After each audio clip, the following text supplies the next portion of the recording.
Bro, these dudes got me up at the literal ass crack of dawn for this fucking shit. I love it though. I'm not even gonna pretend. Alright, welcome ladies and gentlemen.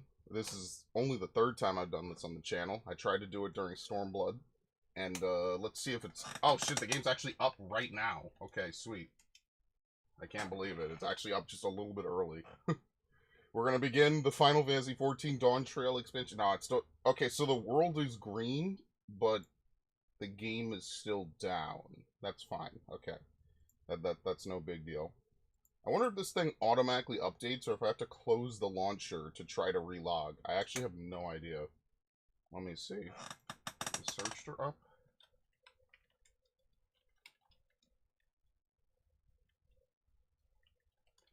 Probably. Maybe it is just a flat 5 a.m. that they're gonna open the shit up. Bruh, I should have. I'm not gonna lie to you. I did not get the multiple hours of sleep I knew I needed to beforehand. That kind of sucks, but it is what it is. Now, obviously, I'm excited for this. I did the Endwalker playthrough back when it was new. Now, granted, I didn't play it as hastily. I was more or less slowly digesting it. Dawntrail, here's what I usually do, right? Just in case anyone's wondering. Usually, what I do is I want to slowly digest it, right? I want to take in all the story, all the side quests, right? So that way once they're done, I just do every side quest. Does that mean I'm going to read every dialogue box? Probably not. Especially if it's MSQ, I'll probably do it, right? You know, that's usually how I do it because I like to enjoy the story of this game. Also, you know, there's always stuff to do, right? So for example, getting the Aether Currents in every area, you know, usually you can only get that towards the end of the area, right? Usually there's a certain flow to how this works. You go to an area the first time, go to an area the second time, and then you can get all the Aether Currents and do all the side quests. Now, they mark them, but I just like to also do everything that's given to me. Even if it's like a waste of experience, you know, just to get it out the way. I just kind of like doing it. Again, it's for the storytelling. I'm gonna assume that if you enter your password to the launcher, because it's exactly 5 o'clock, but you know, you gotta... I don't think that this play button will change, so I think I have to close the launcher and then reopen it. Now, I could have read the patches, or the patch notes. I'm gonna be real with you, dog. Like, so many people get angry at the patch notes, and if you have certain opinions of things, I just want to enjoy the story. Oh shit, the launcher is getting completely fucked. This is actually hilarious. I can't even get it to load anymore. So I just said there's no point. Like, everyone is over here flipping out over numbers. There's just no reason, in my opinion, to flip out over fucking numbers. Especially when you know, like, they're going to change them before the actual, like, raid tier drops. Oh wow, a system error has occurred. Yeah, everyone tried to hit the button at the same time. Everyone. So if you're wondering why we're still on this, it's because there's no reason to stream the launcher. I'll just get in, and then I'll hopefully be able to play the game. Everyone's trying to hit the launcher at the same time. So I hit it early, and now everyone's trying to hit it to get in at the same time. So that's the other thing I should preface, is that understand that this is an MMO launch, right? You know, it doesn't matter what expansion we're on. Understand this is an MMO launch. Anything can happen. The game could just not work. The game could crash. We could experience constant DDoS. We could literally, like, legitimate DDoS and also malicious actor DDoS. We could, you know, so just bear with it. Because I gotta bear with it. Like, anything could fucking happen. Anything could go wrong. Like, literally, we could sit here for the next hour and it will not work. Okay? It is entirely possible that we don't even get to play today, and I just might give up after a couple of hours. That is also an entirely plausible possible outcome, because right now the launcher doesn't even load anymore. So I just, as you heard, I was able to log in just a few minutes ago. Now it's just white boxes, and it doesn't even load like the latest news and the fucking login information. It just doesn't even load right now. So understand, like, we could be here for quite some time, because even now the launcher is fucked.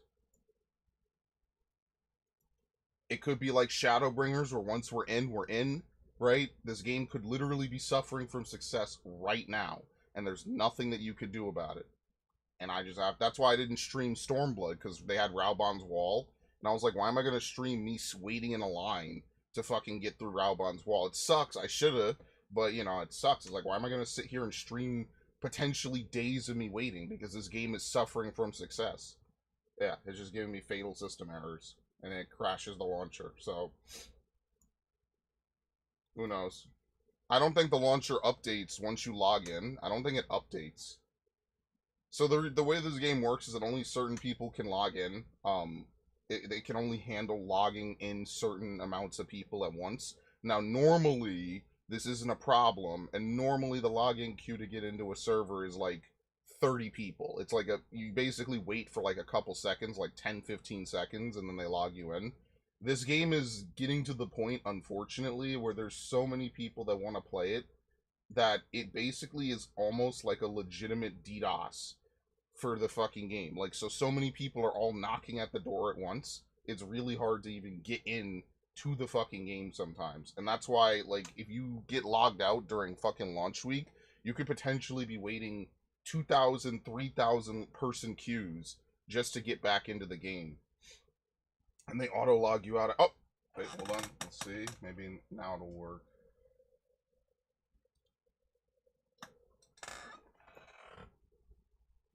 Motherfuckers got me thinking if I remember my password or not. Because I finally got the login to work. Okay, so this might work. And who knows how OBS is going to handle streaming this, honestly. Oh shit! It just flat out, it flat out fucking did it right away. I love this. Alright. That's so fucking ridiculous, man. And this is exactly what I'm talking about. Everyone hitting the... Yep, there it is. 3,178 people. Now, ideally, the game doesn't just constantly fucking crash and go down. Like Stormblood did. Because Stormblood's launch was just... I think they weren't even expecting that in Stormblood. I think they just figured that it would be like the typical load, which is, you could argue, very stupid, and it is. Obviously, people are going to want to play the new content. And this game keeps hitting new highs. So the problem is that there will be a bunch of people that want to play the game when it's, you know, when it's popping. And then a bunch of people are all hammering the fucking entry button at the same exact time. And that's how Raubon's Wall existed. Now, I mean, I guess since we're not going anywhere, I might as well talk about the stuff that I've read. Some of the things I do like, some of the things I don't like. The first thing I'm going to say is they need to stop removing old moves. I mean, I've said this for years at this point. Anyone who raids with me knows I bitch about this on a very routine basis. I do not like that Rough Divide has been exchanged for some generic fucking ability like Trajectory. Like, the thing that I think that they realize is that Thunderclap is a really cool ability, but it only works because you expect monks to, like, use instant transmission. Like, why would you want a Dragoon to use instant transmission? It just feels like a very lame way to give a dash or a teammate dash in this game. And I understand that the teammate dash... I don't even think teammate dashes are that good, if I'm going to be honest with you. Like, I kind of don't think that teammate dashes are even fucking... I just don't think they're good. I think it's a very easy way to have a dash maneuver that doesn't do damage, but I don't think that works. Like, if you... I think one of the things that attracts people to Dark Knight and to Gunbreaker is because there's a lot of weaving. Because you hit a lot of buttons. So, removing buttons that you hit... Like, okay, if you want gap closers to deal no damage so people actually do them like gap closers, fine. But then why do you have to change the move to be some generic, lame, you know, Thunderclap-esque move? Like, yes, functionally, they're still the same, but you see how that's like the identity? Like, Plunge has been in the game for years. Plunge been in the game at almost a straight decade, and now they're taking it out. It's like, bro, people would be fine if you just took away the damage component. Because, like, this new move, Shadow Stride, like, yeah, it's got a little bit of Dark Knight energy, but, like, bro, it's quite literally just Thunderclap that you can't use on teammates, which I understand why they don't want you to use it on teammates. I think that the tanks don't need teammate dashes. That's kind of... That doesn't make sense, because a lot... You know, if you have a Styx or something like that, I don't know if I want tanks jumping around like that. And then the irony of it is that Paladin and Warrior get to keep their gap closer damage. So I don't know what's going on with that. That to me is like, why did we remove it from Gunbreaker and Dark Knight, but we kept it for Paladin and Warrior? It doesn't really make much sense. It's like, well, why wouldn't you just give them 2 charges of Upheaval, so that way they use them during Burst or something, or maybe like a new move, you know? It doesn't, who gives a fuck? But that's part of the class identity thing. Okay, and I also see that this is very low, so I'm gonna have to mess around with the volume. To be fair, we haven't even started, and for all I know, this is just a very low title menu screen, because you know this game sometimes goes from very quiet to very loud. But yeah, I don't know why they're doing that. Now, I don't know. That to me is just kind of like, what the fuck? Personally. And then a lot of things, like I said, obviously the numbers for the media tour, like people spend a lot of time theory crafting. I'm not just telling them they can't, right? Like I get that it's like kind of part of the fun for them. But I think a lot of people go into this very weird Doomer-esque mentality. Like every patch, every expansion, I feel like we run the same fucking gauntlet. We literally go through the same roller coaster of flat emotions, where it's like, oh, well, now my class sucks. And like, yes, granted, there are things that should be fixed, right? But like, for the most part, they do fix those things. Like, for the most part, right? I speak as someone who used to play really shitty fucking specs in WoW that weren't fun to play and still aren't fun to play 10, 20 years into the future. Like, generally speaking, the gameplay loop on most classes is pretty solid. Generally speaking, there is a really good payoff. And generally speaking, most people can't play these classes at really high level.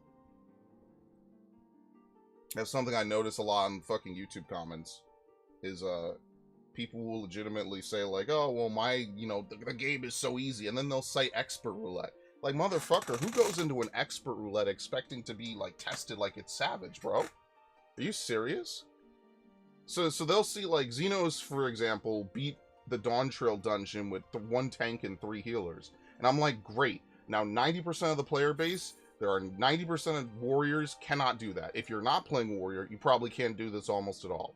90% of the people, I think he had like a red mage or something, probably throwing out a heal. I didn't even watch it, but I'm just saying to myself, like, 90% of people do not operate on a high enough level to do that. You have a conglomeration of people who are good enough or skilled enough at the media tour to do it. Now, you could probably get away with this. Nah, you don't have to be ultimate tier. But, like, you know, is that really a good metric? You see me in these expert roulettes sometimes. Like, sometimes you just get people who aren't good. You just need a healer. I don't understand the big deal with that. Like, who goes into an expert roulette expecting to be fucking tested, like, hardcore?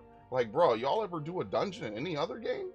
Any other game, they not doing ultimate level fucking dungeons, bro. Unless you're doing, like, Mythic and WoW, and maybe, or let's just say Heroic.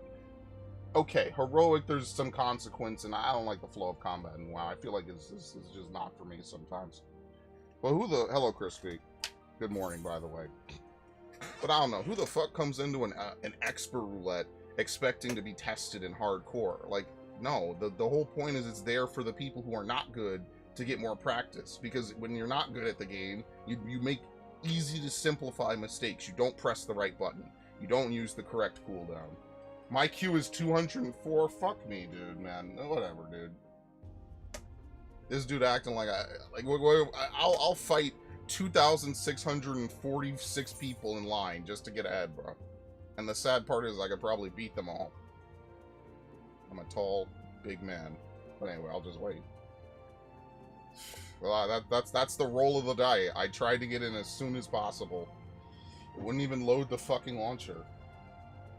But yeah, I don't know who goes into an expert roulette expecting to be fucking tested, bro.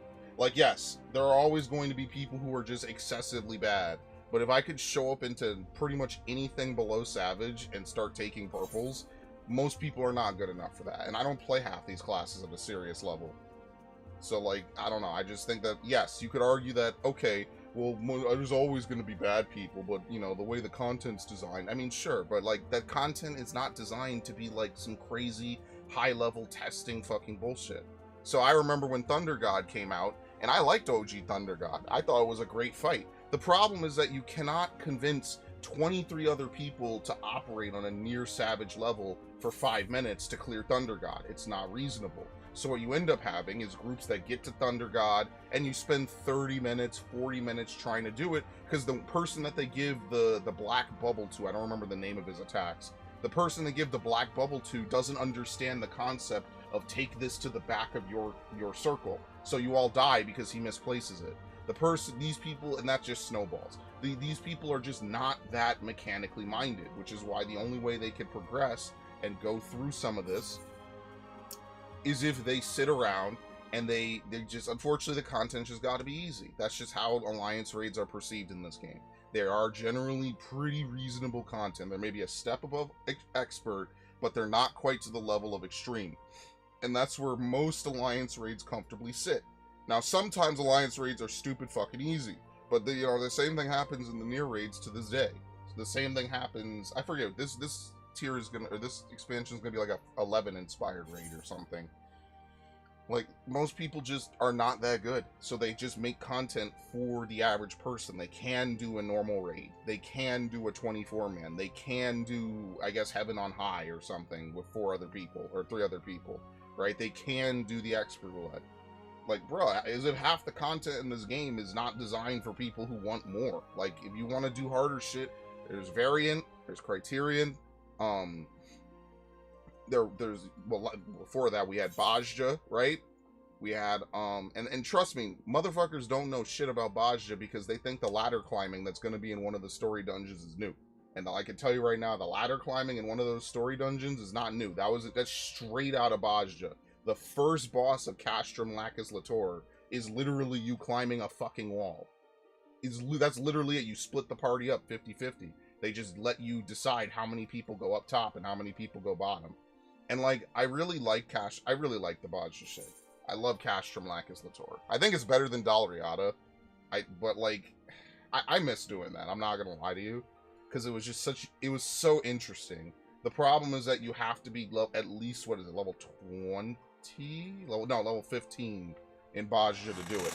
And like, I understand why they have alternate leveling systems. I'm just, if you can't convince people to do content and then they sit around and they're like, well, what's the content I want to do? It's like, bro, there's a whole buffet over there.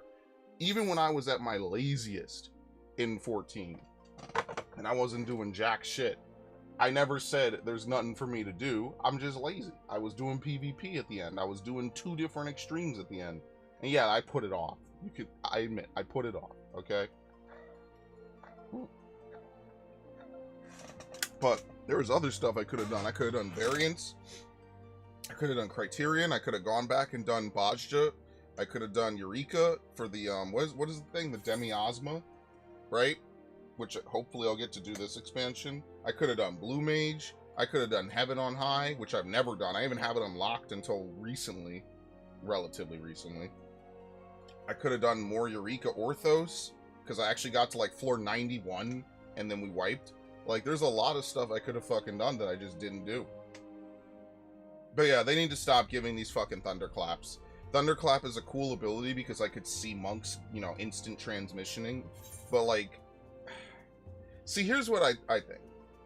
It's okay to have certain moves be like roll moves, if this makes sense, right? So for example, every tank needs a 20% MIT. But does it need to manifest as Rampart for every tank? No, right? Like, so for example, Rampart should be the Paladin one, right? Because you want Paladins to be this unbreakable wall of protection, right? For Warrior, they should give them a new move. I don't know what they call it. You could call it whatever the fuck you want. Madness, something like that. Whatever. Just, I'm angry, I take less damage, ooga booga, right? Totally fine. Dark Knight should just get Shadow Skin and just make a new move for Gunbreaker. And then just, like, yes, they are all functionally identical moves, but the way that they portray each class would be different. I just think giving everybody Rampart just feels just very lazy. It just feels like, all right, well, they all need 20%. We know this move works. Right, but that's not really helping with the job fantasy. Giving everyone Thunderclap and just giving a little bit of a different animation to it does not distract from the fact that it's Thunderclap, right? The number one thing I see summoners complain about, and they'll probably get this eventually, is having different summons for their summoner rotation, right? So, like, for example, I see a lot of summoners talk about, oh, well, I want to, like, this new Bahamut shit is just whatever. I think it's really kind of lame. I think they should have just upgraded old Bahamut into whatever this new solar Bahamut is, and then just given Phoenix, like, Umbral Phoenix or something. I don't know, man. Like, I think that to me would have been a much more understandable thing, because when do you get Bahamut? Level 70? I think? Is it 70 or 80? I don't remember. It's been too long. But, you know, at this point, it'll be minimum 20 levels you summon Bahamut. And I guess, what, 10 levels you summon Phoenix? Maybe, give or take. I don't know the summoner levels off the top of my head. Understand, I level all this shit ages before it's done. But yeah. I just think that a lot of this stuff, it's not even how the classes play are homogenized, because I would disagree with that for the most part. It's the animations and how a lot of the moves are used that are shared between them. So, like, if you want to give Dragoon a backflip, I've been saying this forever. I don't know why Monk doesn't have a fucking backflip. Honestly, I was thinking that six-sided star should be the one that gives you the fucking backflip, but they gave it a movement up. Which I guess is kind of similar. I don't know. Like, the other thing that they're doing is they're pretty much removing, timer-based buffs. So, for example, Hutun is now gone. At level 45, ninjas just get a buff that makes them move 15% faster. Now, this actually addresses one of the things I said was kind of annoying about playing ninja at low level, is that at low level, ninja just, ninja doesn't feel right, because every 3 mudras must be a Hutun, and there's nothing you could do to stop it from being that way. You don't get Horizon until level 60, and you don't get Armor Crush until 54. So if you do like an Alliance raid as a ninja, there's a chance you have to constantly manually give yourself Hutun. Now, Hutun now is basically AoE Suitun. I don't know why it does fire damage. I don't know why they didn't make it do wind damage. Not that it matters, but it's like, okay, that's kind of weird. And basically now, what you use it for is that on AoE pulls, you could use Hutun into, what was it, Kunai's Bane, which is like AoE Trick Attack. So that's kind of cool that they made Trick into an AoE. Change Stratagem and Dokomori, which is the new version of Mug. At a low, you get actually like level 66 is Dokomori. I guess they were like, yeah, you Mug since like level 18. Well, they were like, yeah, change it. Those 2 moves specifically are not AoE, which is kind of unfortunate. I don't know how ad heavy this raid tier is going to be, so I don't know, you know, maybe that it makes sense, maybe it's kind of like, yeah, whatever. Like I said, I'm not putting too much stock until we get to like until normal raids come out. I think once normal raids come out, you're going to see a little bit of changes, because, you know, obviously they're going to have more data for how the classes play. I think that's going to make a little bit more sense. So, I know there will be a killer queue again. By the way, good morning. But, yeah, no, it's fine. This is good shit. This isn't that bad. It hasn't crashed yet. What on earth am I doing up at this hour? I'm trying to play the new 14 expansion. And I'm going to be playing it literally all day. And then I'm going to play it after. I'm going to stop for 2 hours at 5 p.m. Eastern. I'm going to go watch Toonami. Toonami Rewind. That's going to be almost 11 hours from now. 11 hours and 30 minutes. So I'm just saying that in general, that kind of lines up, because you can only have a 12-hour stream on YouTube anyway. So I'm going to end the stream at that point. I will not log out. I'll just be around.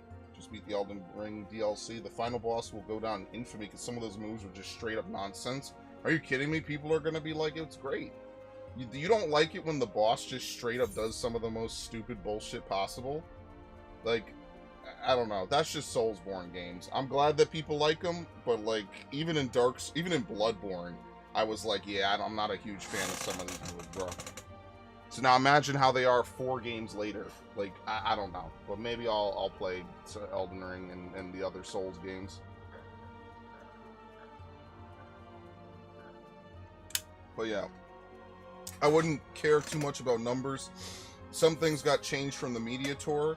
Again, when they introduce things at the media tour, and I don't know how people don't understand this, they're just showing off the new moves. They're not trying to patch the fucking media tour. So like a lot of things, people were like, oh well, for dancers, the potency on dancing is so low, it's better to just spend 55 seconds throwing your chakrams and then only dance to maintain esprit. Well, they changed that obviously because they want dancers to dance every 30 seconds, right? I don't know how the technical step and all that shit works, but whatever, you get my point, right? For certain, like the other thing that sucks is that AoEing on machinists just doesn't feel good. And at this point, like, I just feel like they're allergic to giving back Rook. Or, I'm sorry, not Rook. Bishop auto turret. I just really wish they would just give, even if it's just around the machinist. Like, I don't know, man. It just feels really lame having to AoE as a machinist in a dungeon. Because, like, you can't really spend battery on the fucking queen. What is the queen supposed to do? Attack one person at a time? You know? Like, it just feels weird. I just end up pooling battery. Because it's like, why am I going to waste battery on this shit? Like, summoning a queen to attack one enemy. And they used to have the answer to this. But, like, I think Machinist is great single target. I think it's really good. Fucking summoning, like, straight up Gundam attacks to attack enemies. It's beautiful. No, there are moves that seem straight up impossible to dodge. Either it seems like you have to roll again while already in the middle of rolling. There are some moves that have AoE that seem impossible to dodge. Yeah, it's probably starting to get to the point where it's frame perfect. Or maybe even, I don't know, maybe you just can't be in them at all. I don't know. I don't know. I'm not, like, a huge fan of the Souls formula, personally. I don't think it's a bad formula. I just think, I don't know why it's in every game now, though. I don't know. Like, even you go play Fallen Order, and it's basically a Soulsborne, pretty much. Like, I don't know. That to me is just not my favorite type of game. I find it very tedious. I find it very annoying. Now, everyone is telling me that Elden Ring is not like that, but Elden Ring is also that one game that's like the dude bro game of the year, so I kind of don't believe them. I kind of feel like it's because it's the new popular hype game, that's why, but I don't know. I don't know. You have to roll again in the middle of rolling, dude.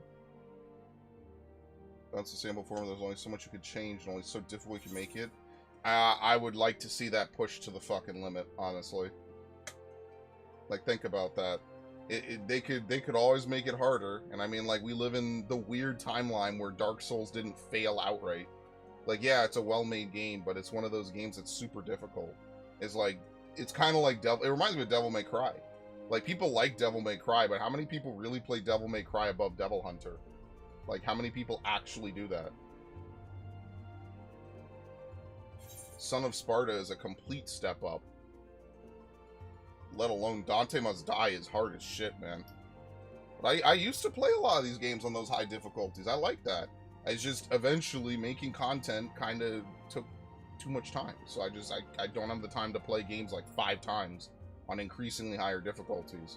Which is basically what they want to do. And, like, I understand the notion for people like, oh, well, why do I have to replay on human difficulty? Because, one, they rank you individually on each stage. Like, here's what I think you should be able to do. If you've played up to a certain level on a higher difficulty, which I guess is really only Devil Hunter, right? You should be allowed to just skip chapters. I don't know if that fucks with the game progression or trophies. If it does, I can understand. I don't really have a problem with it, because on human difficulty, Devil May Cry is actually hard, because you sometimes don't have enough points. Generally the level turns into a harder speed run because there aren't as many enemies, so you actually have to play harder on human to get an S rank than you would on Devil Hunter. I seem to have more success when they experiment in alternate combat systems like Bloodborne and Sekiro. I really want to play Sekiro. I think Sekiro is either going to be complete fucking nonsense or one of the coolest samurai games ever. I actually am a little bit salty that in 2019 I just didn't play half these games. Comment on that game encouraged you to be more aggressive. You get rewarded a lot more for it as well. Yeah, I really like Sekiro, like, aesthetically, but I don't really like Bloodborne as much as people think. Like, or, well, no one cares what I think. But, like, I don't really like Bloodborne as much as people hype it up. I think people just want Bloodborne on PC, so after a decade of asking for it, they could just get it. One of the most balanced but challenging games? I don't know, man. It could be complete bullshit. It's gonna have that FromSoft level of bullshit. You hit a wall, your sword bounces off. Enemies hit a wall, they get to swing through it for free. It's kind of bullshit, and I don't like that. So you'll be in, you know, especially since Dark Souls 1 has a bunch of tight corridors and like other things, like you'll go to hit someone, oh, there was a wall, you bounce off. It's like, what the fuck? Like, come on, man. And then the enemy gets to counterattack you for free. I fucking hate that, man. Why am I awake? Is this a dream? No, this is what I do every 2 years. I play the 14 expansion at launch. Now, don't worry, it's a waiting simulator. You're not going to see anything probably for another 20 minutes, but that's what I do. And then the game will crash as soon as I get in and I have to sit through another fucking queue. Listen, I understand, other than Raiden, because I think Raiden's in the UK, so it's probably like midday for him. Like, other than Raiden, Devin and Viv, I understand y'all probably gotta go about your day. Trust me, this is one of those ones you catch on the fucking repeat. Or on the, what is it called, on the DVR? You catch it on the whatever. Don't feel obligated to sit any amount of reasonable time here, because we are not going anywhere anytime soon. And even when we're playing the game, it's gonna be a slow burn. The good news is that if you want to see actual story content, like, that's basically what we're going to be doing, is almost like a 2 or 3 straight days of story content. The bad news is that if you're expecting to see it anytime soon, it's an MMO. The servers are literally getting doggy-styled right now, and you just have to kind of put up with it. But I'll be damned if I fucking go on Twitter.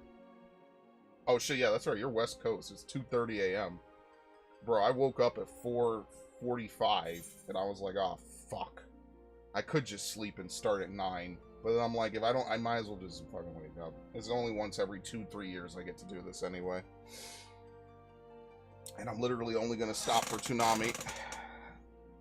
And then that's a 2-hour break, and then I'll be back as soon as it's done.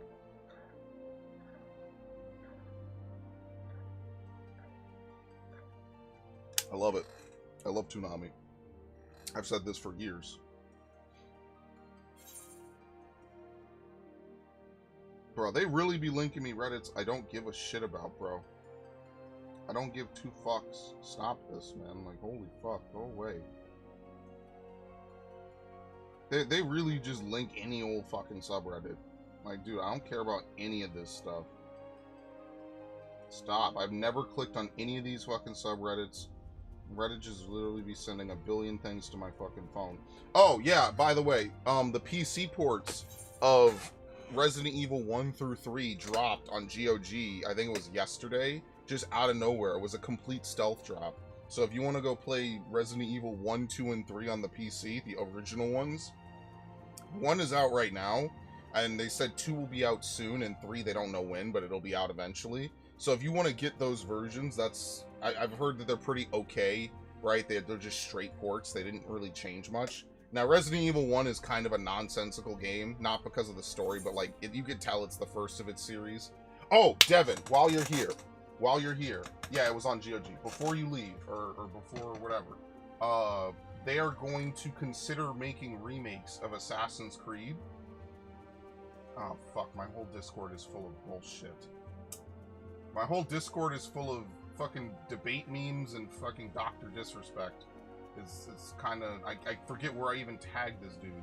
I have to scroll up so far. Let me just... Assassin's Creed. Turn up the volume a bit because I can barely hear you. I'm going to move the mic closer to me instead. And I'm also looking away at the moment. Hold on.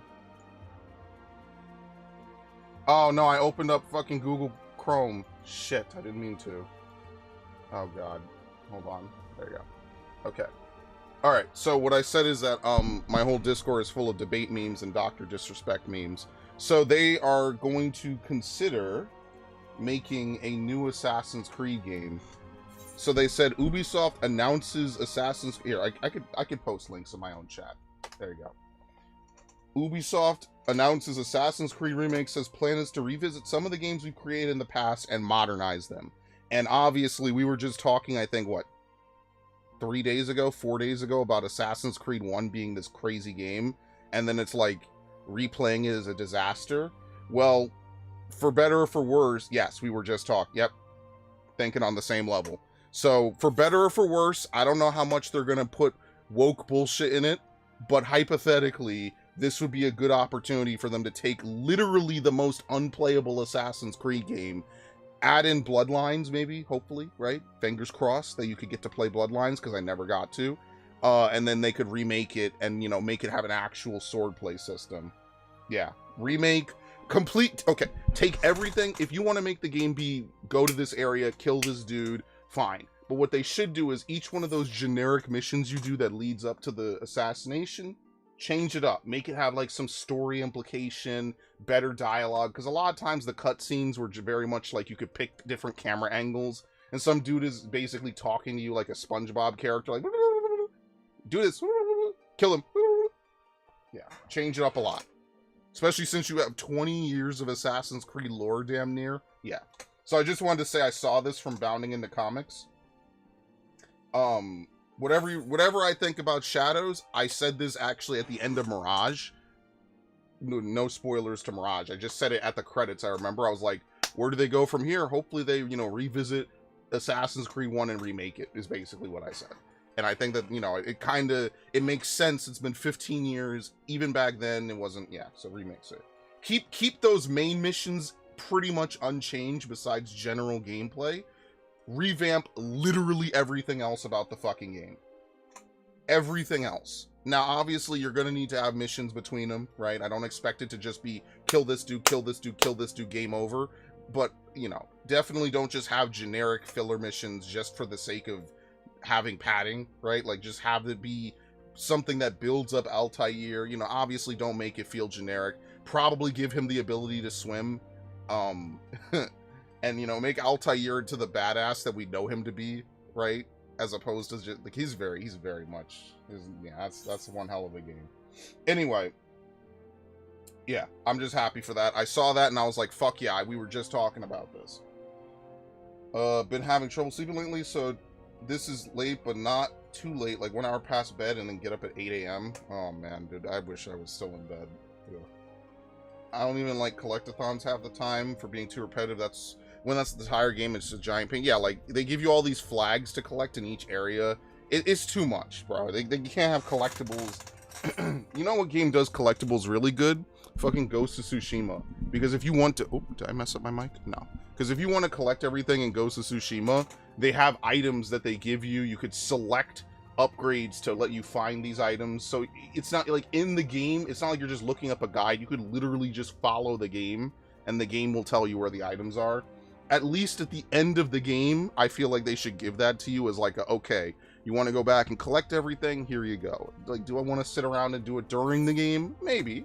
Maybe. That was a game I actually enjoyed collecting everything in. One, because the game just looks so fucking good. But yeah. I actually need to play all the Sly Coopers. I need to play all of them. That, Ratchet, and Jack. I'm gonna do a triple play. Yeah, Sucker Punch always been good about that. I don't know about an Infamous. Infamous, I don't know if they were like really peak. I played Sly Cooper 1. I didn't beat it. No, I did beat it. I think I played Sly Cooper 1 and a little bit of 2. It was a long time ago when I first got my PS2, ages ago. Ages ago, because I didn't grow up with a PS2. I tried every year to get a PS2 and I was denied. And then one day when I turned 14, I was just like, what are they going to do? Stop me from going to GameStop after school? And so I just went to GameStop after school and bought a PS2. And it was fucking garbage. It was literally a broken piece of mess. And I just never really had a good PS2, unfortunately. I've only ever had people's secondhands. So, unfortunately, buying consoles secondhand is completely different from buying video games secondhand. So, video games secondhand is fine. Like, usually most people don't fucking, like, piss on their discs and make them not work. But consoles are another thing entirely. It sucks. I never had a working PS2 that was, like, really good at peak condition. I never had one. Now, granted, would I trade my GameCube games and experiences for PS2 games? No. But I will at least acknowledge, like, what the fuck. It's really unfortunate. I never had that. It's really unfortunate, honestly. Not joking, there are 2 franchises I'm obsessed about. It's Fallout and Sly Cooper. What about Metroid? But hey, no, listen, I'm not gonna debate if you know more about Sly. That's actually pretty cool. Yeah, maybe later on this summer we could play some of those old school platformer games. I'm trying to think in my head, like, what am I going to play throughout July and August? So maybe that'll be something to throw in the loop. Obviously, I want to play the Fallout DLC. Obviously, I want to play The mystery game I was talking about that didn't happen 2 days ago. My apologies. Obviously, I want to finish up Arceus. Obviously, I want to finish up Engage. Obviously, I want to go back to some of the earlier games we were playing, but yeah. Yeah, it sucks that Sly only got 4 games. And then I think, what was it, that PlayStation Move Heroes or whatever, where they had all their 3 platformers cross over. And it's like, wow, why don't you make some more Jack games? Why don't you... I mean, Naughty Dog is cooked. Naughty Dog's not making no Jack games, bro. They're not making a game with big titty women in it. Like, come on. That's literally not what they do anymore. Sly, there's, like, Sly, I get that Sucker Punch is doing other stuff. But, you know, like, I don't know, man. Like, you see Toys for Bob, and I mean, even they got the shaft. But, you know, you see Toys for Bob making, like, basically Crash 4, and it feels really good, man. I don't know. To me, Crash 4 was a good idea. The thing is that they're just not going to do the numbers that they want, because let's be fair here.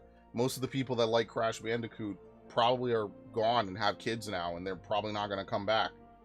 Maybe they'll just buy Madden in 2K, not to stereotype them, but you get my point. Like, they'll just buy games that they know about, maybe, you know, like, I don't know. Kingdom Hearts kind of proves that a little wrong, because when I went to go buy when I went to go buy Kingdom Hearts, was it 3? Yeah, Kingdom Hearts 3. There was no kids at that launch event. It wasn't even a midnight launch. The GameStop employees were like, "Here you go. It's 8:51 or something. At 9 o'clock, we'll just give everyone their games, and y'all can get out of here." It was all grown men like me. I base half my personality around these games. Oh, I love it. That mascots with attitude era is such a fucking peak era in video game history, because it's after the N64 and the PS1 where you had barely the graphics, right? You just kind of had, you know, like, you look at Sonic Adventure 1 is very different than Sonic Adventure 2, if that makes sense. That GameCube PS2 era is so magical, man. It's really hard to top if motherfuckers were just trying their asses off to make these games unique. Even generic platformers like Kaya and the Dark Lineage still had that, like, really hype, fun feel to it. I don't know. It could just be me romanticizing my childhood a little bit, but I do think they tried harder with generic games. Now every shooter is Call of Duty. And I don't mind that every shooter has ADS, but I do mind that every shooter is basically Call of Duty. Sly Cooper 1 and 2 were so vastly different. Yeah, a lot of those 1 and 2s are very different. Like, Ripto's Rage is completely different to Spyro 1. Not just because they changed, what was it, Carlos something was the voice of Spyro, and then they changed it for Tom Kenny. Yeah, not just because of that, but, you know, there's a certain aesthetic, music that just gets changed from 1 to 2. And it makes me sad. I don't know why Sony, you know, they just don't have a platformer division, man. It sucks. Toys for Bob really should just be cycling these games every 5 years. Crash, Spyro, and then the 3 Sony games. Sony could easily just pump out one of these things and not pay $1 million, $80 million for it. Like, I don't know. I don't know why they can't just publish a game for $30 million, right? $30 million on a fucking Ratchet and Clank game is already ridiculous, bro. They're crazy. They're out of their fucking minds. Seriously. $80 million on a fucking Ratchet and Clank game. Certain parts are just kind of junk. It's not like Assassin's Creed where they have to do a complete rehaul. It's close to something like Jak 1 and Jak 2. I think that Jak 2 is a good step up. I just think Jak 2 does have a lot of very annoying missions in it. And it's like, why give you health bars if every enemy takes 2 hit points? I think Jak 2 needed life upgrades. It's ironic because on the flip side, like, a game like Star Fox Adventures doesn't really need life upgrades for the most part. Like, yeah, it's helpful, right? But, like, it's really helpful only for the R-Wing sequences because, I don't know, I'm pretty bad at them, honestly. But, like, do you really need a ton of life upgrades in Star Fox Adventures?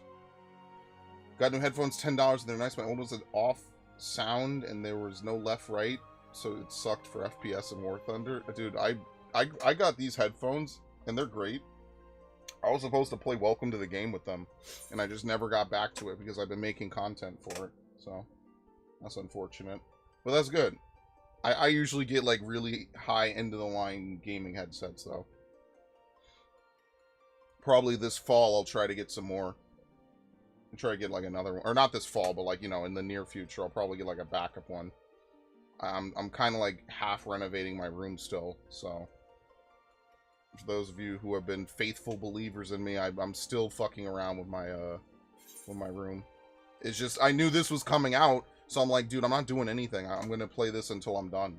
So I automatically knew, I was like, yeah, I guess I'm just not doing anything until I beat Dawntrail. And then once I beat Dawntrail, I'll do stuff. And then, you know, I'll move stuff around. And we're almost in, by the way. 220 is not bad.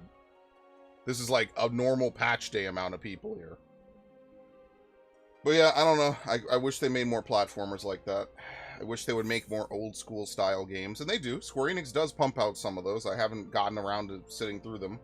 So this summer, hopefully I could kind of... If I don't, you know, even if I don't stream every day, I want to record at least an hour or two every day. There's a lot of games I need to finish, obviously.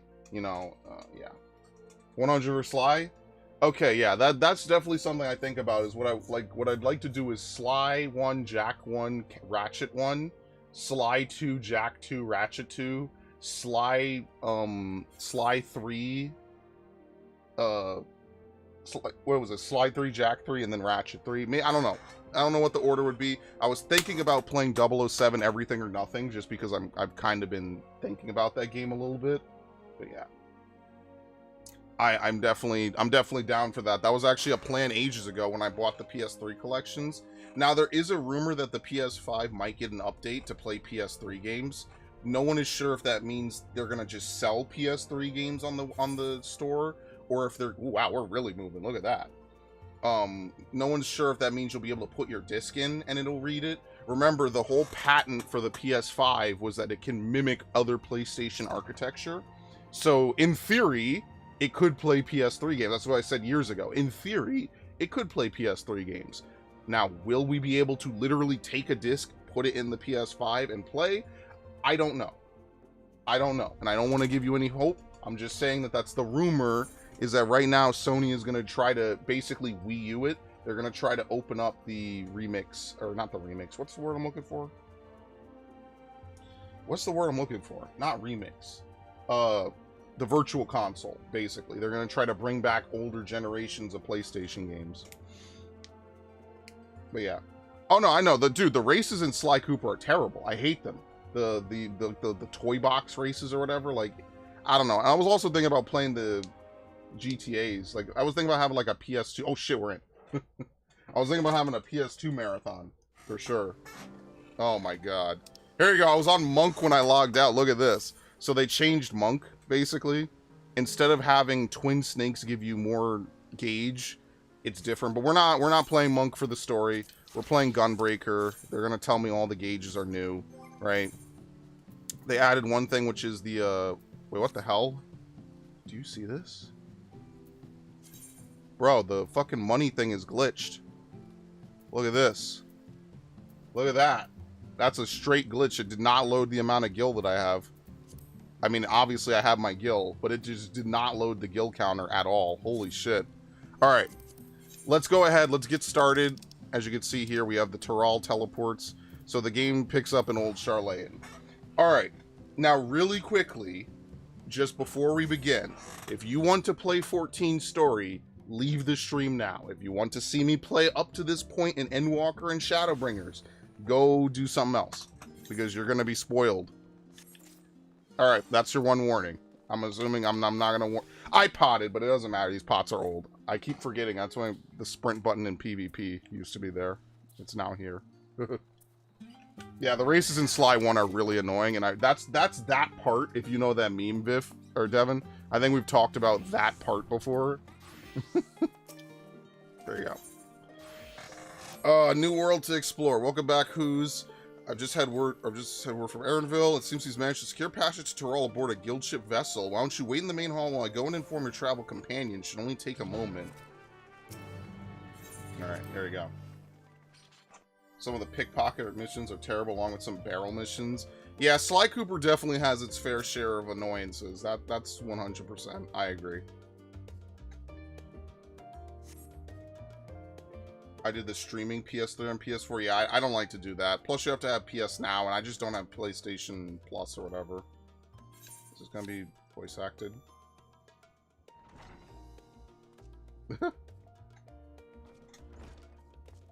I will. I don't think I played Sly 3. I think I played Sly 3 at a demo one time at the Sony Experience in New York. and I thought it was cool, but it, you know, it was a demo. You didn't really get to play a ton. They were showing it off back in like 2005 or something. They're like, oh, look at the power of the PS3. Look at how good this game looks, you know. So I think that was slide 3. Like, you're sneaking under tables while Carmelita Fox is giving off this like PowerPoint presentation. That's my remembrance of it.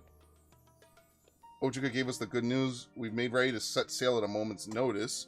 The only one yet to arrive is Aaronville himself. Oh, very nice. Opera GX only crashes once we start. Beautiful. Love it. Only once we start, by the way. Ah, you're all here. Took some persuasion, but the Gleaners Guild ship has granted us places aboard a vessel bound for Tyrol. There'll be other passengers, researchers, and artisans and the like, so we'll need to share deck space. It's fine, Aaronville. I doubt anyone expected we have a ship all to ourselves. They're not casting off just yet, so if you have any lingering concerns, now's the time to voice them. I wouldn't call it a concern, but everyone's still clear on what it is we'll be doing in Tyrol, yes? We've not forgotten. The nation of Tuliyollal is in the midst of deciding its next ruler. As your chosen allies, we shall assist you during the rite of secession and support your bid to become Dawn Servant. In addition to that, Alpha and I have another objective. As part of its reconstruction, Garlemald seeks ways to reconcile and re-engage with its neighbors.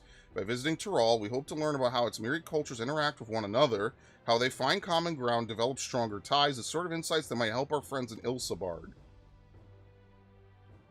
But we'll pursue this goal in our own time. You can be assured we'll give the contest all due attention. Yeah, that'll probably be a patch storyline. That's all I ask. Otherwise, you're welcome to do as you like. And you're gonna paint. You want to find out about your grandfather, right, Kryle? Apparently she's a fan favorite character. I'm actually surprised by that. As far as we could determine from the old missive I found, he had been tasked with investigating the Golden City by your father, the Dawn Servant. Yet oddly enough, we have no record of that investigation in our archives and nothing to explain the earring which accompanied the letter. Thus, for reasons both official and personal, I should very much like to get to the bottom of this mystery. I'm sure there'll be a chance to speak with Papa. You can get your answers right from the source. I look forward to meeting him. In any case, you're not the only ones with an interest in the City of Gold. Ha ha! The Golden City is a children's bedtime story. I'm part of this expedition only because the Third Promise has commanded that I serve as guide. Still playing the part of the stoic servant, I see. What of you? Don't you dare tell me you've changed your mind. I go wherever adventure is to be found. Yes. Probably up it just a wee bit. That's what they tell me. Right then, if all are still committed to the journey, then I say we make ready to depart. I cannot believe this dude's still around. Yeah, Kral's gonna be a Pictomancer. She's a fan favorite, dude. People love her. You will know if I'm talking about if I ever play. Oh yeah, it'll happen. It'll happen sooner, probably rather than later, honestly. Don't worry. Eager as they are, the others have already left for the harbor. We're not in danger of missing the boarding call, but perhaps we should be on our way as well. Maybe I should just stream one of the platformer games. I don't know. I'll think about it. I'll think about it soon. I know that this is not everyone's cup of tea. That's why I'm going to try to burn through it as quickly as possible, because I want to devour it. I know not everyone likes MMOs, but at least you could look at this like a JRPG playthrough, hopefully, for a little bit. Hopefully this is going to be fine. Ah, yes. Good times. Savoring the moment? I can feel your excitement, your eagerness to explore the unknown. I've been waiting for this day for 3 months, man. Well, for once, the fate of the world doesn't rest on our shoulders. We might even get Not a chance yet. to enjoy it.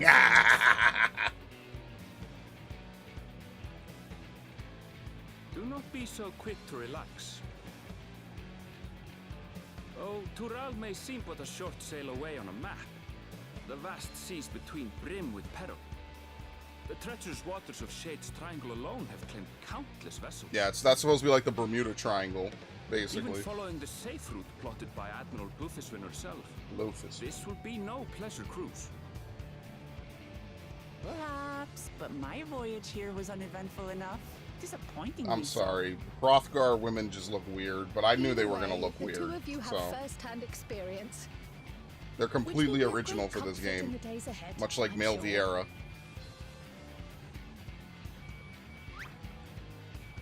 What? Oh my god. Aye, it's nothing new to us. All aboard! We're casting off! Bro, y'all gonna miss the boat. Are you serious? Get It's on the time. boat. I trust you have everything you need? Sometimes the games get weirdly complicated. Don't worry, this game never gets complicated, Devin. Trust me. It's never been complicated.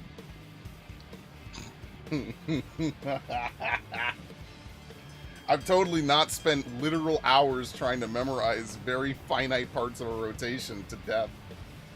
Better than Starfield. Anything is more interesting than Starfield. Starfield isn't even a bad game. That's the crazy part. From the docks. It's just a very boring game. We sail west, as Kettenram did some 80 years past, bound for the New World. Look at him. known He's to happy, children man. That's so as the good. continent of Tural.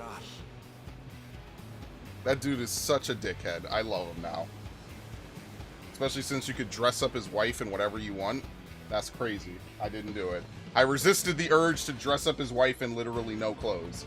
I resisted it. Papa, when this contest is said and done, it'll be your daughter who sits the throne. Me, Urqopacha. Yay. Why did I side with her? Oh, I was forced to. Shit. That's why we're playing Fallout 4. We're going to play Fallout 4. Well, there's not enough time left in this month because I'm going to play this. In July, we will return to Fallout 4. In fact, I should probably make the thumbnails. So don't... Yeah. Mark your calendars. Once this is done, we're going back. Look at that shit in the south. Look at that shit in the south. Look at that shit. Maricidia right there. We're going there. That's going to be next expansion. Maricidia right there. Okay, it's gone. Yeah, trust me, we're going to Maricidia. Don't worry. Don't get it twisted. Maricidia is going to be an expansion. They've been talking about that since before Heavensward. So we're definitely going there. Don't even let it take you by surprise that 8.0 will probably be Maricidia.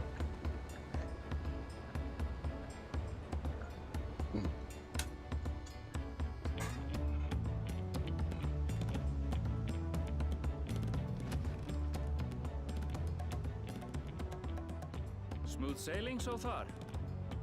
I think you would enjoy me replaying A Realm Reborn and Heavensward then, Devin. That'll come back as well. But this sea, she's a fickle one. We'll get back to that. Calm one moment, blowing a gale the next. I'll take my rest while I can then. Dude, Erenville really just looks like a locked character on the character selection screen. It's so crazy. Oh yeah, there was a graphical update. As you can see, it runs perfectly fine on my computer, as I knew it would. So that's nice. We left port what seems an age ago now, and we've seen naught but open water ahead. I knew Tural was far, but it's another thing to really know.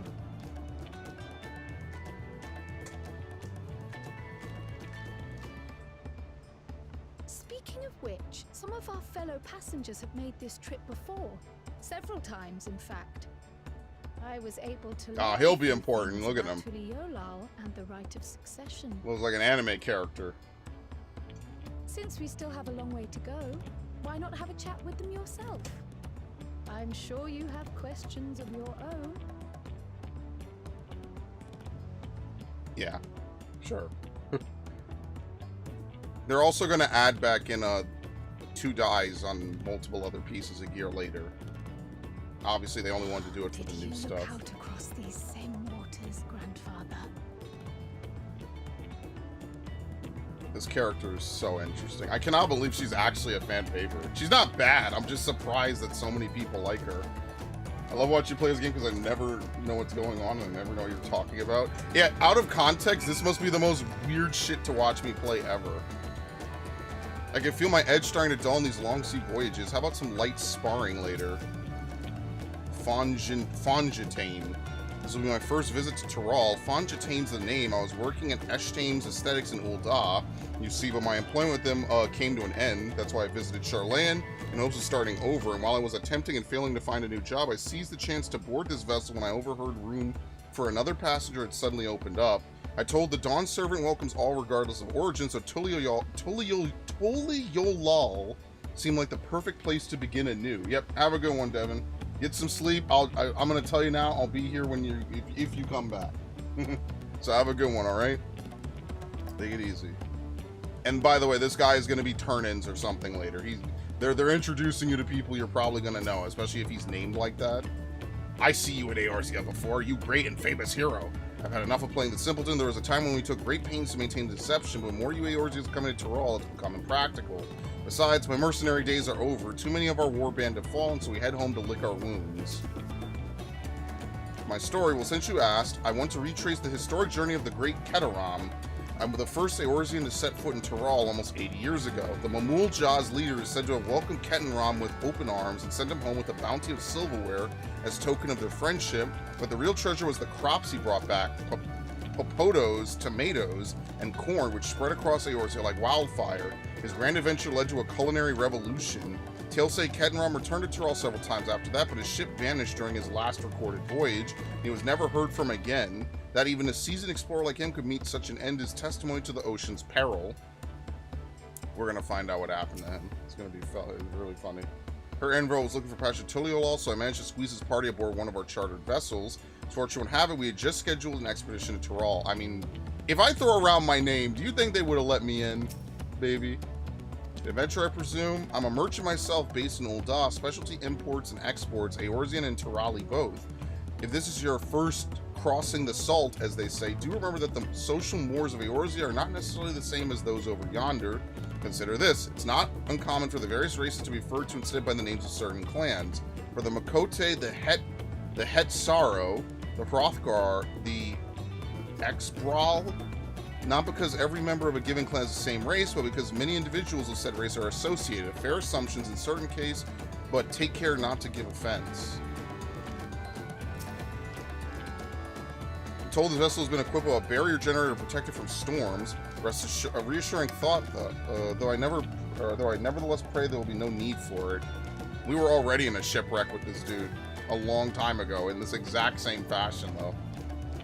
Did you want to make a wager? We're taking bets who will be sat next to the Dawn Servant's shiny chair. There are 4 claimants in the right of succession, your young Urqopacha being one of them, of course. But from what a Mamulja bloke was telling us, the other 3 are all strong contenders, not too many keen to risk their coin on the third promise. Yeah, no worries. I understand for the both of you it's early as shit, so have a good one. I will... Oh, wow, you can actually go back, see? I will see you all later. No worries. No worries. Alright, Kral, what do you have for me? You learn anything of interest? I hadn't heard about the clan names. We should have Urqopacha and Erenville teach us the ones we should know. Actually, it's getting a little chilly up here on deck. Let's all gather in the cabin.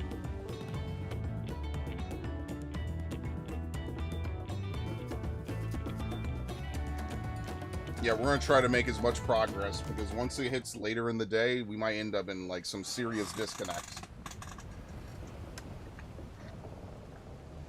Those DDoS are about to come in hardcore. Because they were DDoSing on Sunday. When I was doing my PvP, I was like, oh, get the fuck out of here, dude. We're in for a proper storm, it seems.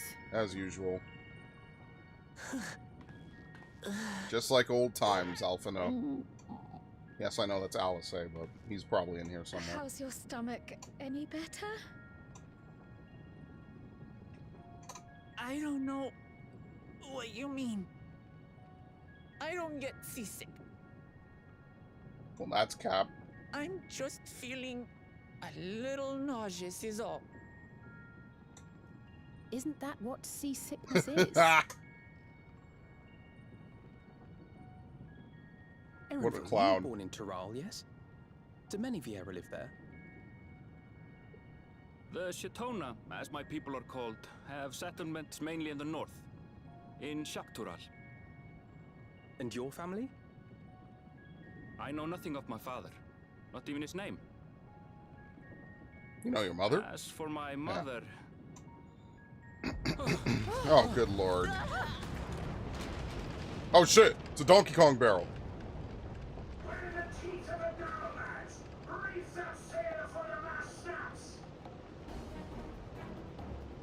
Oh dear. Can something good happen for once?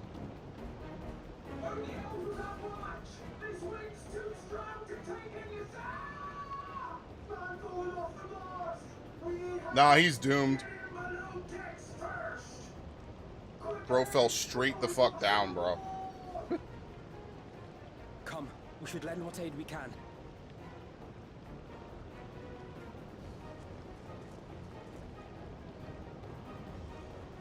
Yeah, I wonder if we're gonna see this dude. He'll probably be in a patch story. And it'll happen in like 7.1 and I'll be like, who the fuck is this? I don't remember him. Like, they'll literally introduce characters and I'll have no fucking clue where they're from, bro. That's really funny to me.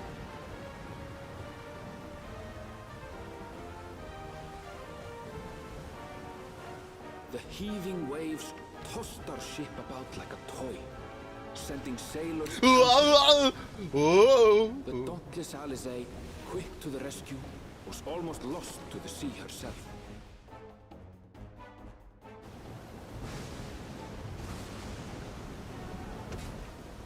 There you go. How did no one turn this on right away? What? Meanwhile, our champion rushed to deploy the vessel's magical defenses, and thereby shield us from the lightning. Yes, I'm smart. See? What an extraordinary life he must lead to be able to operate such a device with practiced ease.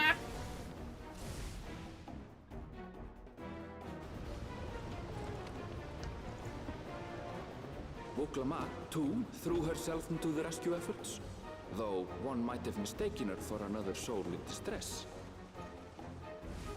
Man, she is not gonna make it. We're gonna have to drag her ass onto that throne. It's gonna be very brutal. Alright, anyway. By the time the unruly seas had calmed, our strength was all but spent, and we had yet to even glimpse the shores of Tural.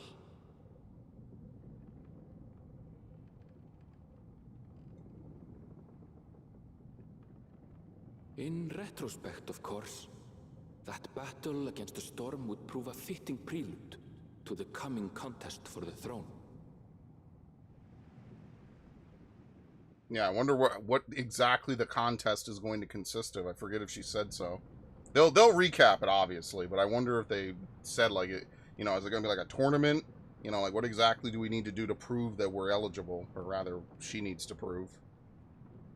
And I'm going to have to prove by proxy, obviously. Dude, I hope Marasidia has, like, fucking Midgar on it or something. I don't know. I think that's going to be so wild.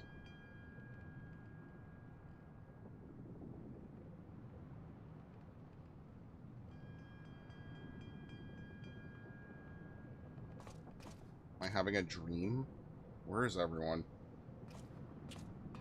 That's right, I sleep with my armor on. You're gonna get all those beautiful facial expressions.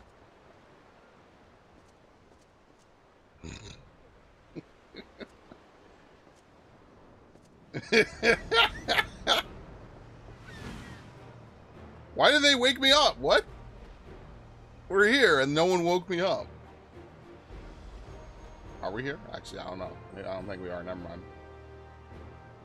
It's all left me.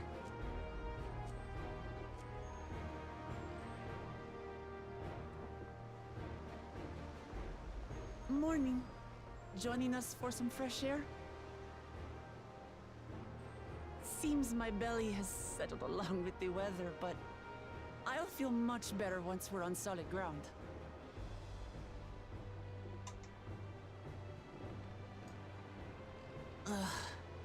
Can't be much farther now, can it? Don't worry, we'll be able to teleport there soon enough.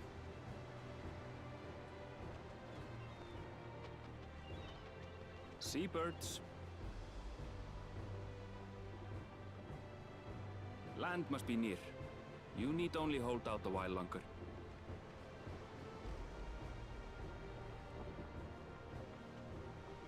For a dark moment, I thought the ocean might swallow us.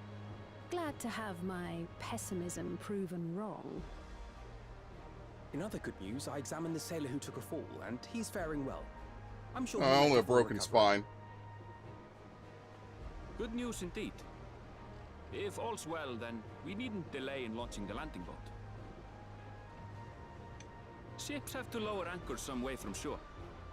Too close, and they risk having their underbellies ripped open by the reefs that crowd Tuliyollal's coasts. Come.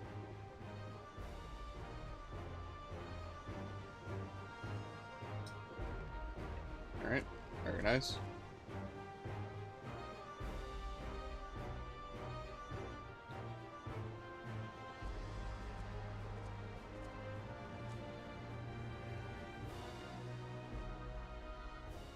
Thanks for bringing us all this way. Ha! We only did what we were paid to do. Couldn't hardly set you adrift halfway. This is gonna be my favorite character, is this random dude. Thanks for the money! It should be us thanking you for helping us through that beast of a storm. As a matter of fact, everyone's starting to fancy your chances in the contest. At this rate, we won't be able to lay wagers no more. Then I better not let you down.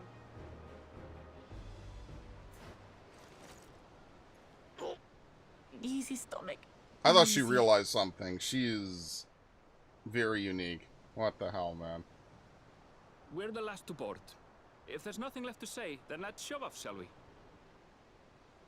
She's supposed to be a warrior and doing primal rends, and she's getting seasick. I don't know. I don't know how seasickness works. I'm very fortunate to not get motion sickness. That's very interesting. That she does a massive spinning moves.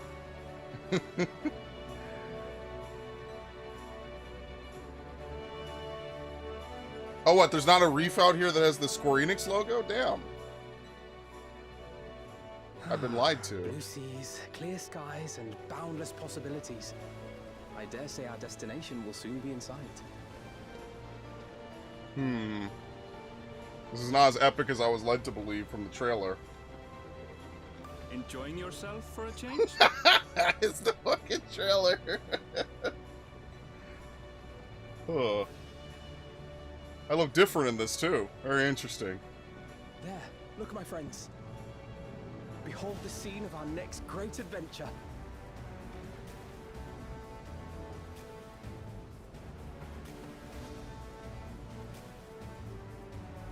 At last, we are come to the land you call the New World.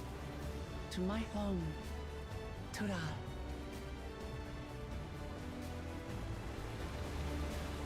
I remember when they revealed her, I think they had Aaron Vol say that line in the original trailer. So now I just want to know, is the City of Gold Solution 9? I really wish that they would not reveal this shit, man.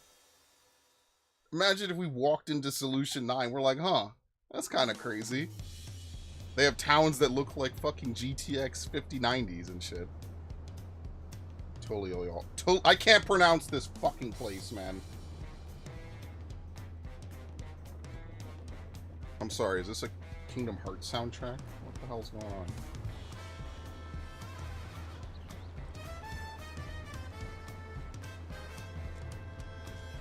Am I in the gold saucer?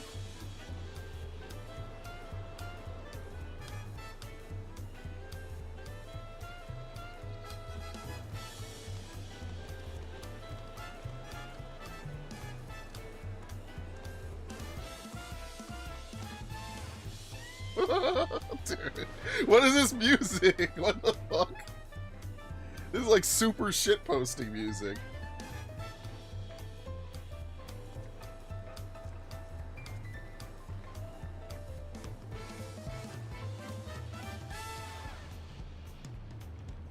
This is so wild. But it reminds me of Thabnir, actually. I've seen cities with an impressive mix of cultures, but this is something else. Is that a... No. I've never seen Vanu feathers in that color before.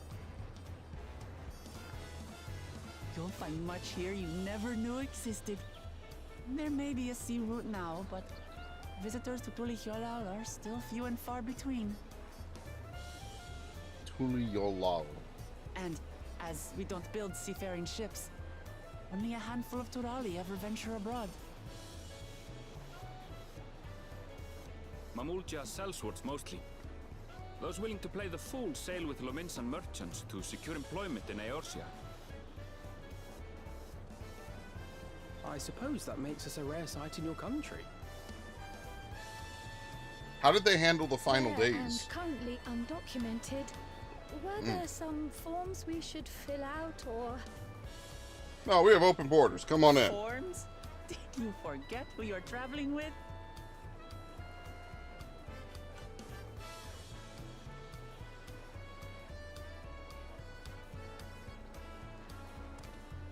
Oh, Lord. You are outsiders? Visitors to Tural? We are. Our nation is soon to hold a right of succession to choose its next Dawn servant. We will not abide interference from foreign agents seeking to foment trouble.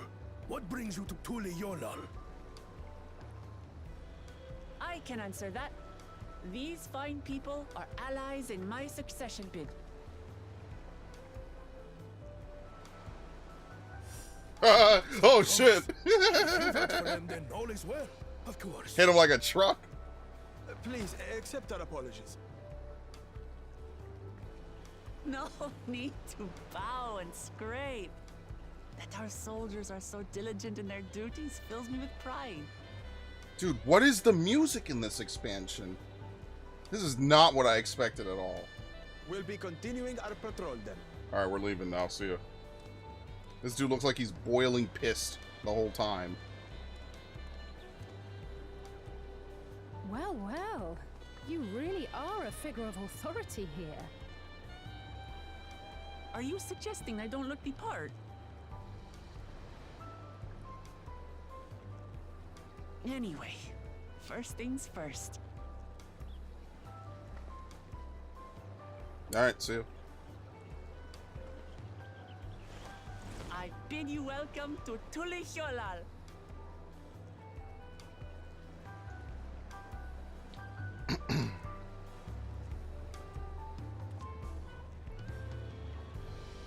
I mean, shouldn't we get, like, badges or something? So, like, if anyone asks us who the hell we are, we could say, like, oh, no, I'm working for her.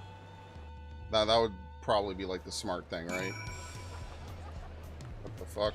Oh, no. Okay, so there is an option now that you can enable if you want to, like, actually see NPCs around someone. I actually forget where it is. I don't remember where it is. Well, despite the storm's efforts to the contrary, here we are, safe and sound. Thank you, Arundel. Arrive in Tuliyollal, you can return to sea anytime by speaking to the swarthy sailor in Scholar's Harbor in Old Charlayan. I might have to turn that on. Here we go. So they're going to give us weapons. As you can see, item level 645. I'm wearing 660s with a 665, so for the first couple of levels, we won't need to change out anything. While being on solid ground has improved Urqopacha's mood, her stomach appears to be lagging behind. Right then, first things first. Food. Still a bit queasy, no more boats for a while.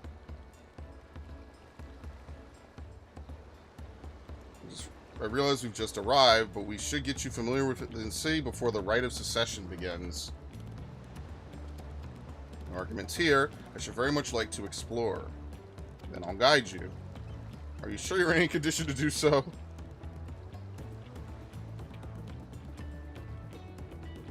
We were wondering who these strange folk were, so the third promise has found herself some followers then. Followers? Well, Clamat, are you unwell?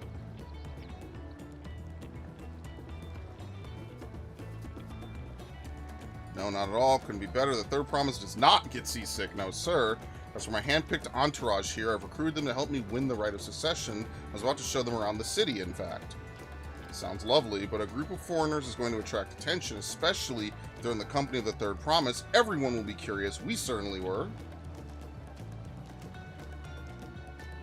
Siblings have a tendency to command a respectful distance, but you're just so easy to approach.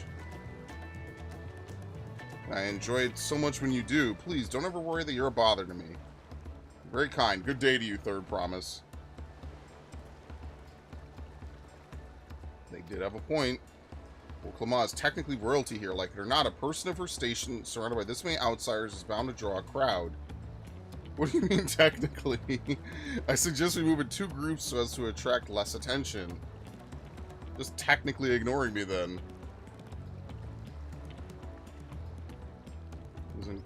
Who's you and Crow can come with me. I'll take the twins, then. We'll get in touch once we've had a good look around. That voyage was hard on all of us, so take it slow and recuperate. We have time enough for that. Enjoy your wanderings.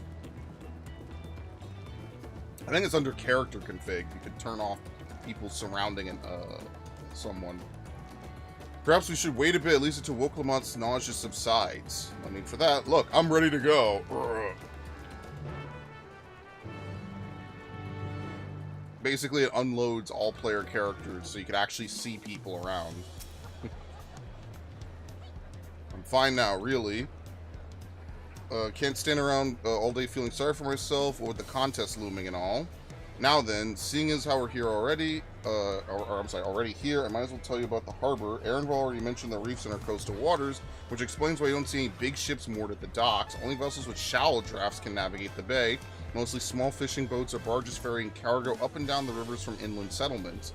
Much of the incoming traffic is from Ihuykatumu, the southern landmass. The clans there produce various goods for export. Their wares are unloaded here and carted off to the merchant stalls in the neighboring market. Speaking of which, Bayside Bevy should be our next stop. Alright, they're with me now. Your company, yeah, they're saying this if you've never done this. Alright, what do you have to say? Tuliyollal is like my own garden. I could lead you around with my eyes closed. If this tour were a ship, it'd be plain sailing all the way. The word ship is enough to curdle my stomach. Wandering around the city is so exciting. Unfamiliar wonders everywhere we look. Alright, good for you.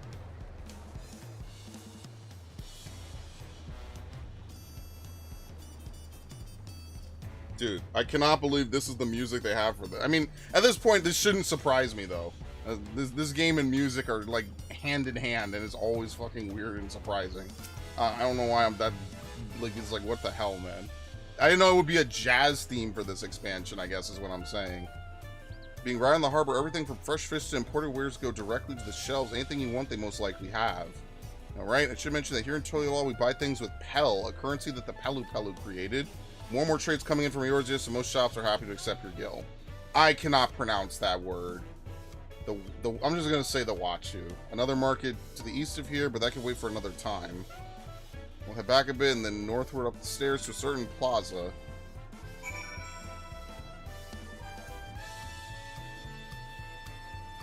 I wonder what the night beam is.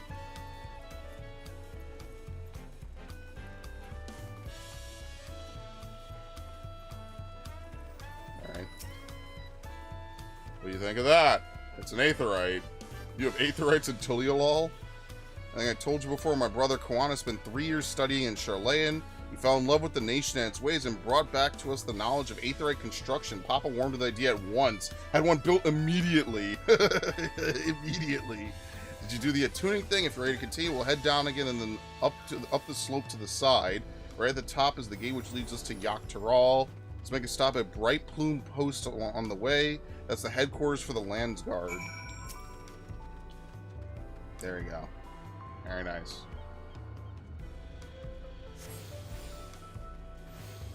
Yeah, and we'll unlock the new classes later. We're not going to do that now. We'll do it eventually. I'd rather focus more on doing the story, obviously. The classes are available. One of them is in Gridania. I believe that's Picto. I don't know. I forget where Viper is. It's somewhere along the way. I don't know where. I gotta figure out, how do you, is it under this?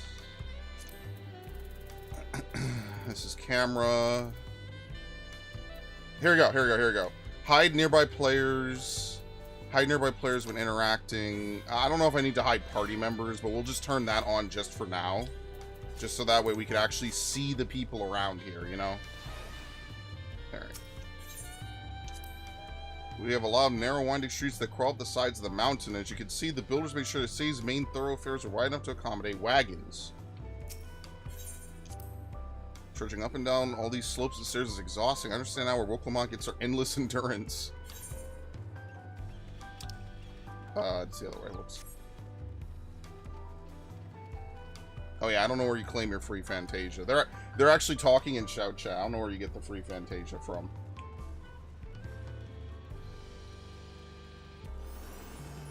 Oh yeah, as you can see, Rough Divide's gone. I totally forgot about that. So they did remove Rough Divide. Unfortunately, this is like the first ability on Gunbreaker that they've actually removed, which really kind of sucks. I really, I've already given my thoughts on that. It is what it is. So we actually have a new one, which is somewhere here. Trajectory. Thanks. Thanks, guys. Really appreciate that.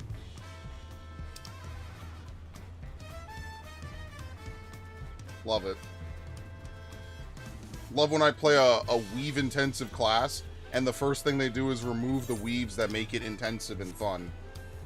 Thanks. I totally shouldn't just play Warrior for the rest of eternity.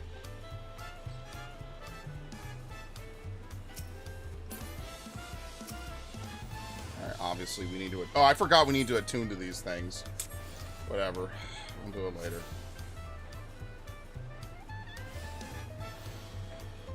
Definitely not walking all the way back down there. Here we are, Bright Plume Post. The soldier station are responsible for defending Tuliyollal and preserving the peace. Landsgar are led by our nation's strongest warrior, and so naturally Papa has commanded them since the beginning. At least until 3 years ago when Zeralja took over as commander, the title is no empty honor. It means the first promise is considered equal to the Dawn Servant in martial strength.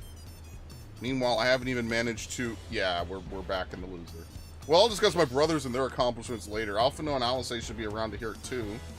Come on, it's time I showed you the Sky Gate. It's right at the northern end of Talon March. Yeah, so if one of them studied in Charlayan and this one studied martial arts, what is Urqopacha's strength? She's relatable. She's approachable. We need a ruler who is both. It's gonna be so funny.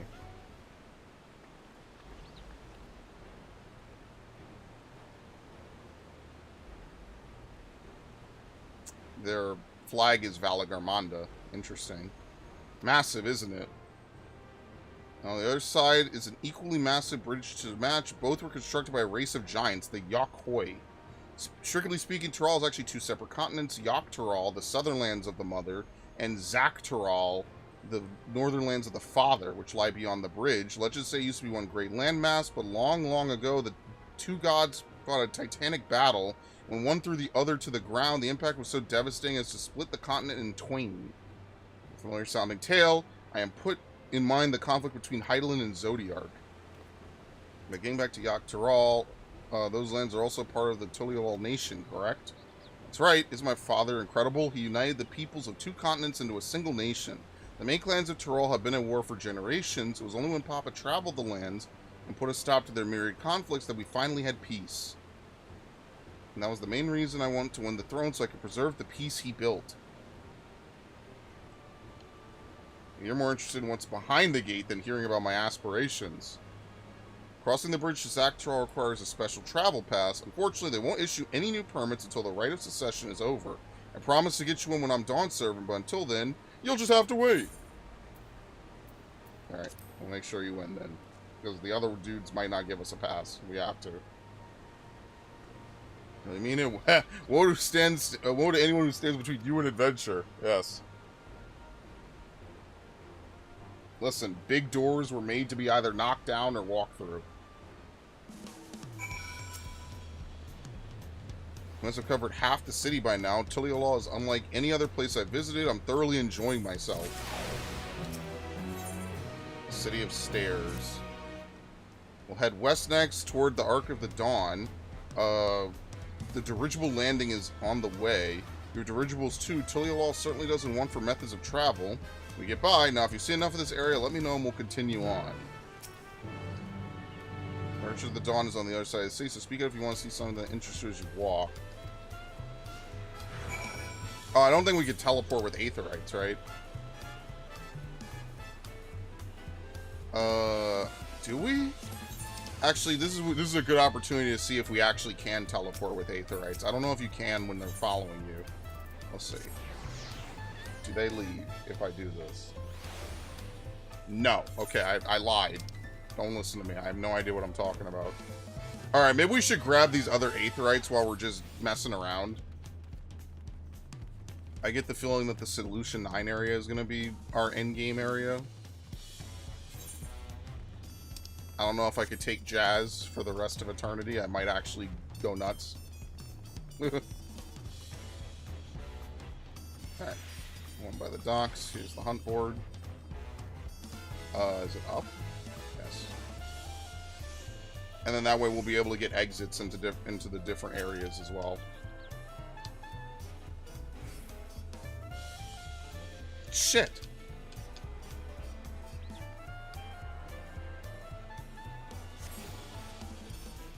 Let's see. There we go. There's another one over here.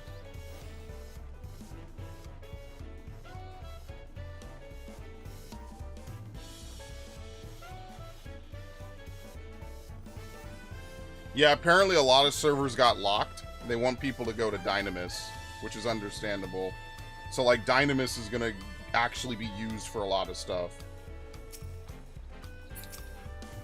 Not that I would go to Dynamis, to be honest. Eventually, they'll probably just unify most of the servers. I don't think you'll have to worry about whether or not you're on... I mean, apparently a lot of people raid Primal. Apparently a lot of people raid Crystal. The Crystal raiding scene is apparently very serious, though. I wonder if a story event happens over here.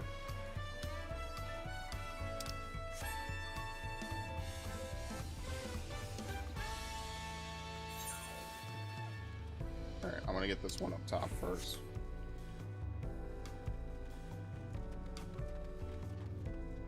I mean, things seem pretty alright so far. Knock on wood. And something terrible will happen. Dude, it is super bright and sunny today. I'm actually surprised. I didn't look at the weather, but it is like super bright today. I did not get enough sleep last night. I'm doomed.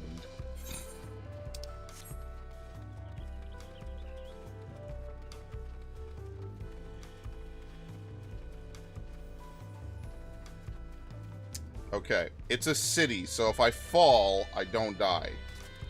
Yes, you cannot die from fall damage while out of combat. The minute you're in combat, if you have 1 HP and you fall, you die. It's actually very nice that you don't die from fall damage in the overworld. It's actually one of my favorite things, is that you don't. They did have that one overworld fate in Shadowbringers that tries to knock you off, though. I do remember that. That's like I didn't do the Endwalker version of that, though.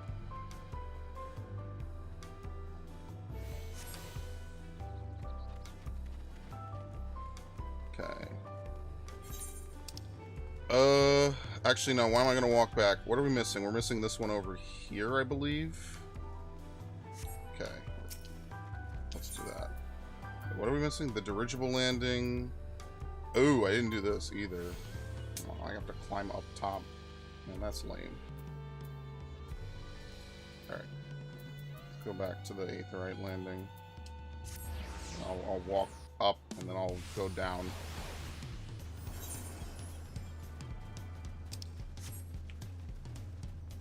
And then that way I never have to do this again. They don't have teleports in the end of game areas, do they? I don't think so. I think that the end of game areas don't have teleports. I think Idleshire has it. No, maybe they do. Maybe I'm wrong. Yeah, Yulmore had it. Yeah, what was it last time? No, Charlene. What was the end of game area in Endwalker? What was it? I'm losing my mind. What the fuck was it? Oh, Radz-at-Han definitely had teleports. Never mind, I'm lying. Idleshire didn't. I don't think Idleshire had teleports initially. I think they added it later. Because part of the patch story was like you were rebuilding Idleshire. Yeah, it was something like that. It's been a long time since I've... Well, that was Heaven's Word. I mean, I'm talking about something that happened years ago. Idleshire literally... I remember sitting around there in 2015, 2016. Dude, I cannot believe they got rid of Rough Divide. This is gonna be the lamest shit ever, bro. I don't know why they're so against it. I feel like if you blow all your shit for movement, that's kind of a you thing. Like, I'm just being honest. Like, if you fuck up and you don't have a gap closer, I mean, isn't that kind of just a you problem? Like, that to me just doesn't make any sense. Oh no! People are using their gap closers for more damage. Yeah, but that's the trade-off. If you can have strategies around using gap closers, then sure.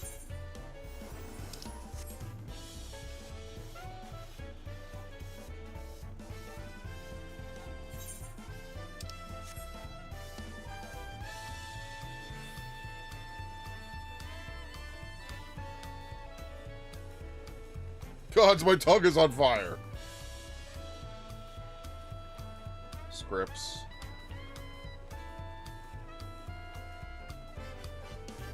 Alright, and then we'll go back to Bright Plume.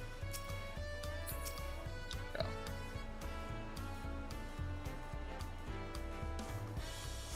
Alright, very nice. Wachu Meki Meki. Alright, we'll get the exit ones in a little bit. They obviously don't want to give you exits before we've even done anything. And then you can just teleport right out the city whenever you need.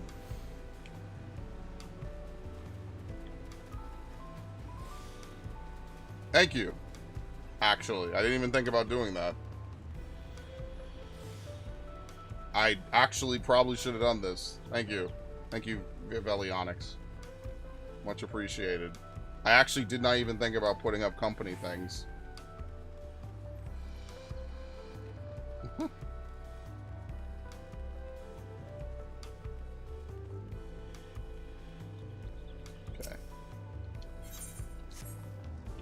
I kind of bring it closer.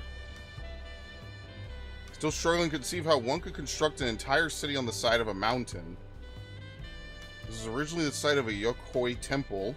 The giants built it when they were first making the bridge to Zaktaral to appease the god who slumbers in the Great Ocean Trench.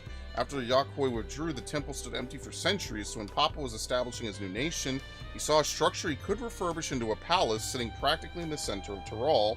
He gathered artisans to do the work, and the houses they built for themselves became the foundation of the city you see today. Speaking of houses, we'll be passing through the Resplendent Quarter, the biggest residential district in Tuliyollal. We climb these sets of stairs here all the way up.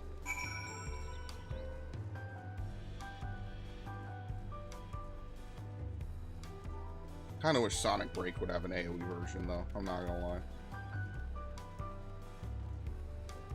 It's not really great to use in AoE at all. So generally I don't. It's above. I generally don't like to use it. I rarely use it in AoE. Let's see. Papa's Palace is called Volok Shunsa, which roughly translates into Invincible Resilience. Probably want to take a close look, but we'll be coming back here later. Sheer scale of this place is incredible. I wonder what that carving at the top represents. That'd be interesting to know. I think that'll be kind of interesting.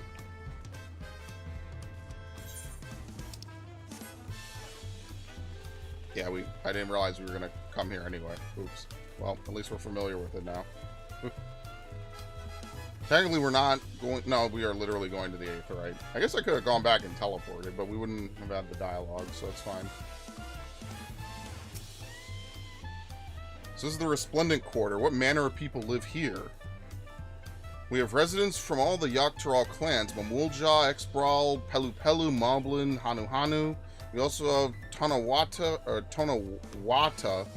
Hetsaro, and Shitona, who moved south from their ancestral lands in Zaktaral. In essence, it's a gathering of people from every corner of Taral. A true representation of Tuliyollal's diverse character, the adornments on each building contribute to the eclectic cultural aesthetic. It's also beautiful. Glad you think so. Come, we continue down the stairs. She's like, yeah, whatever you said. Nah, I don't really give a shit. I don't have the armor, right? Yeah, I do. I still have it. I didn't put it in the thing. I'm gonna have to do another Glamour Dresser expansion. That big drum there is called the Dawn Herald. What the fuck? I have no idea what... Oh, what, that? They play for formal occasions, like when honoring the Landsguard's return from a dangerous duty. I tried hanging on my axe once and ripped the skin, earned me a proper scolding, let me tell you. I think that was around the time Papa held me upside down by the ankle. I've never seen such an enormous drum. What would one even use to beat such an instrument? Oh, man. This way. First thing I'm doing is I'm hopping over barricades. Oh shit, it was Ramza! I just saw that. He's actually dressed like Ramza running around. Okay. Here are dirigibles, not bad. Here other nations use airships to sail the skies. We only find balloons in Tuliyollal. We have them for the exact same reason as the Aetherites. Kawana brought back the plans for Charlene, and Papa thought them fantastic and commissioned their construction. This was around 3 years ago. Since that time, we've added flights to other settlements. Trade with frontier communities has never been easier. That's enough about dirigibles. The Archer of the Dawn awaits.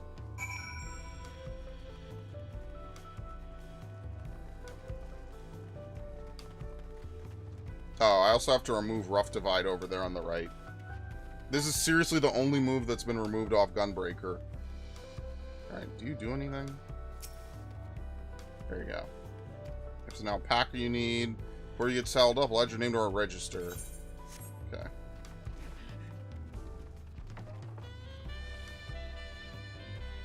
Yeah, they don't have chocobos. I guess I should use the Lunar Bahamut mount since I have it, and it's actually pretty dope. We'll turn off the mount music, though. So we can actually hear the area music. This is it, the Arch of the Dawn. When the Giants were still here, it was known as the Dawntrail Land Gate, but when Papa founded Tuliyollal, everyone began using its present name in honor of his great achievement. Through this gate is Kozama'uka, the wetland south of the city. Depending on what the right of secession asks of us, we might end up going in that direction. Kozama'uka, the name alone is intriguing. Speaking of which, what were those fluffy animals we passed earlier?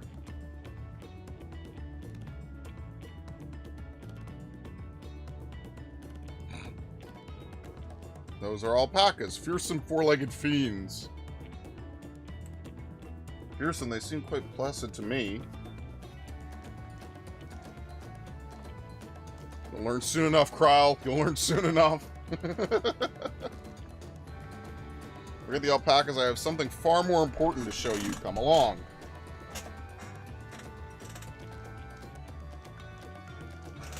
I have to, what did I say I was gonna do? I forget. Oh, I have to remove this off. Is that visible? Hold on. Which one is invisible? One of these is like the graveyard for abilities. Here. Well, you know why? Because I don't have one for Gunbreaker, I don't think. There you go. I put all my old abilities up here like this. What's this? Toggle mount music? Oh, okay. Well, I already have that somewhere else. Okay. What? What? What? Alright, whatever. Fuck it.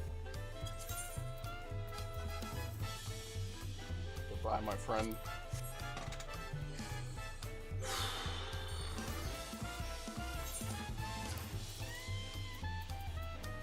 Move this over here. Call it a day. Done.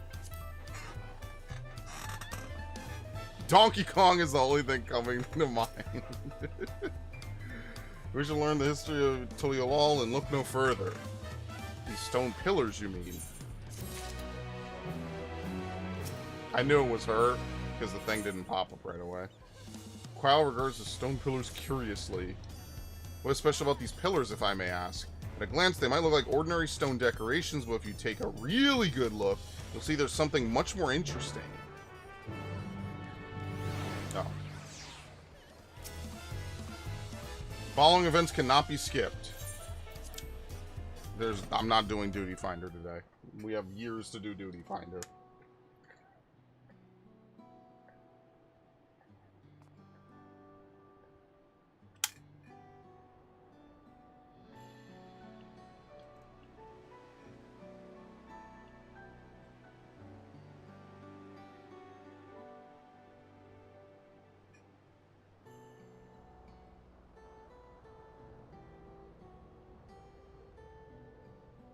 Almost looks like the intro to a Zelda game.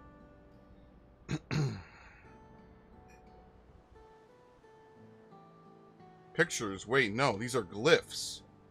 They seem to tell a series of stories, many of them featuring a two-headed Mamulja. Oh, then this must be... That's right, it follows the exploits of my father, Goluljaja, and his journey to unite our lands. We call it the Tuliyollal Saga.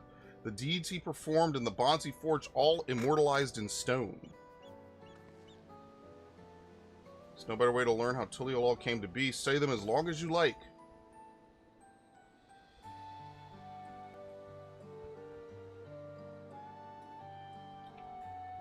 Oh, wow, this is new. Alright, well, I guess we'll go left to right. The Lay of the Brotherhood. This pillar tells of the Lay of the Brotherhood. It depicts a scene where Papa is granted audience to foreign explorer Ket something. I can never remember the name. I mean, Ketenram? That's the one. Ketenram's arrival in Tural is what prompted Papa to embark on his own journey. It's said the two grew to be close friends, brothers in spirit, if not in blood. But no one knows what became of the explorer in later years. Ketenram's disappearance is a mystery in Eorzea as well. The records say he traveled between our lands and yours for a while, but then it's assumed he was lost at sea.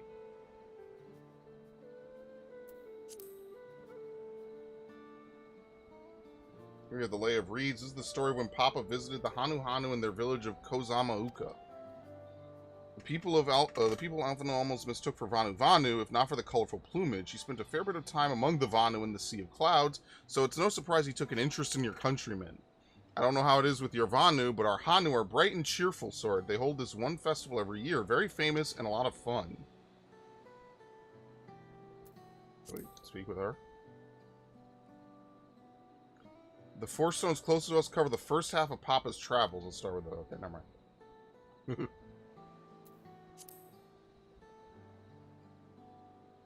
Let's see, this is the Lay of Pots, which depicts the Moblins of Kozama'uka. They might wear odd masks and sound weirdly muffled when they talk, but the gold and silver work they sell is the best you'll find anywhere. Moblin goods are the standard when it comes to gift giving. Clearly the Vanu aren't the only people with distant Turali counterparts.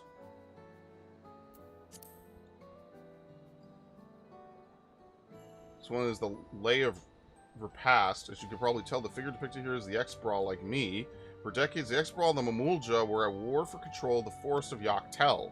The actions Papa took to end that conflict have since been hailed as the first steps in the founding of Tuliyollal.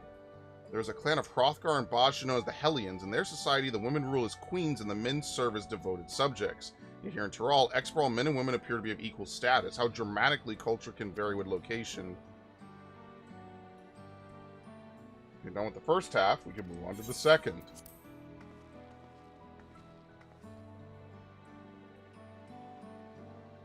The Lay of Gold.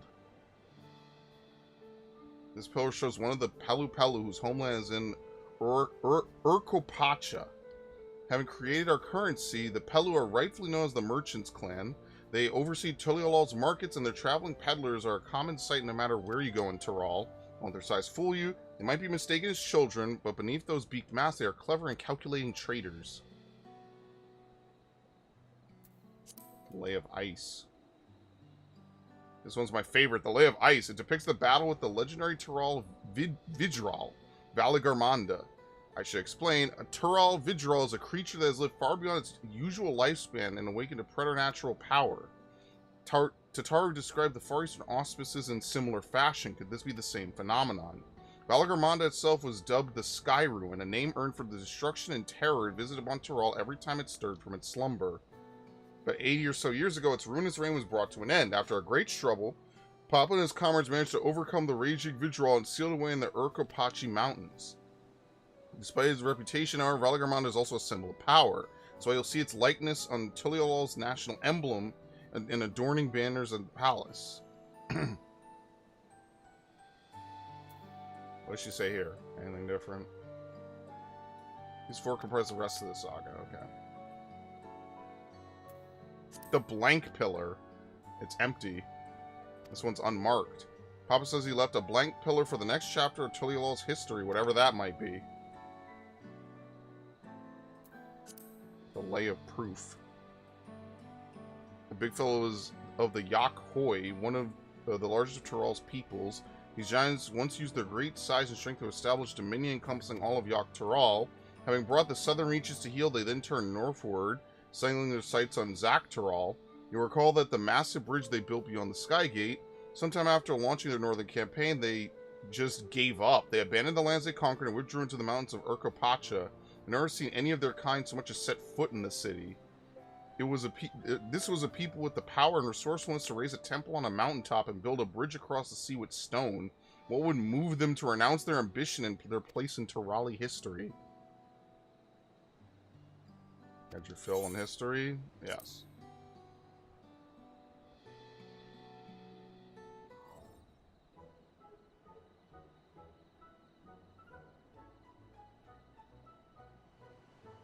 Glad to hear it.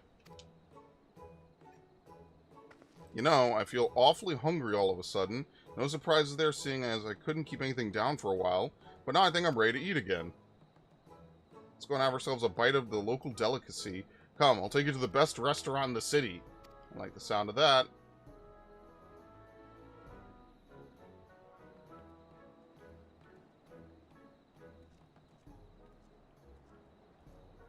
I wonder what the blank pillar is going to be filled in with. Probably the Warrior of Light came. It'll be like the last pages of Heavensward, because Heavensward was supposed to be a novel that was being written by that one guy. I forget his name. Fortemps? It's probably not how it's actually pronounced.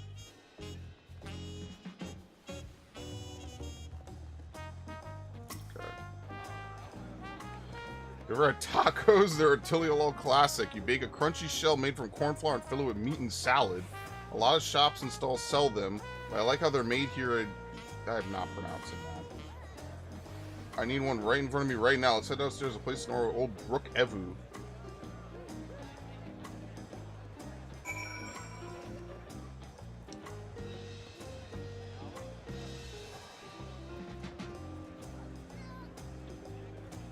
Oh lord, business is booming. That's funny. Urqopacha! My companions must sample your heavenly tacos. One for each of us, please. Right away, promise. And I'll pack them tight with my choicest feelings. Only the best for you and your friends. Could you be a red Hrothgar before, or is that a new skin tone? Did you hear the Silver Scales are back? Seems their overseas foray ended in disaster. More than half their warband is missing, including their leader. Aye. And now keen to rebuild their broken reputations, the survivors seek the Golden City. A fool's errand. How many hopefuls have disappeared in search of that fable? They should count their lucky stars they came home alive at all.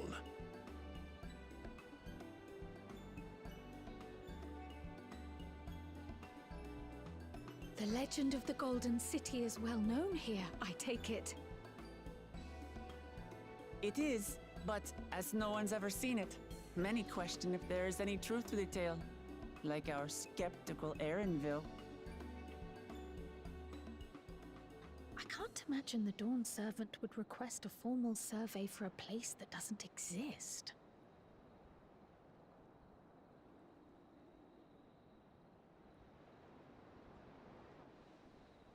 Yeah, like what would make someone give up once they found the City of Gold?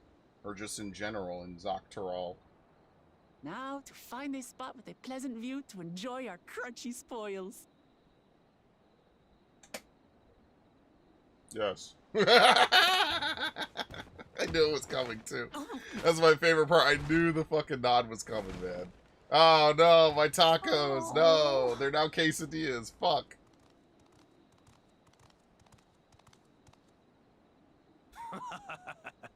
If it isn't the third promise. Oh, no.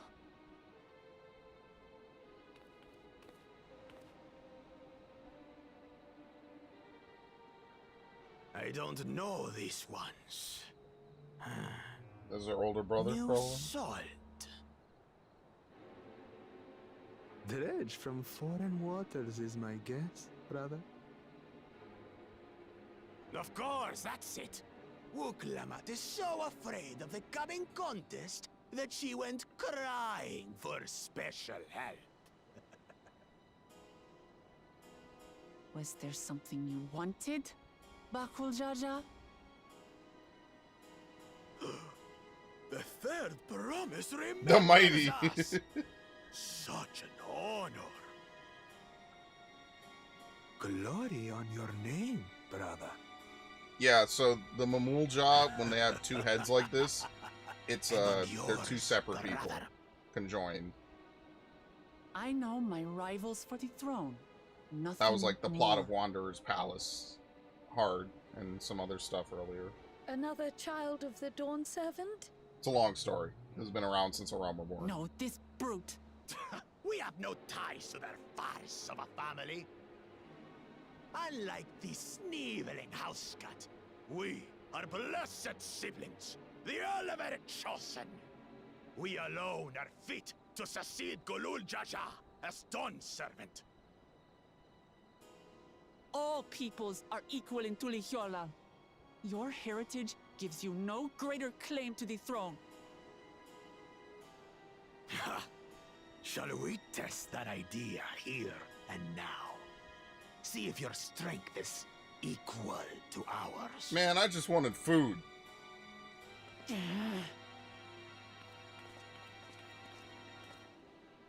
None of this has any bearing on the right of succession, correct? Best not waste your energies on pointless scuffles. Yes.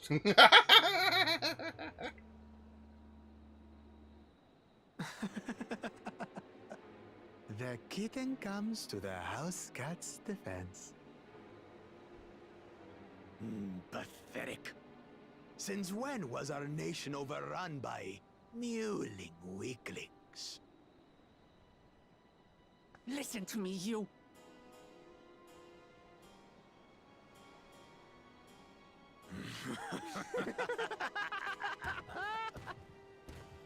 What a dick. A two-headed Mamulja. I knew of them, but that's the first I've seen in the flesh. Yeah, it's rare. Some get it into their twin heads that they're destined to follow in my father's footsteps. So they travel to distant lands to hone their battlecraft. Yep. We know that. Those are likely the ones you've heard about.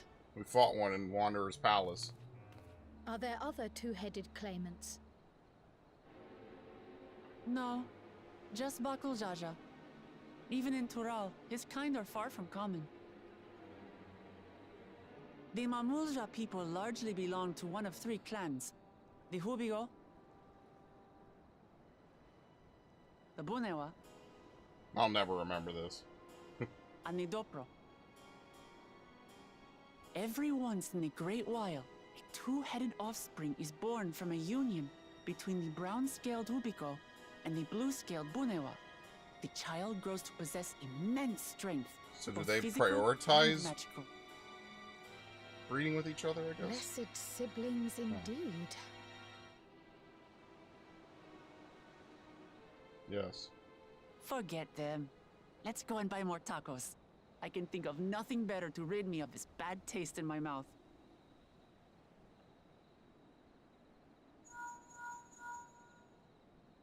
Enjoying your tour of the city, I trust. We've seen our share of notable sights and took a moment to rest. As such, we're ready to present ourselves at the palace for the rite of succession. Shall we meet you there? The palace it is. I'll let Urqopacha know. Yep, no time for food. Destiny calls. Perhaps we can return for more tacos later? So it goes.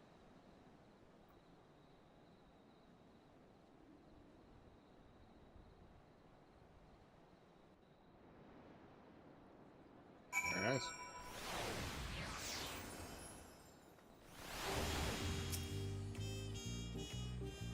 Urqopacha's lovingly made tacos went to waste, and it's all that brutish Bakul Jaja's fault. I was looking forward to trying some authentic Tuliyollal cuisine, but we should hurry and join Alphino and the others at the palace. Alright, it's a bit of a climb to the top, but you can head up from the Resplendent Court or even the eastern side of the Talon March. Now you have an idea of how the city's laid out. I'll let you find your own way. I'm teleporting. Oh, my poor empty belly. You think that drinking potions is, like, really disgusting? Or is it, like, potentially, like, really delicious?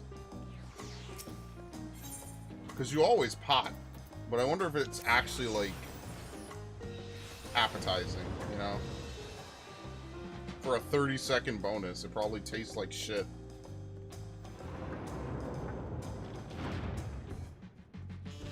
Oh, good lord.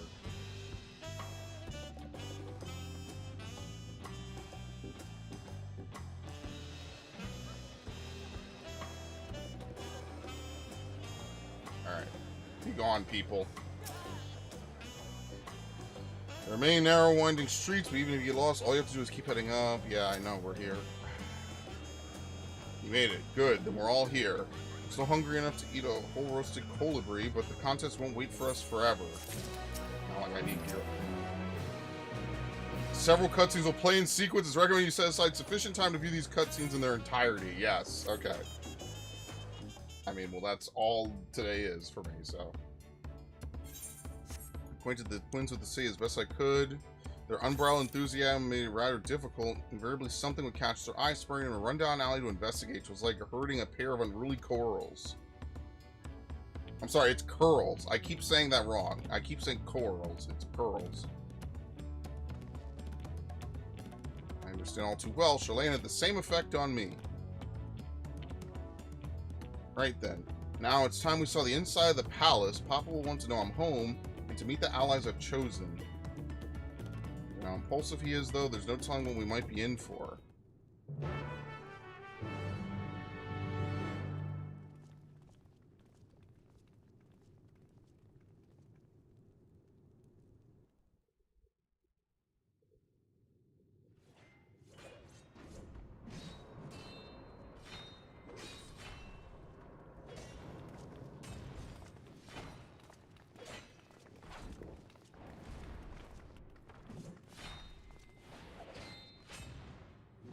Oh, what the hell's going on over here?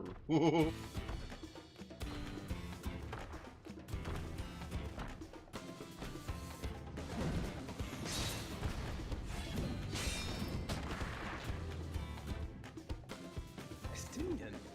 When did he get here? Oh, there we go. What's the point? Why is he here? Oh, you know this man? Yeah, Whenever my father spots a promising opponent, he invites them to Sunperch to duel. Pressing duties or no, he can't resist a good fight.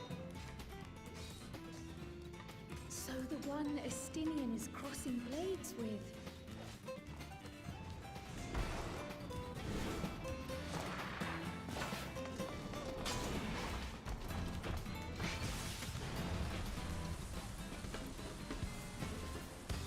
yeah, this is just another day.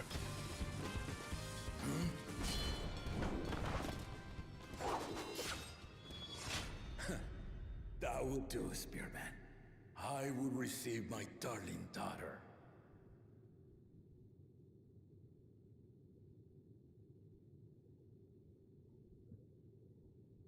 Know that you are the strongest I fought in many a moon, if not longer.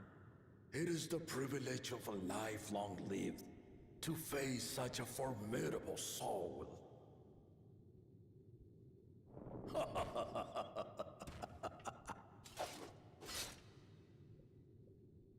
If it's formidable you want, then look no further than that man there.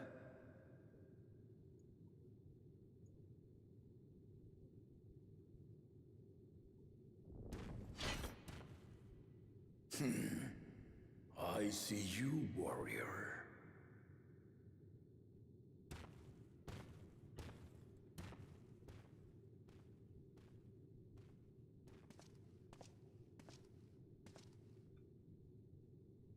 We had no idea you meant to visit Tural. I've seen what lies east. This time I chose west. And thus did our itinerant dragoon make his travel plans. You witnessed our bout. If you thought he was fearsome, that was with one head dozing. I'm not sure I understand.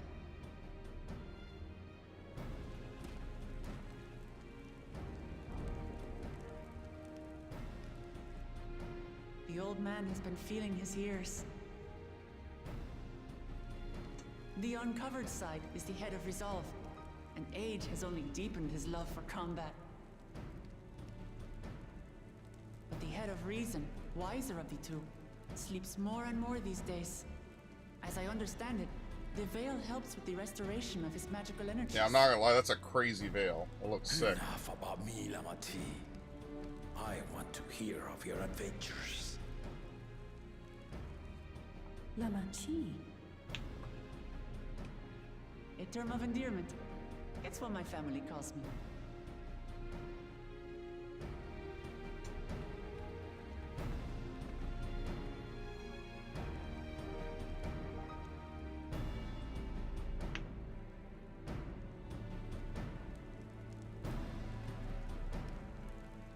Oh, a buddy boy. Yeah, he would recognize him, right? Yeah. Greetings, Solonash. It's Erenville now, Dawnservant.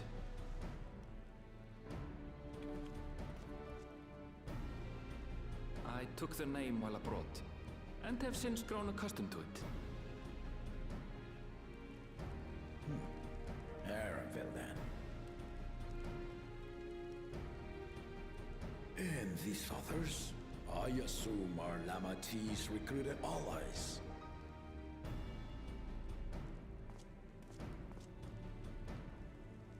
Ha! Old-tempered steel. Yet as much as I'd enjoy testing their metal, the hour of the right is at hand. I will summon the other claimants at once. Then I shall leave you to it. Good fortune, my friends. This dude is such a clown. I just show up in places fighting random people.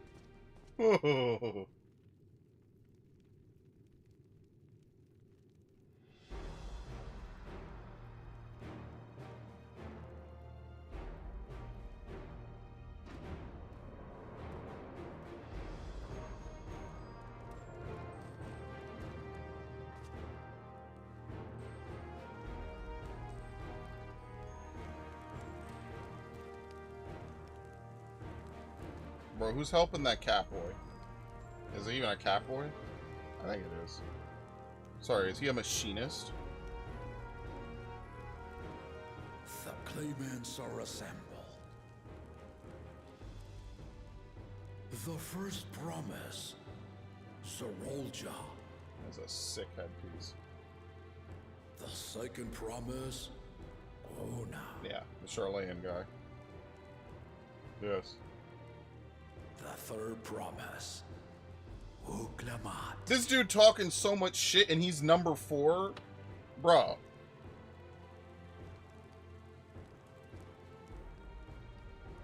And then this piece of shit. Son of a bitch. And lastly, the chosen of Mamuk, Bakun Jaja.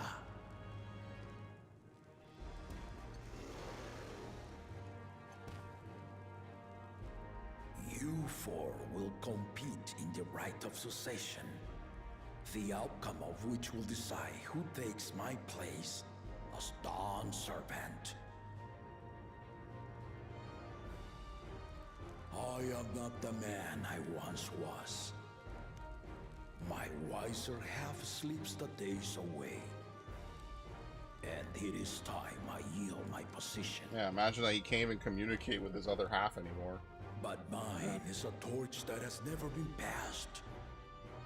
Tuliyollal is young. And so I look to the always for inspiration. The rite of succession. The means by which the autarch of Mamuk was chosen. Only the two-headed were deemed fit for this contest. But the Tuliyollal I built is a nation of many peoples. Our leader needn't have two heads, nor be a mamulja at all.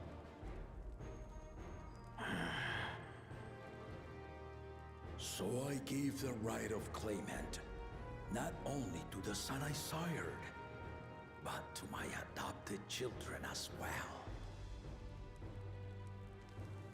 Yet the opportunity to rule was still not equal.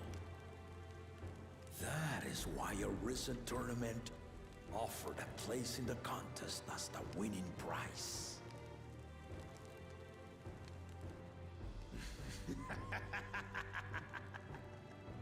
Damn, he is spitting. You have us to compete against. Ah, though it seems the one head was already too afraid to face us in the tournament.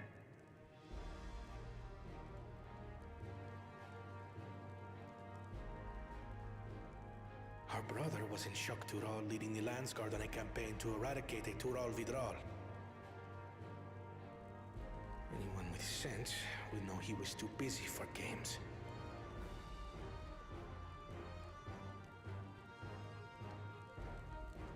Now for the part you've been waiting to hear.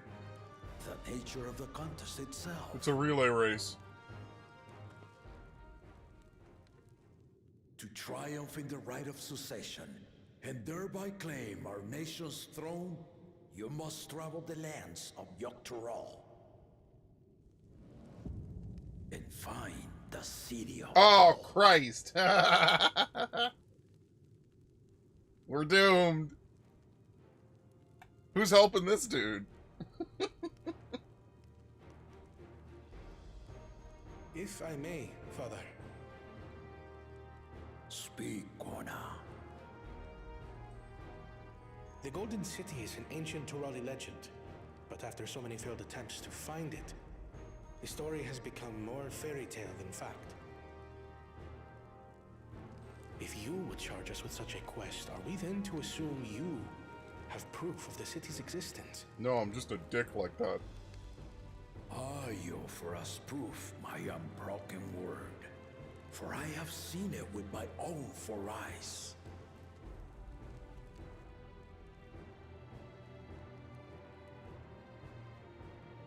The city's real. All those years. This was before the founding of Tuliyollal. I traveled the lands of Tural with my companions, and we ended our journey at the gates to the Golden City. I mean to have you do the same, but in order to achieve victory proper, you need to break the seal I put in place. Bring them.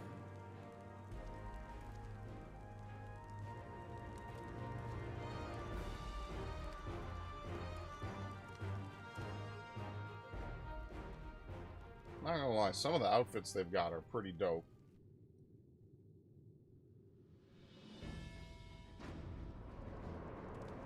I wouldn't wear them. They just look cool.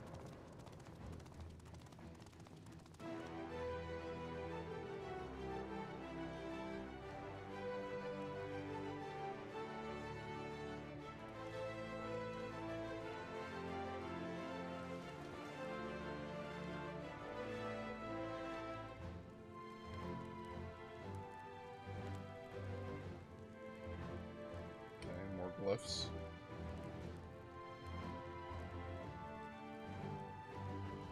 Where are they? Miniaturized ones of the ones we saw already, I think? Yeah. The Tuliyollal saga. The last chapter's unwritten. You will retrace the path I walked to unite our peoples, step by step. Along the way, 7 chosen electors will be waiting to measure your worth. Earn their keystones by performing the feats they ask of you. Once you've fitted each of the 7 tablets with the keystone, you'll have the key to unlock the seal on the Golden City's gates. Better question is, why did he So skip? the contest is in stages, Yeah. none of which can be skipped by rushing to the ultimate objective. Exactly. Exciting, isn't it? Martial tournaments, hunting festivals, and now this? You do so love your contests, Papa.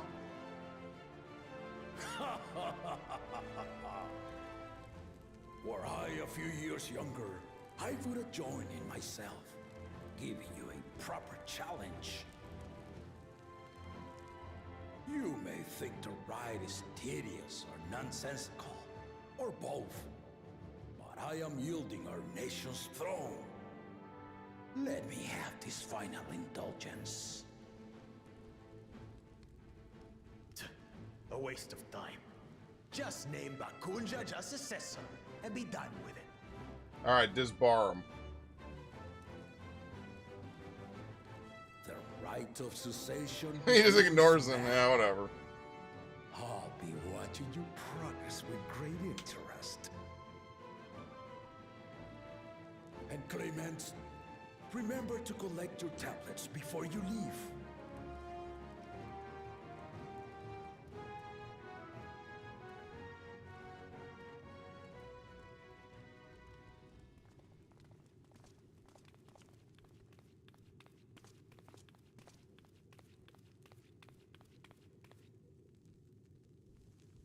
You are one of Lamachi's allies. Speak freely. I am Cryle Baldessian, representative of the students of Baldessian.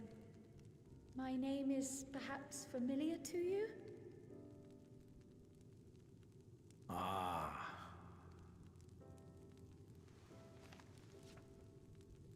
Yes. It would seem you sent this letter to my orders some years ago. The ink has since faded and much of the writing is illegible. Even so, we managed to determine the essence of it. A request to investigate the Golden City, addressed to my grandfather, Galuf. Included with the correspondence was this earring. A fairy tale and a piece of jewelry were enough to convince my grandfather to sail halfway across the world. So there is surely some greater mystery at work here. On behalf of the students, I've come to seek clarification on the matter. Have you any knowledge you might share with me?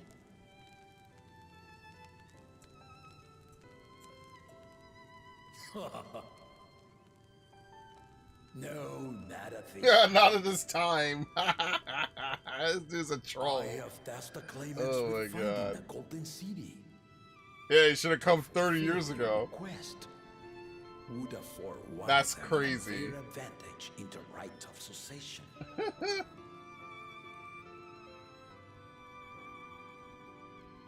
But once the contest is decided, I plan to entrust the entire truth to my successor. If you want to hear it, then you had best help Lamachi win. Very well, Dawn Servant. On my honor as a student of Baldessian, I will find your Golden City. Thank you for hearing my petition.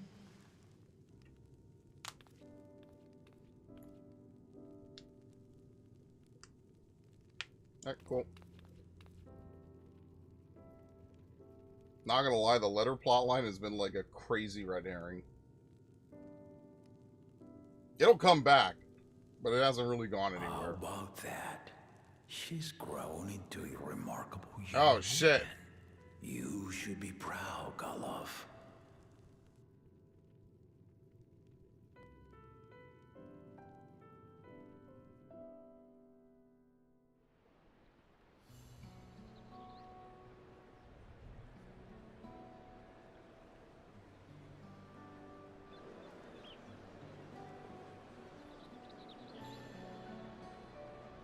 When is he gonna be a trust Too character? late to change your mind now, I suppose. But are you sure you wish to be part of this? That's really what I'm hoping for. Our third promise is not wont to take no for an answer. Though you may have agreed to help, I worry that you were swept up in her relentless enthusiasm. Or perhaps you've been lured by the glory of the Golden City. Either way, this contest for the throne will place you and yours at the heart of political turmoil. Yeah, I love it. If you are second-guessing your decision, tell me now. This may be my last chance to help you withdraw. Smuggle you back on a boat, ship you back out.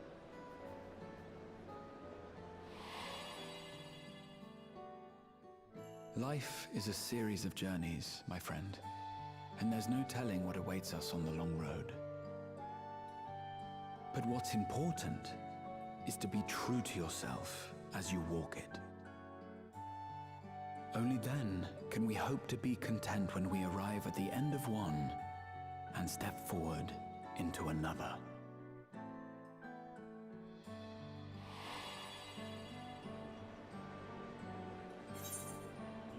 Yep.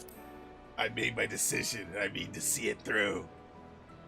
Obviously, they're not going to let you say no. They might as well just roll the credits right there. Is that so? Man, you're a peculiar one, aren't you? I will speak no more of it then. As for my own involvement, I can no longer conduct myself as a mere guide, I think. Not after the Dawn Servant's revelation.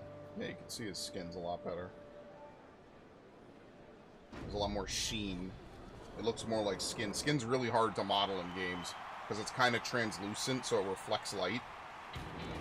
They talk about that a lot in different games. Here they come! It's Saralja! Such a fearsome mien. Make no mistake, there goes Tuliyollal's mightiest warrior. First promise, our village needs aid. The cold weather stunts our crops, and the children of our village go hungry. Once you ascend the throne, I beg of you, grant my people new lands, please! Saralja. Take heart, tiller of the soil. The resilient son, blood heir to the Dawn Servant, has heard your pleas. Yeah, so people love him. Is anyone going to ask Urqopacha anything? Or are you just going to boo and throw tomatoes at her? Saralja, the first promise and commander of the landscape. Saralja, the palaceer. As he was so careful to remind the crowd, Saralja is indeed the natural child of Urqopacha. And Resilient Son, is that another title, like the first promise? After a fashion, common knowledge has it that two-headed Mamulja cannot sire children. Saralja was born all the same, okay. with What the the head of hell? Sol's features and the head of reason's scales. An extraordinary example of life's unyielding resilience. Interesting. And a warrior's reticence. He says little, but the way he moves... I know a hardened soldier when I see one. He's a natural swordsman, a gift he inherited from his father. Some even say that the son has already surpassed the sire. Should he come to power, the first promise means to employ that martial prowess in the conquest of foreign lands. For this, he and his supporters have been labeled expansionists. This puts him in direct opposition to Urqopacha, who advocates for the preservation of peace. You may recall that she spoke of a claimant who cannot be allowed to rule. That is Saralja. I think the other one also can't be allowed to rule. He's also probably just as crazy. Kyle, are you alright? Upcoming alarm? What the fuck are you talking about? The echo. It gave me a glimpse into Saralja's ambitions. Deep and unknowable, like an abyss. Yet at the same time, a roaring, unquenchable fire. was a trifle terrifying, to be frank.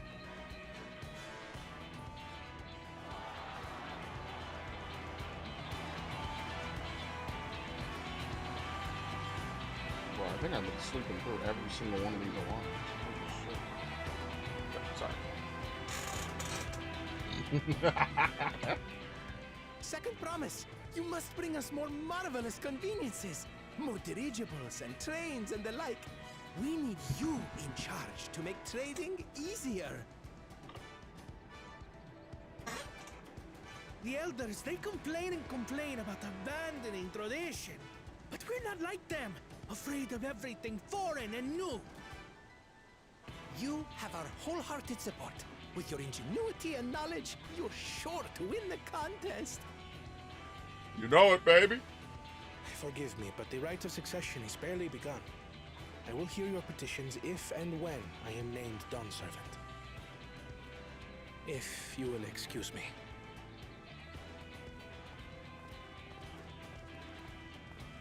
Plain spoken, as always. That's Arcona. Practical to a fault.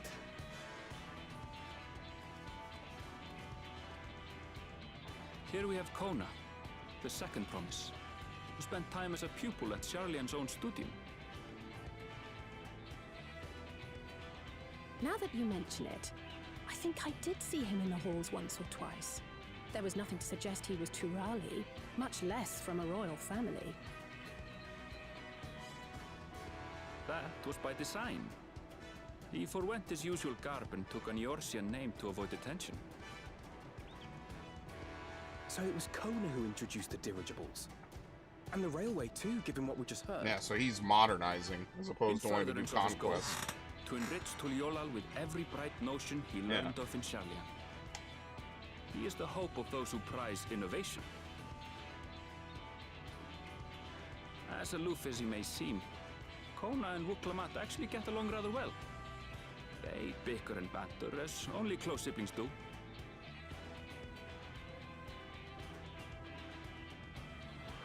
Alright, where's our girl? Oh shit, never mind. It's this dude. How did he win this contest, man? This is ridiculous. Gracious of you all to cheer the lesser claimants. But I'm gonna win. I hope we eliminate him first. Who the fuck is rooting for this guy? Seriously. Uh-oh. All this dude did was shake his head. Oh, come now. What are you afraid of? I'm no different from your Dawn servant. That my kind should reign is Mamulja tradition, and has been so since before there was a Tuliyollal. I'll brush aside your feeble contenders. I hope this dude falls off a cliff somewhere.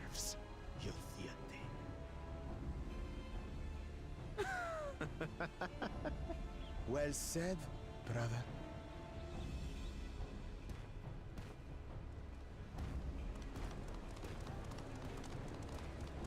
Oh, we're in deep trouble. Mamulja finally found peace in Tuliyollal. I pity those fanatics are intent on keeping that tradition alive. The chosen of Mamuk, Bakuljaja, winner of the recent martial tournament, and the only claimant not of the Dawn's promise. His strength is undeniable, but you see how he is. Yeah, basically only traditionalists want him. Only supporters. No one really likes him like the other two. What would he do with the throne? And now everyone leaves. No one cares about Urqopacha. His policies and so forth. I doubt he's thought much beyond winning the contest itself. Yeah, he just wants to win because he believes he's earned one it. Thing seems certain. As a two-headed Mamulja. If he does become Dawn Servant, he will see the Mamulja exalted as the ruling class. Alright, so this dude definitely cannot win. No matter what, he has to lose. It's not about us winning, it's about him losing. Sounds like another that cannot be allowed to rule. Oh my god. Alright, no one cares about Urqopacha. Pack it up, boys. No one gives a shit about her. Not a real candidate. No one cares about this Hrothgar lady. Ugly as shit. Who gives a shit? Goodbye. The entire crowd left. They're here for 3 people. And they don't care about the 4th candidate. Whatever.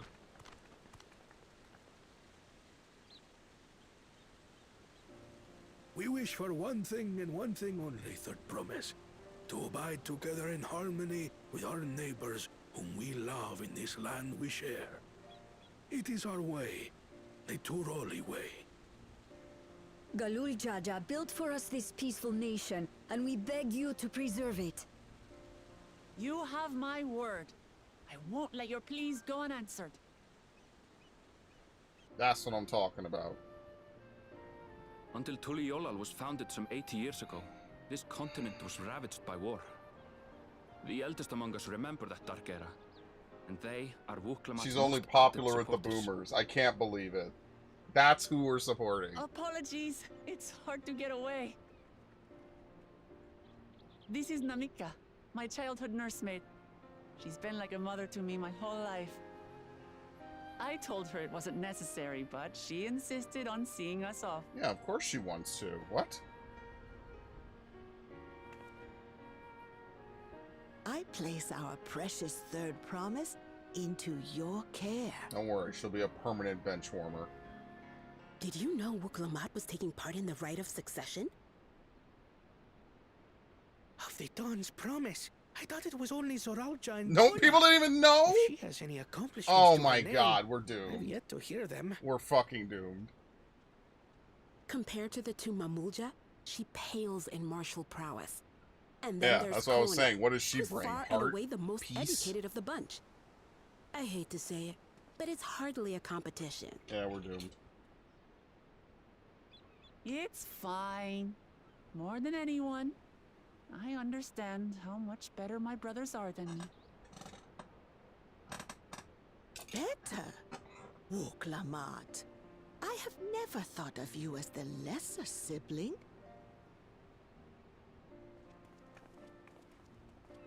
Your brothers may excel in their respective ways, but you boast qualities that both lack. A strength that is yours alone. Having cared for you for so long, I should know. Thank you, Namika.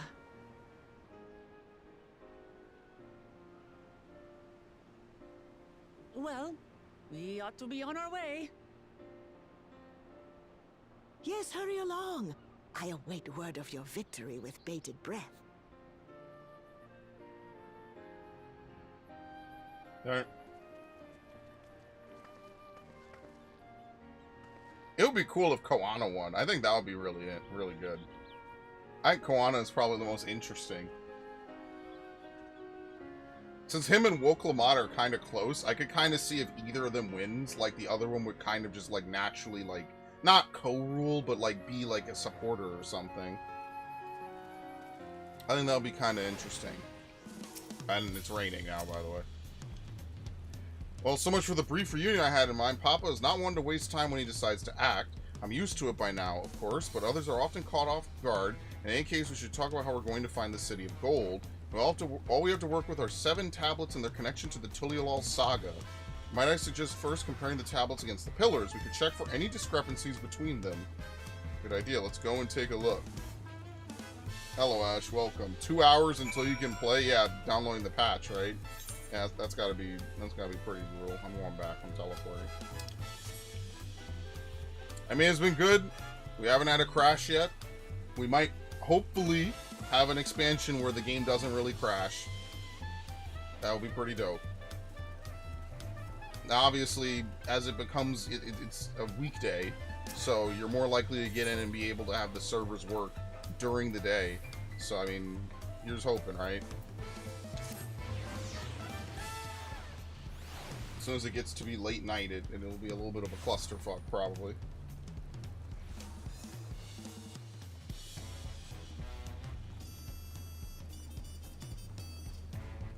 What are you doing, Alan? Say.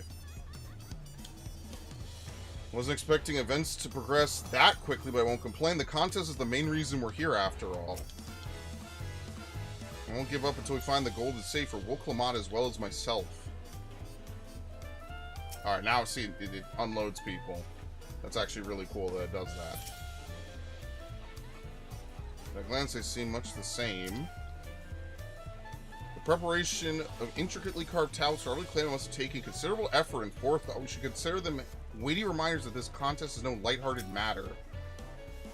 That makes sense. Urqopacha, the tablets, if you would. Of course! Of course!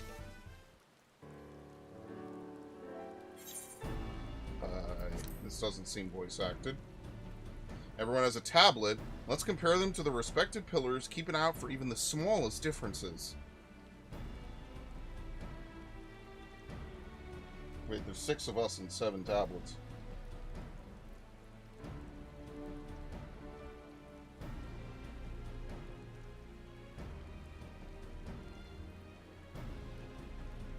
Now, wouldn't the other candidates also have to do this? How are they just going to psychically know what they do or don't need to do? Yeah, we're going to have to fight Valagarmanda. That's going to be fun. He's going to break out of ice. At least he won't kill Biggs and Wedge. What was it, Biggs Darklighter? Yeah, he's a very side character. Unless I'm missing something, the glyphs appear to be identical. Only difference being that the tablets have hollows where the keystones are to be fitted. So now that we've established that the scenes are the same, where do we go from here? The Dawn servants said we were to retrace the path he walked in uniting the Tyrell's peoples, and that we would encounter 7 electors along the way. And we have an answer here right in front of us. Papa's path is all laid out in the Tuliyollal saga. Y'all didn't catch on to this immediately. The events the glyphs portray, do we know the exact locations where they took place? If one's close, we could go there and search for an elector. That would confirm we're on the right track. Let me think. The Lay of Reeds was in the nearby Hanu settlement. Papa took me there once. It was during festival season, and the whole village was alive with good cheer. There's also the Lay of Gold, the one that involved the Pelu village, which is about the same distance from here. Yeah, we're gonna have to do both before we get to the first dungeon. That's usually what they do. If we're going anywhere, we should ask around about the road ahead. I heard a lot of talk as we toured the say about a storm we passed through at sea. Apparently it ravaged Ihuykatumu several days ago. Since our roads are not as well paved as the Orzias, they're more susceptible to damage from natural disasters. Want to avoid wasting time taking a dead-end trail, I suggest we spend a few moments making inquiries. If it's information we need, let's leave it to me. I'll bring the information to us.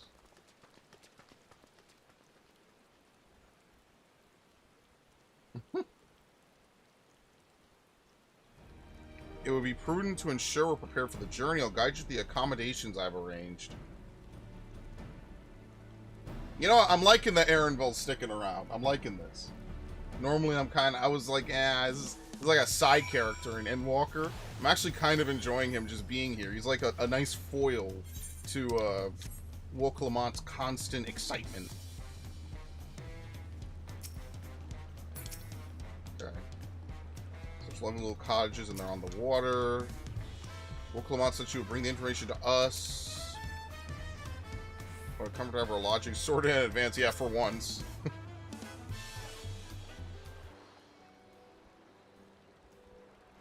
Right, the reservation is under Urqopacha's name. If you don't mind, I'll leave my companions to you. Certainly, sir. I'll go and track down the third promise. Once you finish organizing your gear, you can meet us outside Zalbriyav Tai. I'm sorry. There's gonna be a whole expansion of this. Greetings, visitors to Tuliyollal, and welcome to the Foron Cabins. Whenever you are ready, I will show you to your rooms.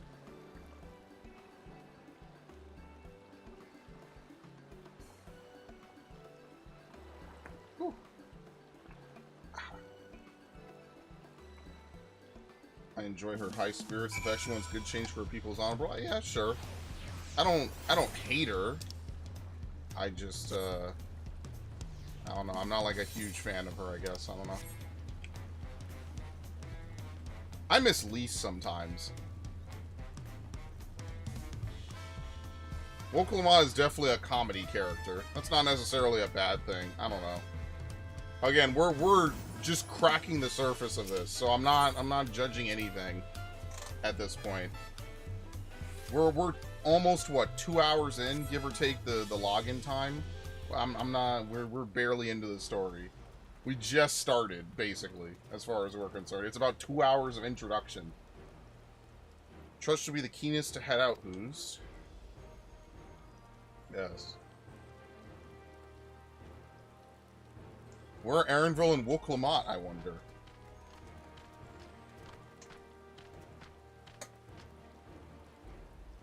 Oh, good, you're all here. Oh. Who might your companions be? Seeing as we needed information, I thought, who better to get it from than the locals? These two hail from the villages we're thinking to visit.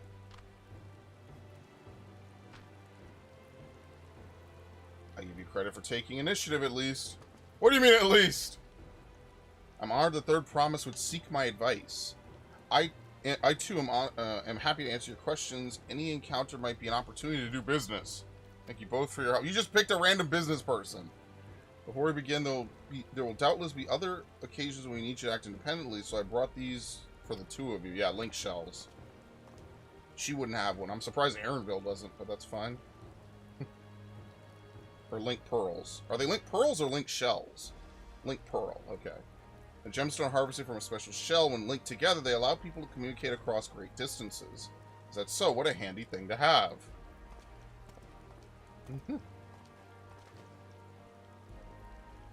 It'll be very useful on our travels. Speaking of which, I should get back to introducing my two new friends here.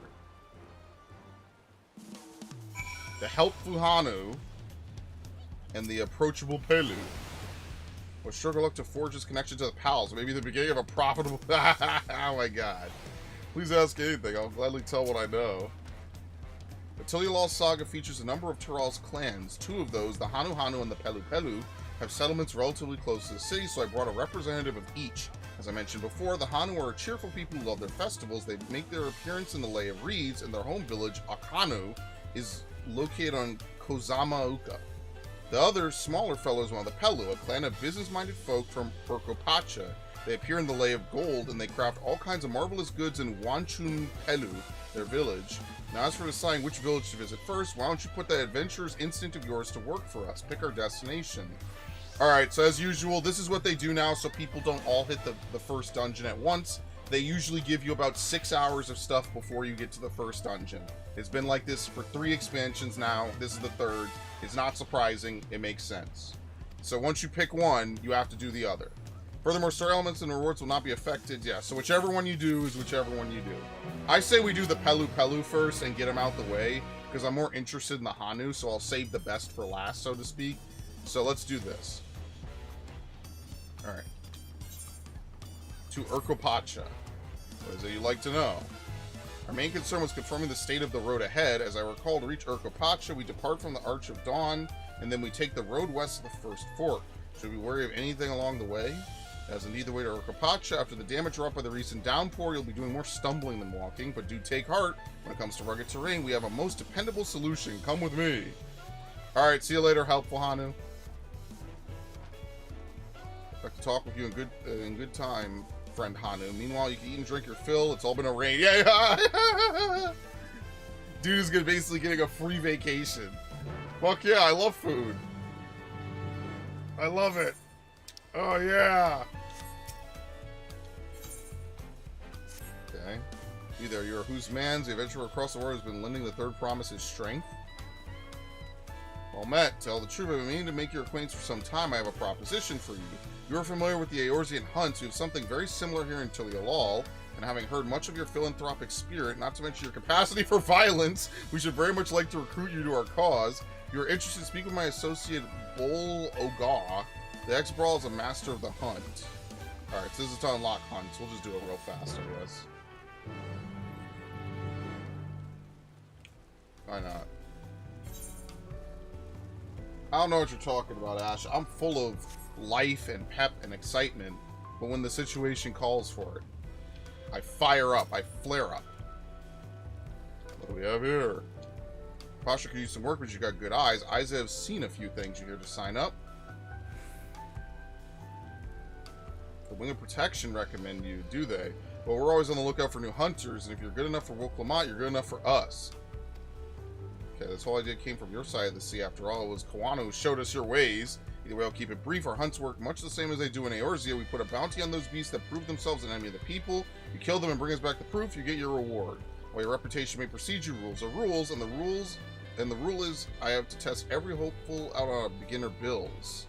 Prove yourself into all, I'll give you bigger fish to fry.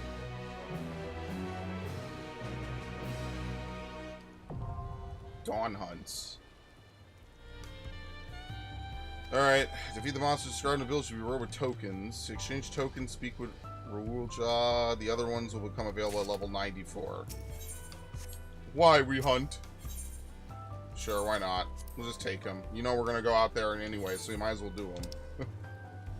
Alright. Unfortunately, there's not really like a good teleport over there. It's not the dirigible landing. What's the other area? It's the caverns.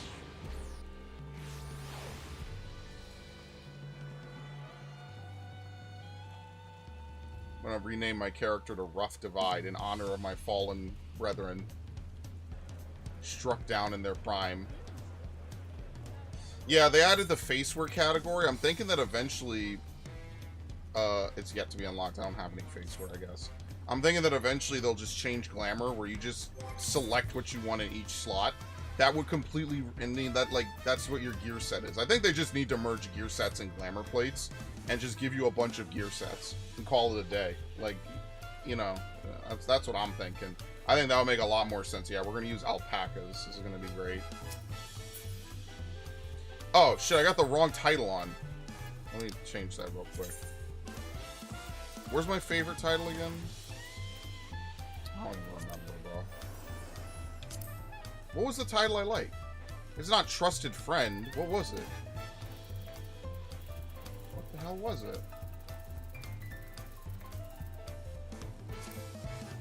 Category? Oh, I don't remember, bro.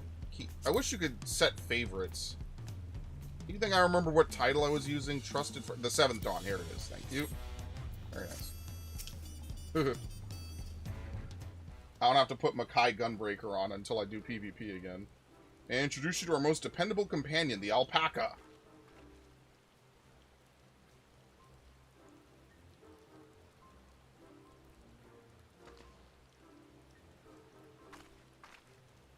These animals can traverse Urqopacha's steep mountain trails as if they were gentle fields, and all while carrying heavy loads, our merchants would be lost without them.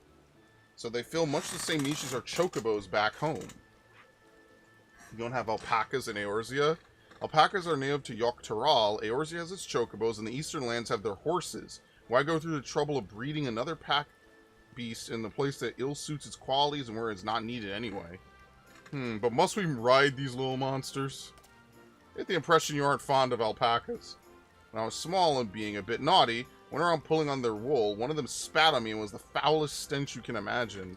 I see. Where they like to ride. Alpacas bred as mounts are inquisitive and docile, even though without experience find them easy to handle. Look at her, she's not pleased. We're really doing this then. So is my information useful to you? Yes, very helpful, even if it wasn't what I wanted to hear. Good, I'll take my payment now. You want me to pay you? Guess I should have expected as much from a Pelu merchant. Let's see what I have on me. The Pelu value the act of spreading joy through trade. As you should know, they take pride in making deals that benefit both parties. There you go. A fair price for your fair advice. I made a trade with the third promise herself. My friends will never believe this. Should be on my way now. I wish you safe travels. Off you go then, and thank you.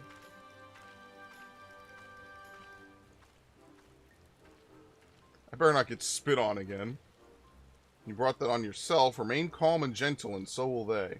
And they won't give you that hawk tua. I'm still not happy about this, but if we need to ride alpacas to reach Urqopacha, that's what we'll do.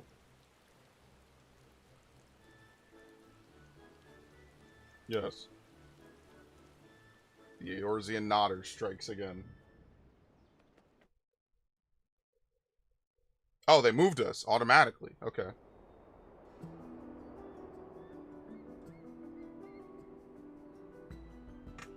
Turali poets of yore sang of a mountain that would stand tall, even should all other lands sink beneath the sea. Indomitable and eternal, it arises from Urqopacha, 100 peaks of time. Of all the beasts which crawl and fly, only the legendary Valigarmanda could hope to disturb the sun's we got grapes? serene majesty. Yet, with that flying calamity imprisoned by the Dawn Servant, what great feat remains for those who would claim the throne?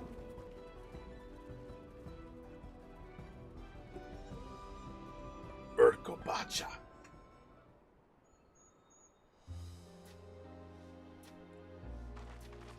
Man, this music is chill, this expansion, brother.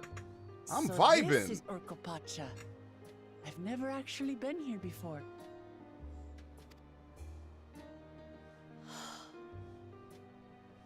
The air is so crisp and clear. Yes, it is. Take a deep breath. Mountains everywhere you look.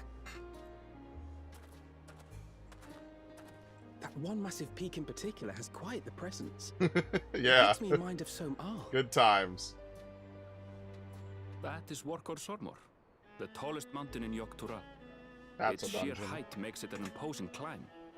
But there are other reasons the ambitious keep their distance.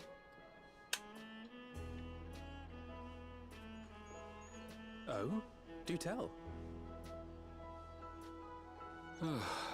Where to begin? Excuse me, but you're Wuk-Lamat, are you not? I hadn't thought to encounter one of the Dawn's promise here, of all places.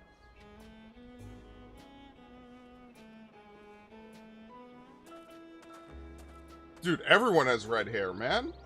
I'm not special anymore. What? But I should introduce myself.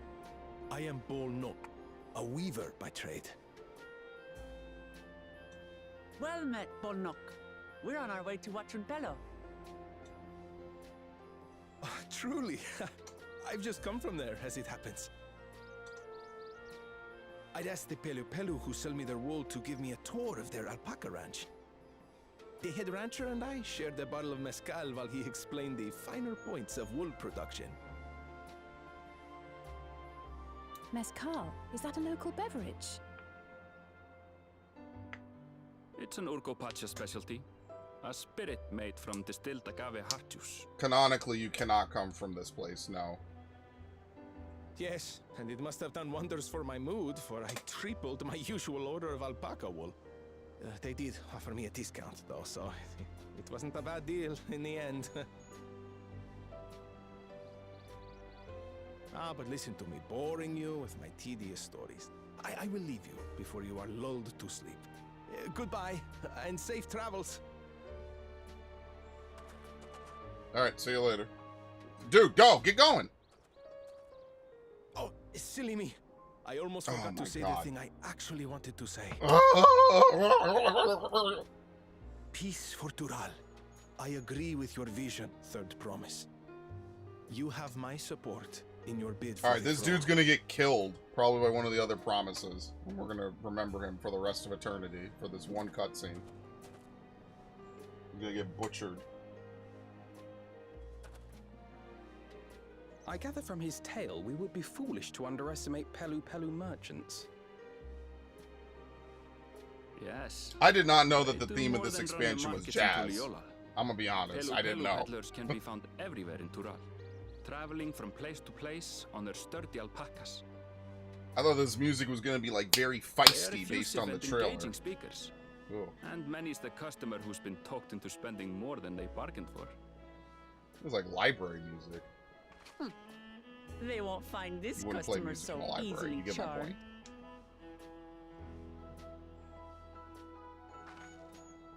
God, I hate this woman. Fuck. Off the main road. Don't get lost. Fuck. It's right there. And she misses it somehow. She goes left. Could you imagine?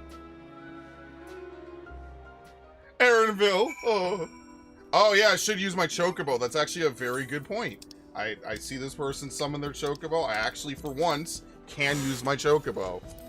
I totally forgot. I haven't used my chocobo in years. All right, buddy. Obviously, we're gonna get rid of the mount music, though. There you go. Goodbye. We'll get rid of the mount music, obviously, because you know, let's enjoy. Oh shit! Chocobo's turn. They lean now. Wait, when did they add this? This was not in the game before. Chocobo's lean? Are you serious? That must... When did they add that? What? Hold on. I gotta Google this. When did they add that? There's no way that's been around forever. No fucking way. What? Yeah, that has to be new. I've ridden chocobos in this game forever. I have never seen them lean. Hold on. Does it work on another mount? Oh, well, we need another mount that rides on the ground. Hold on. Let's try the Euphonious Kamui. No. Dude, chocobo... What the fuck? Where's Lunar Bahamut, by the way? Here we go. This is what we'll actually be using. Does it lean? I don't know. But I know chocobos did not always do that. Yeah, the leaning's new. Definitely. Okay, thank you. I'm not losing my mind. I could see more buildings down the path Bolnock was taking. I wonder what's over that way. Feel the change in altitude most keenly. Well, mayhap not to the same degree as the Sea of Clouds. The area is decidedly thin. Okay. That's crazy that they added that. There it is. Wanchu Pelu, home of the Pelu. Pelu, Urqopacha have arrived before us.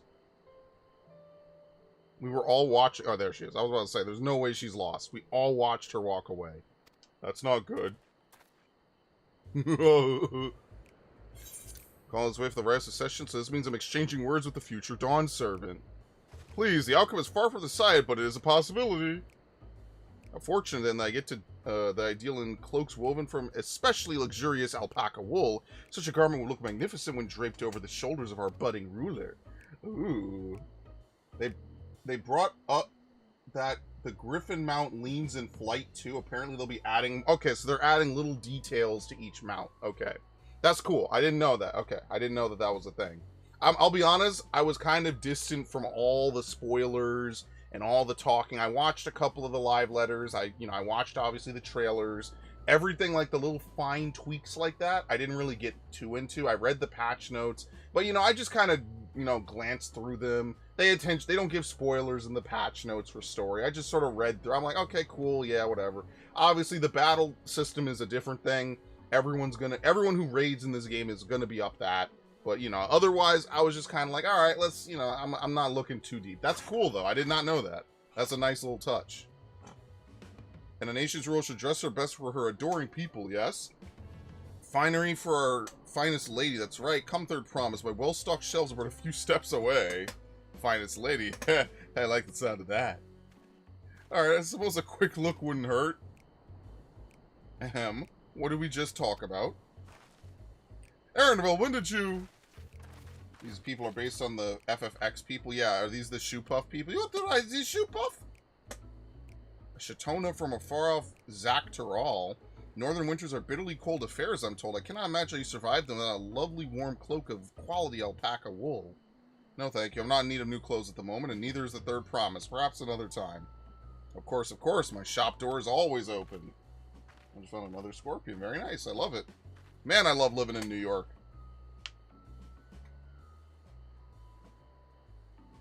You were saying something about not being easily charmed? I was just... As I mentioned previously, the Pelu people live for bringing happiness through trade. They won't cheat you or sell you defective goods. They will, however, disarm you with their deft turns of phrase, and unwitting customers like Urqopacha fall prey to this affable approach time and time again. Your only recourse is a clear and firm refusal. They won't pursue the matter should you make your disinterest plain. Man, if only we could have more people like that in real life. A valuable insight into the minds of the Pelu Pelu. Let us all take Aaronville's words of caution to heart. For just popping up, FFXII has one helping unit for her big concert. I've never actually played that game, I don't think. Kind of want to buy it. Alright, so now we have the teleport to Urqopacha. Or out of Urqopacha, rather. Alright, Traders of Happiness. Not my finest moment, I'll admit, but now that we're here, let's do what we came to do, find the Elector. Allow me to propose a strategy, then. Kral, Alice, and I will speak with the merchants. Wooklamont, you and Aaronville might try approaching travelers and passersby. We must pray investigate any of the other establishments which catch your eye. Should you learn aught of use, unless related to the third promise. I cannot believe Chocobo's lean. That's dope. Alright, buddy.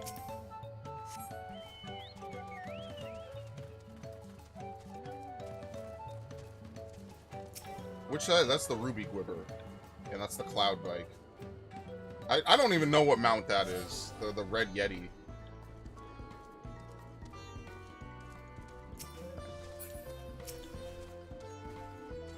Dawn Servant's Elector. Ah, I thought you were a new face in town. Here for the Right of Secession, I take. Me, I don't care much for who sits on the throne as long as they keep Tyrell peaceful. People tend not to be in the mood to relax and sip our excellent mezcal once arrows and spears start flying, if you know what I mean. Speaking of which, would you like a cup? A joy shared is a joy doubled, I'd say. Oh, right, yes, you were talking about, or you were asking about that Elector business. Being but freshly returned from my training room, I've heard there's a contest afoot, but not much else. Our head ledger, Tobly, could probably tell you more about it. You've had enough. Tobly. Yeah, I don't know what the name of the mount is. That's one thing they don't do in this game, is you can't, like, mouse over someone and figure out what mount they're riding. You can do that in World of Warcraft. Electors. Oh, yes, I've heard all about the Right of Secession. They're looking to put a new ruler on the throne. Personally, I'm rooting for Zeral Jah. If the first promise wins, I'll look to expand our sphere of influence. That means access to more resources and more customers in the thousands column, potentially so many new trading opportunities to spread happiness far and wide. Others have been coming around to my way of thinking, so I've begun crafting goods inspired by the resilient sun. Would you care to purchase something? Please, just answer my question. Very well, you said you want to know about the Elector. I could help you, but I won't. I can tell you're no supporter of Zeral Jah or his policies. Wow! It's an alpaca you need. Before we get saddled up, I'll need to add your name to our register. Okay. And this expansion, I am doing all the stupid fate things. I will be doing that, though. Very nice. I will definitely be doing that this expansion for all the previous ones. Every time I play, I'm going to do a small amount of fates. Chip away at it bit by bit. If you do 6 fates in an area per day, it'll take you 10 days to beat an area and 60 days to clear an entire expansion. You might as well just fucking do it. Amablu, do you have a question for me? So I don't know about any electors. You can take a moment to see our prize alpacas before you leave, though. Be sure to admire them for a respectable distance. Get too close, and our nervous darlings may be tempted to spit on you, and that stuff stinks. Happened to a visiting buyer not so long ago. Tobly, that's the head rancher, was so mad at me for not giving a proper warning. No one makes a mistake without Tobly noticing. He knows everything that happens on this ranch. Alright, buddy. Yeah, I dyed my Chocobo red. Dude, the leaning is so cool. I can't believe it. That's so dope. That's fucking cool, man. That's actually really cool. Climb. No! Oh, it's too high. It's just too high.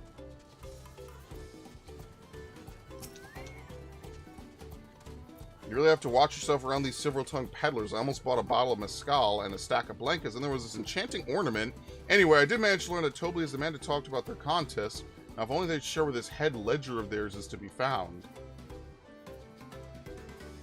Really? He's also the head rancher. Well, the alpaca ranch is not far from here. I say we pay it a visit before the others return.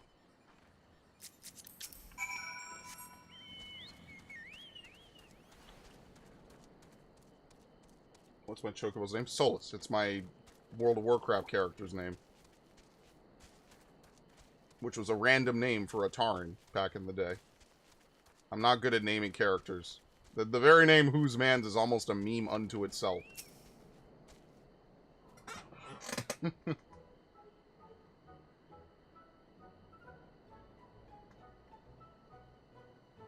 And then people will be in roulettes with me and be like, whose mans is this? And I'm like, yep, it's the meme. I used to take screenshots of that all the time. S-O-L-I-S. Solis. There's a lot of alpacas still. We know the head ledger could be here somewhere. Can't let fear deter me. Not to say that I'm scared, of course. Of course. I can feel you're judging from here, Who's.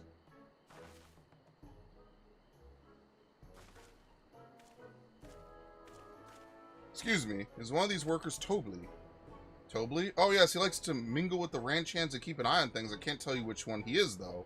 You can't? Is this part of the contest? All I could say is that Tobli often mentions his favorite pungent subject. He can't resist a profitable trade, though who among us could, am I right? Still, if you bring him a very good deal, he might let his identity slip. So it's like a game. Easy enough. All I have to do is offer Tobli a deal he can't ignore. No problem at all. Well, maybe one problem. I don't think my purse is deep enough to pay everyone we think might be Tobli. Let's ask some questions first to narrow down the field. We can meet back here to share our impressions.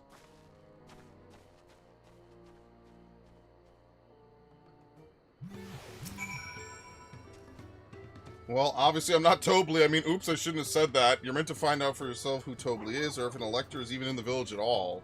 Imagine that if she was actually Tobli, too. That would be funny. Think I might be Tobli? Well, maybe I am. All I can say is that in this village, none have reared more alpacas than I. Am I Tobli? Yes, that's me. Excellent work for the third promise in our outro. Sharp instinct, shall we commence the right of secession then? I'm Tobli. The visitor from across the salt, if I'm not mistaken. You warned the alpacas will spit if you startle them. I suggest you keep your movements slow and deliberate. We talked to the boastful rancher, right? Yeah. I gain nothing from doing this. This guy's name is One Night Stand. Holy shit. Tobli's the name of the guy who helps you in his concert? Oh shit. See, I never played 10-2. That's actually cool then. Thank you. We're done with our interrogations. Who do you think it is? It's definitely not the nonchalant. I think it's the diligent. But it could be the boastful. I have no idea, because he likes to talk. The diligent was talking about his favorite subject, which I'm assuming is alpaca spit. I have no idea. I'm gonna be honest with you, dude. This is her problem. This is her problem. This is not my problem. Stable chores. Am I on that one? Time to rip the mask off our mystery ranch head, so to speak. It's definitely not the nonchalant. Could you imagine? Tobli, I propose a deal, a generous sum of coin for your confirmation of your true identity. An offer I gladly accept. As you'll correctly guess, I am indeed Tobli, head ledger of Wanchupelu and head rancher of the family ranch. I'm also one of Galul Jaja's chosen electors. Aha, in a place featured in the Tuliyollal saga, just as we thought. I was right to trust you in your instincts. I wager this won't be the last time.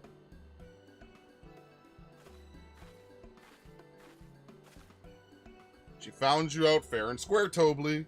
I'm glad she did. Would have been a pity had her bid ended here.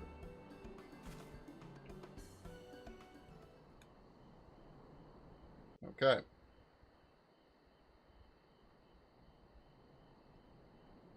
Deducing the Dawnservant's elector was the first step of the feat.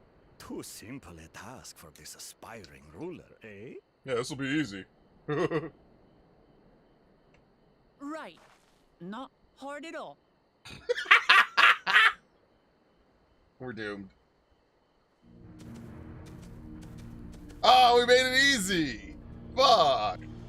He doesn't have to do any of the work. They should have held him outside. This is bullshit. Zorolja.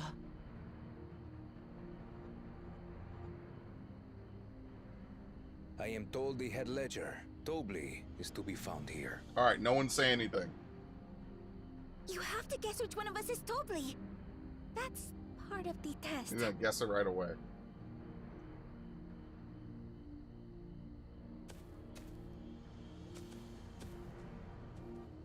He's gonna rough him up. Are you Tobli?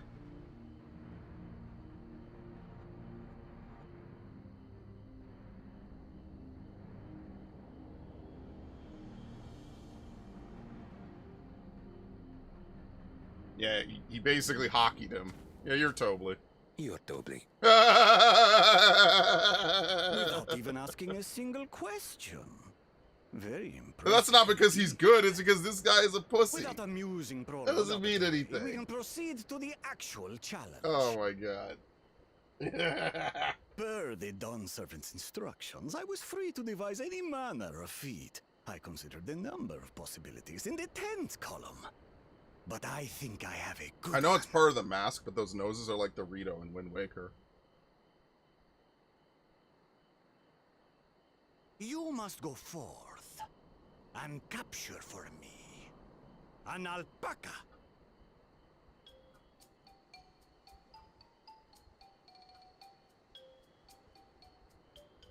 Okay. This is massive shit posting. While I've not had the best experiences with alpacas, aren't they generally docile creatures? That doesn't sound like much of a challenge. That's what you think. The example! The example!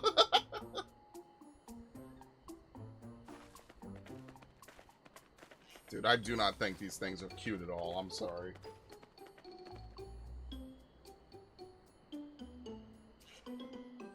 This is a special kind of alpaca. Would you please approach the animal, Third Promise? Who? Me? Well, it should stay calm if I stay calm, right? That's what Erinville said. Dude! It's gonna spit on her so badly. That's why you wear full face armor like me. It'll wash. The little monster spat on me! Oh, that stinks. I can't.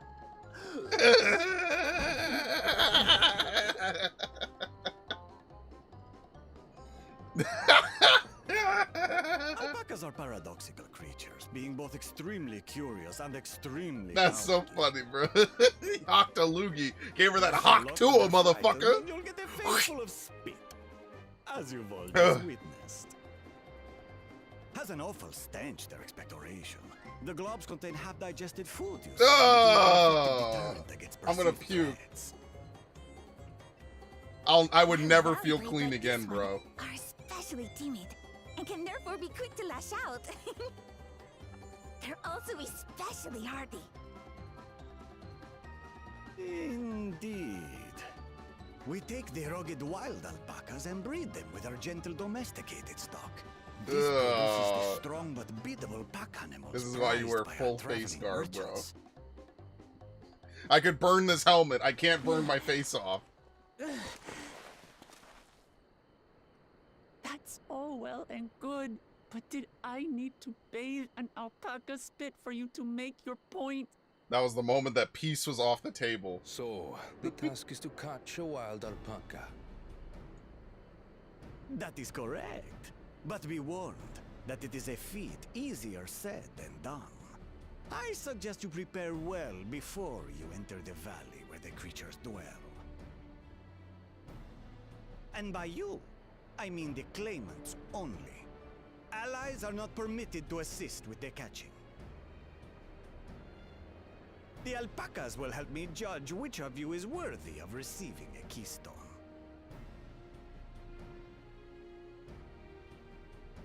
So I'm to chase down a fluffy, spitting demon, and that somehow proves I'm fit to rule? Allegedly. As I said, the Dawn Servant granted me the freedom to decide my challenge. And when you reach the end of the ride, I dare say you will understand why I chose what I chose. This is terrible.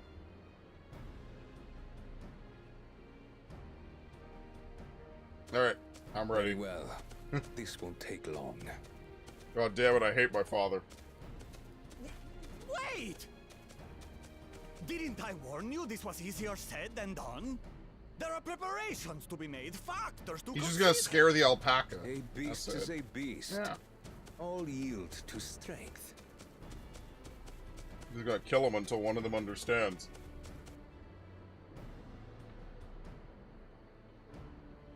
So far, this experience has done absolutely nothing to improve my opinion of alpacas.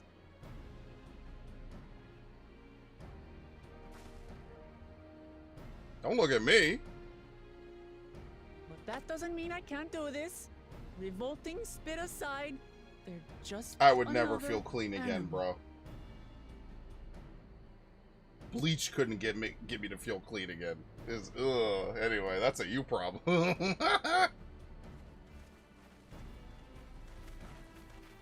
Are you all right, Urqopacha?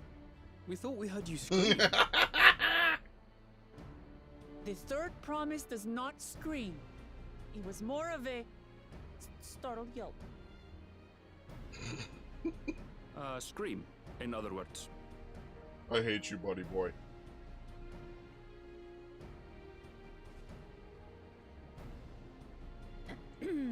Did you find the Elector?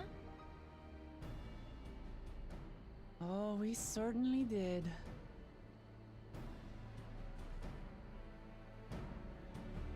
Good God, man.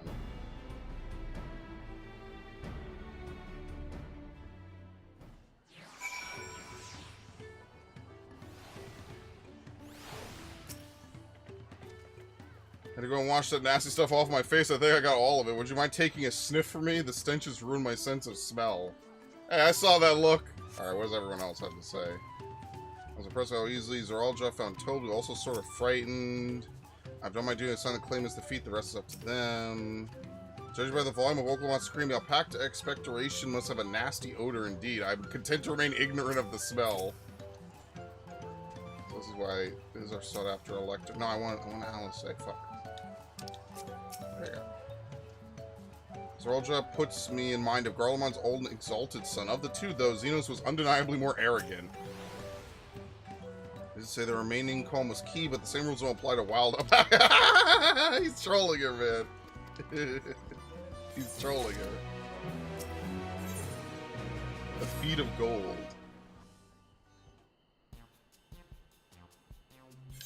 As Urqopacha helped demonstrate, the Valley Alpaca are wary of people. Getting close enough to catch one will not be an easy task.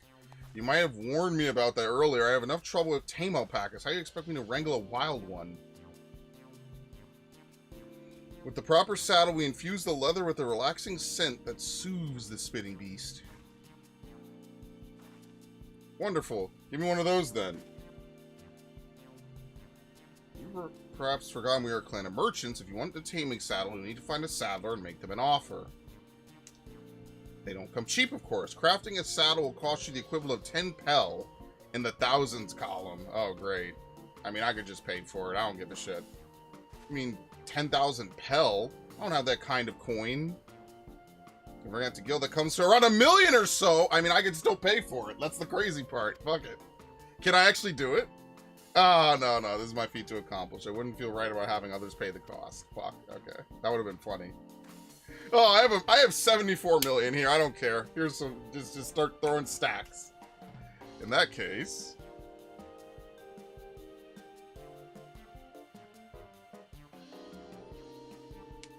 That basket of wool is worth the sum you paid me earlier, 1 pel in the hundreds column. And with the wool, you could trade for ever more valuable goods until you have something suitable to bargain with for the saddle. It's a nice gesture, but you think I could turn 100 pel into 1 million? That's 10,000 times over. We need 10,000 pel, not 1 million, so we're looking at 100 times more. Right, I panicked and got confused with Alpha Node's millions gil. Alpha Node's million gil. Ugh. I'm not so sure about this trading idea. You were almost talked into buying a cloak you didn't need mere moments after you arrived. I hate it when you're right. Let me help you with your deal making.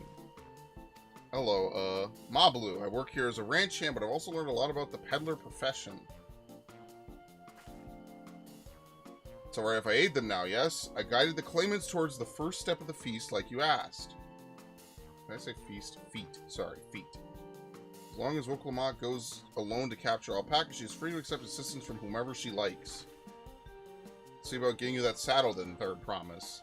I don't know why you made your offer, but I could use an ally with a beak for bargains. Welcome aboard, Mablu. Should the rest of us stay behind, perhaps, it might be easier to haggle over prices without so many voices chiming in. Yeah, stay here and pitch in with the ranch work. With Mablu gone, I'll need extra hands to tend to the alpacas. Gladly, although whose I think you should go at Urqopacha. You've seen markets and bazaars the world over and surely have sage advice to share.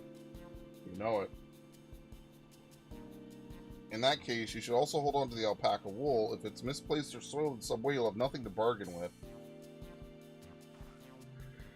I think I might do such a thing, but I'll leave the wool with who's anyway. The better to keep my hands free.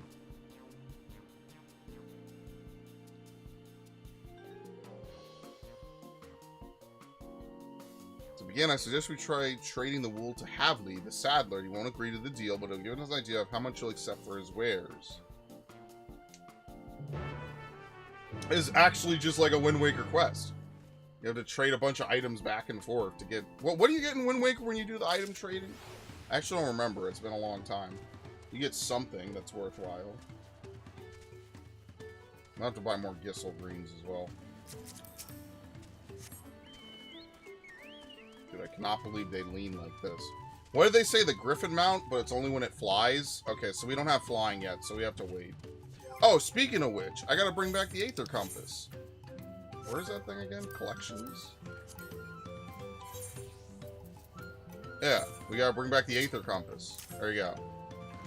It's been a long time since I used it, but somehow it also only feels just like yesterday. That's crazy.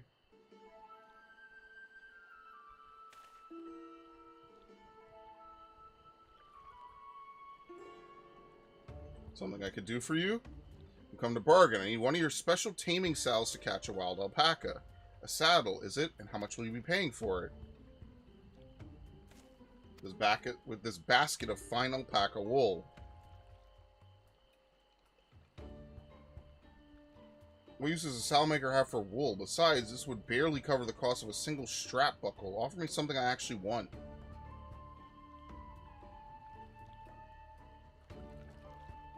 What might that be? Mezcal. I like to nurse a cup at day's end while I inspect my finished work. Bring me a jug of quality stuff and you got yourself a deal. Suppose well for us, third promise. Such mezcal can only be had for 5 pel in the thousands column.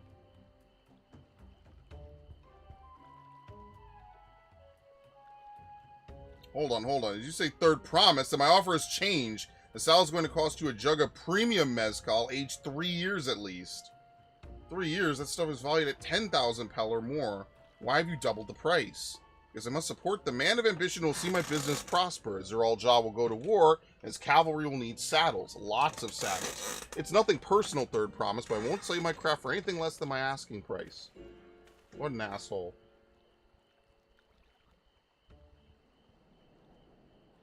I thought this was about bringing happiness. How is doubling, tripling the price in my face happiness? Can't say I blame him. I'm known for championing peace, and peace is unlikely to bring in more customers. Those of our grandparents' generation remember the dark days when the clans were at war. Many of these Pelu pray for your victory, Urqopacha. The younger ones, though, to them strife and bloodshed are as children's stories. They think themselves safe from these horrors and take the peace we now enjoy for granted. Still, others are satisfied with this quiet prosperity and crave the future the second promise envisions. They become obsessed with innovations like dirigibles that have made trade swift and easy. You have those like Havli convinced the first promise's plans for conquest will afford them opportunities for great profit. What about you, Mablu? Aren't you of the younger generation? At least a year or two younger than me, I'd say.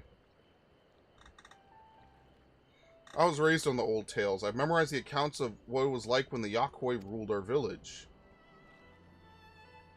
That's why I offered to help. I want you to become Dawn Servant to keep our nation from going back to the way it was. Well then, I guess I better make sure I win the contest. But the type of mezcal the saddle maker wants is so very expensive. Were we expecting to need 10,000 pel from the outset? Nothing's changed. We just need to get on with it. I may not have a head for trade or the stomach for alpacas, but I won't give up with a piece of Tural on the line. Neither will I. We will make you the Dawn Servant. Aiming for that 10,000 pel jug right away will only bring us failure and frustration, so let's first try exchanging the wool for anything a touch more valuable.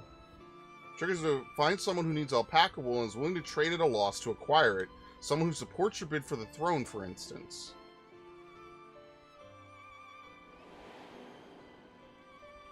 Yeah, the Weaver. The Weaver could use it. I wonder where he is. Of course, the Weaver, Bull Knock was his name, I believe. He went out of his way to say he agreed with my vision and he was here to buy wool. I think I remember the direction he was going, but for now, let's head back to the road where we first met him. Alright, yeah, no problem, Raiden. You have a good one. His queue is 32. Alright, so maybe the login was just the initial. Because it's been pretty stable, so maybe the login was just initial. And now people can just log in and play the game. Isn't this great? Oh, we should probably pick up these quests, honestly.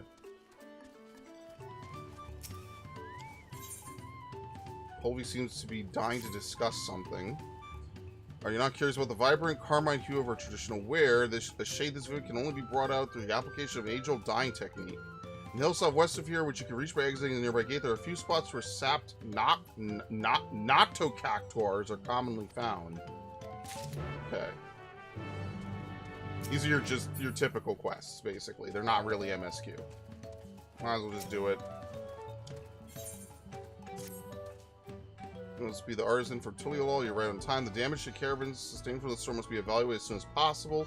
So I must ask you to begin your inspection immediately. I'm sure you know this well enough, but be sure to check whether any of the frames have been cracked, canopies ripped, or balloons on either side punctured. You cannot move the caravans until I know they're safe. Have care while inspecting the caravans. If you find them stopped throughout the settlement, you need to inform me when you're finished.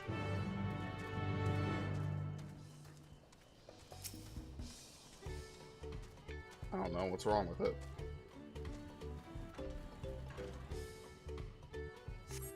Carefully examine every element of the caravan, but discover no issues of note. Uh-oh, this one's battered. It's doomed. Where do you buy Gisselgreens from, actually? I'm curious. The canopy's fastenings appear to be coming loose. While this will not impede the caravan's ability to travel, repairs will undoubtedly lead to a more enjoyable journey for its passengers. Sorry, I'm lazy. I will really mount up to jump 2 steps. I'm one of those. You notice water pooling in the caravan's interior. If not removed swiftly, the flooring's integrity may be compromised.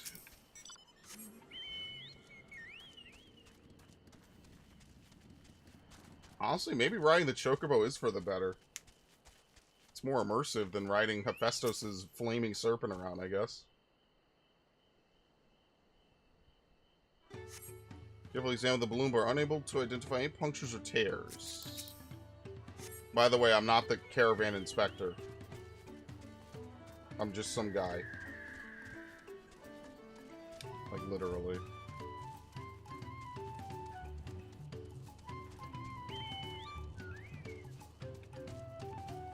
Alright.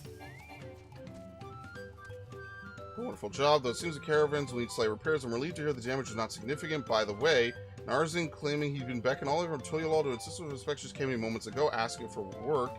In such a hurry to have the caravans examined, I mistook you for him. Please forgive me. I'm just grateful you were kind enough to heed my request. The caravans are an innovation of Koana's. During his studies across the Salt, he encountered something called a Chocobo carriage and had these designed in their image. By attaching the balloons to either side, the caravans are lifted into the air, becoming light enough for our alpacas to pull. It is an immensely helpful invention, allowing us to tread the steep mountain roads throughout Tural more safely and swiftly than ever. Thanks to you, we are one step closer to having our caravans ready for such travel once more, returning to a sense of normalcy. I like that, because right off the bat you can see that Koana has been doing all kinds of innovations for the last 3 years. And the people like him for it. So, I mean, I would argue it's pretty valid why they would want pretty much everyone besides the double-headed guy. Oh shit, Silver Lobos. It was like a 6 enemy. Oh yeah, we have to uncover the map. I totally forgot about this. It's been a while.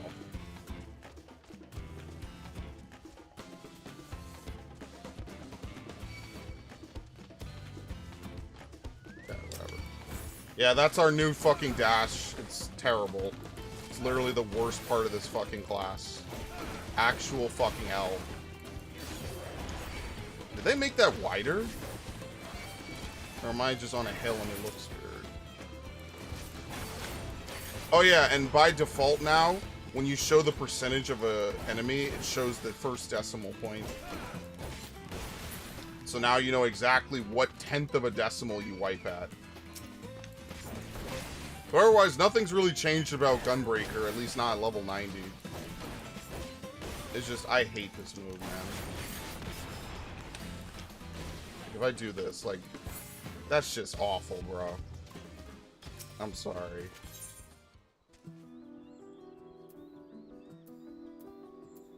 What am I doing again? There, thick sack. Force the Nocticactor into the sack. You notice a red substance clinging to his cuticles.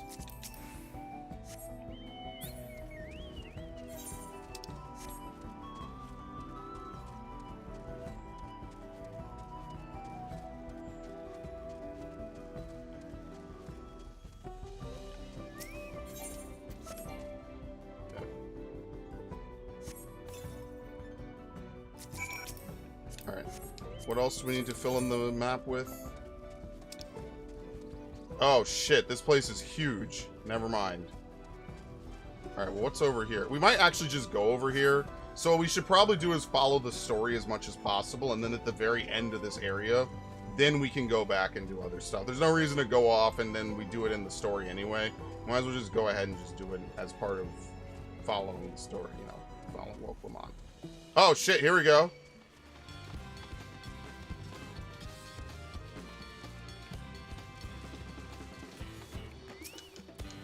You're really gonna climb all the way up here? God, I hate you.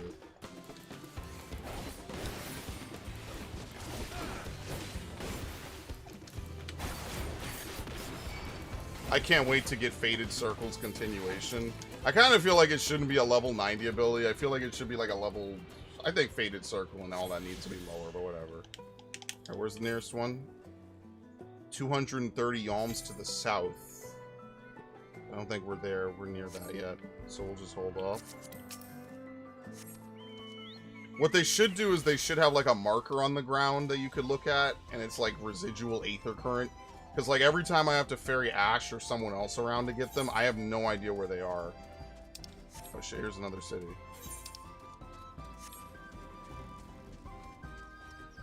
But yeah, if you're wondering like why we're dealing so much damage, it's because that when you're fully geared with end of expansion raid gear, you're basically, you don't need to replace it until like the mid-level of the next expansion. So like the gear I have on now will basically be good enough until we get to like level 95. So that's why they're giving us like 645s. Remember, I'm fully melded and everything, so yeah. That's the Ramu mount, by the way, from P8S. Or I'm sorry, E8S. Is the spot. After Bolnock talked to us, he walked off to the south. He was probably going to Ikuvlo's Inn. Most visitors to Wanchupelo end up staying there.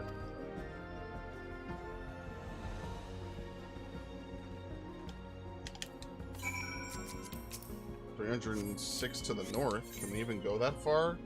Probably not. Alright, we'll just follow the story for now. There will be a limit to the areas we could go to. They always do this. You know, the first 2 areas you do stuff and then you come back to them later. So we'll just follow the story.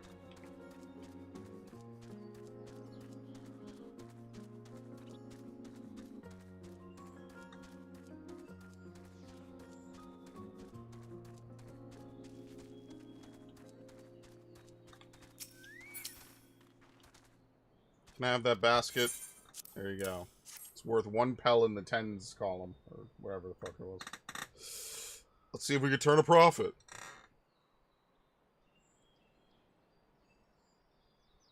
Well, Nock, I'm glad we found you. Are you interested in making a trade? Third promise you wish to do business with me. Might I ask what this is all about?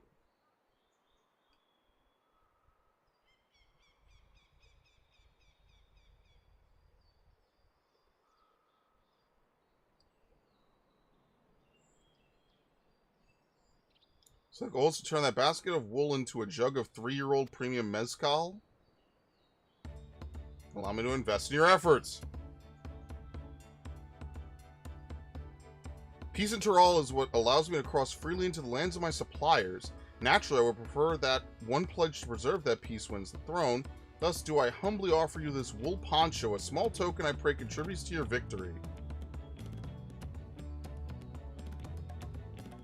Let's find craftsmanship. A garment like that would easily fetch 5 pel in the hundreds column. It's very generous, Bolnock. Thank you. I promise I won't let you down. I have every faith in you, Third Promise. May fortune bless your future dealings. I'm gonna sneeze, man. Holy shit. I can't believe you quintupled your investment in your first deal. We're off to a spectacular start. Only because Who's remembered our Weaver friend, all I did was hand over the wool. That's not true. The connections you build with people are vital. This is one of the most fundamental precepts of trading, and once you've instinctively mastered. You think so? I know, so now let's take our 500 pel poncho and trade it for something even more valuable. You take the poncho. If I somehow lost it, Aaronville will never let me hear the end of it.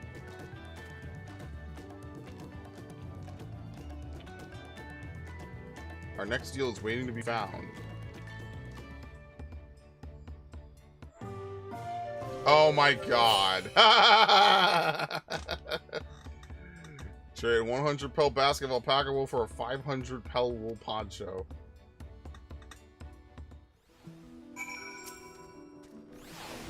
Turned 100 pel into 500. I know it's only 5 times more, but it feels like 500 times more.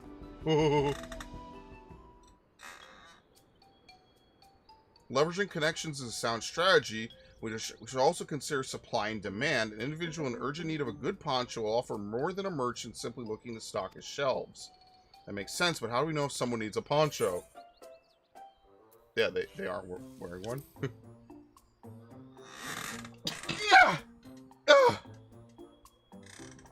That's the obvious answer. Look for a person without a poncho and hope they're eager to buy ours. Yes, there you go. We find the demand for our supply. Where should we get our search for prospective buyers? There are any number of places we could do worse than starting right here at the inn. There might be interested travelers.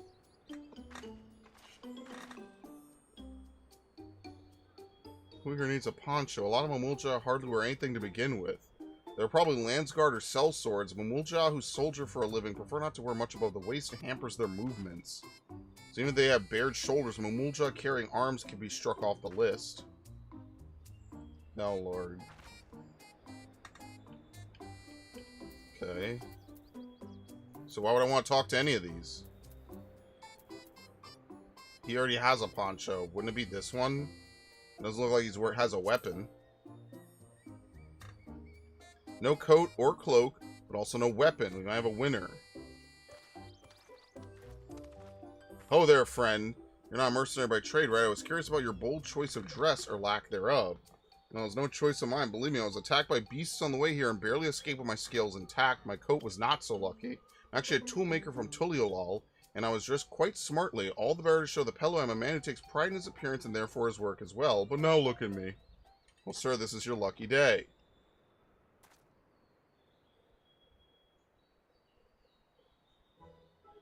Well, a splendid poncho. This will be the perfect replacement for the coat I lost. We'd be willing to part with it if you'd like to make a trade for one of your fine tools, perhaps. What about this hatchet? I crafted it myself and will vouch for its quality. The blade looks sharp, the haft well made. I'd value it at 1 pel in the thousands column. From 500 to 1,000, we have a deal. Wonderful. A fine garment such as this should put me on even footing with any Pelu merchant. Like the eponymous owner of Miplu's mate garden, for one. Her field hands use hatchets to harvest the mate. I thought to impress her with the tool I sold you. No matter, I have other wares to sell. I don't care.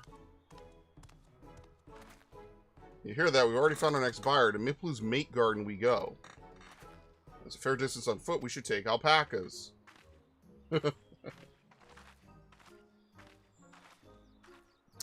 These ones will be the calm type, right? Yes. Bruh, I would have just paid for a Urqopacha. You could pay me back in like 100 story missions and I would literally forget that I even owe you money. Or rather, that you owe me money.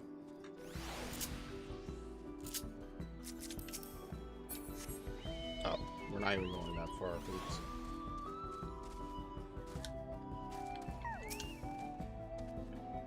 Well done recognizing that toolmaker as a potential customer. If you got a mind to change professions, you'd make an excellent merchant.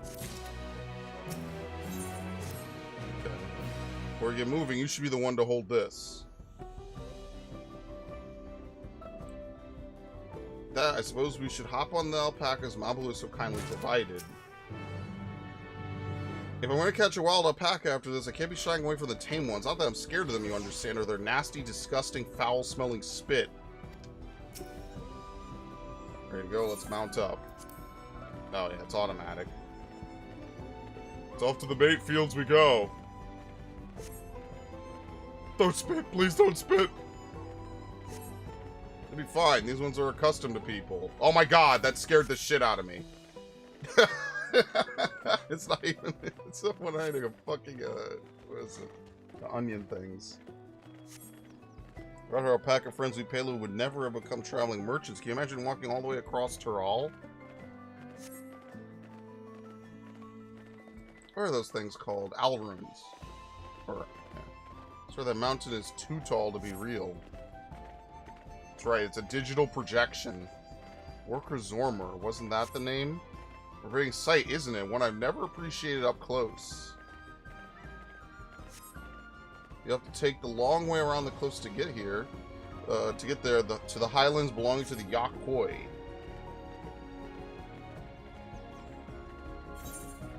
Alright, this is actually pretty far. So, Mabel, you say you were learning about the peddler profession. You don't care for ranch work?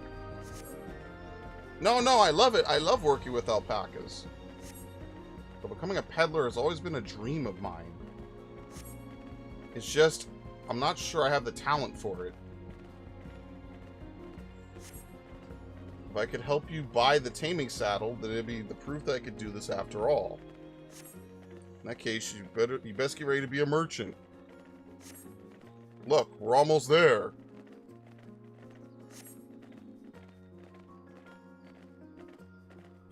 Yeah, we went very far, okay.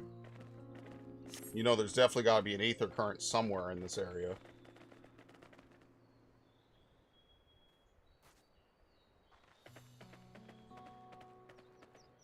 Man, that axe is floating on her back. We made it, and a single smelly incident. Sent the alpacas back to El Koval's Inn, so I'll walk along the main road when we return to the village. Speaking of roads to travel, you were adopted by the Dawn Servant, weren't you, Third Promise? That I was. Perhaps you understand, I was an orphan too, you see. Tobly took me in. He took in all the ranch hands, actually. All of them.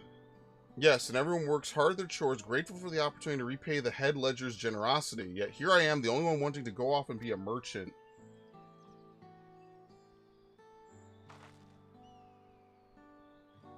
I'm sorry, I don't know why I'm telling you this. We need to keep trading things for your saddles if you're to prepare for the feat of gold. And as it's mate harvesting season, they can't have too many quality hatchets. Add to that Woklamont's way with people, and we should have no trouble making a favorable deal. I know that dates are an actual fruit. Are mates an actual fruit as well, or is that a 14 creation? Pass hatchet to the Third Promise and let's get bargaining.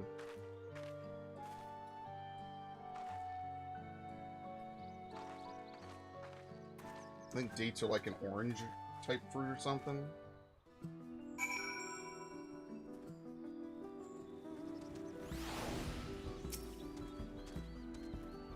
You have that little axe for me? There you go. Worth 1 pel in the thousands column.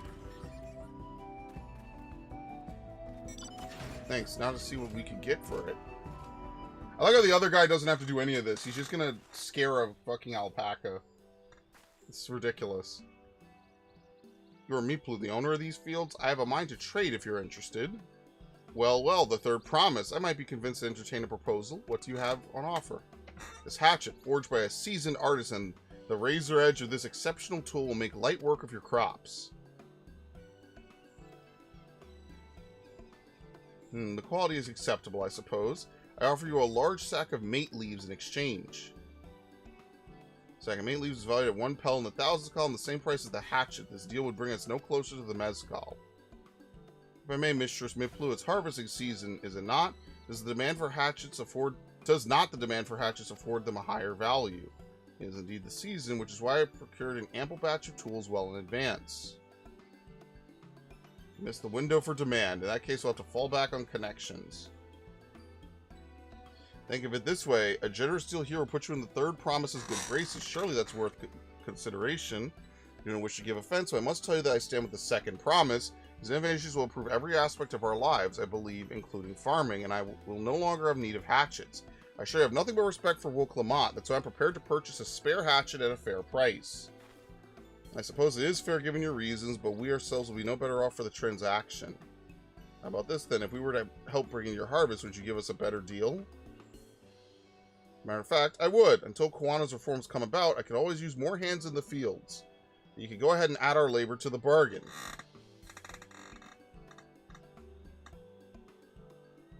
Added value to tip the scales. How could I forget one of the most basic rules of trading? You can rest here if you like, Mablu. Who's and I have mate to gather. Oh no, I'm helping too. Off to the fields then, and mind you pick the healthy leaves. I'll take 5 good bundles from each of you. Do I know where we get the free Fantasia from? No, I do not. I have no idea where you get it from. They probably talked about it. I missed out on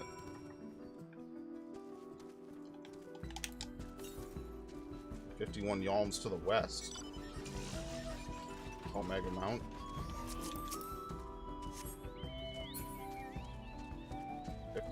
Is it up on the cliff? Nope, right there.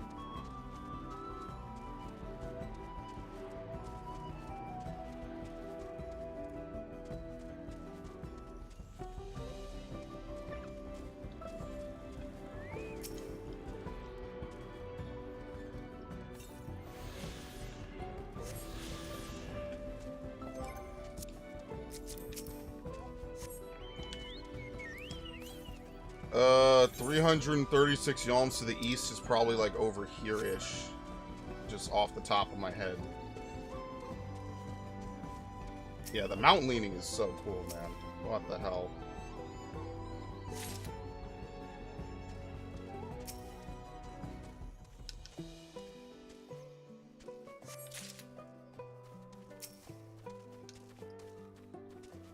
How is it taking you so long? I'm speedrunning this. What is she doing?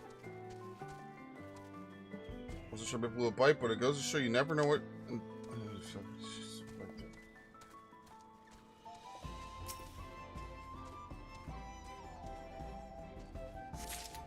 Okay. Random pally. That's funny. Where the hell is it? There it is. Random pally, and he's playing Scholar.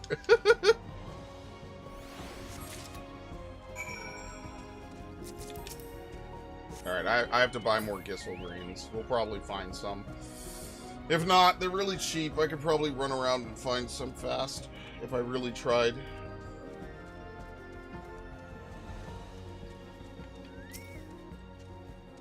Throw me some leaves then.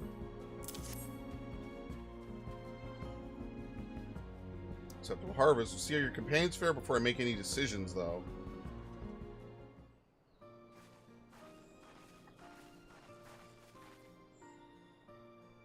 Here, we brought our share as well.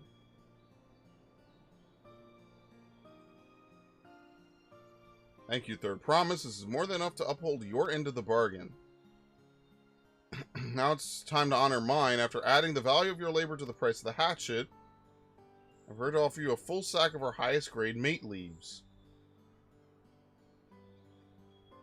Those will cost no more than 5 pel in the thousands column.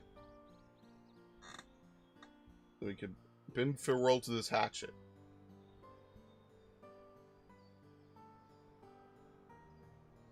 I'll give it a good home. Talk of the contest aside, I'm glad we could come to a mutually agreeable trade. As am I. All the best with the rest of your harvest.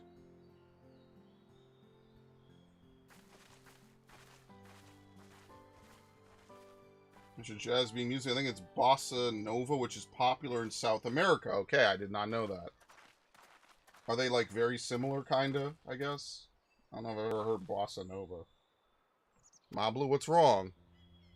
As I was saying before, even after everything Toby's done for me, I'm planning to abandon it all and become a merchant. But then I need your help after forgetting a basic rule of trade. How could I expect Toby to accept my decision, then? Yeah, so you intend to give up? Yes. I can't. After getting a taste of real trading, I want to be a merchant more than ever. You'll just have to be honest. I seek to follow my father's footsteps, not because he expects it of me. I want to preserve Tyrell's peace, and becoming Dawn Servant happens to be the best way to do it. You should give a life of your own. You should live a life of your own choosing, and I wouldn't be surprised if Tobley held the same opinion. So talk to him. You're right. It's better to find out for sure than worry over what he might say. Thank you for the advice.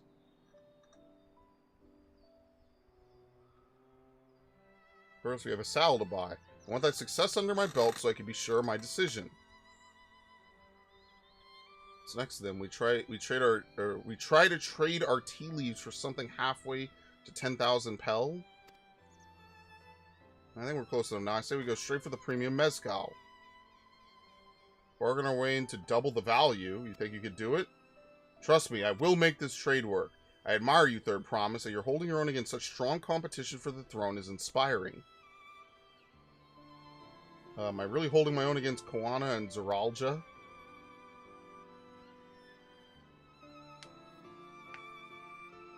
I mean, of course I am. I'm Wuklamot of the Dawn's Promise, after all. Very nice.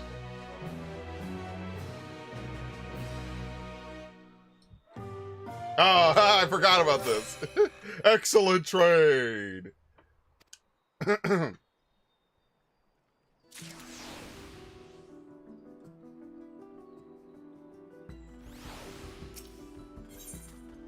premium deal.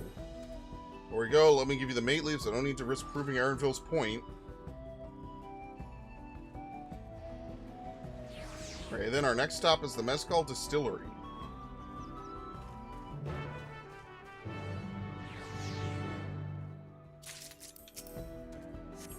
What do you want? Hobley is in need of a tea tester. You're a traveler from across the salt, just the person I need to assist me. Wish to expand trade beyond the borders of Tyrell, and I've been planning to export mate tea. The problem, however, is mate's reputation for being something of an acquired taste. My solution was to blend mate leaves with some of our local specialties, and your foreign palate would be perfect to test them. One of our brewers has already prepared a batch in the relaxation area. Alright, I'll re-up on Gissel Greens. Oh, it's a cast. I forgot about that.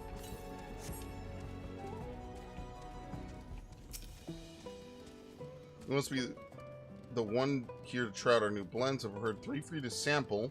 There's nothing more telling than the expression one makes when they sip their first cup of unfamiliar tea. So go on, have a taste, but please stay where I could see you.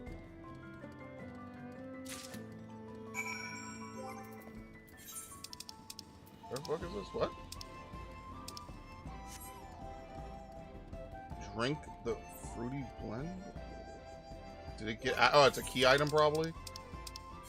Oh, okay, yeah. Fruity blend. You taste a hint of acidity, perhaps citrus. It complements the naturally mellow mate tea well, serving to create a soothing mixture. Alright, so the fruity blend is pretty good. It'll be like stimulating, basically.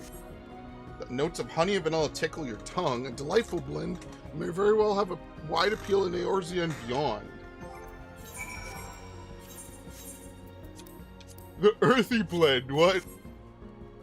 It's unique, but it will surely have its admirers. I can see from your expressions how much you enjoyed each of the blends. As the one who personally brewed them, I'm truly honored. If you favor among the selection, please let Pobley know. Let's do the citrusy one. It'll be like a good pep-up drink, you know? You know, a little bit of kick in your mouth. I don't like citrus. Citrus can have its perks. It's good to wake up with, I guess. Which one was my favorite? Let's say the fruity blend. Don't you like it? I thought perhaps people would enjoy something with a little more refreshing flavor, so we tried mixing in fruits from Yak to El. Your perspective has been a great help, my friend. I thank you for your assistance. Though mate tea can be found anywhere in Tyrell, there's no guarantee it will enjoy the same popularity in foreign lands. We must experiment and innovate if we are to capture new markets. Alright, very nice. Is that all for over here? Yep. I don't know, can we get up here? I don't think so. I'm just going to assume we can't. Alright, let's step back. I'm going to look for the other ones along the way. If we could get to it. I think we have to go around. It's so weird getting aggroed to by monsters again as well.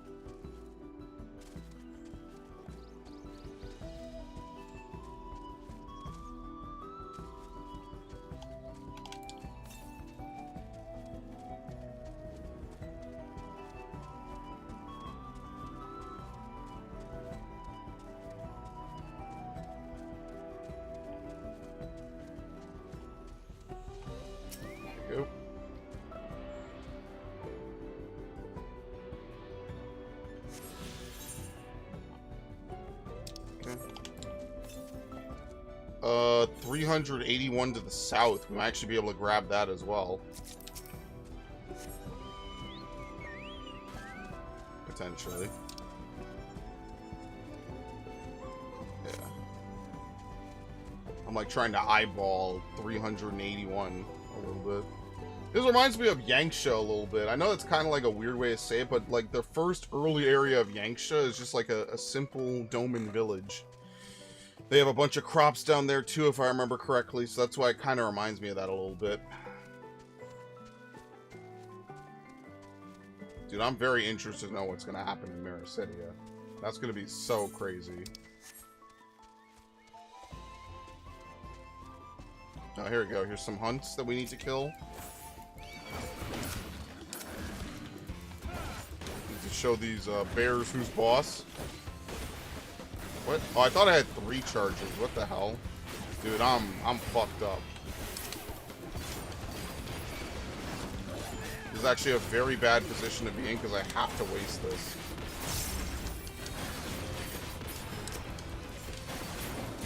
Hilarious. Anyway, whatever.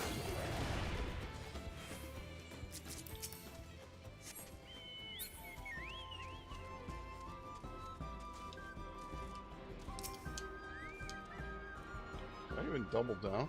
I guess I could just put double down on the trajectory button.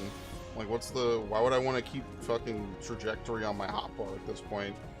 I'm never going to use it unless I need to dash. I'm going to use it by accident. When is Merc? What's Merc? Okay.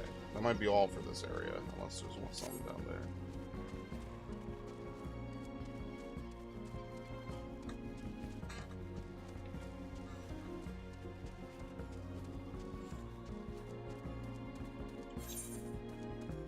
Alright, yeah, we're good.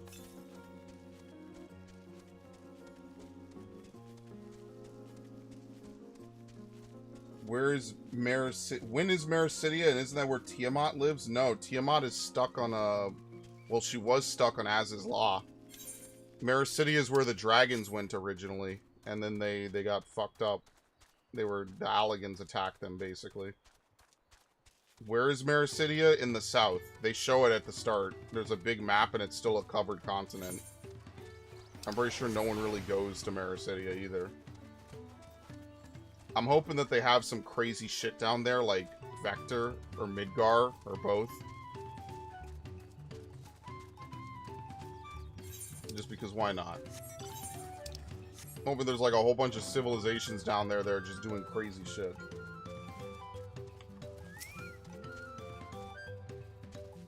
Alright. Is the bulge in the sacks? I think it is. Here you go. Frail as I am, I can never hope to carry back these oversized succulents. As agreed, I will show you the secrets of our dyeing technique. Do you notice the little bits of red in their cuticles as you pack them in the sacks? Nothing to be alarmed about, but those are in fact parasites. Once infested by the Vilekin, the Notocactor gradually weaken. Eventually they wander away from their prickly peers, settling in the southwestern hills, though it's not entirely clear if this migration is of their own volition. When we found a Notocactor completely sapped and shrunk, we brushed the parasites, ailing it into a bag, and finally crushed them to extract the carmine within. I'm sure using the insects to create a dye must seem unusual, but when living in parched lands with sparse vegetation, one must develop a deep and rich understanding of all that is available, deep and rich, like the rest of our, or like the red of our dye. Does the Notocactor survive this? Or is it already dead by the time it wanders away? Tiamat escaped Az's Law? Oh, maybe she did. Maybe she did mention that. I forget. I'll be honest with you, I forget that part of Endwalker. Actually, that wasn't even Endwalker, was it? That was fucking Shadowbringers. That was like the last dungeon of Shadowbringers. Was, what's the place called? Paglethon. Yeah, she might have mentioned something like, I'm going home now. I forget, though. I don't remember where she is. It's been 2 years. It's actually been more. I don't remember. You'll have to forgive me. If we want to speak with a man by the name of Gobly, even among his fellow distillers, he's regarded as a master of the craft. He knows the value of his product, so if we're to convince him to trade for twice what the leaves are worth, we're going to need targeted information. It means asking around and taking in the gossip. We could talk to the people here in the distillery whose perhaps Urqopacha could do the same to the village entrance. Meanwhile, I'll head to the north side and see what I could learn.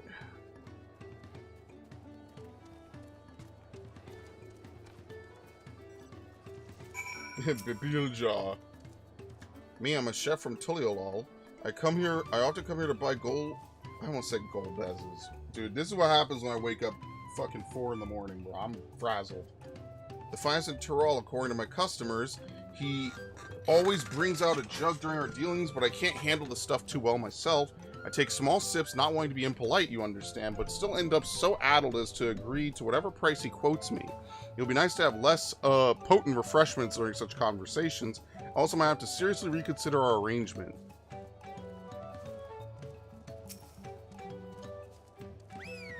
Goldie might be a deft hand at distilling, but he's got no sense when it comes to appearances. Rumor has it that he's been invited to the palace for business negotiations. If he presents himself to the court wearing his usual rumpled attire, though, he'll be laughed out of the sun perch.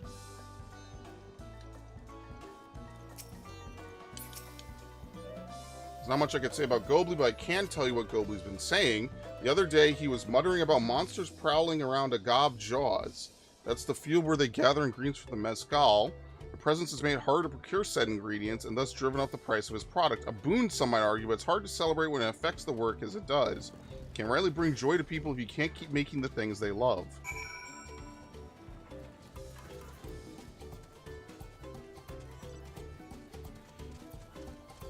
I have to buy grade 8.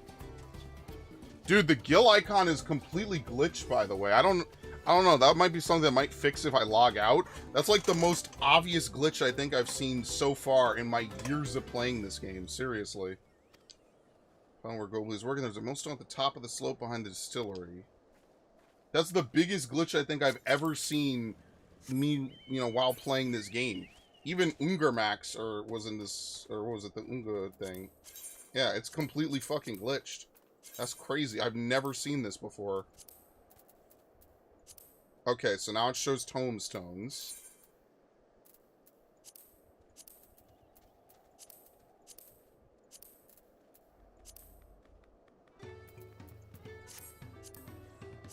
There we go. I fixed. What? That's not how much. Oh, that's MGP. I fixed it though. I fixed it. It was a minor bug. It's not even persistent. I fixed it. Whew! I was about to say 3 million gil. I was about to be like, where's my fucking money? What a rough day it's been already. How the fuck do I get up here? Where's this dude?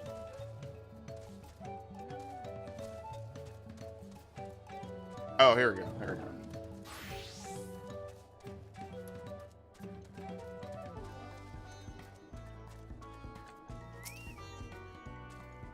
You have business with me, sir. Why don't we talk down below so as not to distract the alpaca from his work?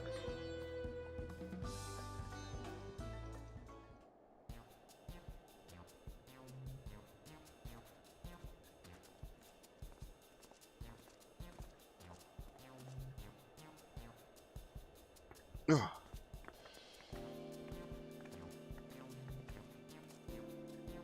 Now what's this about? Keep it brief if you would. I'm a busy man.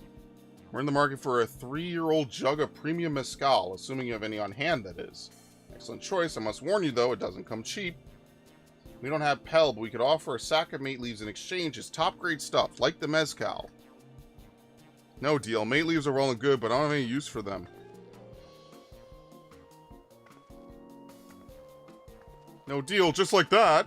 Still, I'd hate to send you away empty-handed. Why don't we sit and chat a while over a cup of mezcal? Now the real bargaining begins. Which one of our cards do you want to play first?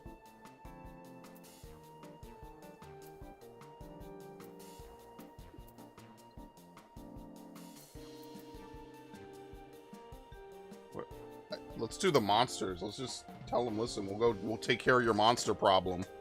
And you could keep your prices high. Okay, fine, okay. I don't know.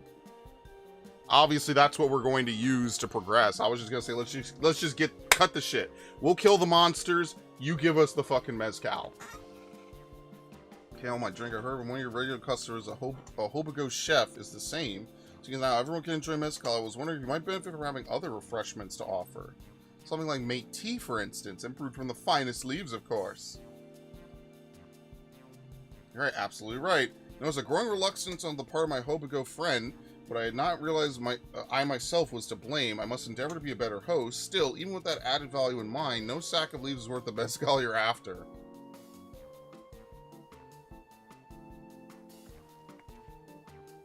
Should we offer to call the monsters causing them trouble? Yeah, not yet. Yeah, okay. There you go. I see your planning.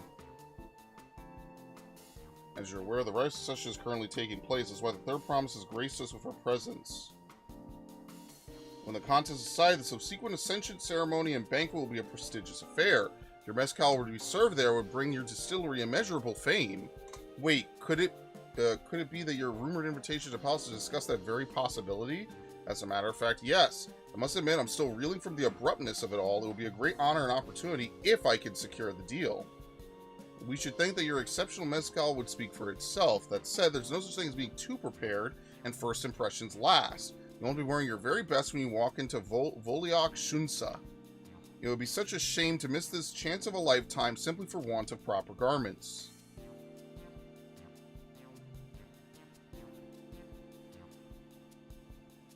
That it would. Are you saying you have garments to offer? Something ideal for court? We have no garments on hand, I'm afraid, but we can provide you with the next best thing.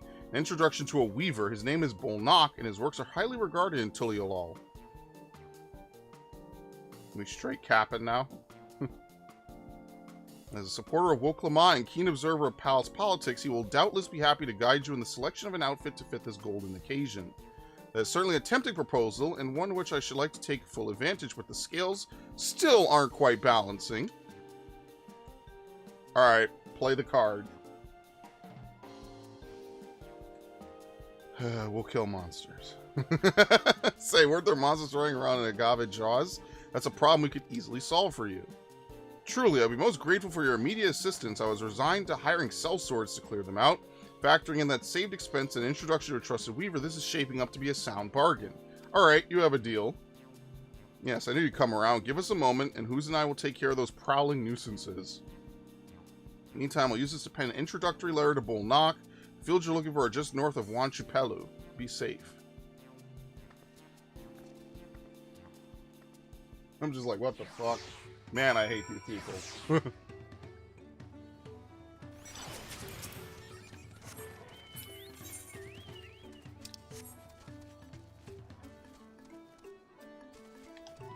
Anything up north here? Yep.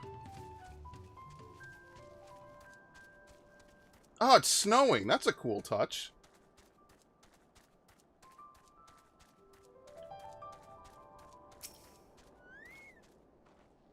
There should be agave jaws just over there. This will go faster if we split up. Come find me once you finish clearing out your share of the pests. It's the Eden Mount. C12.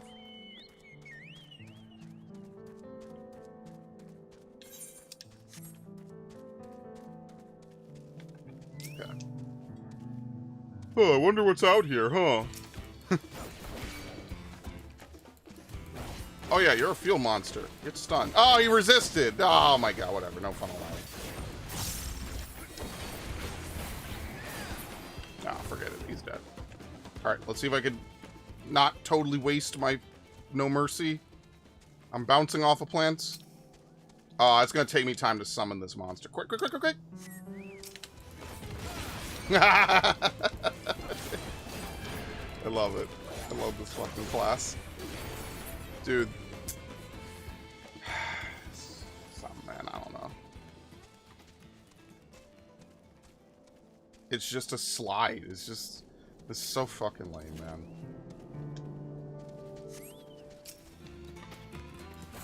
Like, it's just not as cool, man. Not even close. God damn! Alright, here, I got you, buddy. Alright.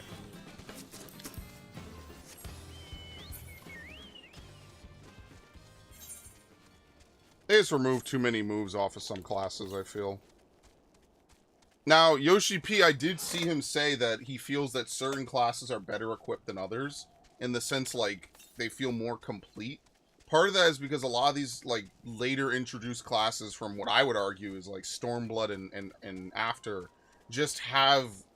They're better designed for what content is more like now.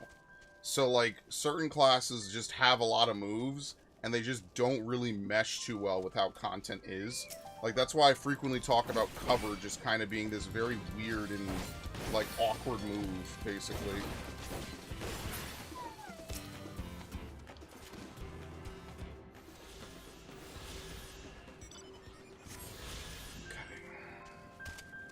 Ow. Heard the creatures I hunted with Papa, this was no challenge at all. Come on, let's head back to the distillery. All that's left to give Mablu the sack of leaves so she could seal the deal.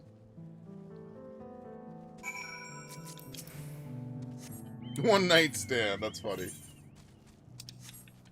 Is it Paladin? Ah, it's not Paladin. Okay, that's fine. Yeah, I guess we're never going to have a night class in this game. I mean, technically you could argue we have Dark Knight, but I guess we're not having like an actual night class, you know? That's why I think we're going to keep seeing a lot of more nicher classes. I would like Time Mage, but I don't know how that would work other than as a healer, kind of. Technically, they could give back some of the moves they've gutted off of Astrologian, like Time Dilation. That'd be kind of cool. Like, you could extend your own buffs without recasting. Those monsters are no trouble for you, it seems. Now, if I could just have the sack of leaves. We're looking after our precious trading goods.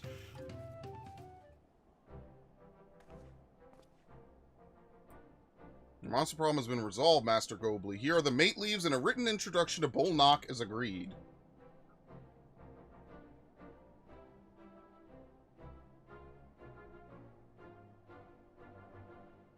And the deal is done. Here, your jug of premium mezcal, aged 3 years. Please accept it with my compliments.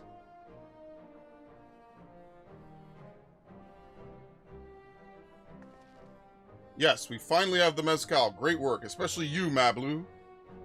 You were the one that inspired me to come this far, third promise, but let's not celebrate until we have the saddle in hand.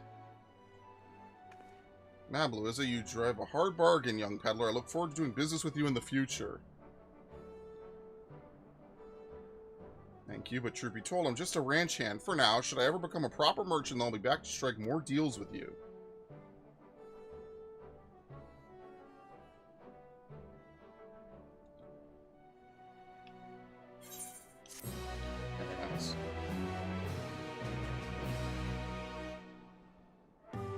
Yes, excellent. I keep forgetting this. Excellent trade. Yes.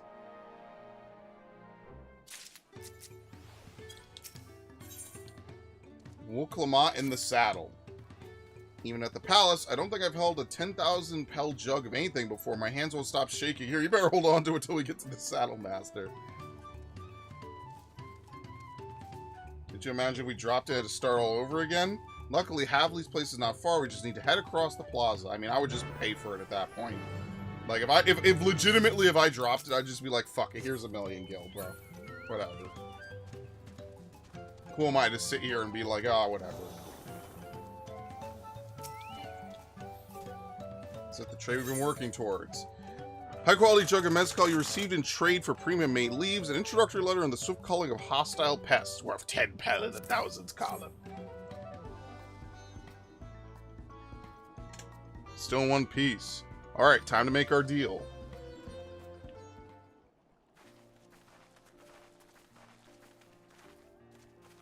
Your tools ready, Saddler. We brought you your precious mezcal.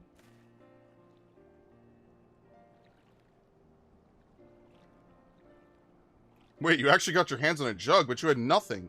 A few measly clumps of wool. What we had was an aspiring trader with a gift for negotiation.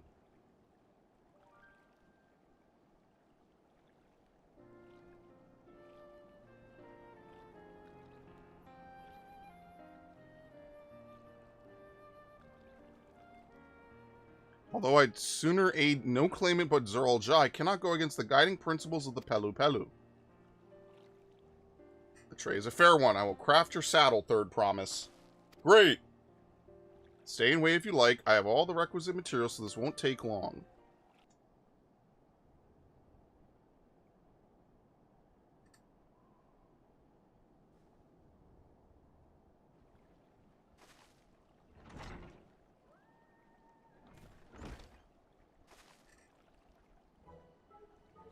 Commission is ready. Catching a wild alpaca is never a simple affair, but you'll have an easier time of it with one of my saddles.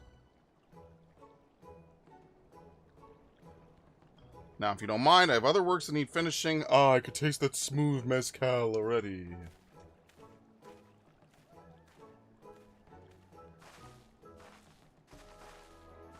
We did it! The saddle is ours!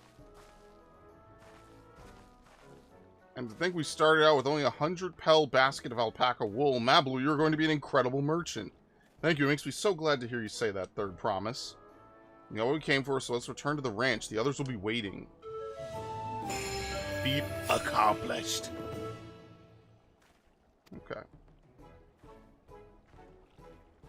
Once again, making the impossible possible, as always.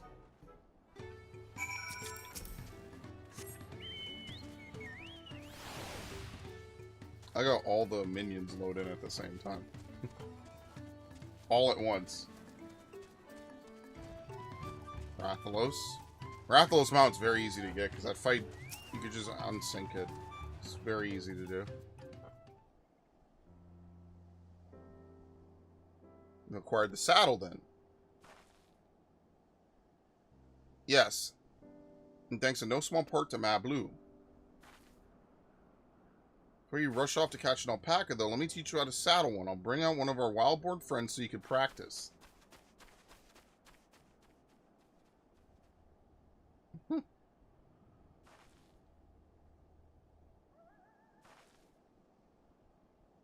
I know. This is something I need to learn.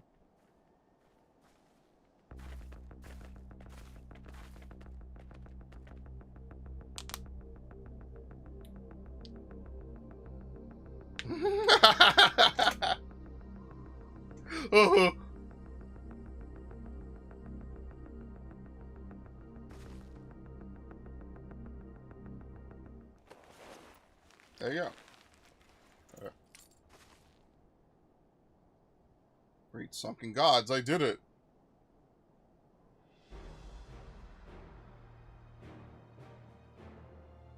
Hardly seemed bothered, much less inclined to spit, as if he was completely accepting of Woklamat's touch.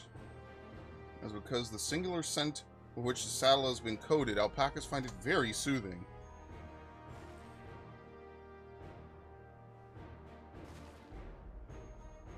You know, I've never taken a good long look at one of you before, but they're actually kind of cute. You're only now noticing that? Zeralja, he's back. He found a golden alpaca. Oh, that's going to be a mount later. Having done exactly what he set out to do. The alpaca's brow, is it me? Is it just me or is it glowing? I've heard tales of such a beast. They say the golden alpaca lives a solitary existence deep in the valley where it shuns the company of both man and its own kind.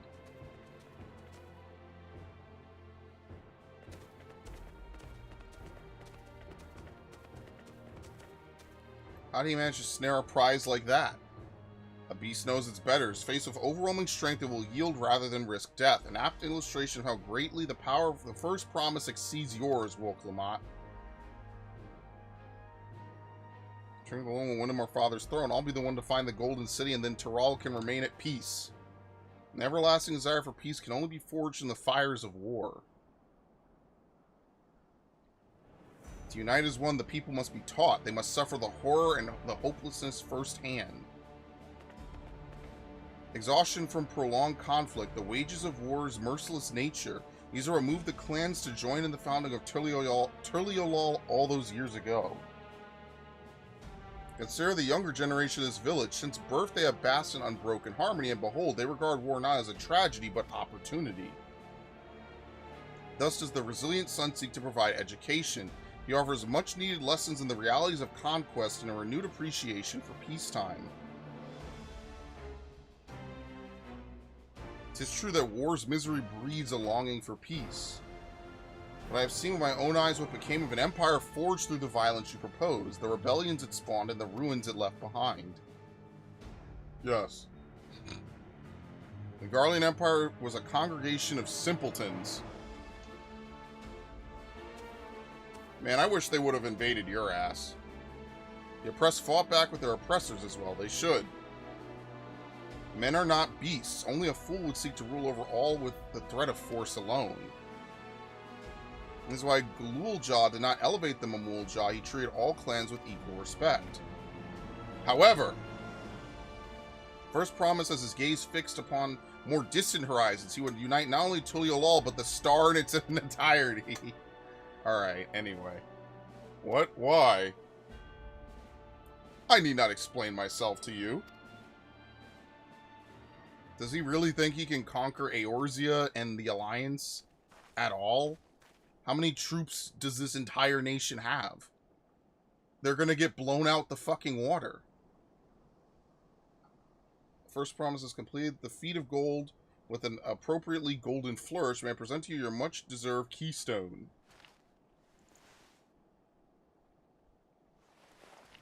Seriously, like, what is this guy gonna do to the rest of everyone in existence? Nothing. Huh? The Seki Segumi would piece them up. I mean, like, yeah, he'll get his war. It'll just be a slaughter. He's always been like that, never sharing his innermost thoughts of me or even Koana. It's like we're not even family.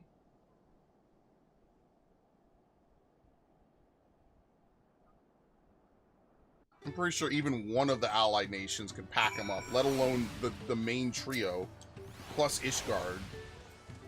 I'll ponder Zeralja and his mysteries later. Right now I need to think about finishing the Feet of Gold. I have my saddle, I practice how to use it, so lead on to where the wild alpacas roam. The valley of Urqopacha is north of here, or northwest of here. Whenever and even we can't enter ourselves, we can see Woklama off on our hunt.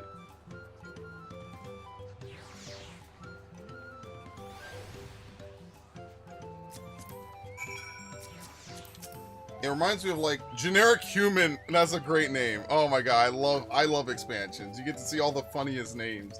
Imagine raiding with Generic Human. That's so funny. That would be stupidly funny, man. But yeah, it's like, you know, at least when they have, like, for example, in Battle for Azeroth, when they're like, oh yeah, the Koltirans and the Zandalari have, like, really crazy good navies. At least they show that they have really good navies. Do they mean Eorzea, or do they just mean the rest of the lands over here? Because they definitely don't have the ships to do that. They won't even make it to even, like, Vilbrand. I'm trying to piece in my mind, like, what kind of threat just raw Mamuljas can face, because even entire clans of Mamulja did not really threaten Limsa too badly. I mean, they did, but not only A, they couldn't summon a primal, and B, like, even Limsa was able to kind of keep its borders with three different enemies kind of coming in. The Sahagin, the Mamulja, and the, what is Titan's race again? Shit, who worships Titan? It's not the goblins. Who is it? The kobolds. The kobolds. Yeah. Alright, let's see her off. I know I can do this. I know I can. Cheer her on. So what they changed about this now is that you could just click, I think, over here, and you could just use the emote without having to go in the menu. They changed it. So you don't have to type, you don't have to do anything. They're going to add that to past quests later. Obviously, they just wanted to get it for this expansion. Very good. Thanks. I'll need it. Yeah, the kobold. I don't know why I couldn't think of him for a minute. Still not sure about alpacas. I just think of Titan and how much he just fucking murders you in every one of his fights. But if I'm to rule this nation, and I'll need to learn how to live with them. Tural is their home, too.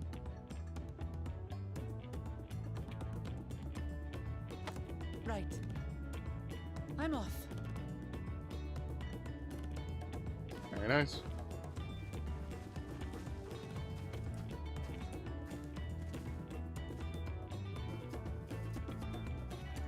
So, shall we head back to the ranch, or...? Yeah, she'll be back. Maybe. I'm staying here.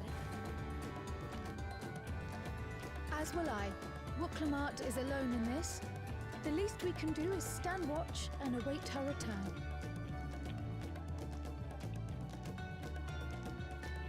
Dude, look at my fucking character. What's he gonna do? Set camp? It may be a while yet. Yeah. Help me pitch the tent. Yes.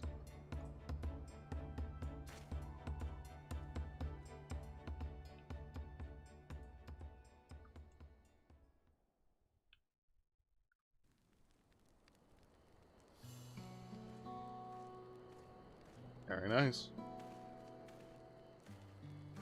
Trust a gleaner to come prepared for anything.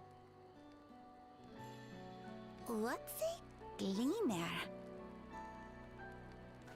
Someone whose job it is to travel the world and procure uncommon things for their employers. Erenville specializes in finding animals, I believe. I'm surprised you remember that. That was like an early Endwalker quest. Shitona from Tural? Why did you cross the salt? The graphics look okay. It's really the skin. Like, you can see the lighting a lot better. When I was much younger, the darker the character, the better it thought of leaving looks. Tural never even occurred to me. But then, some years ago, my mentor tasked me with a And the ground task. textures look a little better. Something I could never find, she said. A little better. So long as I clung to the familiar. She suggested that I leave home, leave Tural, and join the Gleaners of Sharlayan. As one of their number, I could experience the world, immerse myself in myriad cultures and customs, see the many faces of nature. And once I had learned what is truly important, I would find that which I seek. My younger self took those words to heart, and off I went to become a gleaner. Her words alone moved you to leave behind everything you'd ever known? You must have great respect for your mentor. As it happens, gleaner work was much to my liking.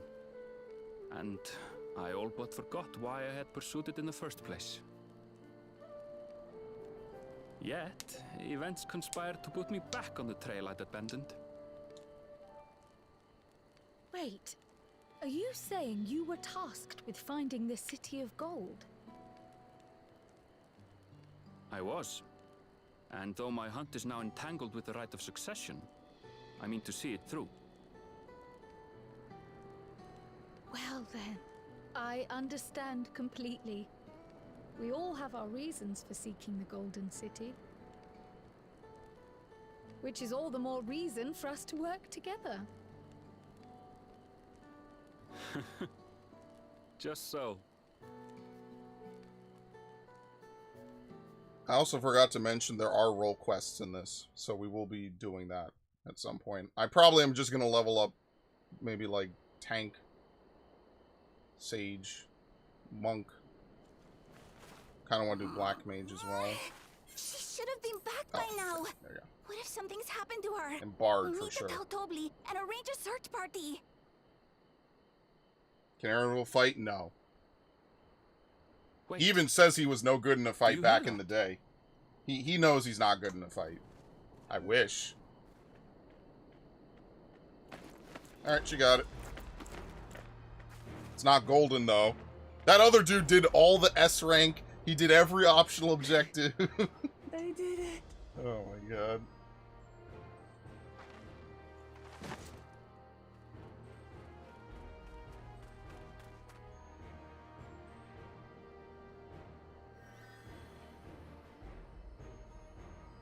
You're utterly spent. And small wonder.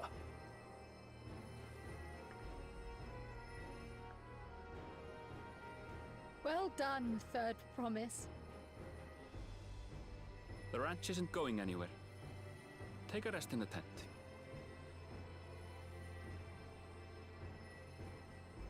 I think I will. Thank you all for believing in me. Damn, he is pouring on that healing.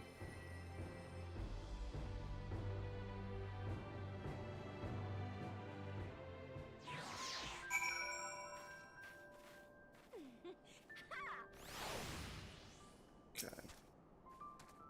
So relieved, the third promise came back to us safely, and the alpaca she tamed is a healthy-looking beast. Surely this will be enough to satisfy the feet of gold.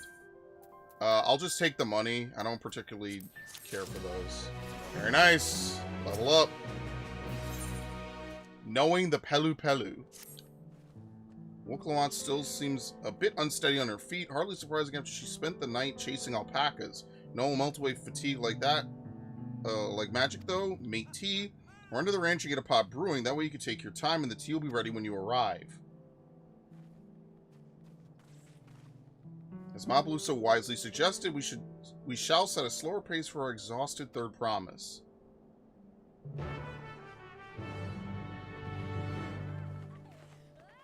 Okay. Damn, well, I'm gonna just turbo ahead. Don't mind me.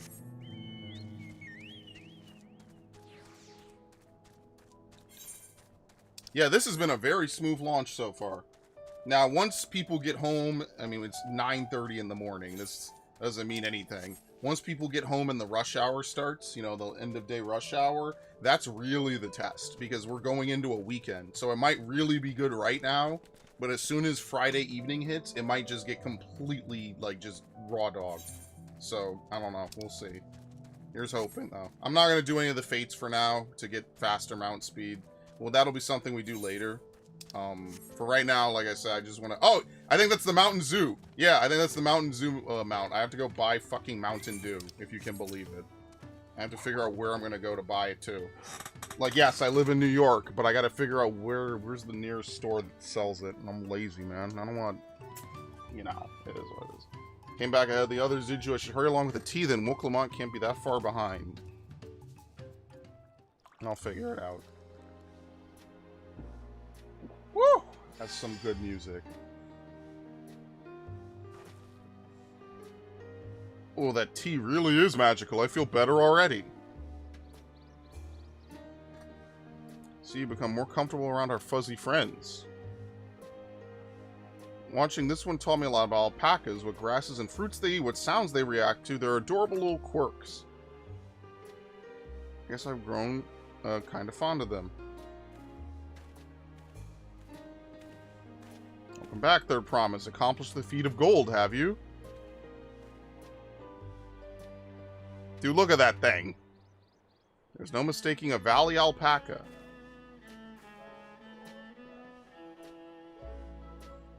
Commend you on your success. Well done. We did it.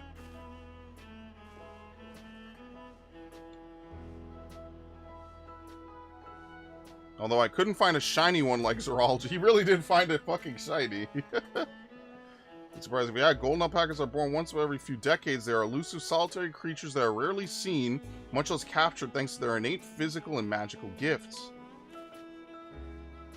Only a single other person is known to have caught one before, that being Tuliyollal himself. Papa was chasing alpacas too. So my grandfather's stories say. It was before the founding of Tuliyollal, in a time when the mountain giants, the Yokoi, held our people in thrall. Compelled by their overlords, our forebears would ride the alpaca mounts to the highlands to deliver gifts of food and other tributes. Those are wretched days, to hear grandfather tell it. Then along came the young Tuliyollal, yet unburdened by the mantle of Dawn Servant. Our people are amazed by this imposing two-headed figure equal to the Yokoi in stature, and puzzled by his entourage of mismatched companions. I cannot speak. Some trembled in fear, believing a new conqueror had come, yet Tuliyollal showed no such inclinations. He sat and spoke with us, sipping from the cups of mate tea we offered him, and grew somber when he learned of our plight. None could have anticipated what their visitor decided to do next. Galul Jaja ascended the cliffs to face the giants and freed the Pelu Pelu from Yakoi's subjugation. Then he turned an appraising eye upon our riders and proposed we take to the road to peddle our beverages. The suggestion seemed obvious for one who traveled as he did, intent on fostering amity between the clans.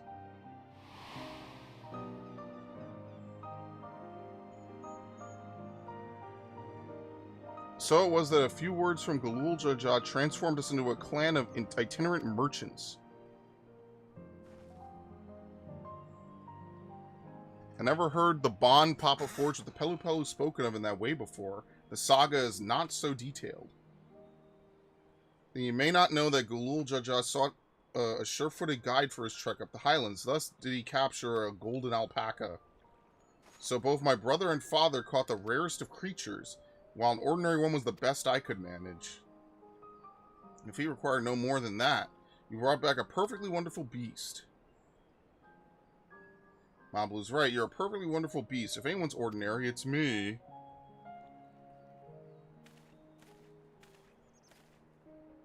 Not only did you accomplish the feat of gold, but you also made many trades and brought joy to many people in true Pelu Pelu fashion. I sorely doubt your sibling could have achieved the same result.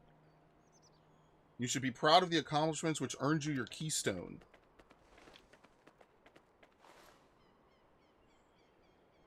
Oh, there's the Kakariko Crows. That must be like a generic sound clip. That's crazy. Every time I think about the Kakariko Crows, man.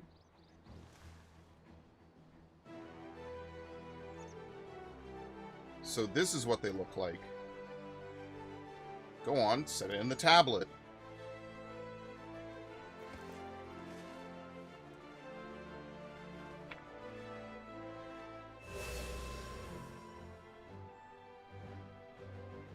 Perfect fit. That leaves 6 more. You're well on your way, third promise. We would have been lost without you, Mablu. Thanks to you, I learned so much about the Pelu people and your customs. It might seem obvious, but I've come to realize the importance of properly knowing something. It was because I didn't understand alpacas that I was uncomfortable around them. I'm thankful to you as well, Wolf Lamont. You have given me the courage to say what I wasn't sure I could ever say.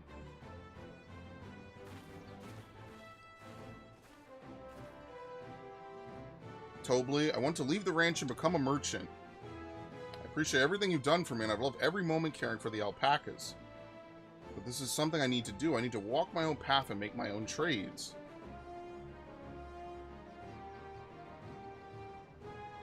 As your parent, allow me to say one thing. I always try to give my wards lives filled with as much happiness as I could provide, yet never once have I wanted that to be the only happiness you knew. You have my blessing to walk any path you choose, Mablu. It gladdens me to hear that you found a calling you wish to pursue with such passion. You will make an exceptional peddler, I'm sure of it. Thank you, Tobli. But I tell you, Mablu,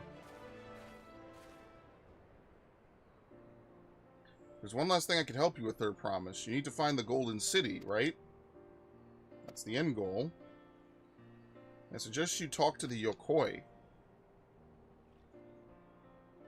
Or is it Yokui? They once ruled over far more than just Urqopacha and the Pelu Pelu. 1,000 years ago, they were the overlords of Yogg-Turall and all its peoples. During that era, the Pelu Pelu were commanded to search for a city of gold. They scoured every corner of the continent, but never found any trace of that fabled place. But if they didn't find anything, what could the Yokoi have to tell us? They may not have found it, but the fact that they thought to look for it at all makes me curious. Perhaps there's value in delving into how the legend originated. Originated is a new word. There's nothing from asking the question. Besides, if we're determined to follow the path of the saga, we'll be visiting the giants eventually. Okay, so that's going to be the second part of this area.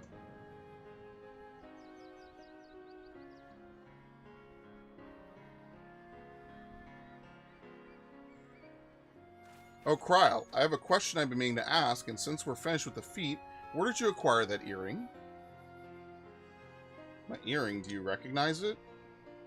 Yes, pieces like it first became fashionable in Yogg-Turall around 20 years ago. Since then, it's become common to wear one as a charm for safe travels. 20 years ago, right around the time my grandfather made his journey, yet the Dawn Servant implied the earring was connected to the Golden City in some way. Surely there was more to its significance than simple fashion. If you want to know how it first came to be crafted, I could try to find out, seeing as it's a regular seller for many merchants. Curious to learn about it myself. I would appreciate that very much. Thank you. Jumping feet first into the peddler business, eh, Mablu?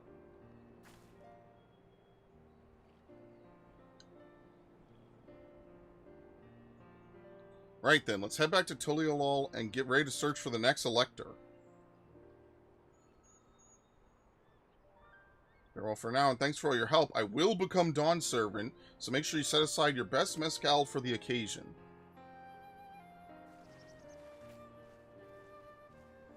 Alright, we'll go south really briefly to see if there's like a wall there or something. She's a fearsome opponent, and that brother of hers, he even brought a golden alpaca to heal. But you've heard Zeralja's supporters talk. They might see opportunity as an expansion in his expansionist ambitions, but they find the man himself intimidating, terrifying even. Whereas I've grown to love Urqopacha, everyone she meets will come to love her too, and that's why she'll win the throne. You might be right, Mablu. You might be right. Alright, so why can't we go to the south? I'm gonna see this real quick.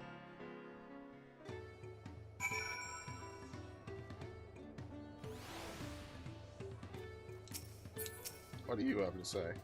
Expected as much from the moment I saw him, but winning the contest against Zeralja will not be easy. The Yokoi once ruled the entirety of Yoktural. I'm curious to see what has become of them.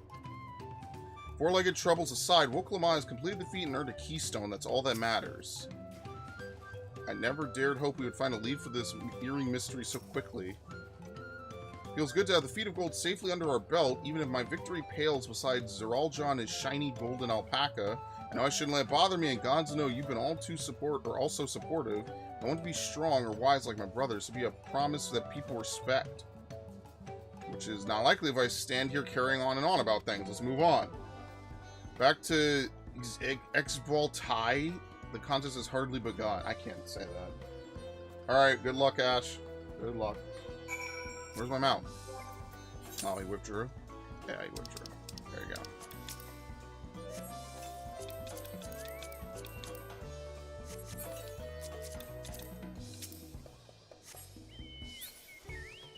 Didn't I have way more Gissel greens? I don't know where I put them.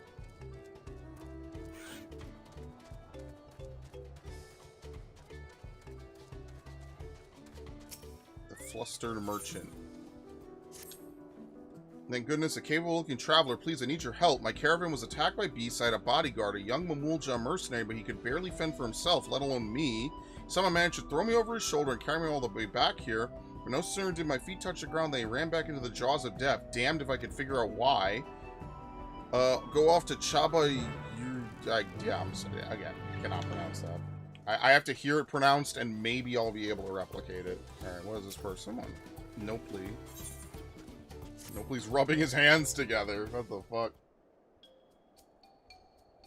Hey, I recognize you. You're Who's. I've heard about you. Companion to the Third Promise. A most dependable individual.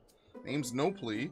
And I'll have you know I'm a merchant blessed by fortune if I do say so myself. Indeed, I believe our meeting today is no chance encounter, but the hands of fate guiding us for one singular purpose, the exchange of invaluable items. An unbelievable price! If I could direct your attention over here for just a moment.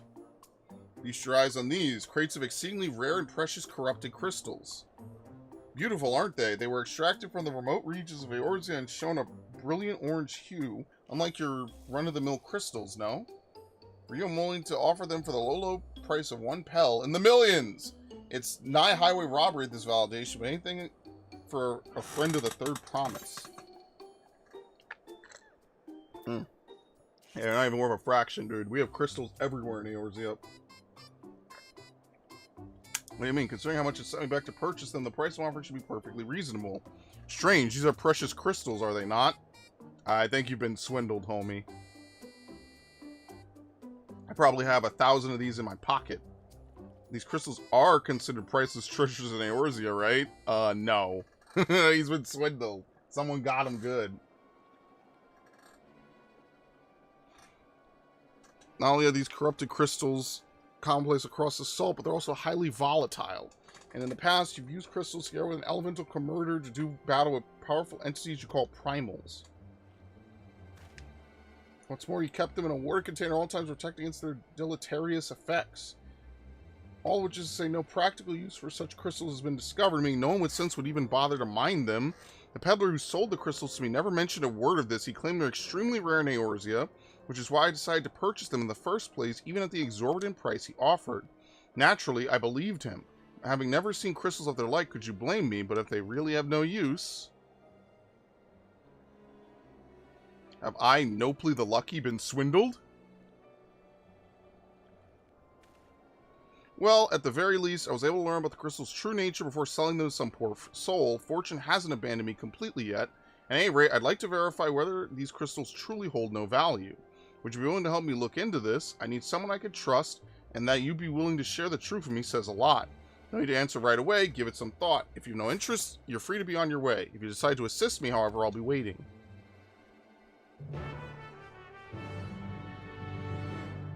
Obviously, we'll help him.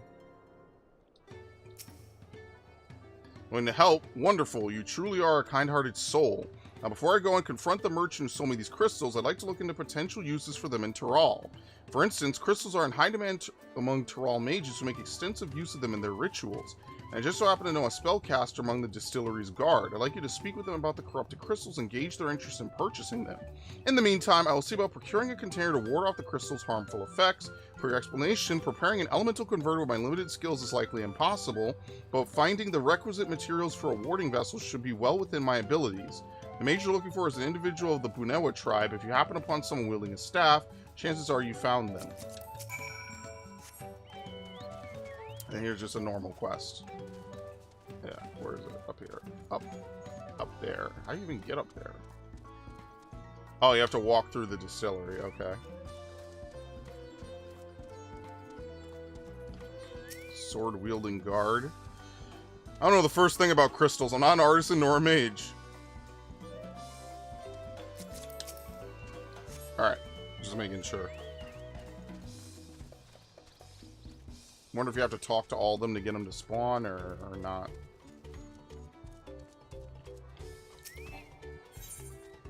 Mivli.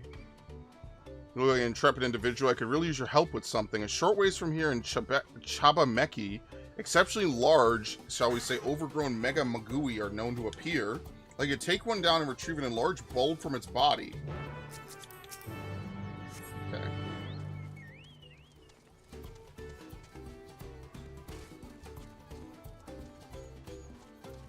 Do we have to talk to all of them to make it spawn? Let's see. Usual crystal not interested. I prefer to keep my distance from peculiarities. Yeah, this guy's smart. He's like, yeah, anything weird I don't bother with. And that's a little too weird for me. Tree, I never heard of these corrupted crystals. As a practitioner of the arcane arts, I'll not deny they pique my curiosity, but I'm afraid I have no interest in purchasing them. If they're as volatile as you say, there is little to be done with crystals whose very nature can change on a whim.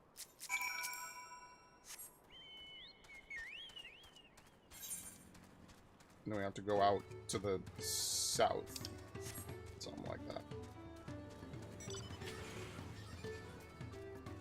Nopely the Lucky.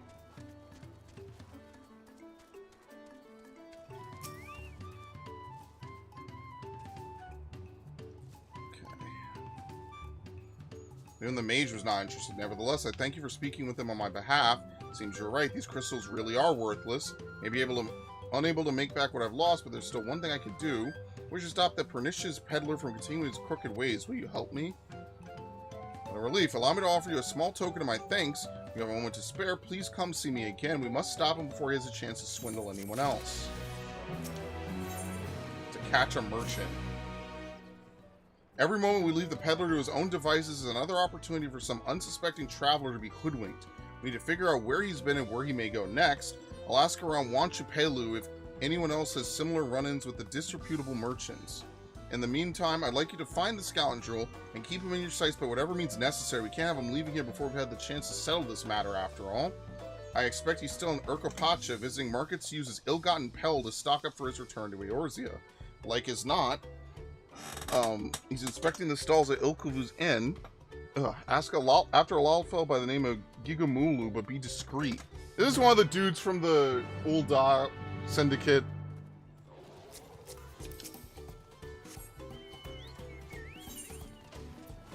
Alright. Let's go out this way.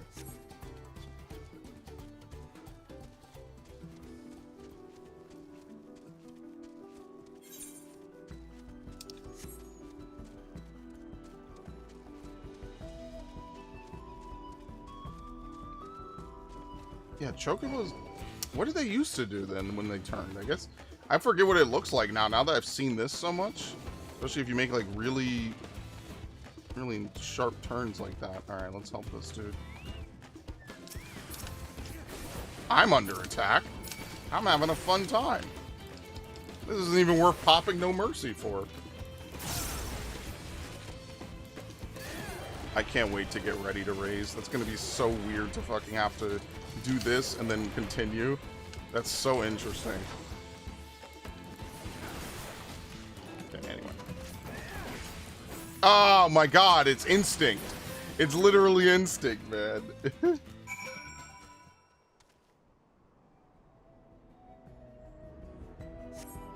I hardly believe my eyes. You felled those bloodthirsty beasts with such ease. I'm getting ahead of myself. Thank you for saving me. As a mercenary for hire, I'm ashamed such help was even necessary. So the merchant sent you, did she? The attack on the caravan saw her wares scattered all over. Figured the least I could do was retrieve as much as I could. Thanks to your timely rescue, I could still do just that. No need for you to stay with me. Go and let her know I'm safe. I'll grab what I can and be along shortly. Alright, cool. Yeah, that shit got murdered.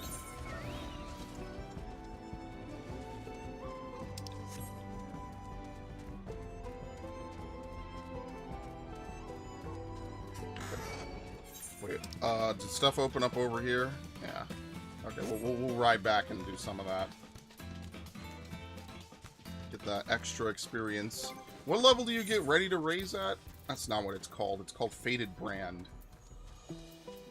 Yeah, 96. Oh my god, it's 96, dude. Oh shit, look at this thing.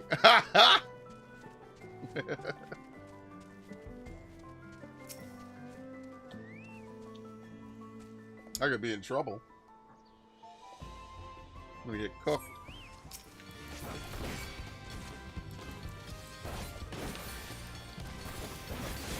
Oh yeah, okay, so No Mercy turns into Sonic Break. That's so weird. And that also, yeah, you can see the muscle memory, man. It's never going away. I'm doomed.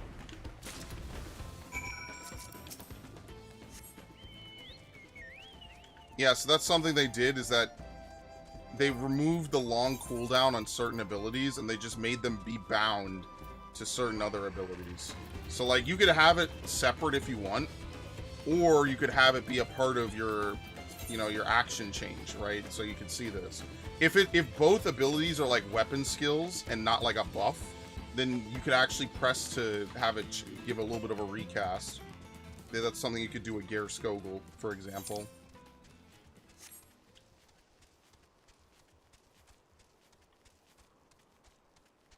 So Gunbreaker has two of those, actually. We have Reign of Beasts and we have Sonic Break.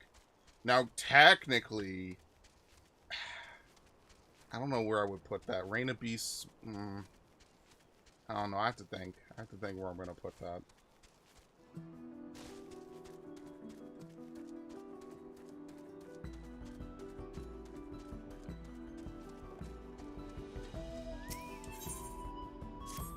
Okay.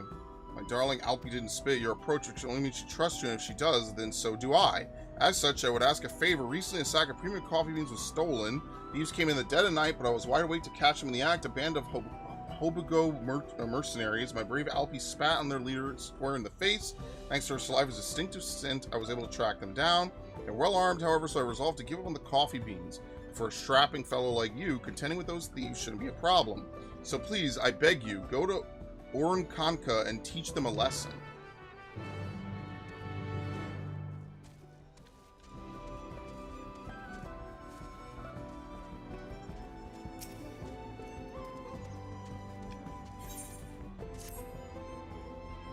there. Might I beg your assistance with something? I was taking a stroll through the valley the other day when I discovered coffee beans scattered in the brush, but not a coffee plant in sight.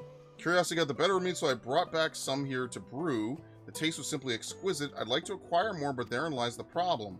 I found the beans in Chabameki, an area south of here known to be in the territory of mountain bears. They tear me to shreds, but something tells me you could manage the trip. Take these smoke bombs to drive back the bears and bring back what coffee beans you can.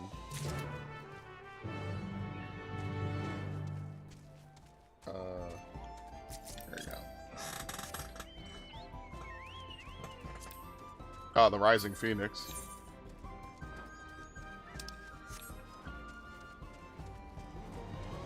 What are you guys here for? Oh, no.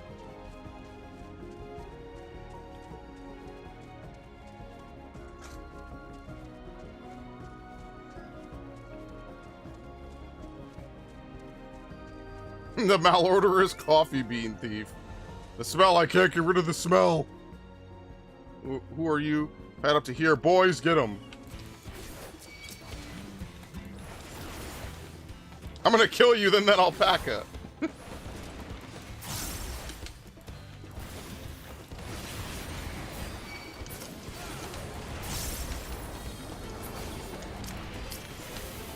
It's gonna be so weird to get used to. Boys, damn you, you'll regret this.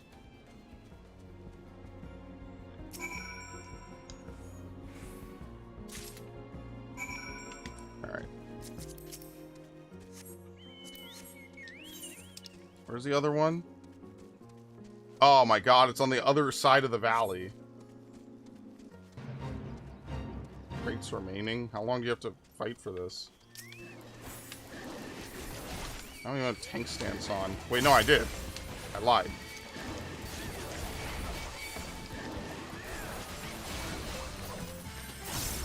That said, it's a fate. I'm not likely to run into a lot of trouble. Guess who's got a new look? Yeah, you said you were gonna do that. That's good though. Did you use the Fantasia that they gave you, or how did that work? Just out of curiosity.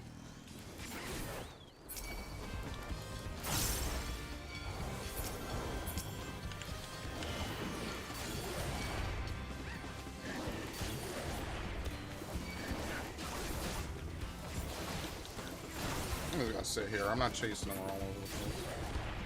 I'm too lazy for that.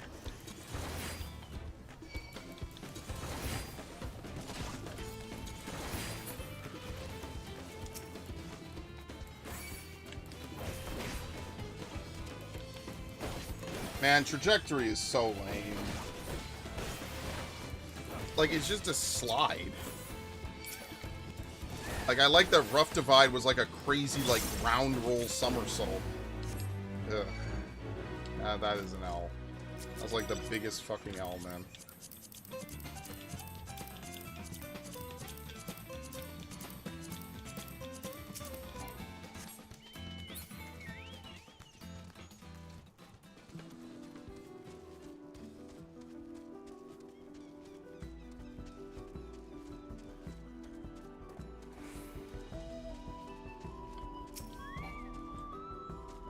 Turn. You look none the worse for wear. What a relief. Precious coffee beans, thank you so much. I knew I could trust you. Coffee's popularity continues to soar as the demand for it. But for instances like this one have grown increasingly more common. Everyone's been pouring their hearts into this to make the most delicious coffee possible and give the Métis farms a run for their money. And yet those thieves tried to steal the very fruit of our labors. Bad apples, the lot of them. And you know what a bad apple? And you know a bad apple when you see one, don't you, Alfie? They deserve to be spat on. Yeah. I got a little carried away, but I've taken up enough of your time. There you go. Alfie.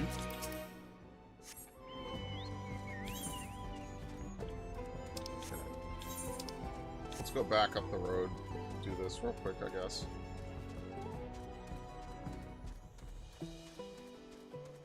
Didn't we already have chromite here? Maybe that's new. Maybe that's new. We probably didn't have white gear before at this item level.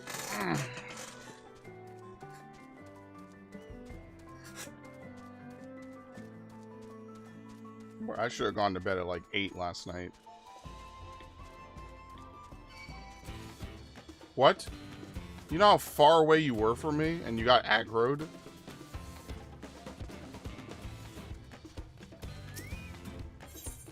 Mate is the medicine.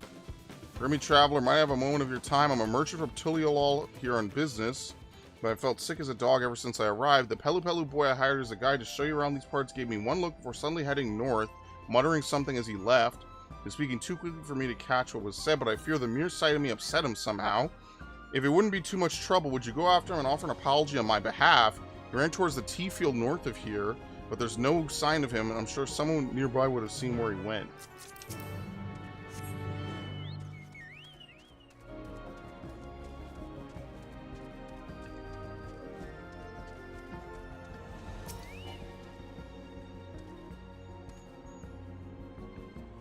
Did I see anyone pass by this way recently? Why, yes, the local guide. He was gathering fresh tea leaves here just moments ago until a rather rambunctious alpaca did something to agitate him. Couldn't hold back a chortle as he chased after. I fear he may have heard. At any rate, he was headed towards the hill northwest of here.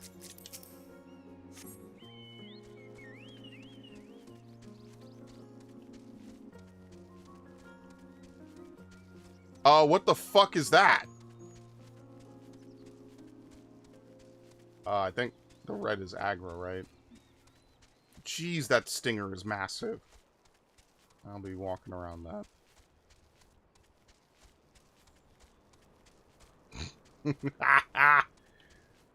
The A ranks have already spawned. Bro, he's right next to the quest. Get the fuck out of here, dude. Who are you and what do you want? If you haven't noticed, I'm rather busy at present. Me upset. Why would he? I was speaking too fast again. An unfortunate misunderstanding. The merchant has a clear case of altitude sickness. It's not uncommon in those traveling to Urqopacha for the first time. The best cure for it, and most things, is mate tea, which is why I was collecting tea leaves earlier. But just as I finished packing them into my bag, this wild alpaca came and snatched it. Now that I have it back, it's time to get brewing. And they both go different ways.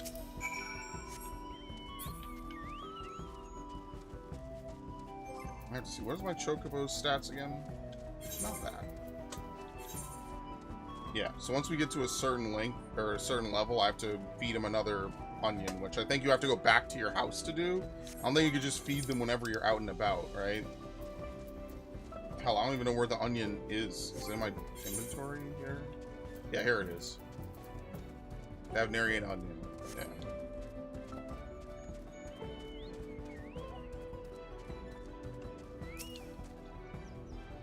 There you are. He told me everything. It seems I mistakenly sent you on a wild alpaca chase. Forgive me, thanks to his tea, I'm feeling much better. Mate tea is a vital source of nutrients in these highlands. I'm sure you can promote it as a nourishing potable back in the markets of Tuliyollal. Why not buy some in bulk now? Ah, you're not only a talented guide, but a convincing salesman. Very well, I'll give your offer some thought, but first, might we continue our tour? Thank you again, traveler. I hope that my experience could serve as a lesson for us both to be properly prepared when journeying to high altitudes. You could feed them out and about? Okay, I haven't done that in a while. Like, the fact that my Chocobo is not max level is just a testament to, like, once I hit max level in an expansion, I just don't use it anymore. That's kind of how it goes. I don't think we can get up there yet. Alright, let's go back.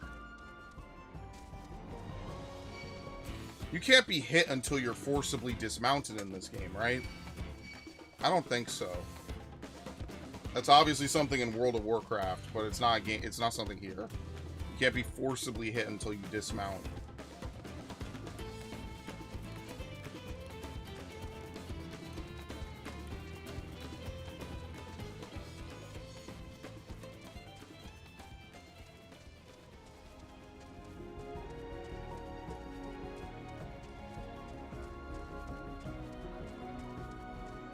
See, Trajectory could have been a cool name for another move if they wanted to. I think they really just should have split it. I think they should have kept the old gap closers and then split it, personally. Alright, here you go.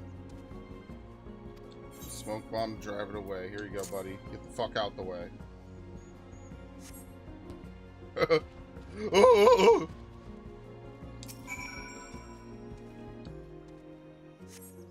Hands navigate through the sticky soil, finally grasping something solid within a clump of coffee beans. Soil is warm to the touch and surprisingly moist. Nevertheless, you plunge your hands inside. No! Oh, my gloves, my gauntlets. No! We're literally digging through shit. I'm never gonna be clean again, bro. It's over. I'm washed. I'm cooked. Ah! That's so fucking disgusting. Nothing screams adventure like sticking your arms elbow deep in a nice steaming pile of fucking bear shit, dude. That's so awful. How could they do this to me?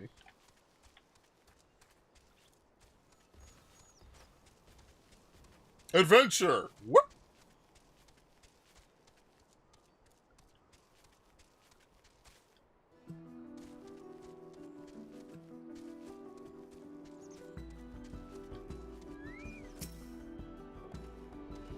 Wonderful, you've returned.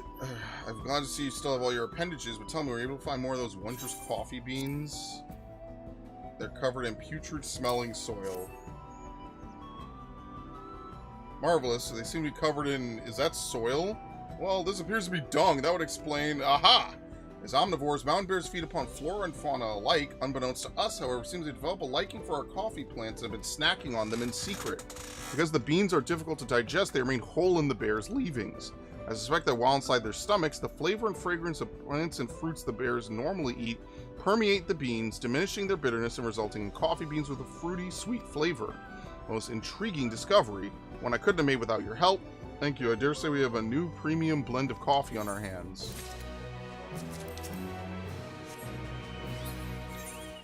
Alright, what do we have left?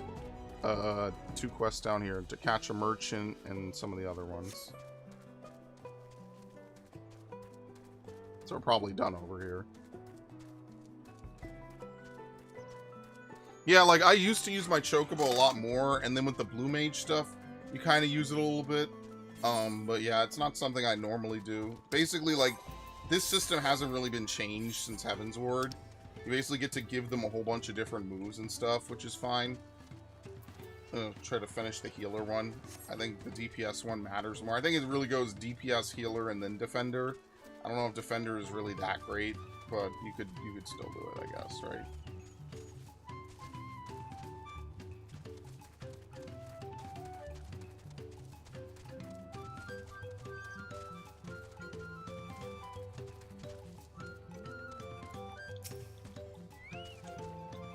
How'd you fare? Perfect specimen. This will surely make for fine mezcal. Tell me, were you aware that it was actually the people of Zaktaral that taught we Pelu Pelu how to make mezcal?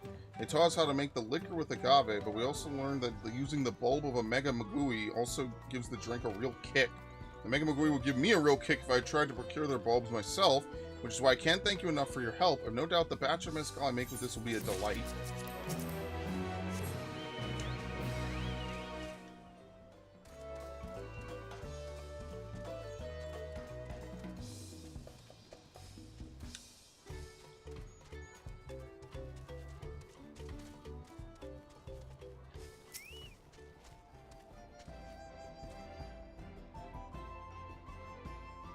I'm so relieved to hear he's safe. The Mamulja take considerable pride in their trade as mercenaries.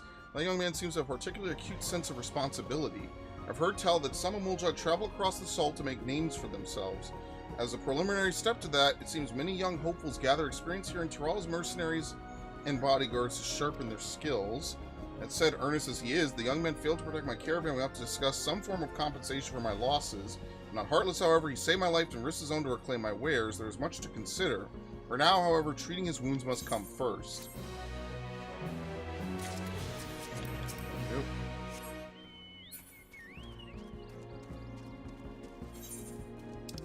I'm assuming that there's 5 like usual. Yeah, I never did get one for Ultima Thule, actually. I need to go back and do that. Oops. Yeah, here we go. Urqopacha, Kozama'uka, Yaktel, Shaloni. There's going to be 2 more areas, one of which is Solution 9.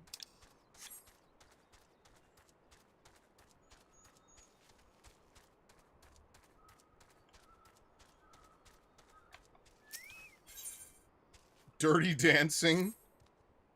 An unfamiliar face, or you perchance a traveler? If so, I dare say you could not have time to visit any better. Tell me, do you know of the hot springs managed by the Pelu Pelu? The master will soon be performing a traditional dance at the Mulja there. I intend to join him once I've closed my stall for the day. If you're interested in seeing for yourself, simply head to Panak Pelu Retreat south of here and look for a dancer carrying himself with poison grace. That was a pleasant surprise. Then we meet again here of all places. You do recognize me, don't you? The merchant you spoke with on the ship to Tuliyollal? Oh, really? What? Do we? I guess, okay. I neglect to impart my name to you at the time, but I shall happily rectify that now. Gigimolu at your service. Since my arrival on the continent, I must say business has been booming. Spare the details of my most recent transaction, but suffice it to say I earned quite a handsome sum from a most generous gentleman. A most generous young merchant. Ha, truly makes the lengthy voyage here feel well worth the trouble. All that remains before I return to Eorzea is to purchase some commodities. Alas, ever since I felt the soothing waters of the Panak retreat on my skin, I could think of little else. The mere mention of it has stirred my yearning to avail myself of those hot springs once more. It's a pleasure to meet you again, my friend, but I must be going. Farewell. Okay, what do they want over here?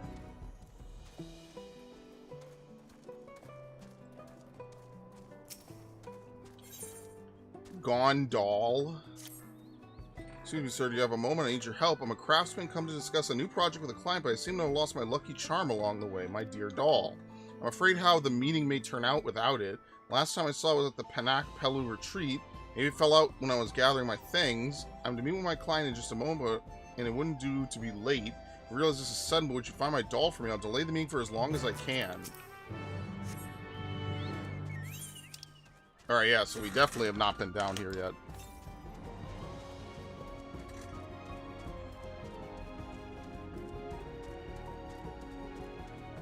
Yeah, so the way that you increase your movement speed is you just do 6 fates. That's pretty much good enough. And then you could buy the riding map. If you buy the cloud bike, I forget exactly what it's called. That and one other mount, which I don't remember which one, allow you to naturally just move faster anyway. That's just part of the bonus for buying it. It's like a $30 mount or some shit, so I don't do that.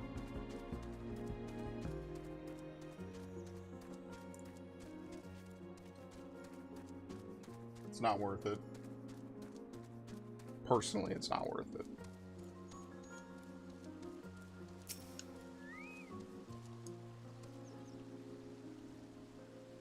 You're interested in our traditional bathing dance. I'm honored. It would be my pleasure to show it to you, but to truly appreciate it, you must first understand the purpose behind each movement.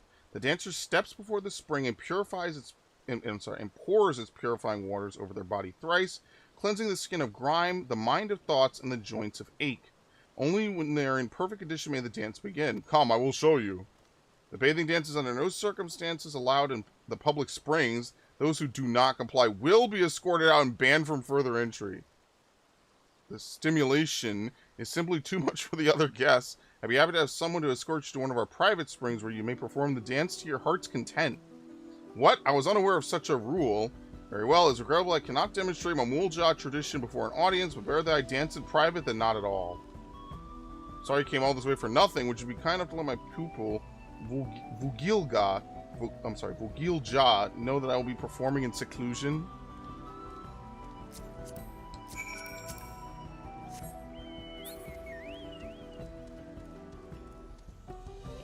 Oh, I just realized it's probably like a mating dance damn near, isn't it?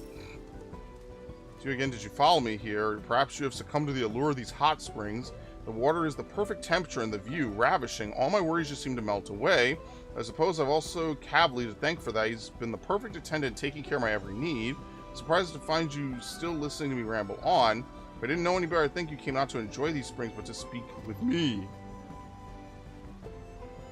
Alright, speak with Cavally instead.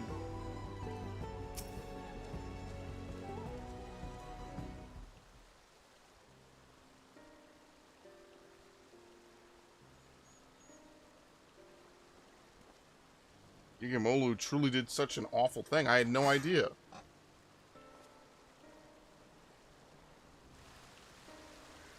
Though he recently began to visit these springs and hired me to take care of odds and ends for him during his sojourns. I took him to be quite the affluent individual, the way he carries himself. My heart goes out to poor Nopally, but as a Pelu Pelu, I'm quite intrigued by Gigamolu's trading practices. Allow me to explain. Many years ago, we Pelu Pelu were looked down upon by the other peoples of Tural, both figuratively and literally, due to our diminutive stature. Chagrined, it is said that our ancestors decided to start wearing masks made in the image of the most powerful Tural Vidral, Valagarmanda, in order to strike fear into the hearts of all who looked upon them. Today, however, the meaning of the masks has changed. After becoming peddlers at the Dawn Servant's suggestion, the masks have come to symbolize fair transactions. Indeed, they are now proof of our reputability. Instead of focusing solely on our own profit, we endeavor to make every trade mutually satisfactory. Countless years of doing so has earned us the respect of those around us, and now we very rarely experience any belittlement. Yet it seems Gigamolu wishes only to fulfill his own coffers, even at the expense of those whom he does business. It's a shame. After what he's done to Tural, no Turali will wish to barter with him again, no matter what quality of import he has at hand. I'll keep a close watch on him from now, but I don't want to see anyone else swindle out their hard-earned pel. But given his pressing euphoria, I don't think he'll be doing anything of the sort anytime soon. That said, I'm sure Nopally must be anxious to hear from you. I have matters here well in hand. Why don't you return to him? Yeah, no one's ever going to do business with him. They're going to blacklist him.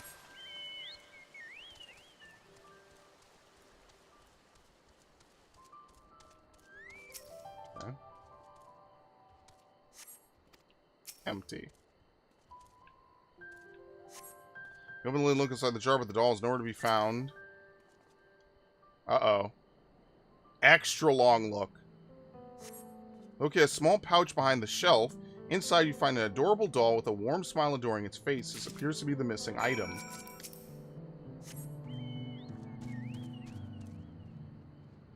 Wait, I'm an idiot. It was right there, wasn't it? Oh my god. Was it?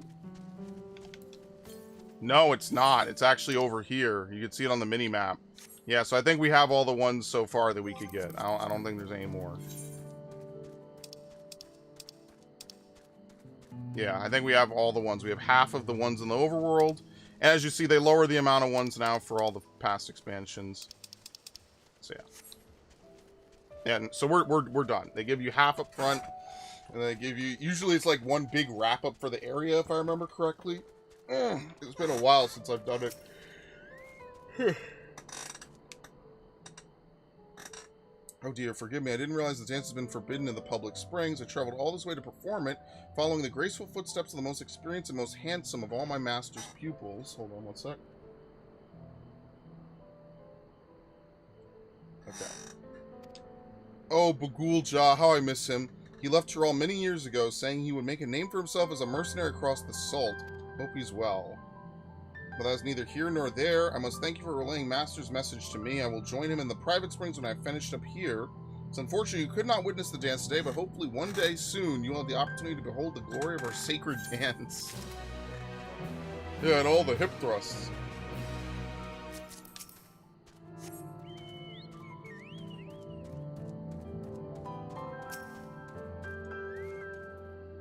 Are we able to find it? Okay. Precious doll, I won't let it out of my sight again. We Pelu Pelu became merchants after Galulja bestowed a great kindness upon our people to help achieve his goal of fostering amity between clans. His doll's bright smile serves as a reminder to uphold that ideal, to spread happiness through trade. I have no doubt that you, being the kind-hearted individual that you are, will enjoy great fortune and happiness in your future business endeavors. I truly can't thank you enough for your help.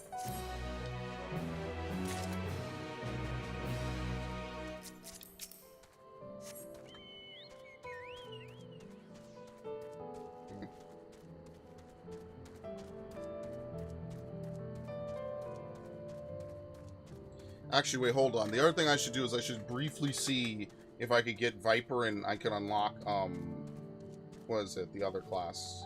Fuck, what is it called? Yeah, okay, so after this, I'm gonna go back and I'm gonna unlock Viper, and I'm gonna unlock, Picto, so I could redeem these coffers that I've been holding on to.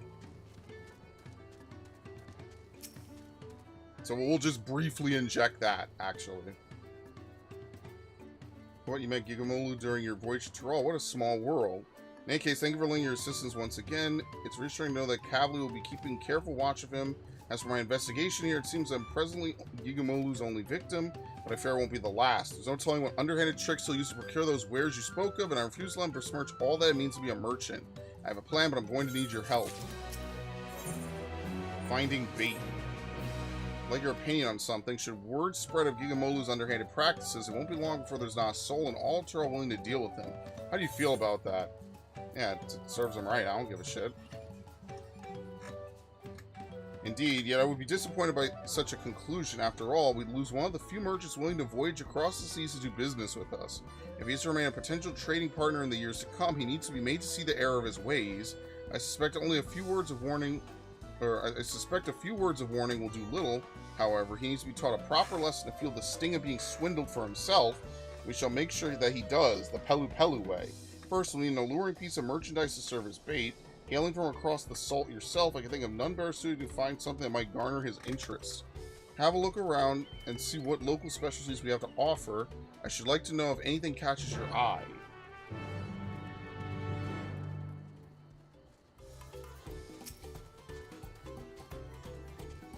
Something rare, I can think of nothing better than coffee plants. They surely fetch a handsome price, seeing as you most likely can't find them where you're from.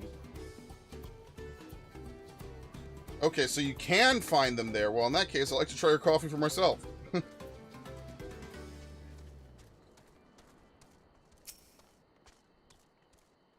Local specialty that's on the rarer side. How about the Popotos? Oh, we have billions of those, bruh. You already have Popotos already, plenty in Eorzea? Well, I'll be. If they're popular across the salt, I couldn't be prouder.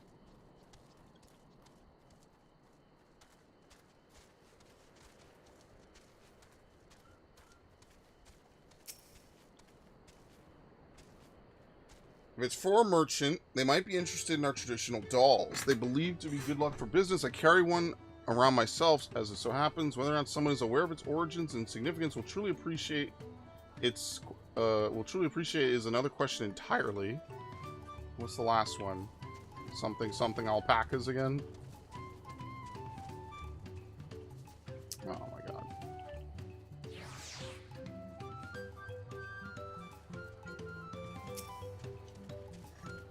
Looking for something on the ordinary, I have to recommend a Ulan bristle hairbrush. They're good to keep the alpacas free of fleas, and they help prevent skin conditions, among other things. And while you expect them to turn and spit on anyone tugging on their hair, the alpacas seem to enjoy the grooming. It's a simple way to help keep them healthy and happy. People can use the brushes too, obviously. The Ulan bristles help distribute natural scalp oils and strip the hair of leftover dead strands to promote a healthy scalp. Surprisingly gentle on the skin too, so it's little wonder they've grown so popular. Popotos and coffee plants do not seem like bait enticing enough. The doll and the hairbrush might just be tantalizing enough. Yeah, I mean, that's pretty much obvious. We have all those things.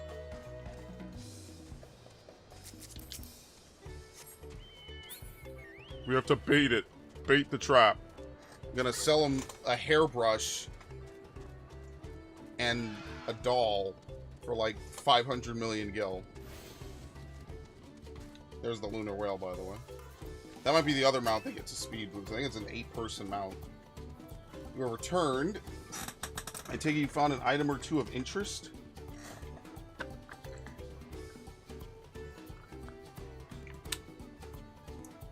Long bristle hairbrush and one of our traditional dolls. I must admit, whether such a doll would truly be desirable to an outsider is a bit dubious.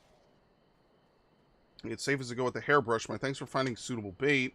Normally they go for 1 pel in the 10,000s column, but to teach our pernicious peddler a lesson, I'll offer him for 1 pel in the 100,000s column. Let's you worry, I won't actually sell it to him. Oh my god, you're such a fucking person. Oh, these people.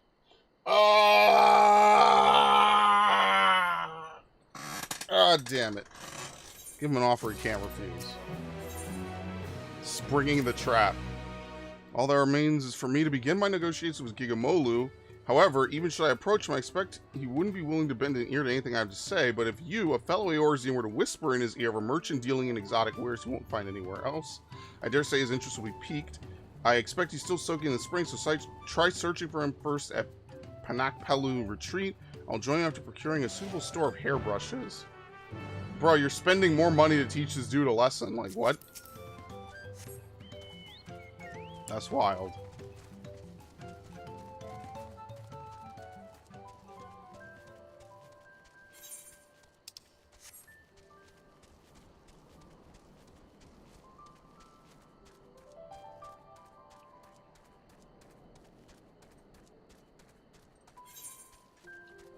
Oh yeah, it's a ride, alright. This is one of those times having the alpaca thing would actually be pretty helpful. I know I never use those. Like, you don't need to use chocobo keeps. The base game areas generally aren't big enough. And I pretty much have had flight in all the end game areas for so long. But yeah, this is one of those.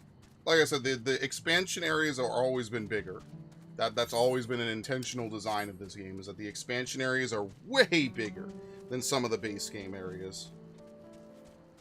Once they realized what they could cook with, they started cooking.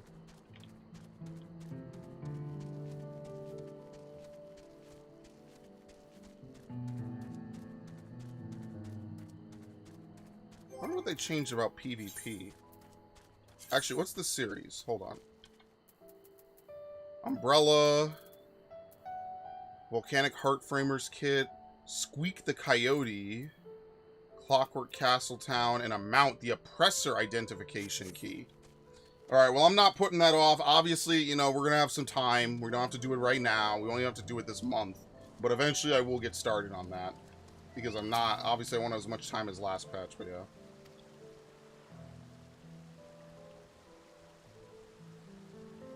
You wish to introduce me to this merchant of exotic wares? How thoughtful of you. I'm also surprised you remembered that I've yet to find suitable goods to take back to Eorzea.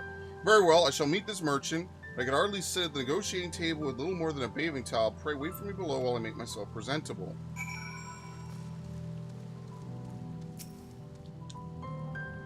You'll be tasked with supporting Nopley's negotiations. You may wish to take a few minutes if you're in a duty finder. Yeah, I'm good.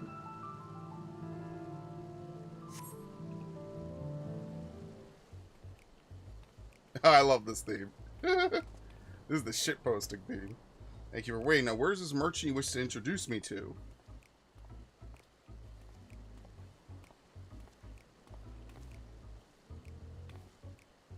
Nopley, I see. So you two were in cahoots. If you come to return the corrupted crystals, I'm afraid I do not accept refunds.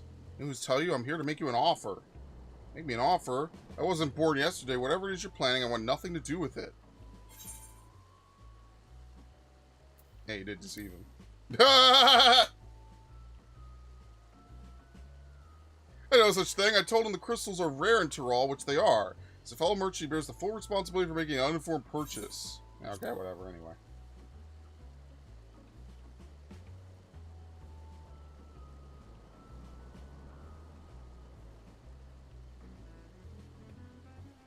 Hogwash, you really expect me to believe I could benefit from another deal with him?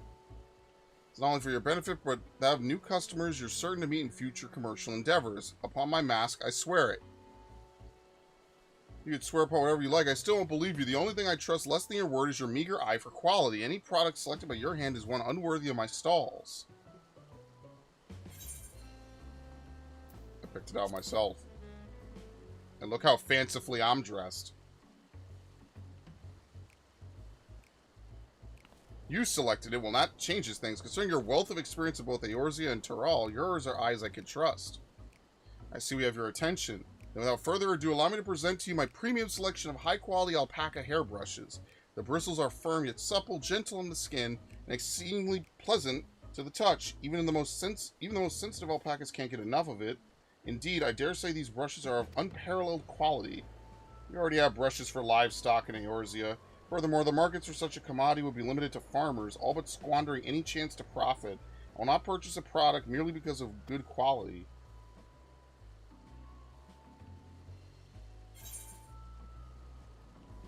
Yeah, what if you could use it on your own hair? I must admit, as a merchant, it's important to always make oneself as personable as possible. Yeah, I'm confused as to why you would ask. Ah, so people can use the brush as well. And may I try it for myself? If it is a quality product for men and women of good taste, then the potential market would expand considerably.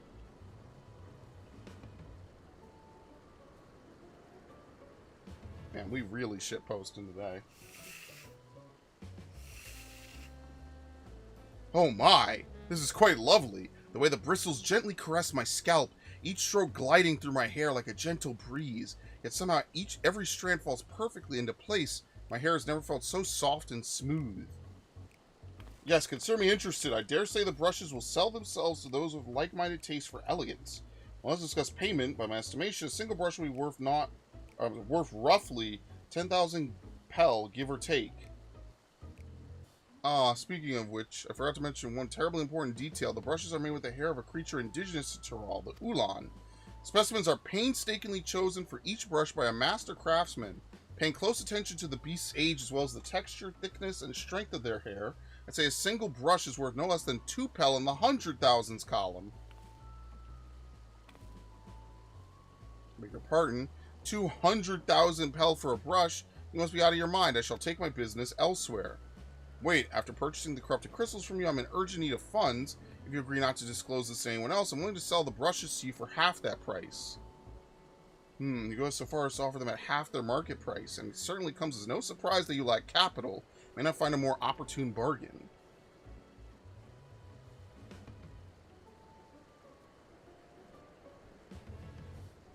Very well, you have yourself a deal. I shall use all the pel I have on hand to purchase as many brushes as you can offer.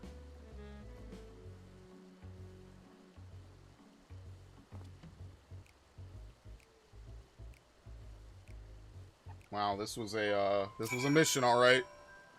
Now then, let's return to my storehouse in Ihuykatumu to finalize our transaction. I trust that is all right with you, Gigamulu. Indeed, I shall make a short detour to Ihuykatumu's Inn to gather my things before joining you. Pray excuse me. Well, the negotiations went rather well, if I do say so myself. I cannot thank you enough for your assistance, but now the negotiations can truly begin. We should hurry back to Ihuykatumu as well. Alright, there we go.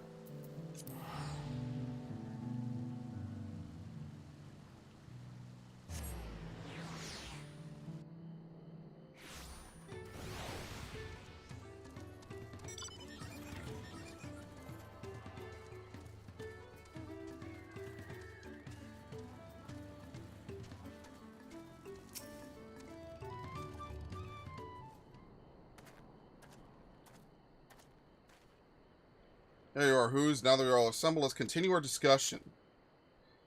Was there discussed? This deal is already agreed upon. All that remains is the exchange of goods. Are you sure? Even if I told you the actual value of a brush is a single pel in the 10,000s column. What? You deceived me? Nothing of the sort. I merely followed your example. I do personally believe a single brush is worth 2 pel in the 100,000s column. I also urgently need funds after purchasing those crystals. But more importantly, the brushes are of unparalleled quality. I think I'd be outfoxed by the man I took for a fool. Yet why tell me its true value now? Had you remained silent, you could have made back all the money you lost. I find that a strange question. Are we not both merchants? Rather than prey on one another, hoping to make our fortunes in a single exchange, would not be mutually beneficial for us in the long term to become trade partners? As far as I'm concerned, this is a chance I can't afford to let slip away. Foreign merchants willing to sail all the way to Tyrol are few and far between, and I certainly won't have the wherewithal to travel to Eorzea myself anytime soon. After all I've done, you would ask to be my trade partner. I apply my trade in a city called Ul'dah, where the unspoken rule of business is to deceive or be deceived, to seize what opportunities you can and quickly move on. Long-term profits have ever been the furthest thing from my mind.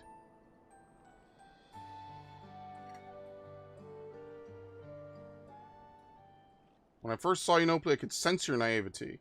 Thus did I approach you with a mind to exploit it and pawn my worthless corrupted crystals into your eager hands. At the time, I thought it simply business as usual, yet I am wholly embarrassed by the thought of it now, that you would use the same ploy against me, and for even greater profit makes it all more shameful.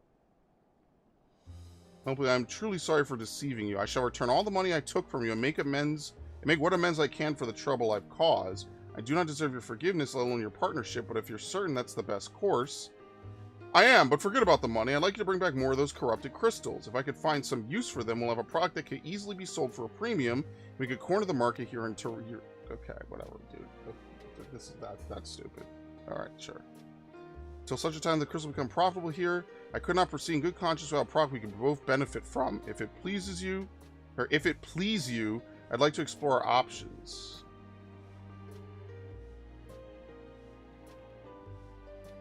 A happy ending. Could not convince Gigamolu without your help. Together, I believe he and I can bring others happiness through trade, not only in Tyrol, but Eorzea and beyond. I prepared a small gift for you to show my thanks, though it is hardly enough. I hope this is of some benefit to you during your travels, and if you ever need anything, don't hesitate. I'm going to forget who you are in about an hour. Alright, very nice.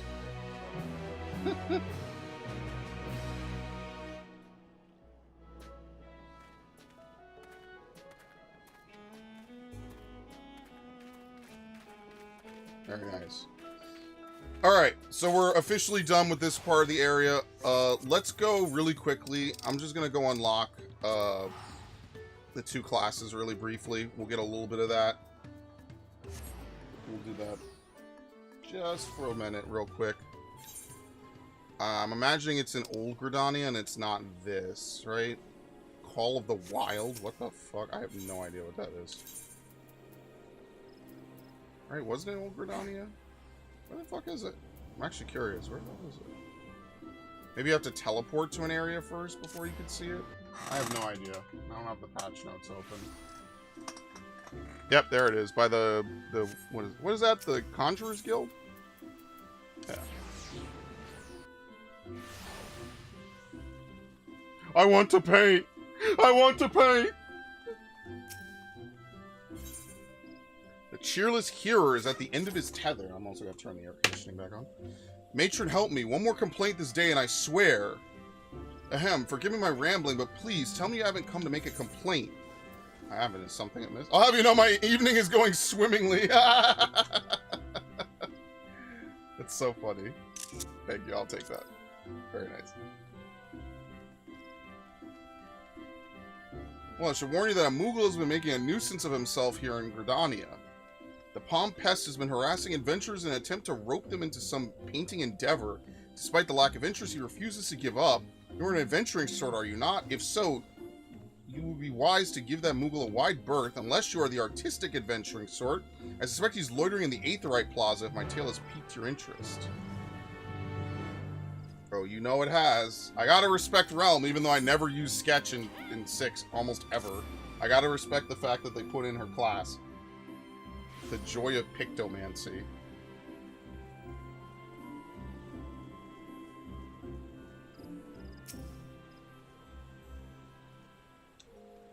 Oh, good lord. Everyone's here. I read his name as Dancing Mad. I thought it was a Kefka reference.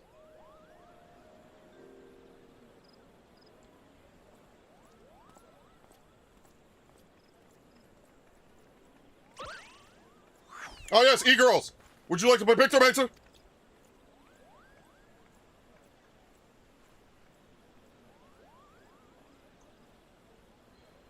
Not ordinary painting, mind you, magic painting where your works come to life. Your imagination's the limit.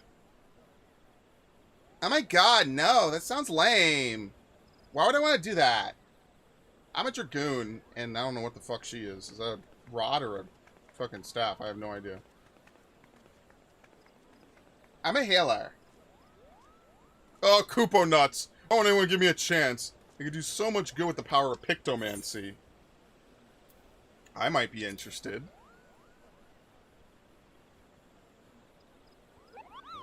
What did you say, Koopo? Oh my god! Ah! I pressed A, you automatically fucking progressed it. Hooray, the name's Koopopo. And I'm extremely pleased to meet you, Koopo.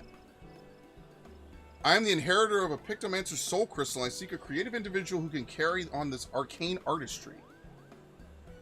A history lesson is in order. Ahem, Pictomancy was conceived some 1500 years ago in the dusk of the 5th astral era. While the other schools of magic that originated during that period, such as black and white, are expressions of the caster's will, Pictomancy relies on something even more abstract, the imagination. By channeling Aether into a concept held in their mind's eye, a Pictomancer can give form to the formless. What the fuck? That's stupid. It's a bit tricky to wrap your head around, I know, and that's precisely why the great Archon Realm, founder of Pictomancy, incorporated the painter's tools into our art.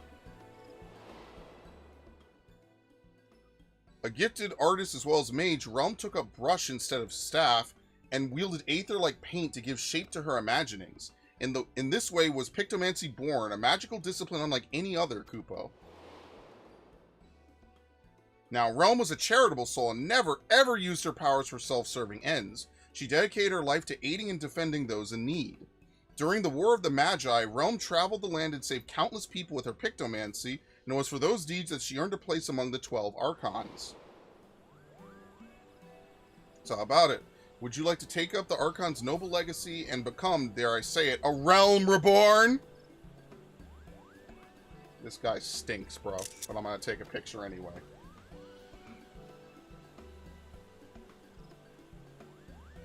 That was the worst joke I think I've ever seen. That was personally written by Koji Fox. Personally injected into this.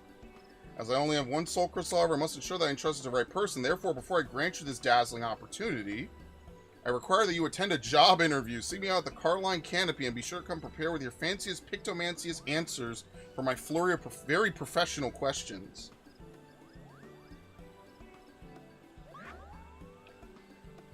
Okay. I might be something of a multitasker.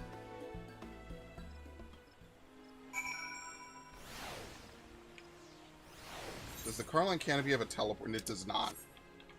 Yeah, I had to think about that for a second, because I feel like I've asked to teleport there before, and I never really spend any time in... Oh my god! This is the most excited this place has been since the launch of this game over a decade ago. There you are. I would have invited my cozy little hovel and put out tea and biscuits, except I don't have a cozy little hovel, or any home to speak of for that matter. Such is the life of an itinerant Moogle, Kupo. I haven't a guild in my name either, so I can't order us tea and biscuits, but we can avail ourselves of a table. Now, I wonder if Mother Mion recognizes me from all those years ago. She's like, what happened to your staff? You don't heal anymore? Nah, she doesn't care. Power of Destiny, may I now pronounce this interview commence? Let's begin with the basics. Might I have your full name? Oozmans. I am of someone of import. I am Oozmans. That's a fine name. Next question. What do you consider your primary vocation? I'm an adventurer through and through. Adventurers are known to be a helpful lot, ever ready to aid those in need. You have the ideal temperament for a Pictomancer. Moving on to the next question. How would you rate your artistic abilities? Let's say I'm above average. Which is fine. For a Pictomancer's most vital aspect isn't their artistic skill, but their vivid imagination. Speaking of imagination, let's try and put yours to work. Tell me the first thought that enters your mind when you hear the word Moogle. Furry little shites? No, they're fine. I would say fluffiness and fun. Because I remember Great King Mog, and I just remember like kind of jamming out to that back in the day. I can fairly see the Moogle in your mind wheeling winsomely in the air. Yours is a rich imagination. Someone's in trouble. What do you do? Speak with them first. Yeah, help them without question. And then we can bleed them dry. That's a follow-up question. Can you share a recent example when you approach a soul in distress? Come again. A hero who's been inundated with complaints about my Pictomancy pitches.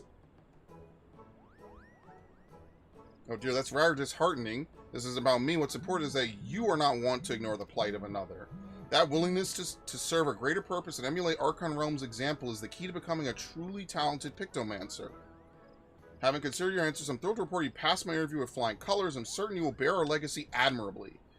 I deem you worthy of the Soul Crystal. However, I should warn you that it comes with some proverbial strings attached. A bit of emotional baggage, too. You see, several moons ago, I got into a terrible argument with my best friend. We went our separate ways, and I've not seen her since. I wish I could meet her again, try to reconcile more than anything, so if you hear aught of her during our journey together, I'd like you to lend me a helping hand. If you're still willing to train as a Pictomancer with this condition in mind, then the Soul Crystal is yours. Just say the word. And then after this, we'll go unlock Viper. We're not going to level him right now. We're just going to unlock him so I can get the gear set up. So you still wish to be a Pictomancer in full acceptance of my condition. And as promised, I bestow upon you the Soul Crystal. And to get you started, I prepared a set of equipment. Hopefully it fits. Alright, luckily I don't have to open it. Tempura coat. Alright. Next one is what, level... Oh, okay. Well, we're not even going to do that at the moment. So we're just going to equip the brush. What? Oh, oops. We got to take out some stuff. Fuck this. Okay. Credendum. There you go. Return to inventory. Return to inventory. I don't even know why I have those in here. That's the gear from what's his name. I still have what's the guy? That's the Clive gear I still have in here. I never got rid of it. I never put it in the glamour dresser. Oops. Whoops. Alright, we have room for that. Alright, that should be good enough, right? No, 35 boots.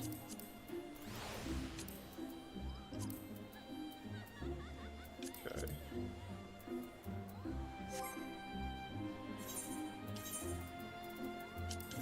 Ah! Ah! Ah!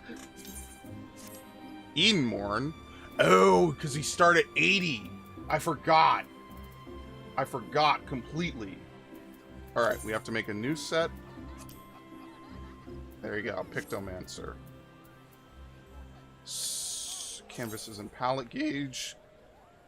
The creature canvas, the weapon canvas. Creature motifs are paid on the creature canvas and can be rendered to life through living muse. Oh my god, it's such a mess. Okay, before we go in the laboratory and try to figure stuff out, let's go get Viper, which is in Ul'dah. And then we'll very briefly do a very, like, cursory intro to their different rotations. I'm not going to try to learn it, obviously, and then we'll get back to what we were doing before. Now, where is Viper? It's right over here. Your armor looks like it's covered in dragon guts. Oh, that one? Yeah, I don't really wear that outfit that much anymore. I forgot about it. Enter the Viper. Assisting this Weaver could be the beginning of a whole new adventure.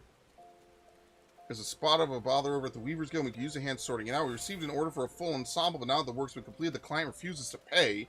Mind you, I had my suspicions from the start. He calls himself a Viper of all things. In my experience, people who name themselves after snakes are not to be trusted. In any case, he carries a pair of swords on his back. Hate to think what would happen if he started wielding them in anger. Could you head to the guild and smooth things over? Alright, going back over here. I do like the Endwalker theme a little bit better for missions. Tales of Loss and Fire and Faith is just really good. I can't front. Alright. Oh my god, yeah, I wonder where it is. The so-called Viper. Don't know why I wear it, because I wear stuff I think that's cooler. That's my... Oh, sarcasm, never mind. Good day to you, stranger. I was hoping I might make an acquaintance of someone a bit rough around the edges. Someone who sees his fair share of action. Could you tell me what prey's worth hunting around these here parts? Have you any idea what he's talking about? I took no issue with fulfilling his order, but now it's time for him to pay. It's as though we're talking at cross purposes. Likewise, I don't understand why this fellow's being so difficult. All I'm asking is for the outfit I order and the name of some critters worth killing.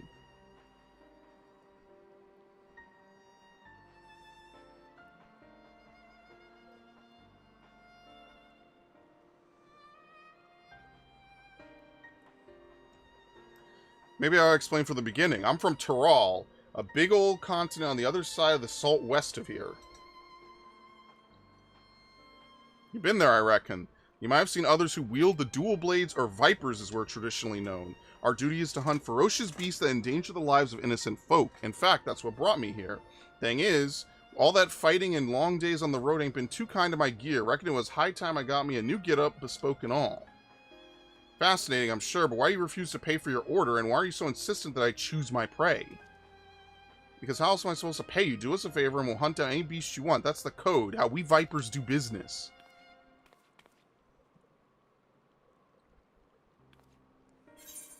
It appears the Weaver's Guild doesn't need any... Yeah, Weavers prefer a more conventional form of compensation.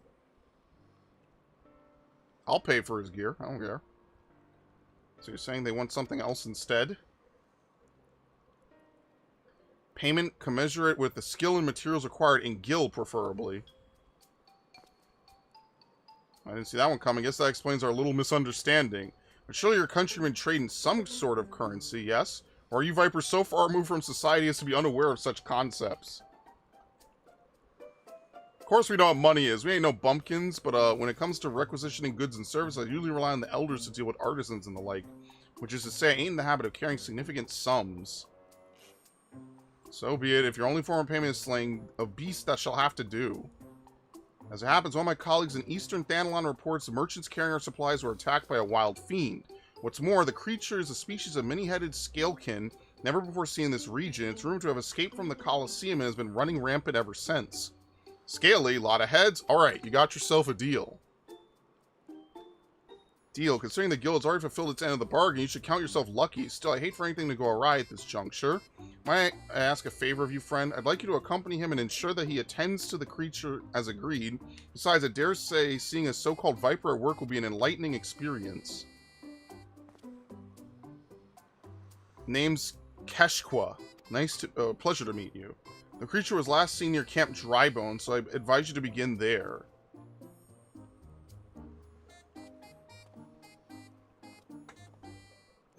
Alright, Camp Drybone it is. And just like that, Eastern Thanalon became a brand new zone. So many people came to visit it, just like that. This place is dead any other time of existence. Look at that. I wonder what's the least populated zone at the moment. It's probably like Sea of Clouds or something. This is Camp Drybone, huh? Anyway, you ready to hunt? What's that look for? Let me guess. You want to ask around first and see if anyone can point us in the right direction? No need. The Weaver's friend told me plenty. All we gotta do is track down the beast, which is a Viper specialty.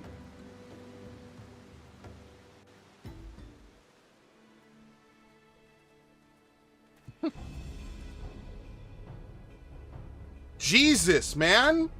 How does this escape from the Colosseum? These people are crazy, bro.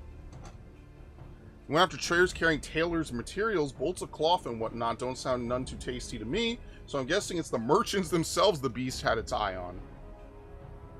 Most predators use their sense of smell to pick out their meals. Scents carry on the wind, so you gotta consider the position of the rocks and plants to determine how the air tends to flow through an area. Ain't too hard to deduce where a critter's made its lair after you've done all that.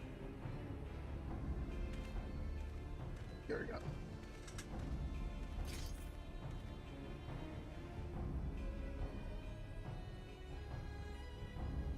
Yep, that's a big one. Mean looking too. Must be wreaking havoc on the food chain. Never mind the danger it poses to locals. Well, time to do what a Viper does best. He's like, oh?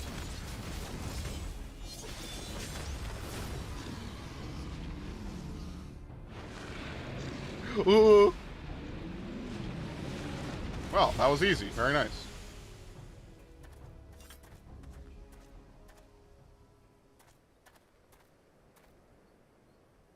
So that's that.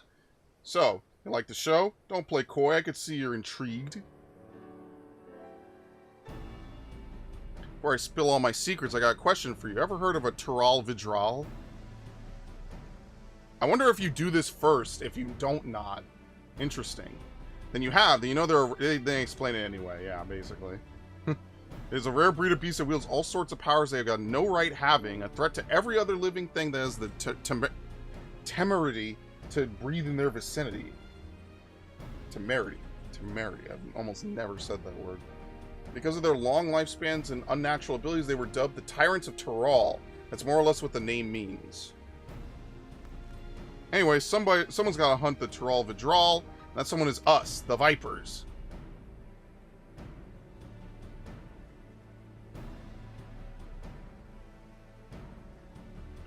You know, I met a fair few adventurers during my time here, but I could tell you're a cut above the rest. Might even have what it takes to be a Viper. That was fast. Here, have this. He just gives away soul stones.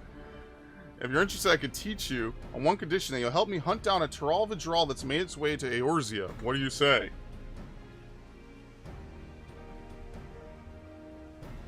Ha! Hell of a thing to ask out of the blue, I know. Just think on it some, will you? So back to Old Don. Tell the Weaver fellow we're square. The journey will give you time to consider my offer. Uh-oh. Who's messaging me?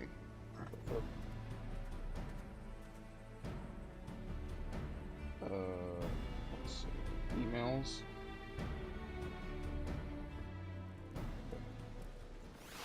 I'll do that in a minute. I'm gonna take a minor break just here because we're at the halfway point in the stream roughly. So I'm gonna take a little bit of a break in just a minute. It'll only be like a couple of minutes. I'm gonna dick around with the classes first, take a brief bathroom break, get maybe a little. I don't think I'm gonna eat actually. I take that back. Get some water, refill myself. Okay. Does Gabe, our Weaver friend, the good news? He handed over this set of fancy duds as promised. Gotta say, it was worth the trouble. So about my offer, you ready to become a Viper and protect folks from the nastiest beast that ever lived? Sure. Mighty fine answer. I'll make a Viper of you. Just see if I don't. First order of business, let me give you this here soul crystal. It contains knowledge of our fighting arts, passed down since ancient times from one generation of Vipers to the next. Assuming you got the knack for it, our skills can be yours too.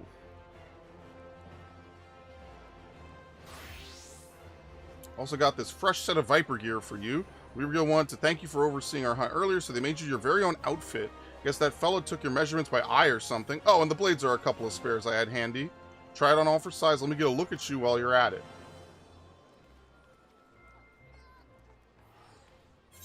Alright, very nice.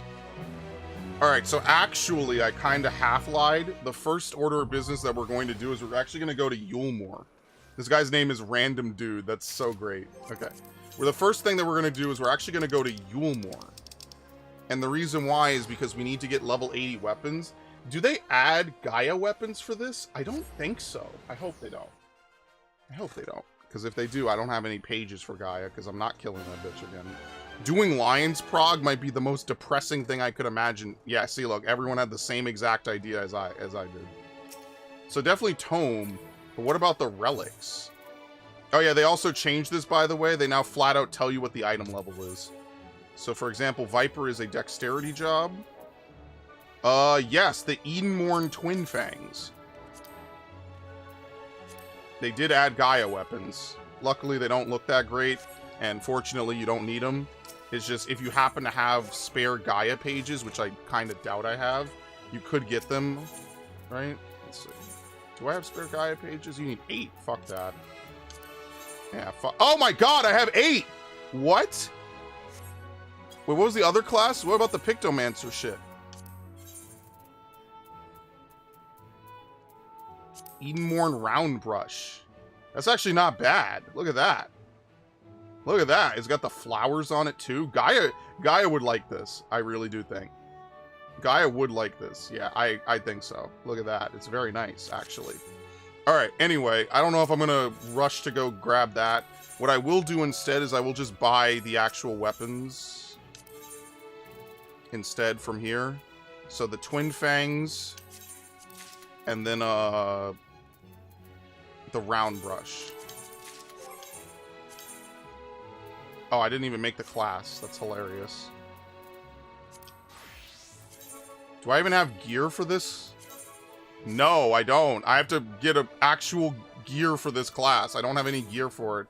I probably have to hit up a couple of places first. Oops.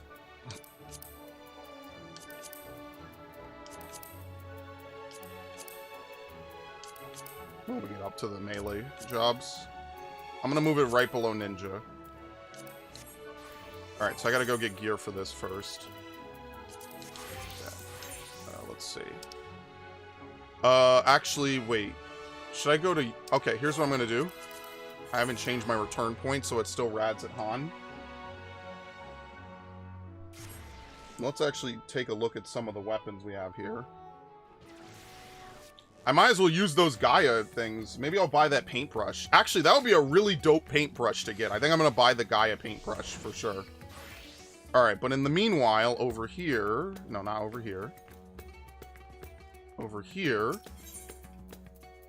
Anabaseos. There you go. The Brush of Ascension. Oh shit, look at this. It's alright though. I think the Gaia one's a little better. So that's okay. It's not terrible. But that was why I wanted to get extra coffers, because I wanted to make sure I had something special. So the Ascension Twin Fangs. I mean, I guess we might as well get... Okay, so here's what we'll do. Because I don't anticipate needing Gaia pages ever again, right? Like, there's never going to be classes that start at 80 again. So I'm just going to go buy the Gaia brush, and then I'm going to redeem this for the Viper weapons. Okay, so let me actually take out my pages from her. Where the fuck are they? Book of Eternity? Wait, what was the other one? Oh, the Book of Shiva, which I don't have. Yeah, no, that's correct. That's correct. I don't have that. But we gotta level up anyway. But these are the weapons I'm gonna use while I wait. So that's gonna be cool. Okay, so let's actually go really briefly. I'm gonna go pull out... Wait, where would you buy gear for Viper? What is it? Ninja gear?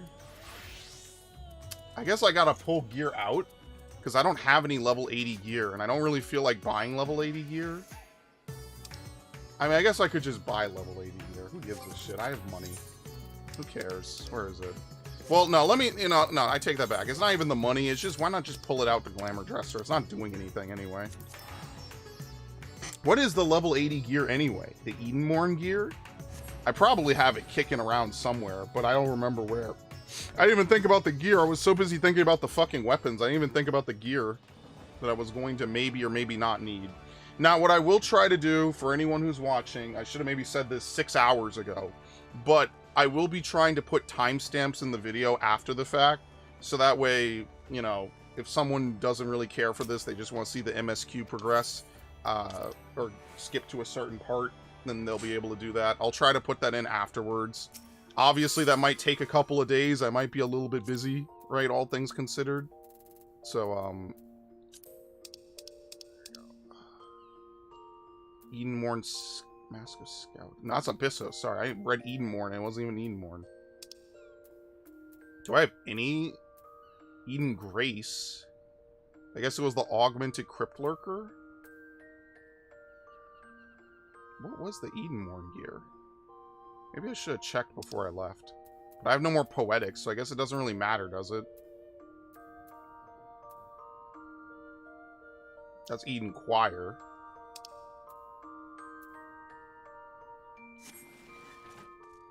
Is it more illuminated in here?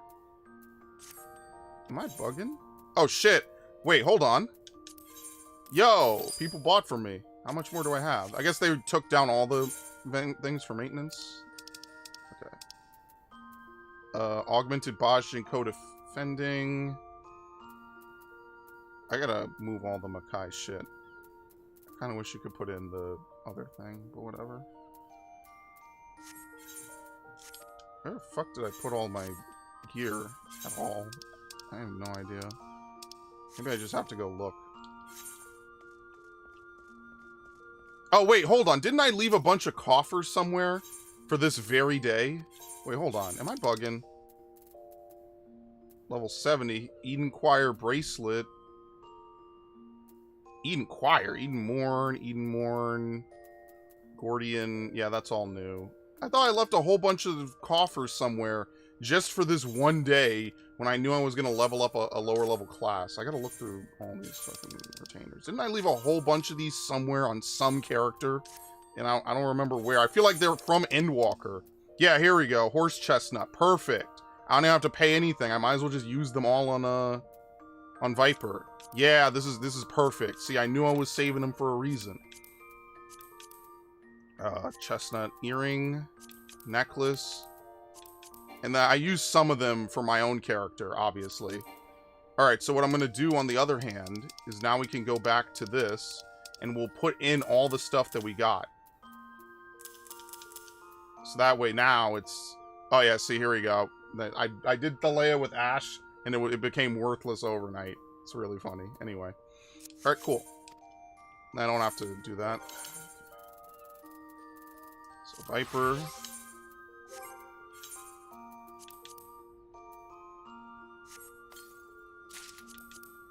Hydurium Helm of Scouting. I might as well use these anyway. Regardless of if I like them or not, I might as well just use them.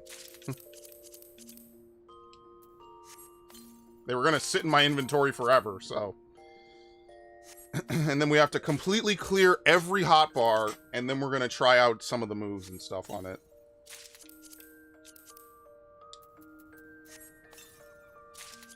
And we're going to switch the gauges to simple and all that stuff. I don't like how big the gauges are, personally. I'm not playing on like a big monitor, so I like them small.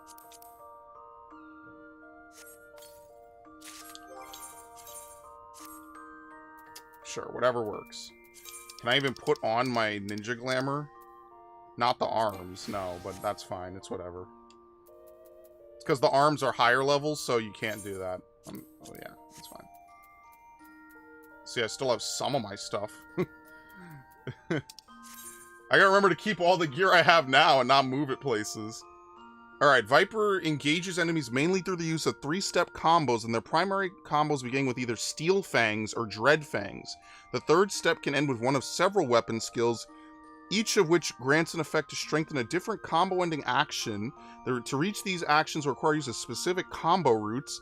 The glow of the Viper Sight's blades correspond with the outlining of hotbar icons to indicate the next step in a combo. Following these indicators will help ensure the use of combos I finish with a strengthened attack. Okay, what the fuck? Alright, what else was I gonna do again? Oh yeah, let's go get... Okay, so we're gonna use...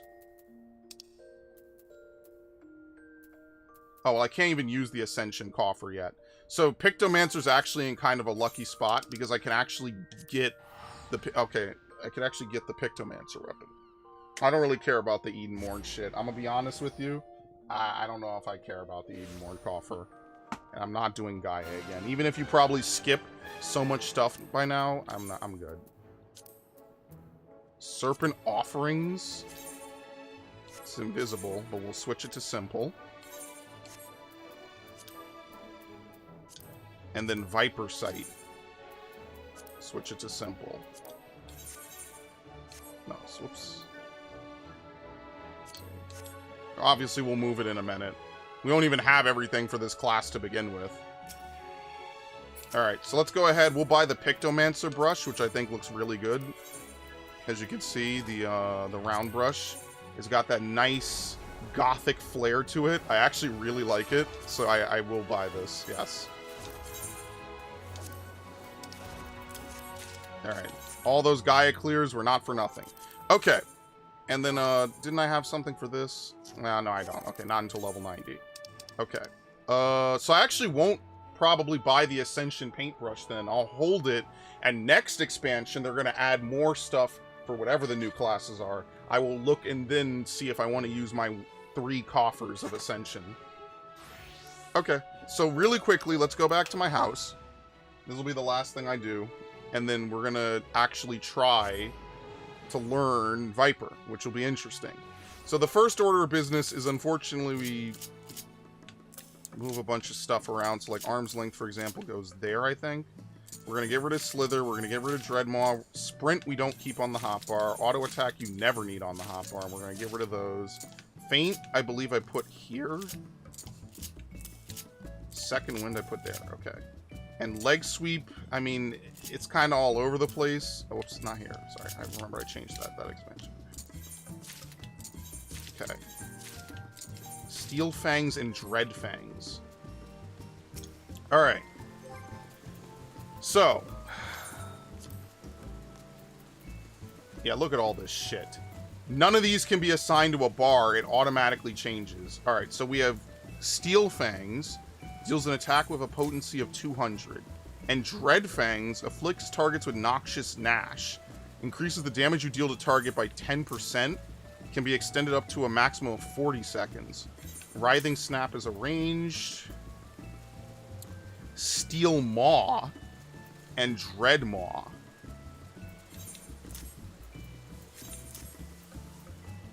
Okay, these are ranged attacks, I see.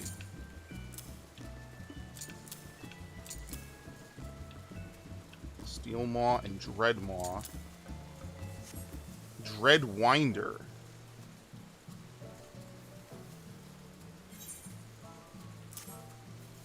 Okay. Hunter's Coil. Swiftskin's Coil.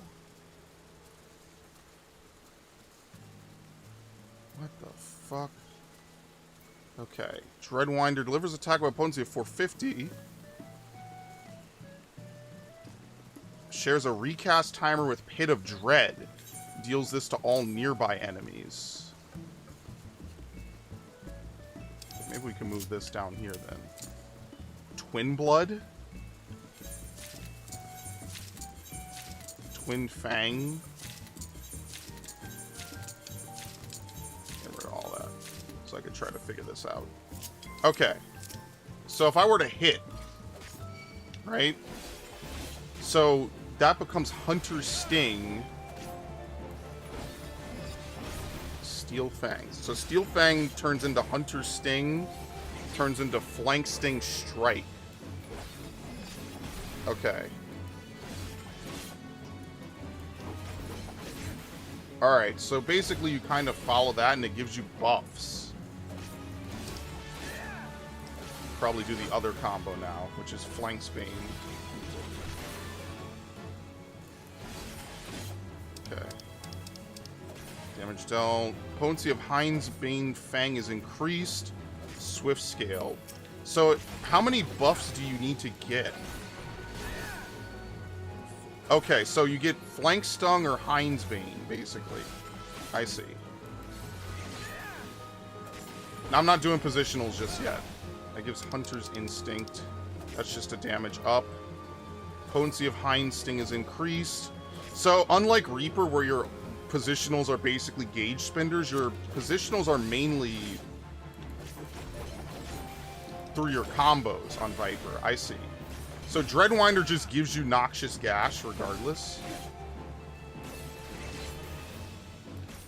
I thought we already applied that, potentially. Oh, Opera GX Crash, very nice. Okay. How do we... Dread Fangs afflicts target with Noxious Gash. Yeah, it does. Okay. So that's just a fast way to give more. So you don't have to stick with that combo as much. I see. Okay.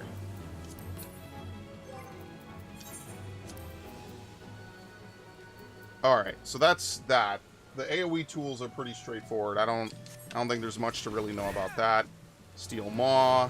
It does the same thing, basically. One of these gives you one thing, and then you get the other one. Hunter's Bite. Bloodied Maw. Rim Hunter's Venom. So one of these is like a buffing combo.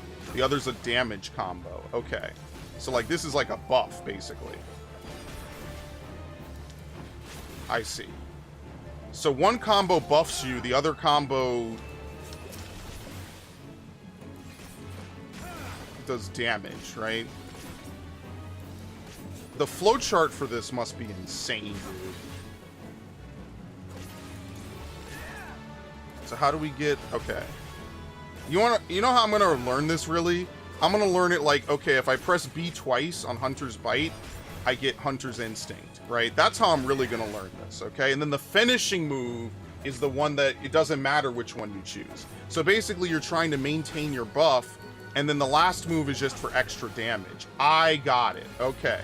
That makes a lot more sense now that I have hands-on with it. Perfect. So, like, double Y will give me Swift Scaled, double B gives me Hunter's Instinct. And then the last hit, it doesn't matter which one you choose. Okay, now I'm starting to learn how this class works. Same thing over here, right? Wait, does any of this give you Noxious Gnash? Yes, okay, it does. Okay, just wanted to check. And then the other move, okay. So then the other move just does damage, right? That's going to give me Hunter's Instinct, which is fine. So, like, this just does damage, period. That's it. It just does damage. This is your buffing step, and then you have a finishing step. Gotcha. Okay. Very nice. All right. Well, that's all for that. What else do we need to know now? That's the basic. That's the bare minimum. All right. Hunter's Coil. Delivers an attack with a potency of 500, 550 when executed from a... It crashed again. I barely did anything. Damn, bro. I'm moving to Firefox, dude. It's going to take me a little bit. I got to move all the thumbnails, the other stuff. I'm probably going to move to Firefox. Just, it'll take me a while. I just don't have the time to do it at the moment. Hunter's Coil delivers an attack with a potency of 500, grants Hunter's Instinct, grants Hunter's Venom, increases the potency of Twin Fang Bite. Twin Fang changes to Twin Fang Bite, and Twin's Blood changes to Twin's Blood Bite. These actions can be executed a total of 2 times following Hunter's Coil. Can only be executed after landing Dreadwinder or Swiftskin's Coil. Okay, and then Swiftskin's Coil.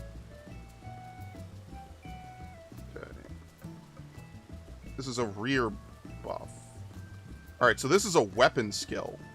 It's got a longer recast, though. That's interesting. Grants Swift Scaled.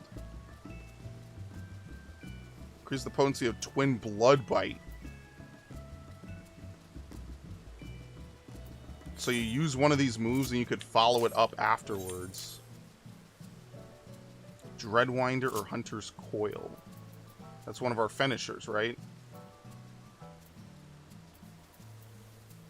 Do I have it in...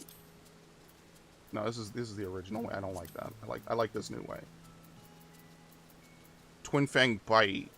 Okay, so these can only be... Oh, here we go. Twin Blood. So Slither is just a teleport. I'm going to macro this. I'm not going to do that right now. Serpent's Tail changes Death Rattle... Changes to Death Rattle or Last Lash when the requirements for execution are met. Twin Fang and Twin Blood. Okay.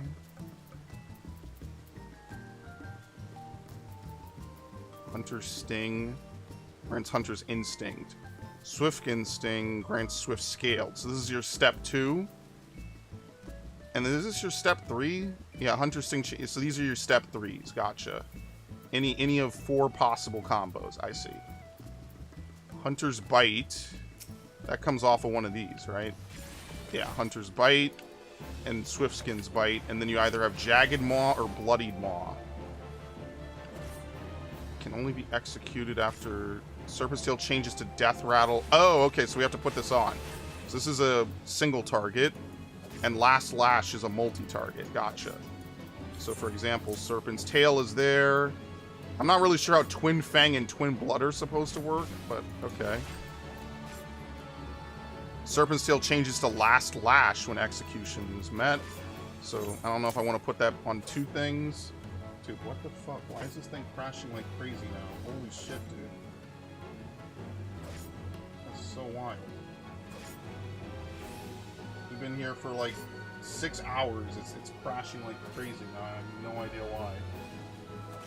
That's so wild to me.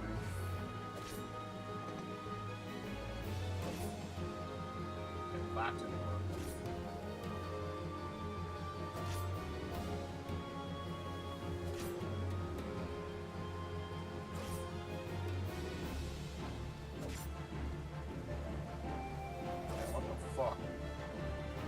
Crash again. I'm moving to Firefox. I just am not gonna figure this out today. At all. Changes to Twin Fang Bite or Twin Fang Thresh. Twin Blood Bite or Twin Blood Thresh. Alright. Let's just put these here for right now. I'm gonna try to stop this thing from routinely fucking killing itself, please. Thank you. Unbelievable. Let's see. Grants Hunter's Venom whenever you have Swiftskin's Coil. Its action change. Twin Blood changes to Twin Blood Bite. Does an attack with potency. Reacts after landing Dreadwinder or Hunter's Coil.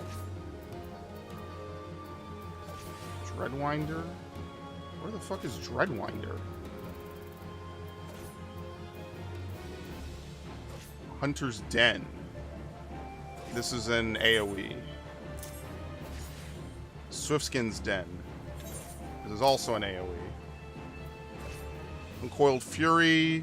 This is a rattling cost. We don't even have this at the moment.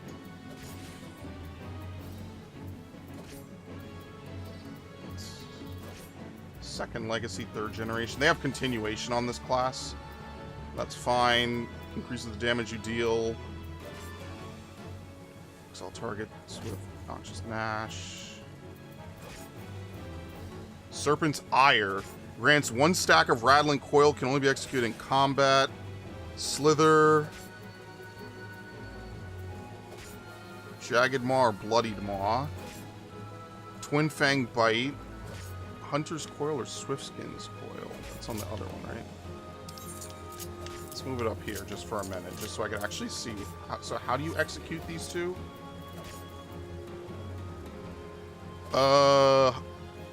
Execute a total of 2 times following Hunter's Coil.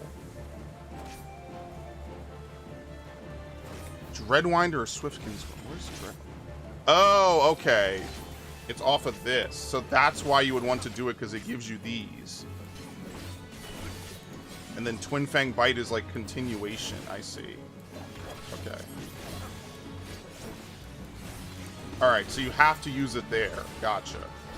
So that's why you would want to use this, because it gives you one or more of these buffs. I see. And then you could use the other one. Oh, that's interesting. Gotcha.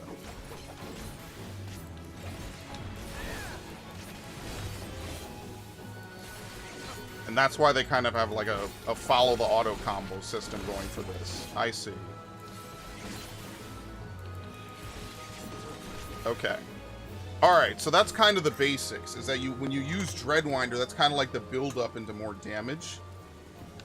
So for your AoE combo,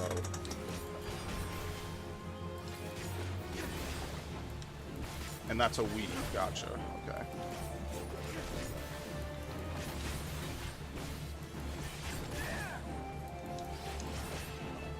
Alright. I see. Okay, I got it. Okay, I see. So you actually need Serpent's, Coil on that. Alright, so you kind of need both of them to be present on both hotbars. So Serpent's Tail works on all of them as well. There's a lot of GCDs on this. I won't even lie. Alright, so a lot of this is going to come down to me practicing with it. I might want to move Hunter's Coil and all the twin stuff, like maybe down here. I'm not sure how this is going to work for everything else. Maybe we move Dreadwinder off of this, but we have so many moves there as well. Yeah, I think that's probably what we end up doing. Usually, I don't know, there's a lot of moves on this. Okay, I'll figure it out. It's something I'm just going to have to dick around with as time goes on. So now let's try Pictomancer. Now, I made zero efforts to learn how to Picto, because I knew it was going to be super complicated. The Edenmore is actually better. So, for Pictomancer, we remove... Let's change... Oh, I didn't even move the HUD, the other thing. Oops. The palette gauge, we will simplify it. And then the canvas, we will simplify. Alright, well, we don't need to move it at this exact... Oh, wait, oh, perfect. We don't need to move it at this exact moment. So, the usual, we get rid of most of this stuff. I didn't even try to learn most of this because I knew it was going to go over my head. There's no reason for me to try to struggle to learn it right now. Holy and White. I've heard a lot of stuff about, Rainbow Drip. I don't even know if we have Rainbow Drip. A lot of people are, like, really hyping up Rainbow Drip. Fire 2 in red. Smudge is like a dash. Addle is Addle. Tempera Coil, you actually have Sleep, which I forget exists. No, okay, so there's Fire in red. Fire 2 in red, which is like AoE. Creature Motif. Paints a creature motif. This action changes when placed on the hotbar in the... What? This action changes when placed on the hotbar in the order of Palm Motif and Wing Motif. Can immediately... Cast immediately when out of combat. This action does not share a recast timer with any other actions. Upon execution, the recast timer for this action will be applied to all other weapon skills and magic actions. Sure, I have no idea. Oh, it becomes Palm Motif. Okay. It's instant. I have no idea what I just did. Weapon Motif. Okay. Hammer Stamp can only be executed under the effect of Hammer Time. Blizzard in Cyan. Holy in White. This is a cast, right? No, it's instant. Cannot be executed under the effect of monochrome tones. Landscape Motif. Yeah, here we go. This ability is apparently, like, stupidly good. People are ranting about this ability so much. They're losing their minds over it. Smudge is a dash. We probably put that down here. Tempera Code is a dash. Living Muse renders your depiction of a creature to life. This action changes to Palm Muse or Winged Muse based on your current motif. Okay. Steel Muse. Striking Muse based on your current motif can only be executed in combat when weapon motif is depicted on the weapon canvas. Mog of Ages. Can only be executed while Moogle Portrait is active. Subtractive Palette.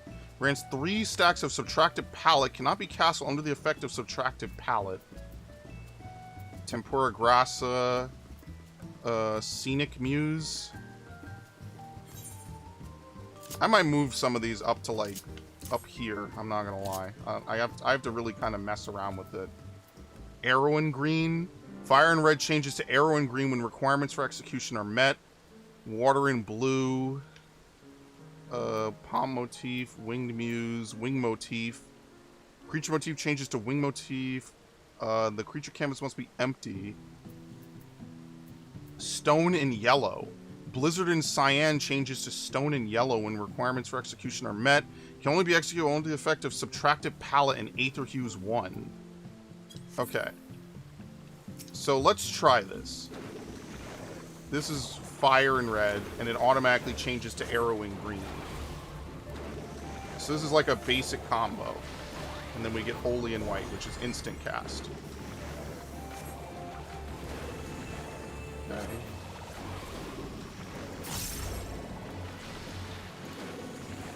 Hues 2. Alright, so that's like a basic 1, 2, 3. I can't cast Thunder and Magenta. Striking Muse. Hammer Time. This is the movement ability. We can use it 3 times. Okay. Water 2 and Blue. Yeah, you could switch between them. I think this one's only a 2-step, right? Oh no, it's a 3-step. Seems like everything's kind of a 3-step. Okay. Okay. So now we could paint a wing motif.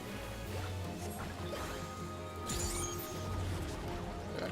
Now I can use Mog of Ages. Okay. Alright, that's interesting. So Palm motif is kind of just existent. It seems like you hold Holy as long as you need to. And I see you expend stacks.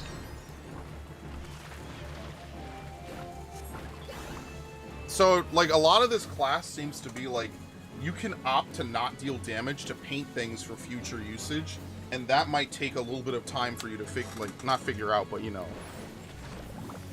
Okay, that renders that to life. So once a minute, you can use Hammer Time. Now, do you lose Hammer Time if you do anything else? No, you do not lose Hammer Time if you do something else. Okay, that's good to know. Alright. So we can move Hammer Stamp maybe like down here. I don't know what other abilities we're gonna get. So now we can paint the wing motif since we have both. And that will give us what? I think we have to wait for Winged Muse to come off cooldown. Yes, and now we can use Palm of or Mog of Ages. I guess we just hold it as long as necessary. Alright, so how do I access these other abilities? Like Blizzard... Do I have them yet? At all? Oh, we have to get Subtractive Palette. Okay. Here we go. Grants 3 stacks of Subtractive Palette.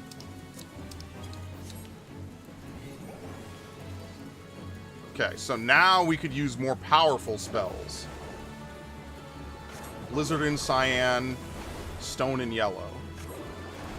So basically you do one set of basic casting, right?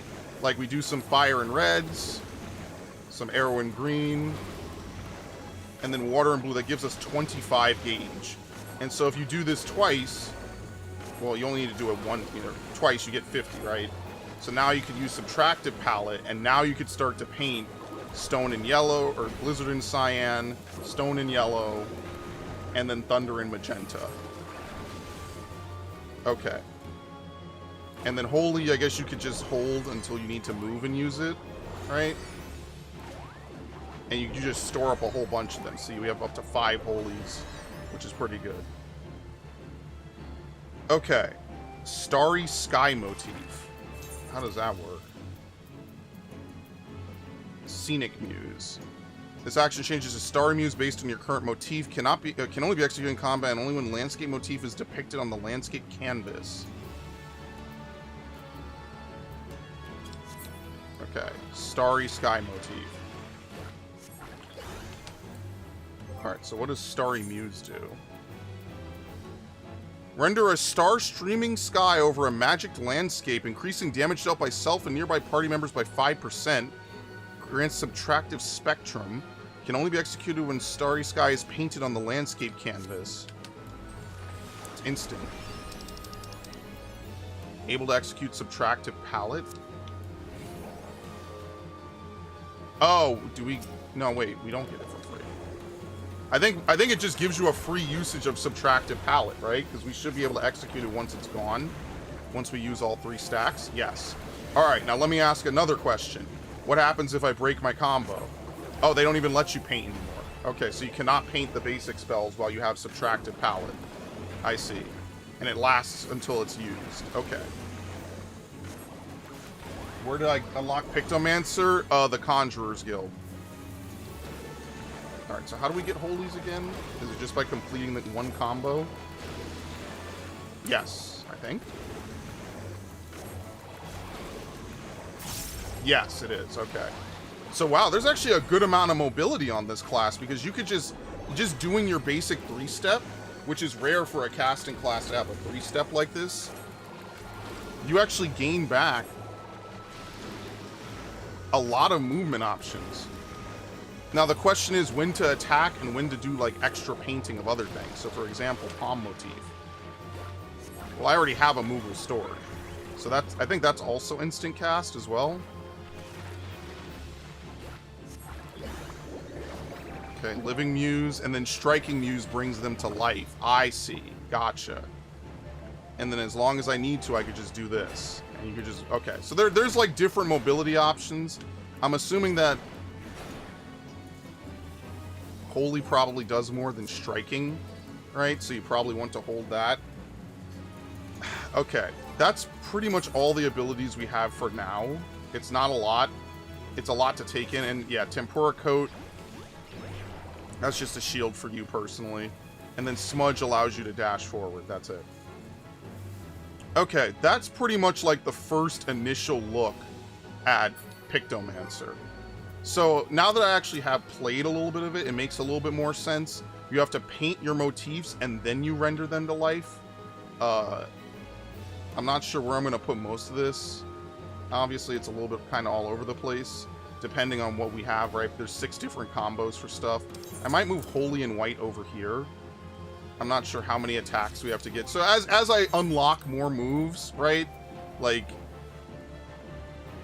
when Rainbow Bright is active, Rainbow Drip can be cast immediately and its recast timer is reduced. Grants white paint. Okay, yeah. So a lot of this is just going to come down to us dicking around and trying to figure it out.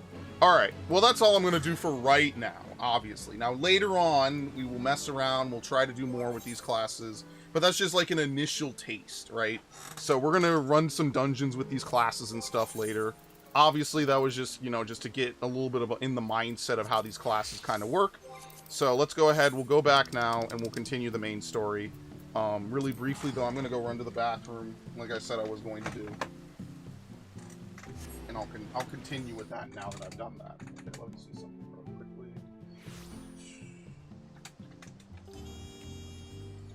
Oh my god, this music. Okay, I'll be right back. I'll be right back.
killing me at this. Alright, let's go. It's down by, okay. Bayside Bevy. Alright, so now we have to talk to the Pelu Pelu. I'm sorry, the Hanu Hanu.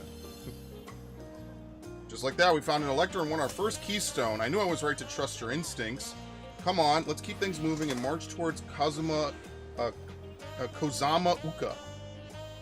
Chances are good we'll find an Elector there as well. Before we do anything, however, we should see what your patient Hanu friend has to say. Because he's waited oh so patiently. To Kozama'uka. I've been quite content waiting here, dining on the third's promised coin, but it seems you're ready to ask your questions now. So what is it you'd like to know? What? No, thank you. Okay. The road to Akhanu. We go south through the Arch of the Dawn, then we follow the road which runs along the Kozama'uka River, is that right? The path, it is. Be warned, however, my brethren tell me the recent storm has rendered the path even muddier than usual. The footing is quite poor in some parts. Far worse with the destruction visited upon our homes, though. Houses were torn apart and several people injured if not killed. Even our beloved festival is in danger of being called off this year. If you do still plan on going, I must urge you to proceed with caution. We'll be sure to watch our footing. Thank you. Now I'm worried for the Hanu. It sounds like they were hit hard by that storm. Anyway, if we're bound for Kozama'uka, we should head over to the Arch. Well, you know me, I'm teleporting. What is this? Why we hunt the leaves of Tuliyollal. Okay, that's actually for gathering and crafting and all those other ones. That's not for me right now. That's later. Oh yeah, they removed Spine Shatter. I don't know why we couldn't get a jump that just jumps to teammates though. That would have been pretty dope.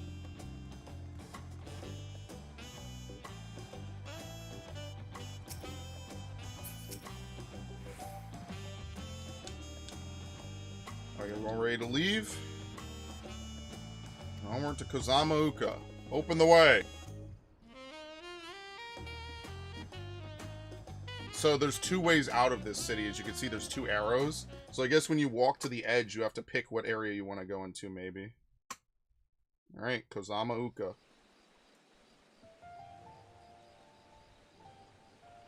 Kozama'uka, the land of rainbow terraces. It commands the gaze of all who visit without fail. The many-colored marvel. An endless torrent of water cascades over sheer cliffs to shape the wetlands below. To its relentless flow, all life must yield. Together with Wuklamant, we proceeded along the marshy trail, a road upon which the Dawn Servant and his comrades once traveled.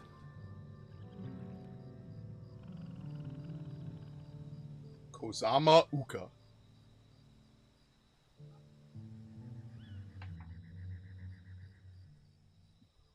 I like that Aaronville's the narrator. I think that's kind of cool. Let me mute my phone. I'm sorry. Although technically I shouldn't. Look at those falls. Even from this distance, you can feel the weight of that water. Set to vibrate.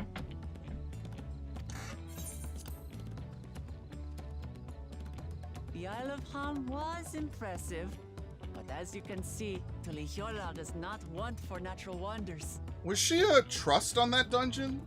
I can't remember because I tanked it. Was she? No, she wasn't. She wasn't. That was it was an instance we went in. So watch your step. You wouldn't want to fall into a bog. I won't. I told you I've been here before. Come on. Okhanu isn't much farther. God, Urqopacha, why are you like this?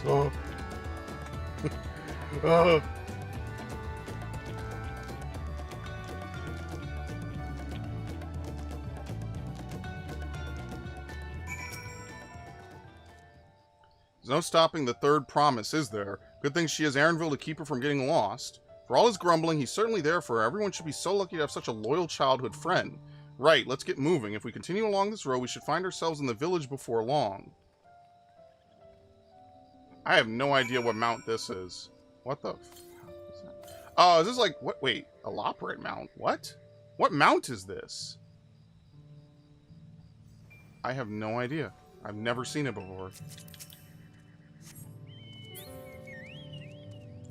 Okay, anyway. To the southwest.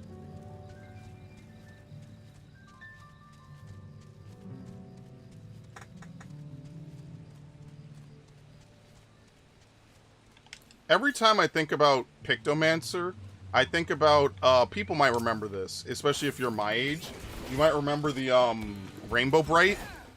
That's what Rainbow Drip kind of reminds me of. Like, I remember watching a lot of cartoons back when I was younger, and they would always, like, show off, like, you know, all the different, you know, weird things for 1995 that they wanted people to buy. You know what I'm talking about if you watch TV in the 2000s. I don't know how much they do it now.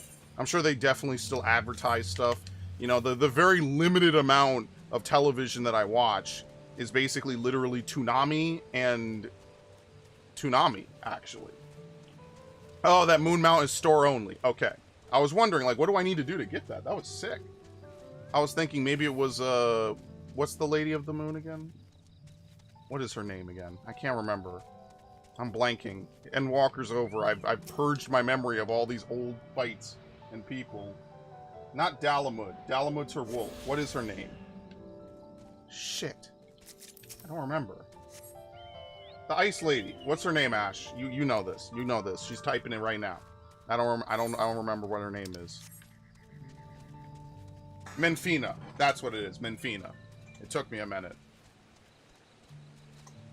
Number one thing I'm doing with my Fantasia is I'm changing off a Thaliak. Don't get me wrong. I love them all. All 12 of them, man. That's one of my favorite Alliance raids for sure. Story-wise, that's probably my favorite Alliance raid next to Crystal Tower. Like, easily. That's an easy fucking dub. I love that Alliance raid a lot. Because it ties into so many names and so many people. It's just interesting that they've been there the whole time. I love that Alliance raid. That was... love it. Everyone has arrived, and none the worse for wear, except for a certain third promise who slipped in the mud despite my explicit warnings. Hey, I asked you not to say anything. Anyway, this is the Hanu village I was telling you about, Akhanu. So, for those of you who weren't around in Heaven's Ward, there's an Eorzean variant of the Hanu called the Vanu, and we went to places like Akhvandu and other places ages ago. Ages ago. That was a lifetime ago. We had anything to do with them.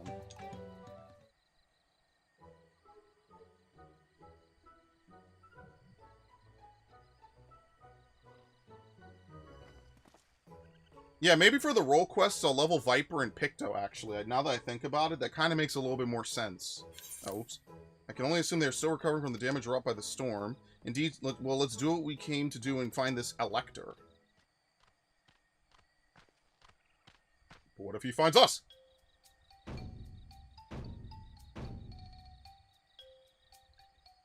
Oh, Kale! Oh, what now? It's a Hanu greeting. Surely you heard it the last time you were here. Well, I was busy enjoying the festival. Greetings to the third promise and her entourage. I, Zanuhali, welcome you to Akhanu.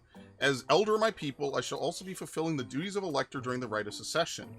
I'm ready. Give me the feat and test my worth. All in good time, all in good time. In fact, I came to let you know that we are not quite ready to begin. For the moment, please enjoy the hospitality of our village.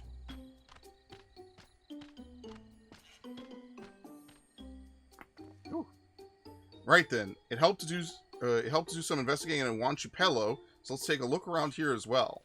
Maya suggested division of forces. For instance, Aaronville, Alice, and Krowell could concentrate on the southern half of the settlement. Meanwhile, Wokelmont, Who's, and myself can handle this northern half. Sounds good to me.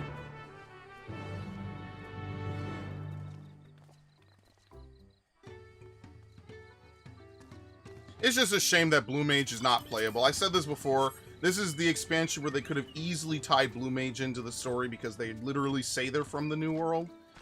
Again, limited jobs, worst part of the fucking game. Easily. Easily the worst part, that they don't make them normal jobs.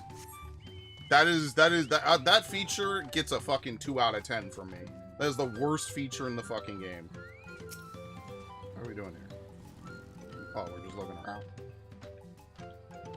Certain other things, you know, are hit or miss to me, whatever, it's fine. But limited job is the worst thing that they put in this game, man. It's just depressingly bad. Because seeing what they did to Pictomancer and Sage, it's just, I don't believe them. I just think they didn't want to do it. And they just felt like they were forced. The gaping hole in the wall and missing portion of the roof are clearly the work of the storm's powerful winds. Repairs appear to be ongoing. And I don't care if they keep Blue Mage content, I just want it to be playable in normal stuff, that's all. About the storm, I've never seen the likes of it before. With the supplies and help the Dawn Servants sent, we're making progress repairing and rebuilding our homes, but while roofs and walls can be patched, there's so much else that was lost for good.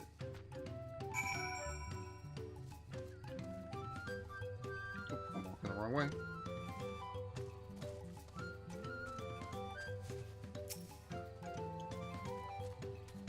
A lot of houses are still damaged, and the Hanu I've spoken to are not their usual cheery selves. That storm broke more than wood and reeds. There must be something I could do to help them. I'm going to look around a bit more.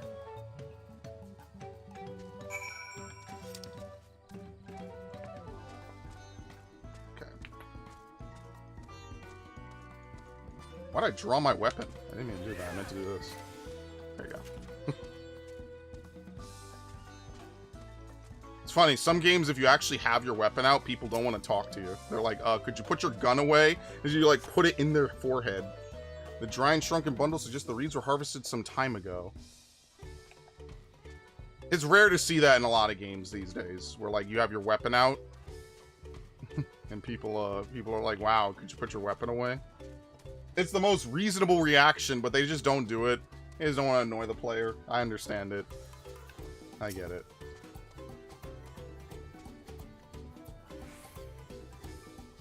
Woven from reeds, this boat-like vessel is reminiscent of a bird. The beak and feathered tail in particular stand out. Yep, you can see it right there. This boat must be woven from the same reeds I've seen gathered into bundles here and there. The plants hold both practical and cultural significance to the Hanu, then. Hello, all. Can you hear me? I'm told they're ready to receive us now. Come to the large building in the south of the village. On my way. We ought to hurry over, too.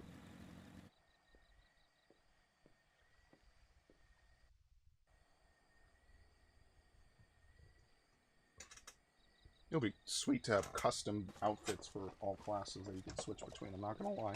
That's why I think glamour plates should just be merged with class plates. I think that would be so cool. I'd have so many paladin outfits.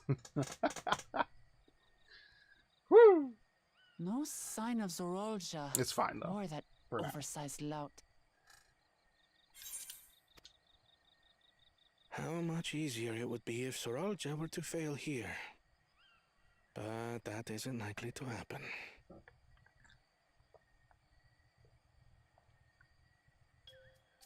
Honored guests, I am Zanuhali, Elder of the Hanu. I am also an elector, charged with judging which among you is worthy of ascending the throne. Without further ado, let us talk of the feat. Not so fast. Oh, no. Surely you couldn't begin without us.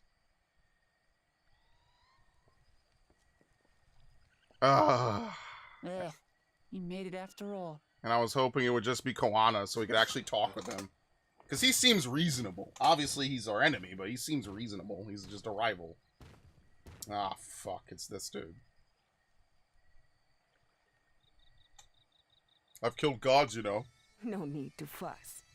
There is no time limit for this challenge. Now, if you would allow me to proceed. It is here, in Okanu, where my people forged a bond with the Dawn Servant during our own chapter of the Tuliyollal saga. In homage to those events, I have prepared for you the Feat of Reeds. Reeds seem to be of great importance to the Hanu. I wonder what this feat entails.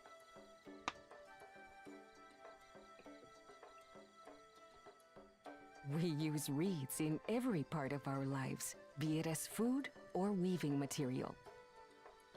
But look around the nearby paddies, and you will see that this season, our crops are failing. Okay. How fortunate, then, that my appointment to Elector coincided with this predicament. For surely, those who aspire to be Dawn Servant would find the matter of an ailing harvest a mere trifle to resolve. Aye, well, it is indeed the duty of a ruler to address the people's woes. Exactly, exactly. Do well in this, and you will earn my keystone. This is their theme. Yeah. I didn't know this was actually the Vanu theme. I thought Why it was bother mucking about in the mud when we can take the Oh, get this dude the fuck out of here, bro. Yeah, even she's like, what the fuck? Me. You are a hot-headed fellow, Bakul Jaja. Some electors may enjoy going toe-to-toe with scrappers like you, but I refuse to entertain your base instincts.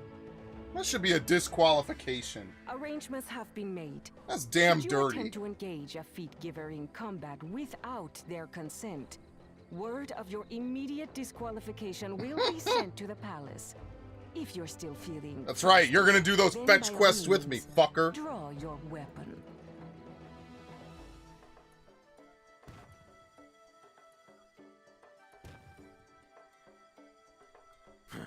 This contest is presided over by cowards. There's no sport in fighting you. Then we can return to the business of earning my keystone. The Feat of Reeds is begun. Claimants, I wish you the best of luck.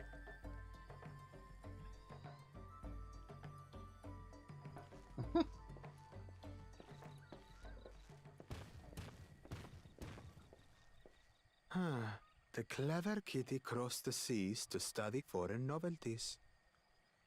He might know tricks we don't.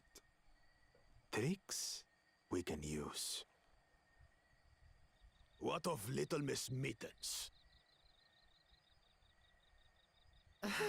You know the answer to that. Compared to the first and second promise, she's a distant third. Not even in the running. You're just a competition winner. Then we Who gives a see shit eye what to you have eye to on say? this, brother.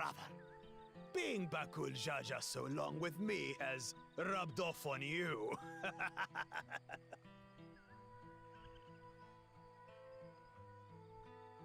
These allies of hers, though, they might be a Man, y'all don't think this to yourselves? You outright tell us what you're thinking? Damn.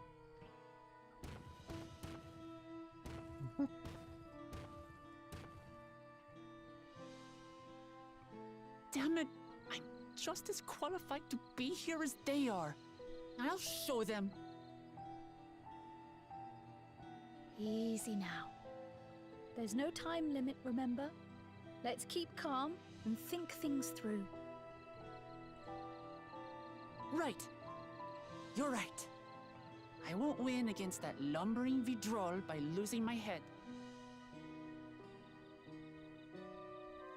Also, I hope someone figures out the optimal way to do the trust system. I'm sure they added a new trust achievement to this game. I could actually check, because that's actually something I like to do and get done and then just never have to do it. So usually I leave a couple of classes behind so I could run them through the trust system. Where is it? Achievements.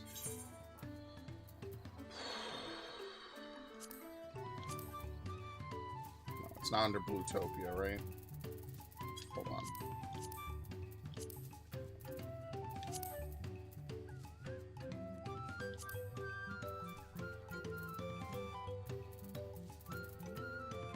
Here we go. There is. Yeah. So achieve trust level 100, probably with the usual suspects. So I will add it to my watch list. Okay, very nice. Alright, that's all I wanted to know. Urqopacha is eager to help solve the Hanu-Hanu's woes. I don't know the first thing about farming, but if there's a way to save the harvest and help the Hanu, then we're going to find it. I'll make Bakul Jaja eat his words. Understanding the nature of the problem will be the key to solving it. We need to examine the reeds themselves, then deduce the cause of their poor condition. Aaronville, will you take us to the fields where the reeds are grown? Of course. Follow me. Cute-chan! Ah! I also probably should do some roulettes today. Maybe I'll just really briefly hop on, like, Dark Knight or something. My goal is to level up 2 different tanks. And then, a healer. Then 2 different healers, which will be Sage and White Mage, probably. And then I'm going to leave the rest in case I need to figure out, you know, and then obviously we'll do Viper, Picto, and probably Bard, right? I think Bard's my favorite, so yeah. You don't stand back. We'll get to the bottom of this problem in no time. Give me strength. Let's all of us scout the fields and help our bold leader identify anything unusual.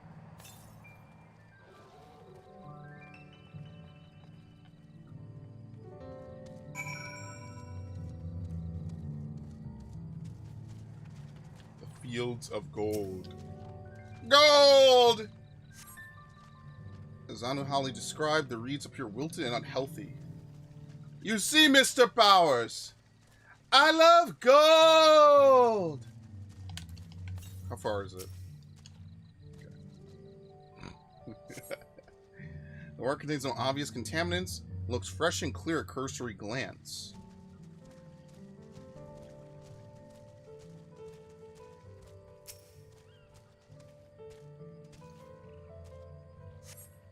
Soil in the paddles is as one would expect.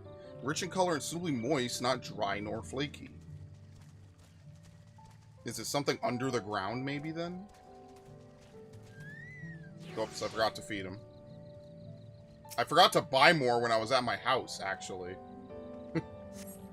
Small frog catches your eye, strangely lackadaisical, doesn't even bother to hop when it eventually scurries away. What? It just slides. Okay, ugh. Alright, let's summon him again. Lazy fall.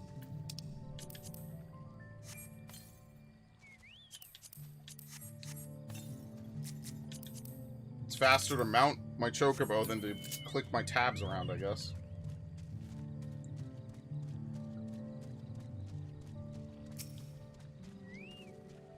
Oh, a water strider. A bit sluggish, though. More of a water shambler. Yeah, all the animals are slowed. Okay. Anonymous with the pals themselves, as far as I can tell. Alright, what does Prowl have to say?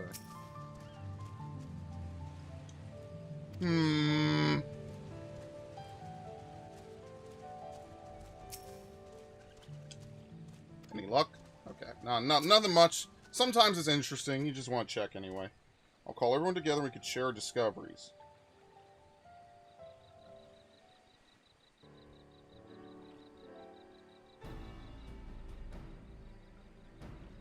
Well, what do we think? Any obvious problems?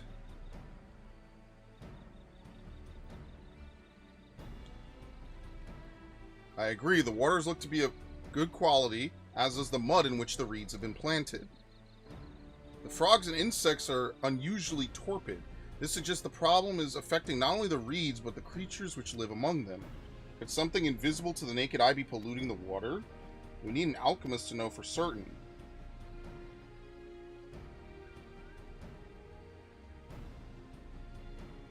I don't have much to add about the fields, but something else occurs to me. When you were describing the creature, or how the creatures seemed lifeless, couldn't help but be reminded of all the listless villagers. They suffered a terrible tragedy, I know, but there is another reason for their flagging spirits, I believe. Go on.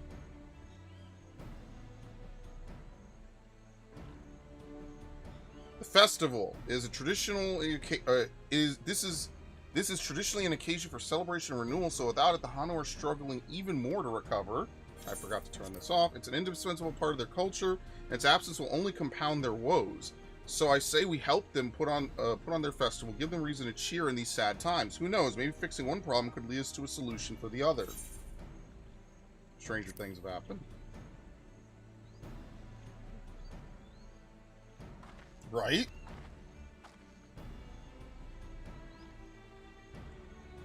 Fail to see the relation between festivals and fields. Let's not be too hasty in dismissing the idea. Things which seem unrelated can later prove to be connected in surprising ways. True, and being bereft of ideas as we are, any proposal is worth entertaining. I suppose. Besides, this is Urqopacha's journey. It's only right that we follow her lead. Thanks, everyone. By the way, does anyone know where the festival float is? It's like a boat woven from reeds that looks like a bird.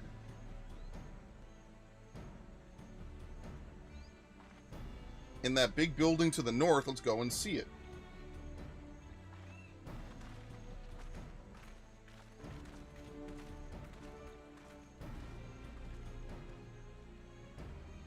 Much less debate when I'm traveling alone. Oh, I thought I was going to say something insightful. There's just less to talk about when I'm alone. Ooh.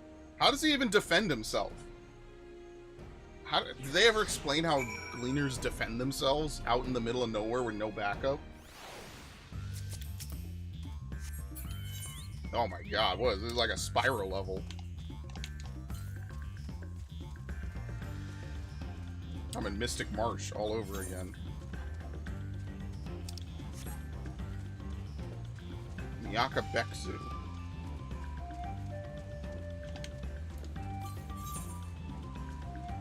See, the drums and the backing of it is distinctly very Spyro, but then the actual music is like Kingdom Hearts Deep Jungle. I mean, I guess that's fitting, because it's both a jungle and a swamp, and that matches the two levels I just described.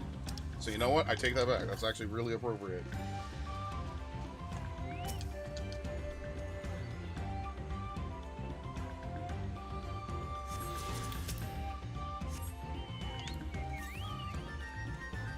Southeast. Are you serious? Oh, I didn't attune to the crystal, so I'm gonna have to ride back anyway. Oops. I may have made a fucky wucky. Yeah, so probably during the time I'm... Oh yeah, we can't mountain swim. Probably during the time when I'm going to be watching Toonami, I guess I'll run some roulettes real fast, just so I can get a little bit of leveling. There's no reason for me to even stream it, because you've already seen me run pretty much almost every piece of content I've streamed. Maybe not all of it, obviously, but enough. Alright, are we in, like, some high-level area? Am I about to get Xenoblade mobbed? I'm a good boy, I promise.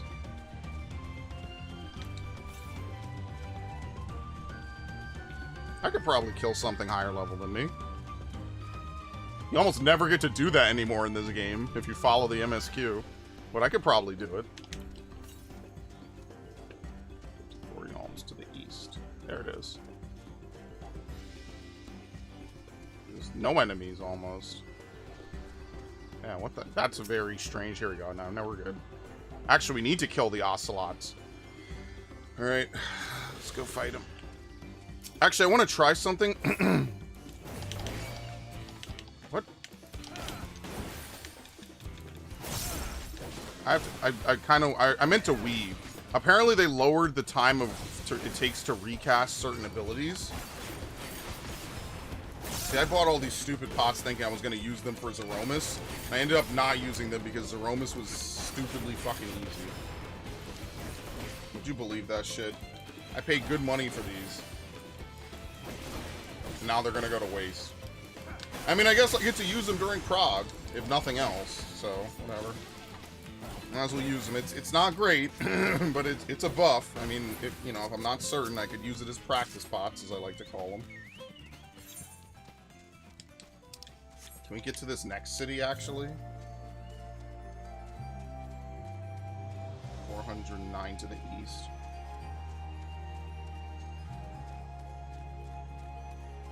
Like I say, whenever you're ready to practice potting, do not practice potting with pots that you care about. Practice it first with pots that are garbage and easy to use. Or rather, inexpensive. So like vitality pots, for example. No one cares about vitality pots, because why would you pot vitality when you could pot DPS? Doesn't make any sense. So that's how it works in this game. They did try to funnel around with that back in the day in Heaven's Ward. They used to try to make it so, oh, well, tank damage is based around vitality. So please, guys, use your vitality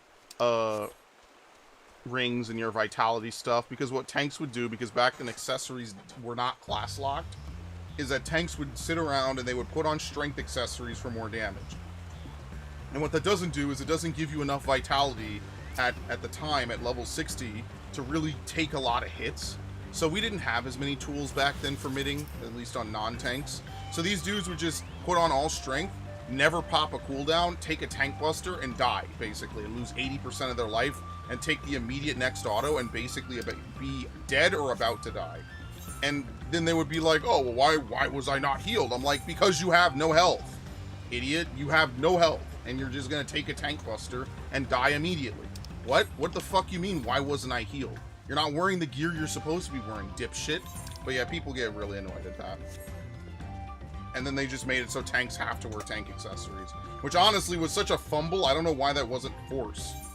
What? Like, why would you want a tank that runs around with strength and DPS accessories? Like, that's taking the DPS meta a little too far. But that's what I mean when I say, like, bro, every answer to any question in this game, there's a wall. Every answer to any question in this game is going to be more DPS. Like, I don't know why people seem to think that, oh, well, I would rather mitigate than DPS. No, the fuck you wouldn't. None of you were around when that was a thing that you could do. And what was the option that everyone chose all the time? More damage.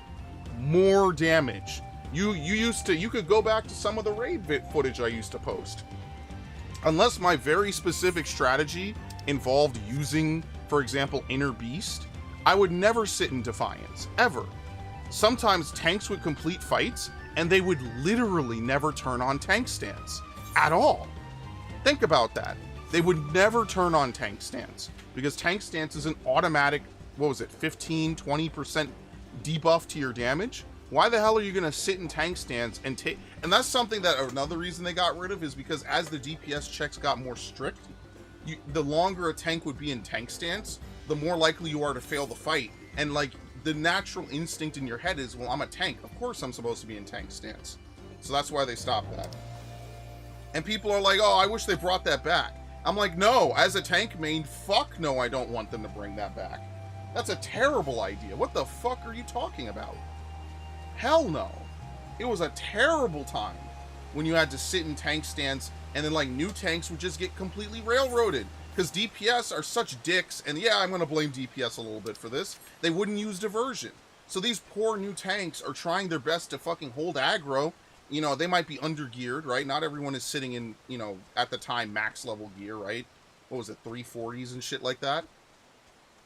And here comes some fucking dickhead black mage who refuses to press diversion ever, and obviously doesn't need to press Shroud of Saints, and this poor tank can't keep aggro, because he's A, a newcomer at the game, B, he has to sit in tank stance, and then C, he has to do an aggro combo that does less damage.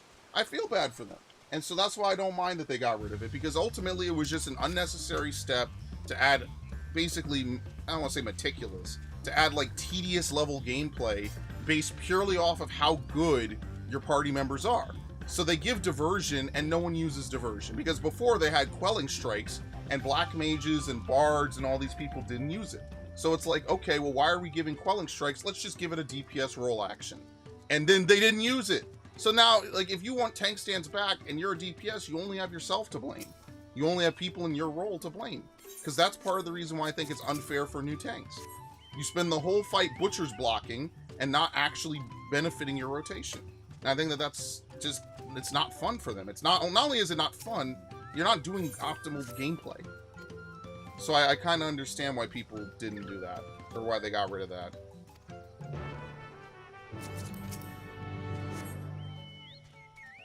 And then if they give DPS an ability like Shroud of Saints, which some of them do have, you know, with the enmity lowering thing now, which I don't think it had back in the day, it will be too easy.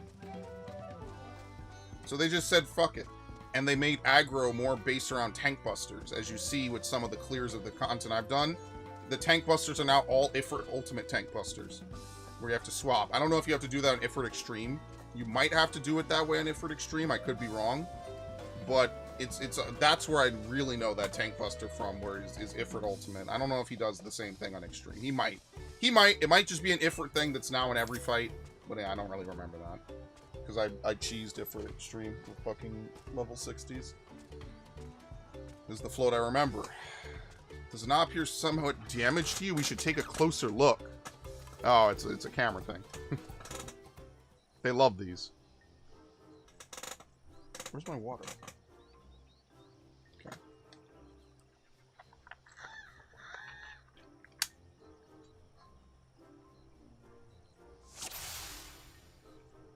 Alright. The eye is missing. One of the bird's eyes seems to be missing a gemstone. Okay, yeah, those are definitely not, those have seen better. Yeah, I was about to say, yeah, the sort of the colors were a lot brighter the last time I saw them. Oh, yeah, it's snapped. Wow, there's supposed to be a lantern there. That's broken wood. How they lift this great big vessel with all the carrying poles intact.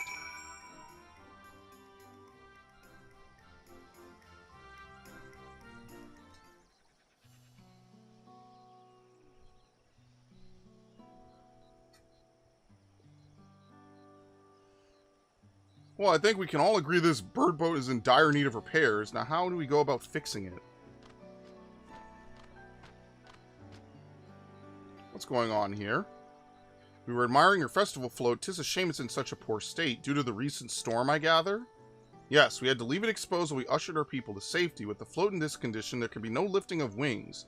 No... Ihana?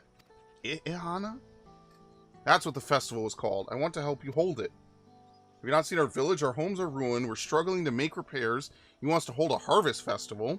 I know how it sounds, but giving into misery never improved anyone's situation.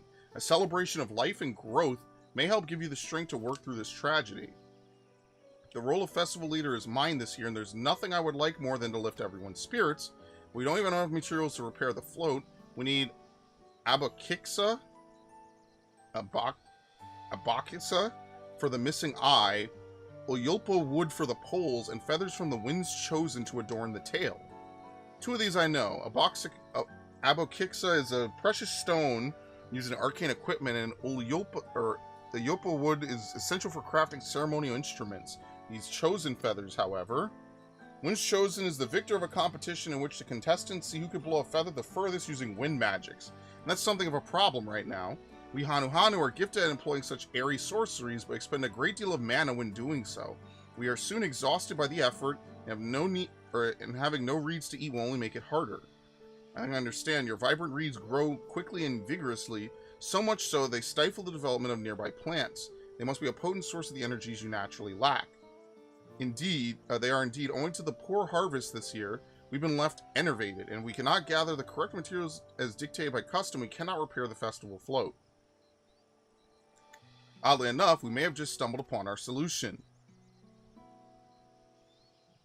The ones chosen would by necessity have a natural gift for manipulating magical energies, which means any feathers taken from the victor should be high in ethereal conductivity. The float's construction also requires a stone used in arcane equipment, as well as timber favored for ceremonial tools. The demand for such specific materials must have an underlying reason. Toll is actually a secret weapon. Yeah, so maybe by sending it down the river, they rejuvenate the water. So that's what I was thinking. This bow of reeds is in fact an arcane focus of some kind. A focus for what? Oh, Ihana is a harvest festival, isn't it? That must mean the float was made to encourage healthy crops. So if we repair the boat and hold the festival, its arcane powers might fix what's wrong with the reeds. Won't know until we try, but it's a sound theory. Celebration, prayer, ritual ceremonies, these have all been known to elicit miraculous effects. Wait. The float, a tool for magic. This is the first I'm hearing of it. In the beginning, it may not it may well not have been.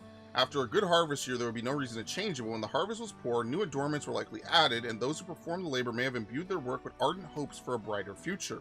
Through years of trial and error, the Hanu would have refined their festival float into a focus for harvest prayers. Incredible. They're practically fainting from hunger, but reviving Ihana really does sound like the solution to all your woes, and I promise we'll do everything in our power to help you. I'm still not convinced about this focus business, but I accept your aid nonetheless. I will introduce you to the shipwright who's been maintaining the float these last few years.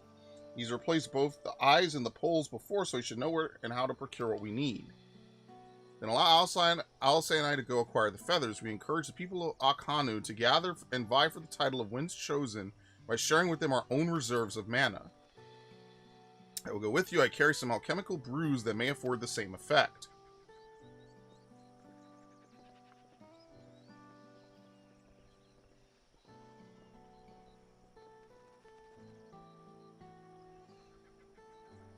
Three of us will visit the shipwright then. Not without me. I've worked hard to fix the float as best I can, and the responsibility is mine, after all. I've not introduced myself, have I? My name is Linu Hanu. Nice to meet you, Linu Hanu. And certainly, let's all go together. Okay. Mr. Woklamat, we found ourselves a promising way forward. Experience and knowledge are valuable assets, but there's something to be said for following one's instincts. Okay. Shipwright's name is Wook Ivu. He's an an ex-brawl who only moved to Kozama'uka a few years ago, but has since mastered our customs to an almost frightening degree. He's especially strict when it comes to manners, so make sure to offer him a proper Hanu greeting. We don't want to offend him right before asking a favor. A proper Hanu greeting. Oh, that one. Don't worry, I remember how it goes. We shouldn't have any problems. Let's head to Akbekbi to the east of here. Alright, let's go north really quickly. I want to do this one quest. Where's my choke? Oh, there we go. That Bahamut mount is actually pretty sweet. I like it better than the QB. And I like it better than, what was the other one? The Lunderwaff is kind of whatever. I'm not a huge fan of it.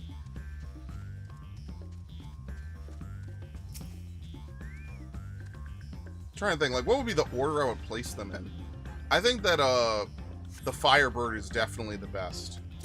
Personally. I think the Firebird is definitely the best collection mount. I think the Apocryphal Bahamut is cool because you have a cool pose on it. The mount itself isn't bad. It's just kind of like a generic dragon a little bit.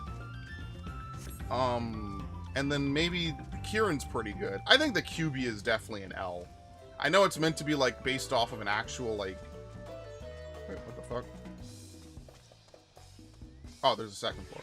I know it's meant to be based... Oh, God, dude. This thing is crashing like crazy, bro. I have to move off of it. I'll do that later. That's going to be annoying. Zanu Hanu is twiddling his claws. I simply don't have enough. I'll never finish at this rate. A kind soul may change that kind and strong enough, I think, to help me with a little problem I have. You see, soon we Hanu will begin to shed our feathers and grow new coats, but the Great Storm washed away our store of combs. We can't very well use our claws, so I spent every moment since crafting as many as I can. Now my supplies run short, but if I had a shell from a mature barbed beetle, I could make enough combs for everyone. Or not barbed, marbled. Please make haste to the southwestern forest and hunt one. I feel my feathers falling out as we speak.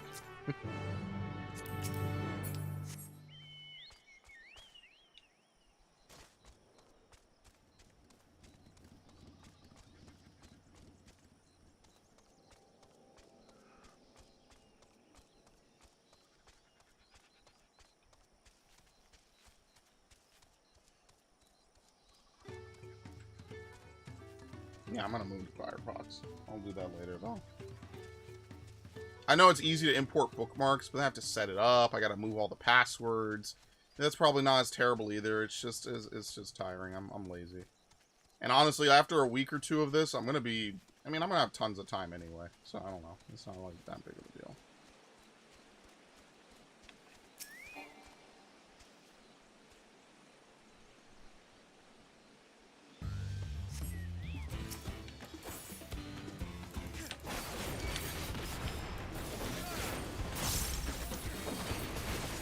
I have to change that instinct of mine.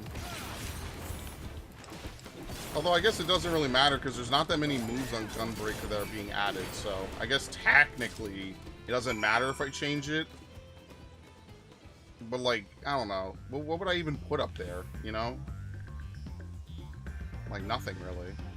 Because what I would maybe consider doing is maybe move Reign of Beasts to its own button instead of on Bloodfest. I don't know.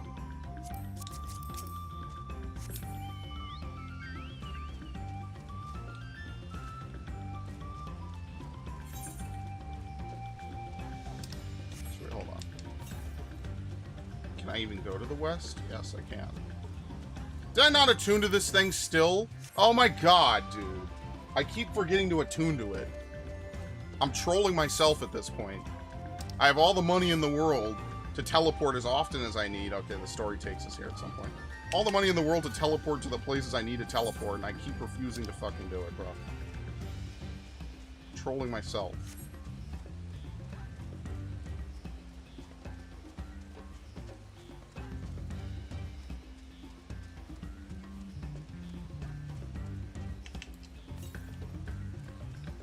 South in the cave.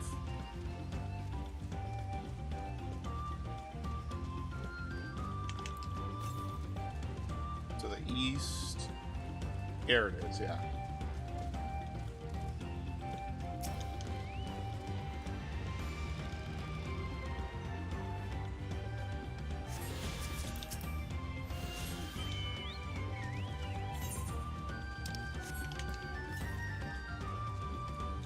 Nothing up here? Do we go up here yet? I don't even know if hold on, I'm gonna run forward. I'm gonna run north a little bit because I guarantee you there's gonna be another one up here. I want to make sure I get it. Might have to go a little bit further.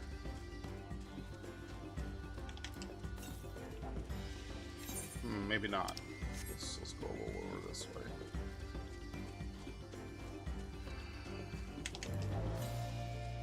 Yeah, maybe there isn't, because 500 yalms to the south. This is a very big area, though, so like I could imagine that that's like that makes sense to me then. All right, so I don't think there's anything up here then. I think we've already gotten everything. So let's move on.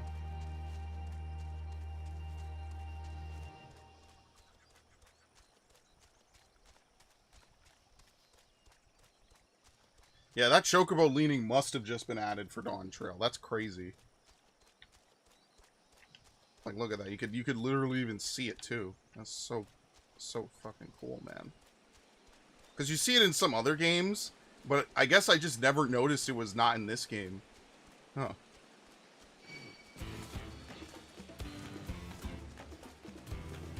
I should use my chocobo more often.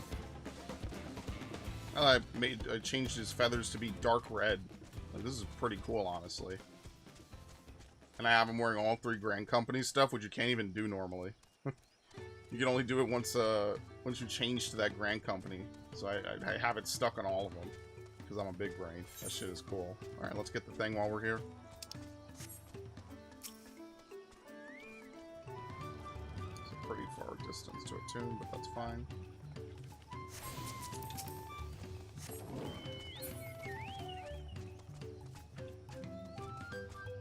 See, like, once I played Viper, it made a lot more sense how that base combo stuff is supposed to work. Like, it kind of just clicked in my head. It was like, oh, okay, you have a debuff or attack, you have a buffing step regardless, and then you have a finishing hit that determines, you know, the next buff you get and how to execute it. That's actually pretty decent. I like that. As you can imagine, molting season brings floors covered in fallen feathers. If our coat isn't properly shed, it can be more than an eyesore. Old feathers can make us sick. That's why a good comb is as essential to us as a good spear. It's also why you deserve a reward that benefits your contribution to our health and beauty.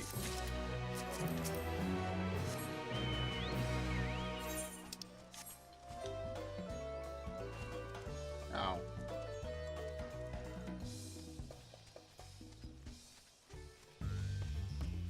Dude, I hear that Spyro, man. I hear it. I love it. Oh man, what I wouldn't give for a new Spyro game, or even just remakes of already existing ones, man. That would be so dope. We don't live in a good timeline. We're playing good games, but this is the best part of this shit timeline, honestly. It's below.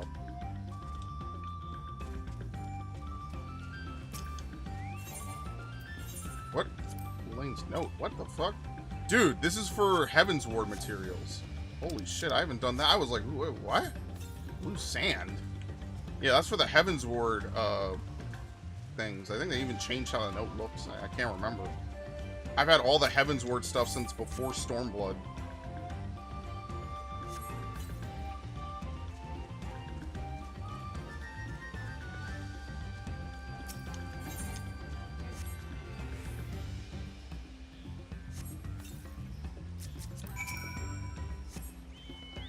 Alright, we'll deal with that once we go back.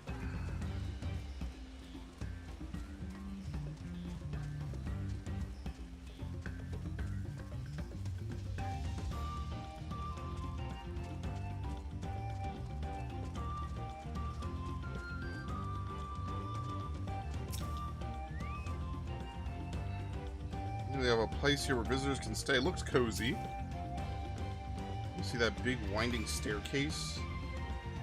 Yes, it's actually pretty cool. Okay. Enough upskirts for this dude. This is Bekbi, the village of all. Those who drifted into Kozama'uka from Tuliyollal and elsewhere are welcome to live here alongside the Hanu. As for Wuk-Ivu, he lives and works in the House of Waters High at the top of that large tree nearby. Follow me, but I should warn you, the climb up the stairs can be challenging. What, is Donkey Kong gonna throw barrels down at us?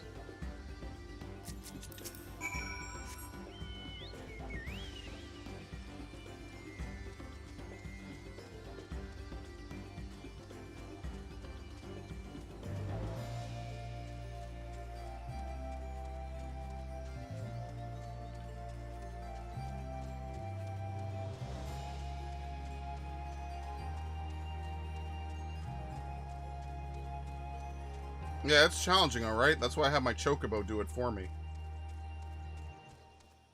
Do I look like I'm gonna actually walk up this stuff? Damn, I'm gonna have my Chocobo do all the hard work.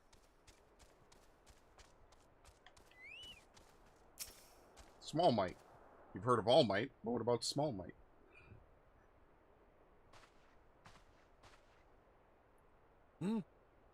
What do you want with me?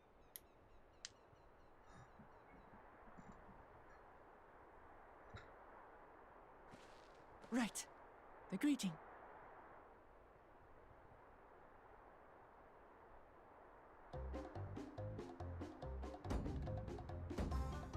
Ohokali!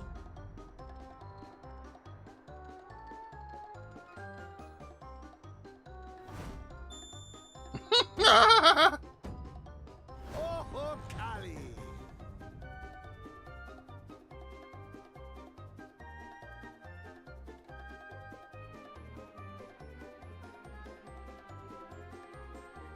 Good. You brought your manners with you.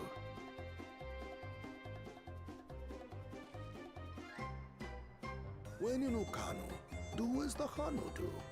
For a country as diverse as ours, the preservation of harmony demands that we respect the cultures of all peoples who call it home.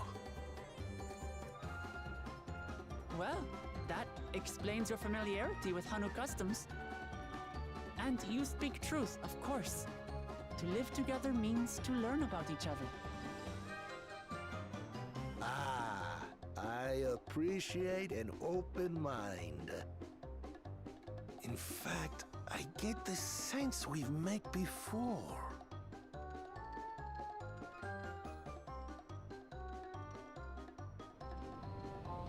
You're Wuk Lamont. Yep. Oh, what an unexpected honor for old Wuk-Ivu. Here I am prattling on about manners, and I've gone and insulted the third promise herself. There is no excuse for this betrayal of etiquette. Oh my god, he's a clown. Take up your axe and claim my impudent head. I will not. Keep your head. Here I was told he was super serious. What the hell? Forget about it, alright? Alright then.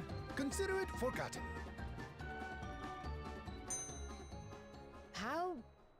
prompt. We're actually here about the Ihihana float. It's in bad shape, and we need you to craft new carrying poles and a new eye. I'm told you work with Uyuipo wood and a certain kind of stone? Abokisha? That I do. But, well, I would like nothing more than to offer my services. I just used the last I had of both those materials. Yeah, I kind of expect that.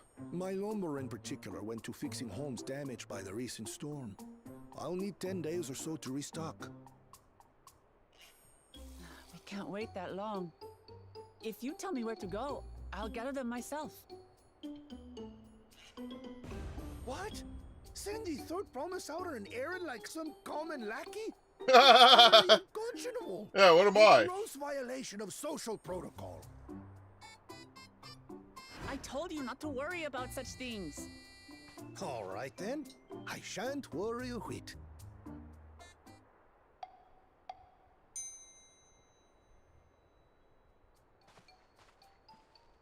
What's with your Hanu friend there? I am festival leader this season, and have come along to oversee the float's repair. As strange as it may sound, Wooklamat and her friends believe the float is an arcane focus, meant to encourage the growth of our struggling reeds. Too many Hanu have forgotten, it seems. But that is indeed the true purpose of the lifting of wings. Your education is impressive, Third Promise.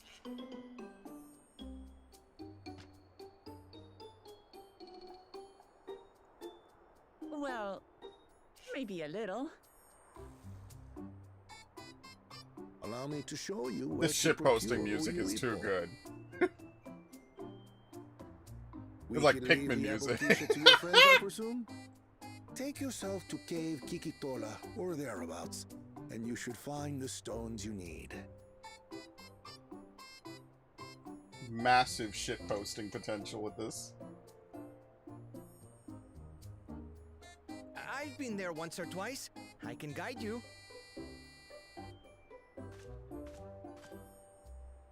That should save us some time. All right then, let's get moving. There we go, perfect.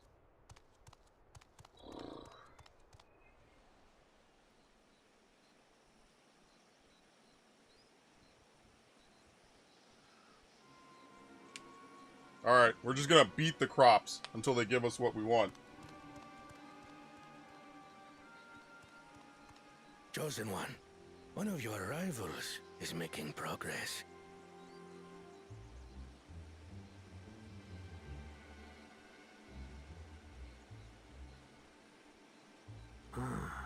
Ihihana, you say? Should our first choice fail to deliver, it might be wise to let this play out.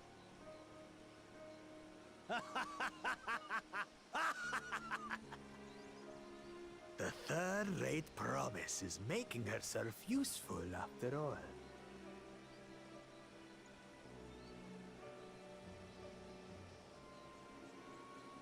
These dudes are such clowns, man. The third-rate promise. But, like, how would he solve this? The only way he could solve this is just by stealing progress from someone else. There's nothing else that he could do about it. Cape Kikitola is southwest of Akana. We can return to the village first and head there on foot. Alright.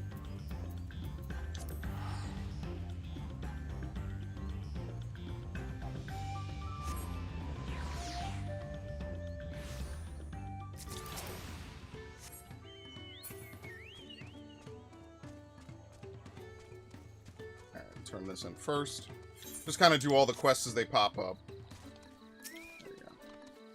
That was swift work and well done. The pillars that support our feet are every bit as vital as the reeds which guard our heads. If they are damaged, the very foundation of our lives becomes unsteady.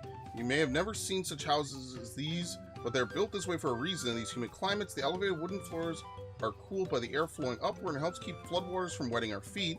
The white discs on the pillars aren't merely decorative either. They keep away mice and other small animals.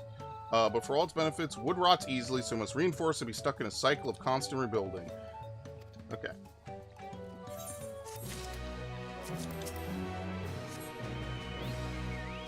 Alright, now we'll head south. Was it southwest? Didn't I just go to that cave? Maybe I did, and I didn't even realize. Let's be on our way.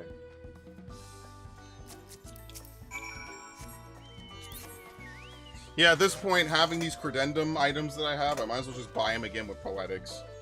Like, technically, I could exchange for twines and shit. But, you know, like, that's why I don't like to get rid of pages, because someday if I ever need something from this fight, like, I don't know, a new job or something, like, one run of Athena is not going to kill me, especially at level 90 gear, with all the new moves and damages and shit. Like, we're just gonna, you probably won't even get to limit cut, potentially. Because remember, we were getting to limit cut with, like, 20% left on her, or some shit. So with maxed out Echo, plus 10 levels of gear, like, you're just gonna run right through her. You might not even get past, what? What's after Pangenesis? Cal 2? No, Classical 2? You might not even see the end of that. Because we were already killing her right out of Cal 2. She's at 5%. Now imagine potentially 20% more damage the entire fight. Yeah, anyway. Cape Kikitola as promised. Home to many deadly creatures. Venture inside if you feel confident, but I will conduct my own search out here. You can spot raw Abokiksa by its green-hued glimmer. Bring anything matching that description to me. I shall scour the inside of the cave, then you take the west half and I'll take the east.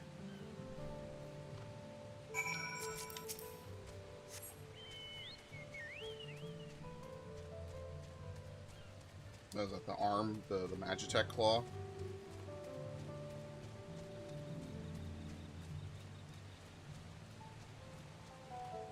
Eye-catching glimmers. You find the glimmer you spy was just light reflecting off the water. Oh my god! I've been trolled.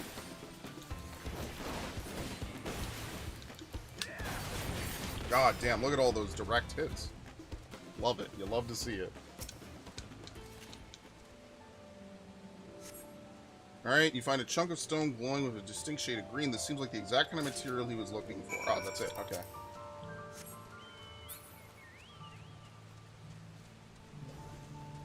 Oh, shit, we got a Picto. Think about that. They're already level 90. Maybe. Maybe they literally spent the last couple hours just grinding. Yeah, that'd be pretty... That's pretty dope, actually, if they did that. Okay, here you go. What was this for again?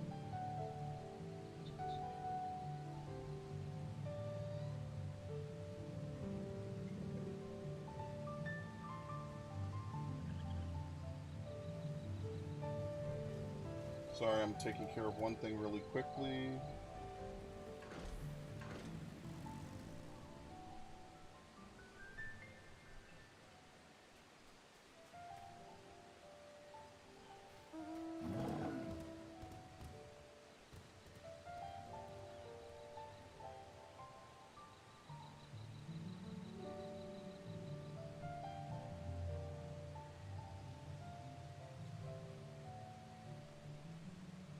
Okay. I had to think about something, sorry. This is Abokiksa. Along with Kral's contribution, we have more than enough for our needs. The stones you brought shine very brightly. I thank you both. I had to think about what I was doing for a second. My apologies. Right, okay. Alright, truth be told, a good friend of mine was meant to be festival leader for this year's Ihana. But when that big storm hit, he did not survive. It fell on me to carry on in his stead. That was why you agreed to Urqopacha's request despite your initial reluctance. Yes, it hurt to hear, but she was right. Though I must mourn, I cannot let my grief consume me. Her words made me realize that the path to recovery, our recovery, is already laid out before me, and I will walk it for myself and for my friend.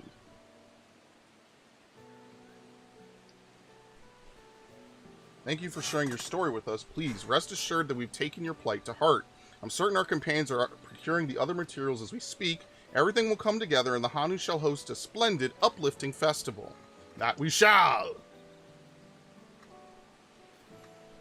With that, let us return and deliver the Abokiksa into Urqopacha's waiting hands.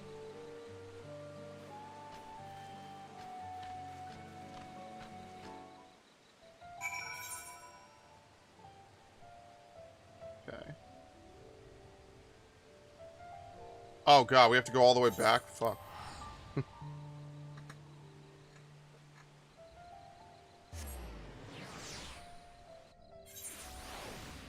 Alright. Nothing else to do.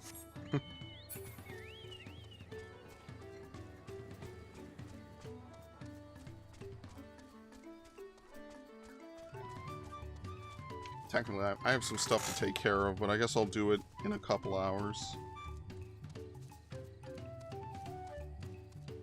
Can't do it now anyway, so...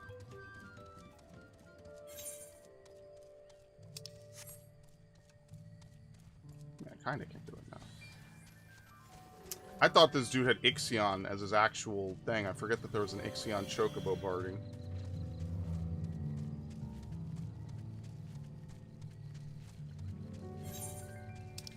Man, remember when I used to use Crown's Blade all the time? I kind of miss that a little bit. Not that, like, obviously Blades, what is it? Blades Tenacity is the name of it? Blades Resolve. Blades Tenacity is the shield. Blades Resolve is still just, in my opinion, the better ones. And since it directly ties in with the Bajja plot, I just kind of like it more.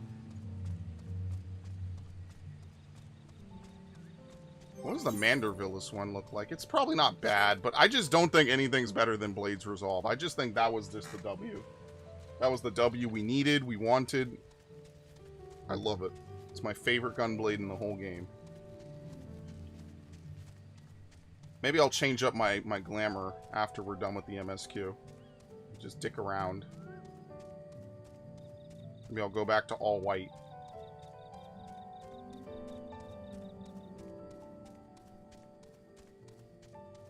Someday I have to farm BA and the other one. I don't know how that's gonna go. We'll see. Thanks to the third promise and her mighty swings, we've collected some suitable logs of Ihuykatumu. What of the Abokiksa? I know I'm pronouncing it wrong. I forgot how they pronounced it already. These are excellent samples in goodly quantity too. This stage, you likely surmise that the lifting of wings encourages the crops to grow, but not exactly how, eh? You're in for a treat. If all goes to plan, the result should be spectacular. Now, to get to work crafting these pieces for the float, I could use an assistant verse in the arcane arts to enhance the Uipo's conductivity. That's Alphino. Or Kryl, actually. I forget, they're all mages. What? Everyone else should head back to Akhanu. We'll join you at the float once the work here is complete. I forget that Kryl's around and actually in the MSQ.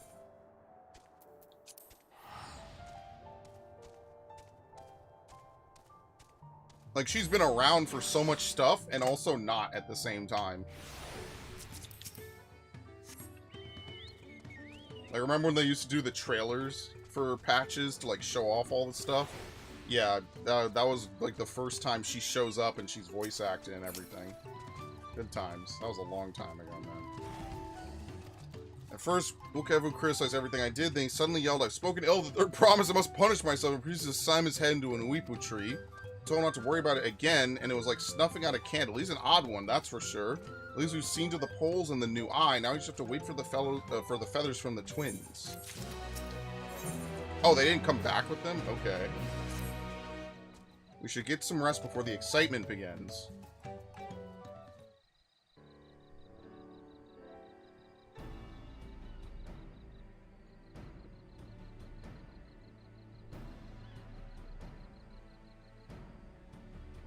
Over there by the float, isn't that the third promise? And the rumors are true. She's trying to complete the the Feast of Reeds by reviving Ihana. The festival is a prayer for healthy crops, but she honestly believes there'll be enough to save our harvest. The second promise, meanwhile, barely glanced at the fields before leaving Akhanu altogether. Maybe we asked too much of our young claimants.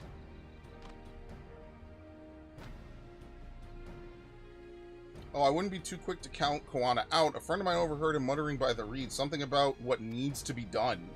Is that so? Perhaps we'll get to see another of his innovations firsthand.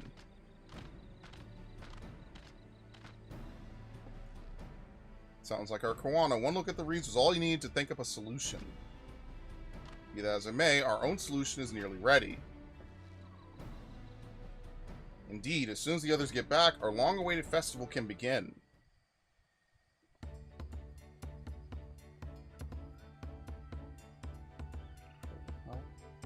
Okay, hold on.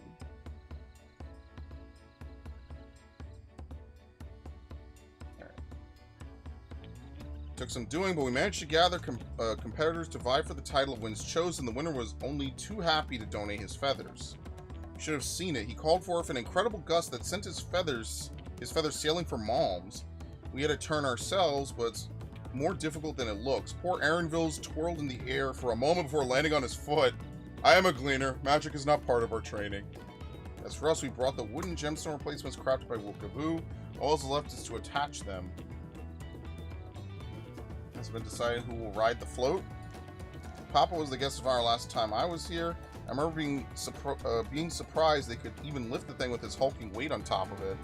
The rider must be a personage of great esteem, which is why an invitation is usually extended to the Dawn Servant. This time, however, I have another in mind. Oh, who is it? You, stupid. Our beloved Ehana, the lifting of wings is only being held because of you and your companions. Thus do I nominate you, Urqopacha, as our guest of honor. What, me?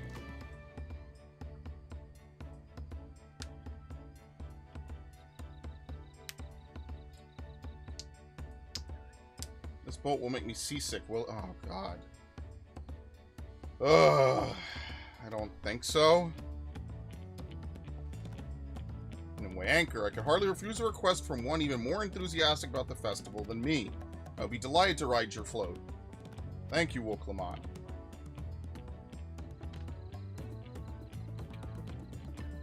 I need to check this in a minute. I have roles for the rest of you as well. We'll be carrying the festival float in a slow procession toward Kozama'uka, where the sacred likeness... Oh, fuck me, dude, these names. I know it's supposed to be, like, very traditional names. I cannot pronounce this. What I'd like you to do is clear the path of dangerous wildlife so the procession can move along unimpeded. Consider it done. You expect me to sit still until Wukivo is finished with the float? Let me come along and help with the clearing. As you know, I'm not much for fighting. I'll stay behind and assist Wukivo with the repairs. If you aren't sure where you need to go, the path I spoke of begins at the south of the village and branches off to the east. That'll lead you across the bridges to the Stride of the Sun. We shall see to clearing it end to end. We'll see to clearing it end to end.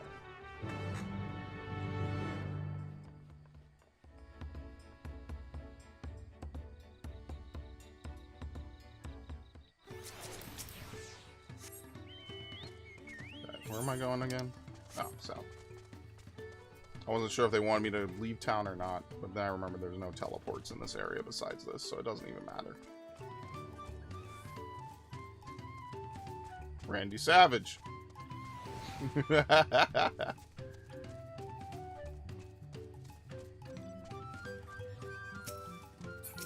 folks.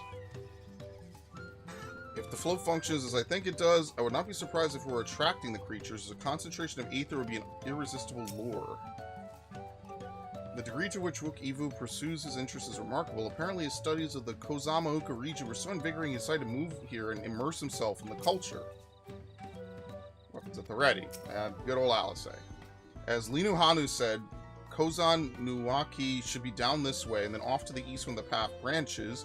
Something about bridges in the Stride of the Sun. Anyway, let's split up and get to work. Once you've culled all the threats you could find, we'll meet in front of that place. You're gonna have to voice act that. I'm not gonna attempt it.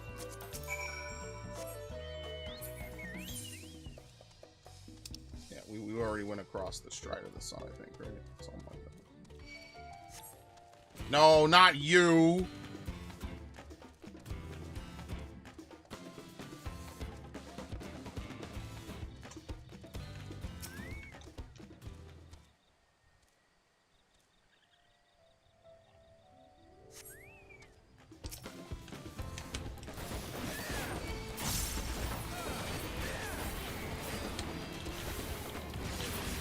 Oh my god. Well, just murdered the shit out of him.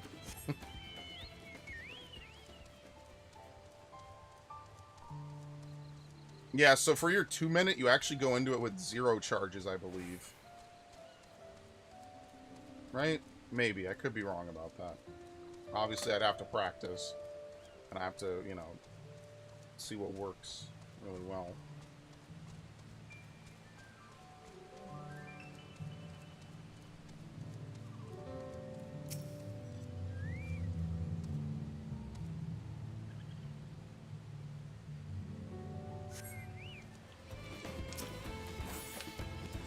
It just feels so wrong, and this is just such a... I don't like this move, man. It just feels fake.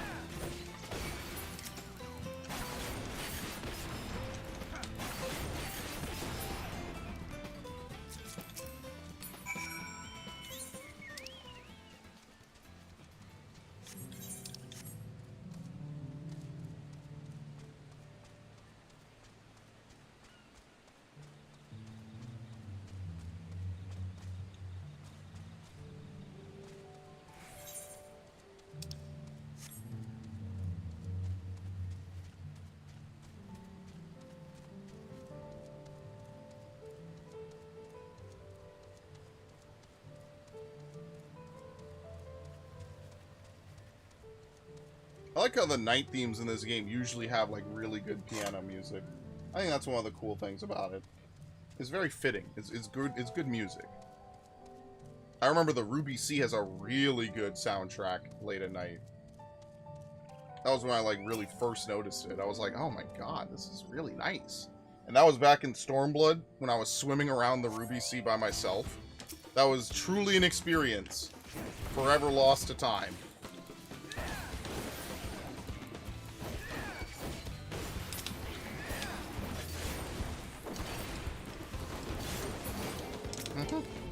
Anyway, that was easy. I'm something of an expert myself. Yeah, the 92 ability is for all tanks is the upgrade to your 40%. I think, right? Something like that. Yeah, Nebula Mastery. To Great Nebula.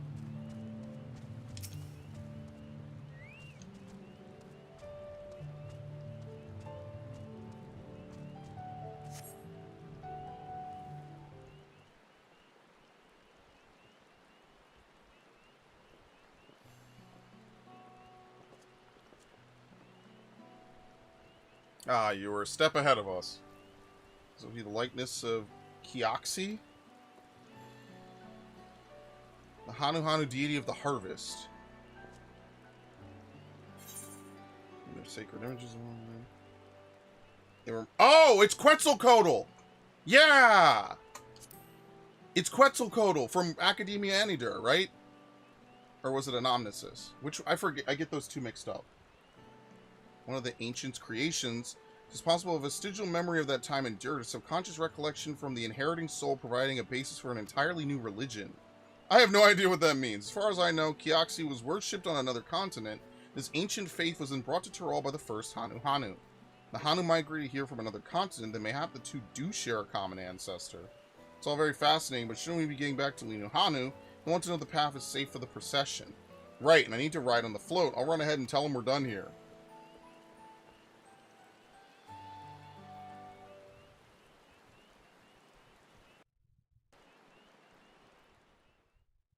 Meanwhile, in Akanu,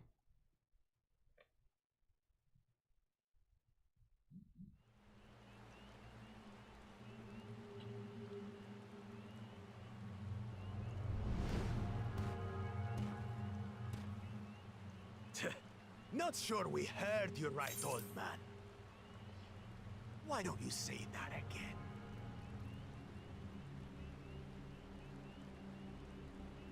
As many times as you'd like. The third promise tasked me with repairing this float, and I'll not relinquish it to an uncultured brute like you. Much less one that can't even manage a simple greeting. Uh-oh. We wanted to handle this in a civilized way, but we're more than willing to... Bro, that should just be a you should just be disbarred for that. even the very notion and threat of it. We have a two-headed problem. Yes, please hurry. Yeah, I'm not fighting him. Y'all gotta figure this one out. She's on her way back already? Stand back, Wukevu! I will protect the float!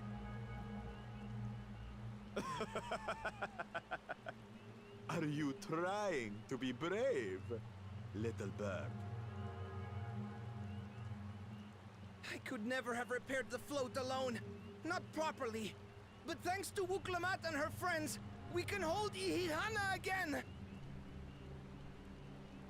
This is a priceless treasure! And as festival leader, I would die to protect it! Oh, well, that could be arranged. Very well. Yeah, fuck it. You know.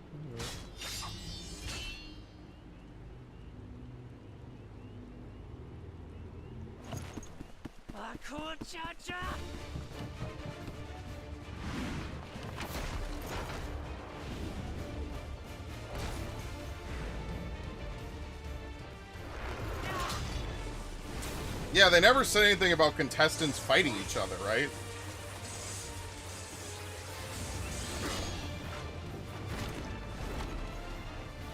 I put everything into that blow.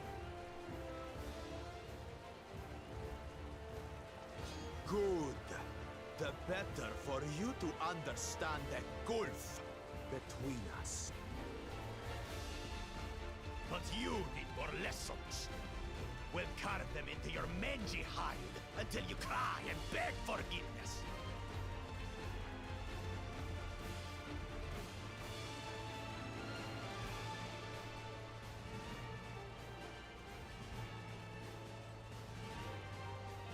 Your brilliant plan was to steal the float and take the credit. The so-called blessed siblings are nothing but cheats. Your scorn is sweet music. Come, weaklings. We'll crush you each in turn, or all together, if you like. Bro, can we just cook this dude already? Like, who even puts up with shit like this? Seriously. Let's cook him. Be Calm gone. yourself, Chosen One. If you fight in earnest, this will end in a massacre. What's more, we have word that our other prospect is on the verge of success. Alright, I'm leaving. Then it would be foolish to expend effort sweating nuts.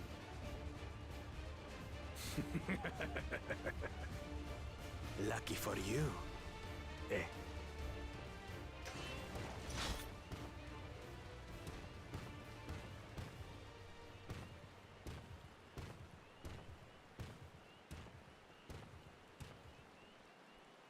Ugh, two heads. I see Mamuk still clings to that loathsome hope.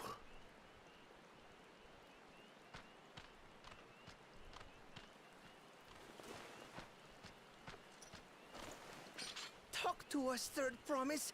You're not dying, are you? What? Yeah, she's fine. It'll take more than that to kill me. So, are we having this festival or not?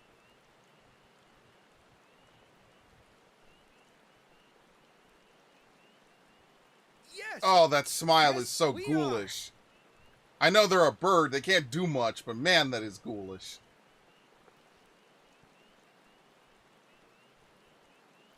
That is truly terrifying. You shall know true terror! And he smiles. Ugh. That is something. I don't think we ever got close-ups of the Vanu in that manner, I'm pretty sure. I don't think we ever got like a super close-up on them. And again, if we did, it probably wasn't voice acting and it was a long time ago. Thank you for coming to our rescue. Tried to protect the float, but against that two-head, I may as well not have been there at all. Nonsense. You stood your ground and bossed the time we needed to make it back. You were incredibly brave.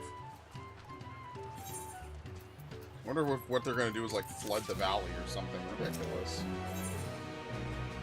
Knowing the Hanu. With that exciting interlude over, you'll be pleased to know that my repairs are finished as well. Before we commence the festival, however, it will be a courtesy to inform the villagers that Ihana will be held after all. Go for it, but do not forget your greetings. At this stage, I should hope a reminder is unnecessary. Ohokali, see? I remember.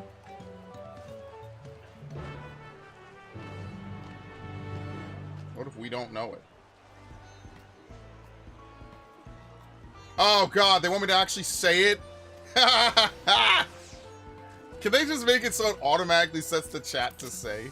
Because I always have my chat in party. You almost never need to set it to anything else. Alright, I have to type it. Yes, I'm lazy. Fuck you.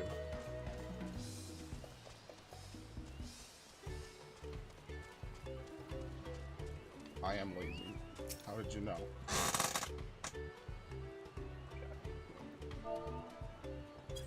Oh, it's /S. My bad. Yeah.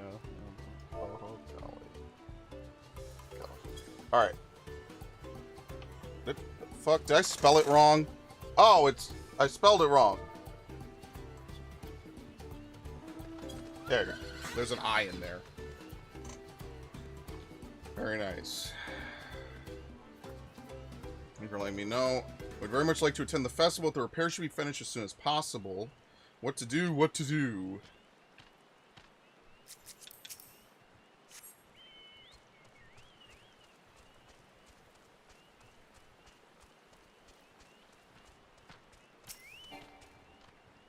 Something to look forward to anymore. There you go, buddy. Oh, Kali. Festival's about to begin. What do you expect me to say? Besides, of course I'll be there. Cleaning up the storm's aftermath may have been hard on us all, but the lifting of wings is tradition, and a joyous one at that. I won't sit here brooding my days away. Give me a moment to get ready. We're actually really close to leveling up, by the way. Oop.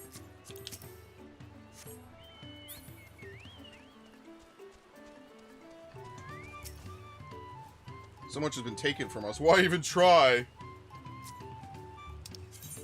Not that. I'm not retyping it. You can just summon the message again.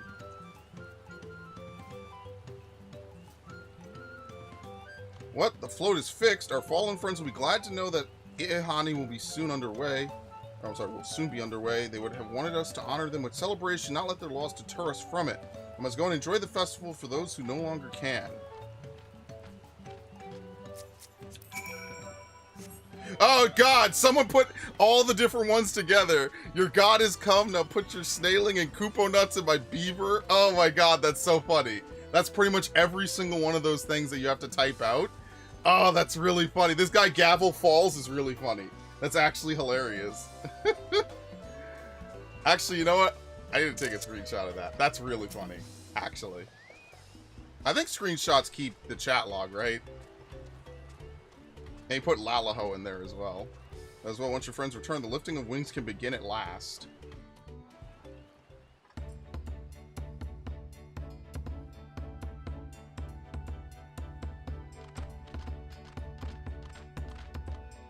So wouldn't you want to paint your weapon motif right away? Like, wouldn't that be a pre-pull thing so you have it and you can just hold it? Or does it only last a set amount of time? I have no idea. Yeah. So few have come. Idle thoughts. Patience. Once Ihihana gets underway, no Hanu will be able to resist joining in. Just so. Ukewu knows well the heart of the Hanu. Have faith, Third Promise, and climb aboard the float.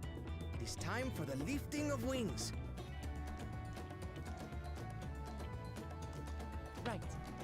Off we go.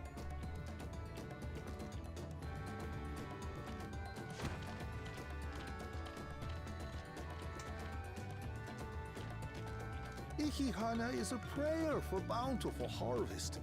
But this is not its only meaning.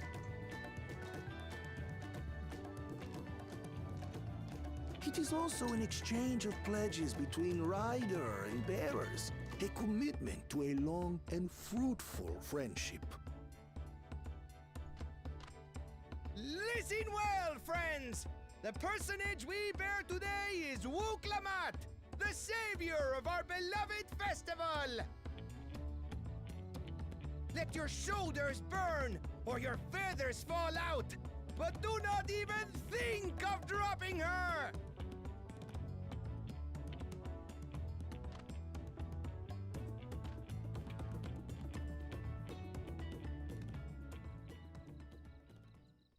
Ready and...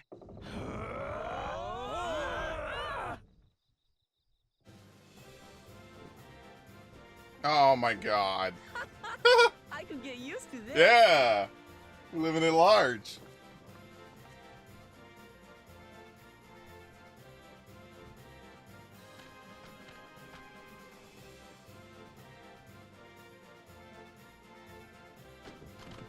Will empty bellies stop you from joining in the fun?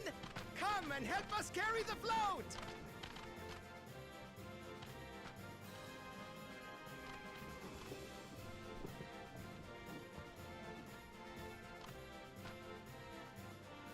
Well, well, well. To see the day that Dawn's promise would ride our boat again. We've not had the honor since you were here, Gulul Jaja.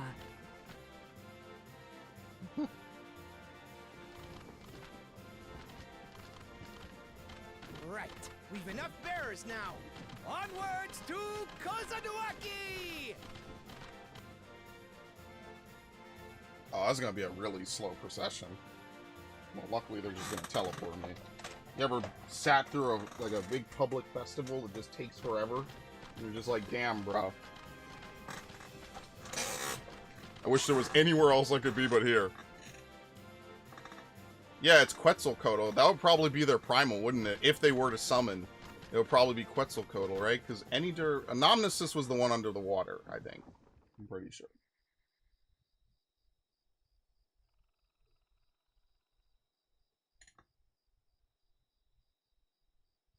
Watch well, for you are about to bear witness to the true glory of Ihihana.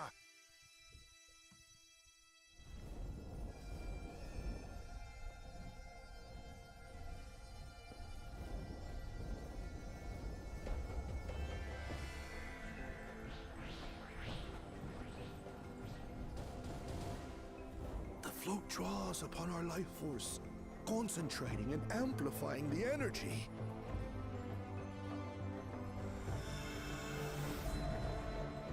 Keshaihi then receives that energy and expels it in a great burst, where it showers down upon the land to replenish its vital currents. So the other two have to fail this then. How the hell would they figure this out? I mean, maybe Koana has like some actual tech he could use to get around it. I don't know. The last one is just a question of can you wrangle an alpaca? This is, you had to specifically know to do the festival to revitalize the area. Like, there ain't no way he figured this out. I'm sorry.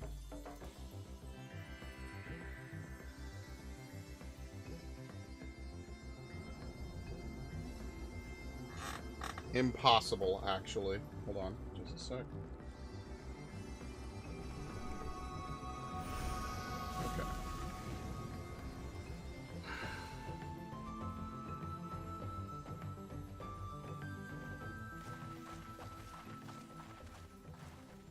It worked. Like a literal charm. The float really was helping the reeds. That was amazing! To think that such a thing was even possible!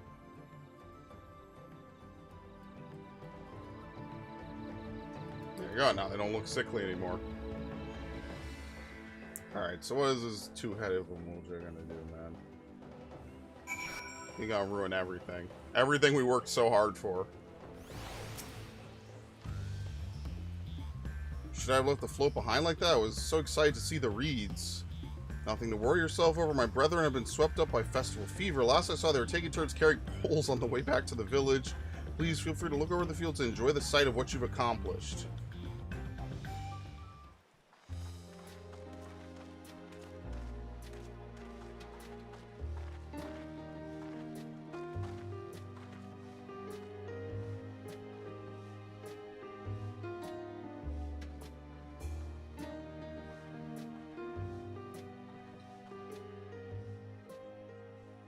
Some of them still look a bit sickly.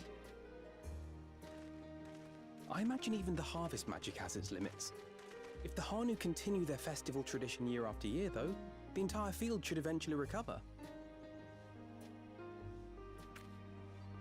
Where does that leave us with the feet, then? You've got nothing to fear on that account. Our situation could never have resolved itself. The revival of even a single reed would have served to demonstrate your commitment to the task. That you recognize the nature of the float and found a near-perfect solution in Ihihana proves your dedication. What's more, I don't think I've seen the festival produce such impressive results since I was a mere chirper. We have been lax in maintaining the float, diluting its magic and reducing Ihihana to hollow theater.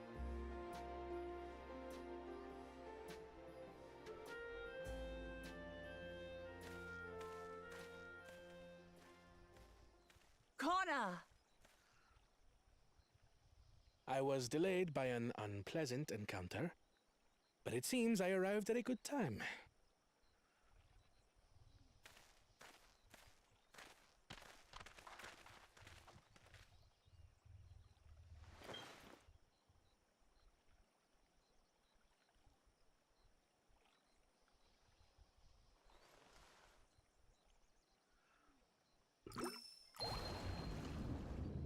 Oh, this guy's legit.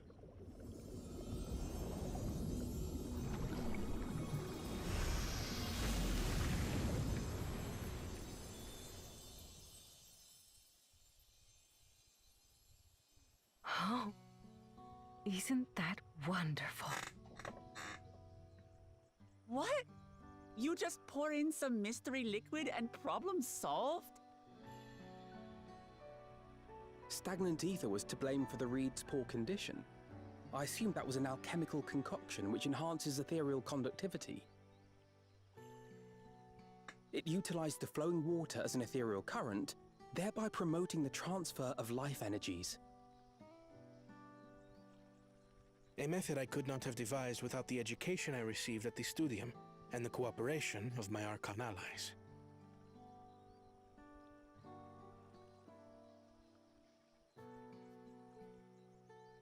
Archon allies?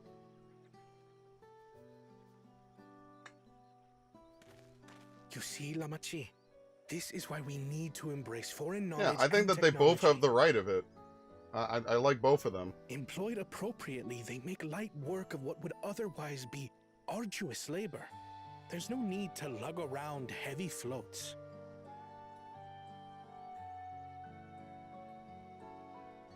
Well, you always were the clever one, brother. Your approach was no less effective, Urqopacha. It achieved the same result. Indeed it did.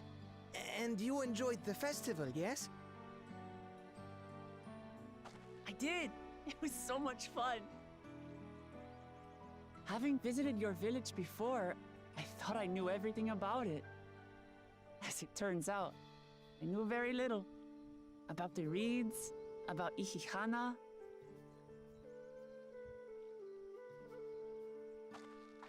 With all I've learned this time, I feel as though I've really come to know the Hanu. And I like you even more now than I did before.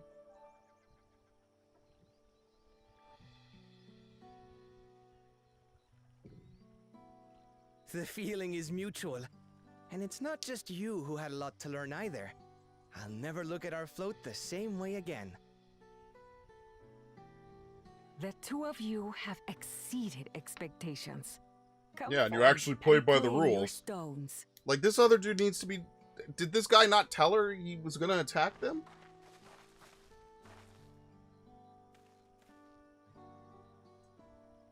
There's no way that they should be allowed to threaten and or actually attempt to attack or kill the citizens they plan to rule over. That feels like an automatic disqualification.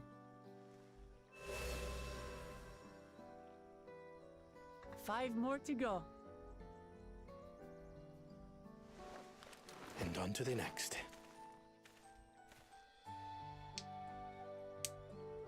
Not even a moment of celebration. That's Kona for you.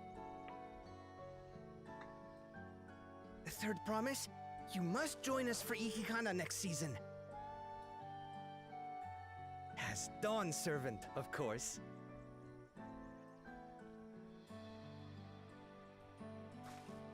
Right.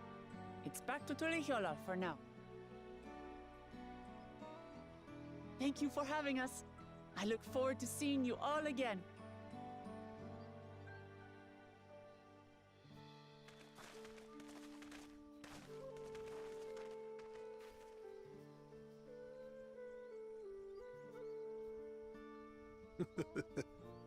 These are interesting times indeed.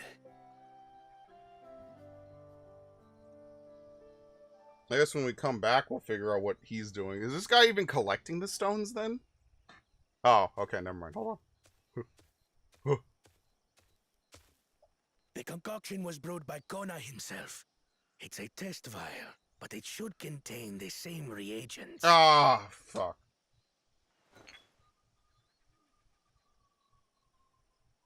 Good work. We'll use whatever we must to win. For win we must.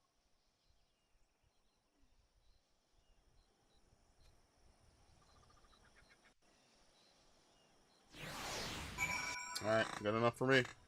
I actually wonder where we're gonna go from here. The journey is just starting already. I've met so many wonderful people. Wokevu, for one, he's a bit eccentric, but everyone could stand to be as respectful of other cultures as he is, and Linuhanu, it warmed my heart to see him honor his departed friend through Ihihana, and to help others do the same. I can't help but feel excited thinking who else I might meet over the course of the contest. Let's head back to Ixbalia of Tiel.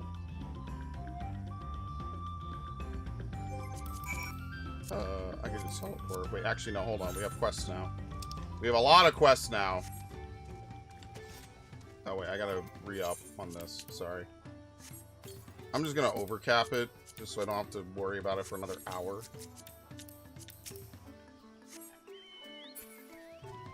Is there an up, or where is this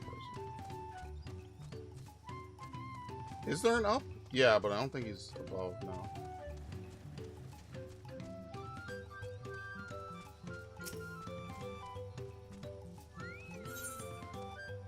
We'll just share Hanu's customs with its new visitors. You're Woklamat's companion, aren't you? I'd hope the Great Bird would guide one of the village saviors to me. I would invite you to participate as an honored guest. You will join us. It makes me so happy my feathers are standing up straight. The traditional offering is a fruit that grows on the grows to the southwest. They must be so ripe that they fall into the earth. Alright, that's gonna be most of these. It's just gonna be like hit up some areas real quick, so you should try to grab more or less all of them. As many as we can real fast. Alright, this is above.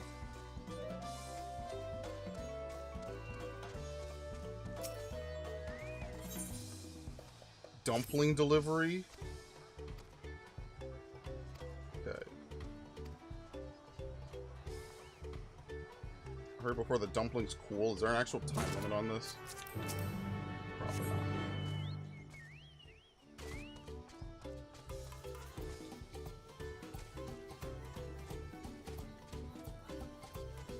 Industrious carpenter. Might have a spare moment with the reeds sprawling more vigorously than ever. The time has come to repair our weathered roofs. Reeds will not do, not at all. They must be thoroughly dry or the roofs are likely to collapse at the first drop of rain. Okay.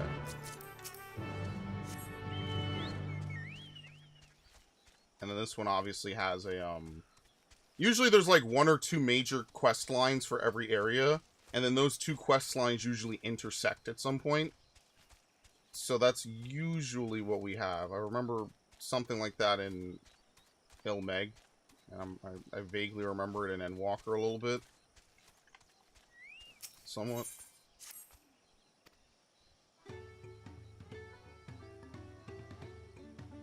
Only a shy 5 years ago at this point. A friend of mine journeyed southwest to Cave Kikitola and hasn't returned.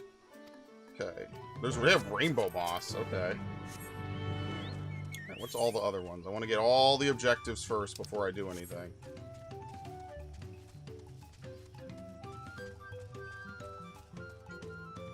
I'm actually about to level up, and you can see that the residual experience from these quests is helping a ton, so...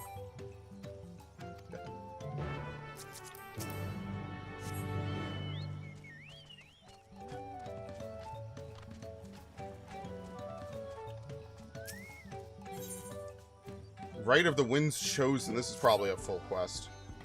I know your name. One who isn't familiar with Wuklamant's companions, not to mention your friends, can't seem to go a moment without mentioning you. I'm Lanu Hanu, and I have the honor of being the Wind's Chosen. It is my feathers which adorn the festive float. Feel the wind has guided you to me for a reason. As a visitor to our village who has fast become an honored friend, I would offer you a chance to strengthen our bonds. Perhaps you're familiar with the Landsguard. It's customary among the Winds Chosen to save their molted feathers and present them to these brave protectors as gifts every few years. This very moment, one of their number is making their way to Urqopacha to receive our offering, but there's much more to it than just a simple delivery, and I think you'd be interested in taking part. It would deepen your understanding of our ways, and perhaps you and this member of the Landsguard will become fast friends. I would start with a small task, if you're willing. Nahanshi is the name of our guest, and he was due to arrive some time ago. I fear he may be lost. Could you search the road for him? I'll stay behind in case he arrives here after all. Alright, well, since we're already on the northern end, might as well just go up.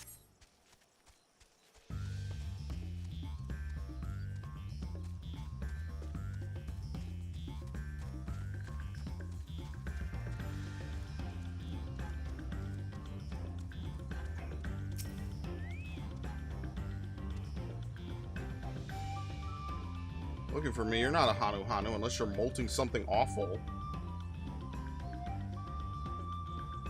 That's the way of it. Well, now you found me, I suppose I better get on with it. Sorry for my lack of enthusiasm. I joined the Landsguard hoping I could bust some skulls, slaughter some beasts, you know, use these muscles of mine. For my first assignment, I'm lugging crates of supplies around. It's not exactly what I had in mind. I suppose Complain won't get this job done any faster. Let's go meet this Lanu Hanu then. Okay. In the meanwhile, let's go out to the west over here and pick up this quest, just since it's kind of out of the way.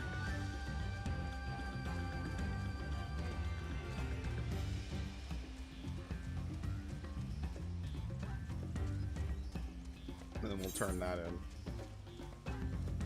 I'm thinking I might do Dark Knight. No, maybe I'd do Paladin. Because Warrior would be easy to level. Warrior is...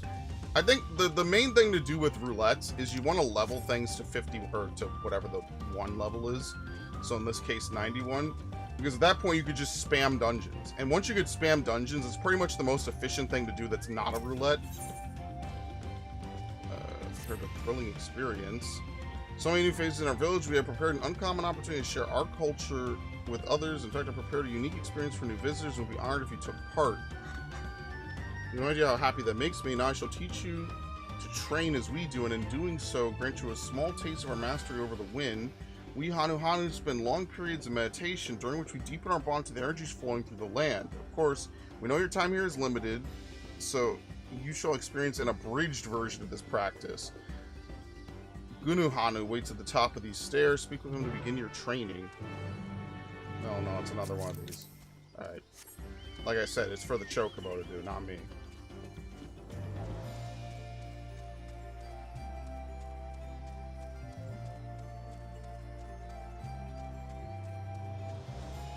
Are they gonna make me jump off? Like, why else would they have that really fanciful rug down there?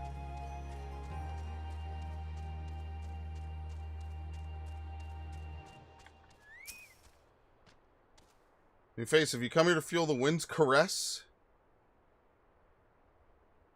I'm deeply honored that you would learn of our ways. Now I shall teach you our most basic method of attuning to the wind, so simple even a young chirper can master it. As Tunuhali has already told you, our goal is to be in harmony with the endless flow of the land's energy, its heartbeat, if you will. The best way for a novice to do this is jump from a high place. As you fall, focus on the rush of the wind across your skin with its roar within your ears. But first, you must pray. Only then can you spread your wings and give yourself over to the grace of the wind. Alright. They want us to pray. Thank you. What? Oh, here we go. Right here. Close enough.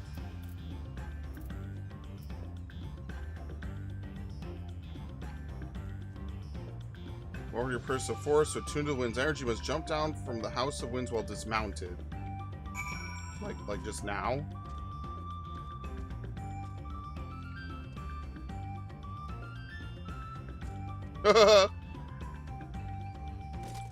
Ow. Okay, anyway. Well, this took you for one of us. I never knew someone with no feathers could fall through the air with such grace. Do you feel different? Like the land has accepted you into its embrace? No. Doubtless you know the Hanu young and old compete so you could float a feather the furthest, that the winner's feathers decorate our sacred float, but to be chosen by the wind is an honor among all. Reflect upon the training you underwent today, and even without feathers, I'm certain you shall hear the wind's whispers more clearly. Of course, if you wish to jump again, you're more than welcome. Very nice. So now we have Great Nebula instead of Nebula. So like I said before, the primary difference in this is that it does 40%, right? And it increases maximum HP by 20%. And you basically get a free thrill of battle attached to it.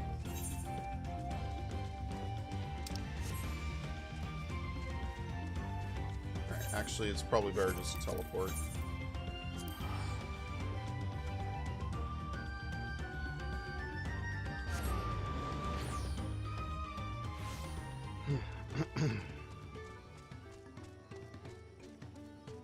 Alright, let's do some of the stuff over here. Agrophobia. As a tank? Found an icon again. Before the gift of feathers is to be bestowed, there are proper steps that must be taken. First, I bid the warmest of welcomes to Nahanshi. As the wind's chosen, it is my solemn duty to show you what sights our humble village has to offer. As one of the land's guard, it behooves you to become familiar with all corners of the continent, yes? And come with me to the center of Akanu, where you can behold the entire village at once.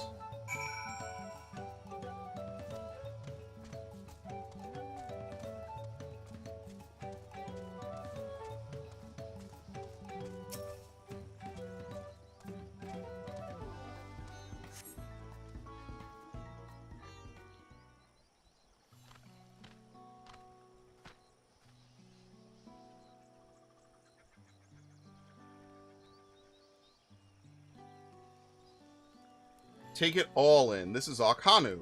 As you can see, our homes are made from wood and reeds, both of which the forest blesses us with in abundance.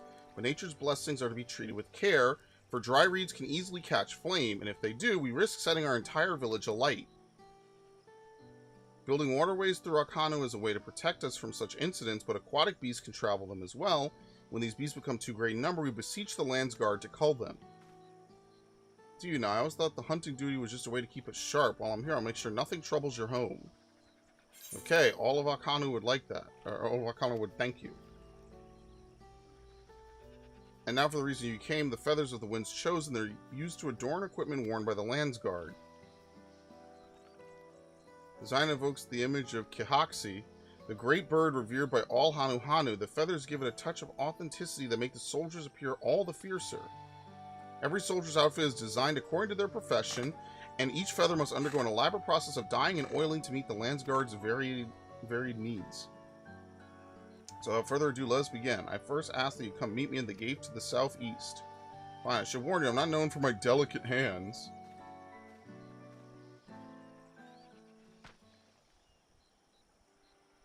Not about as well as expected. Could you stay behind for a moment? I'd like to hear your opinion of Nahanshi.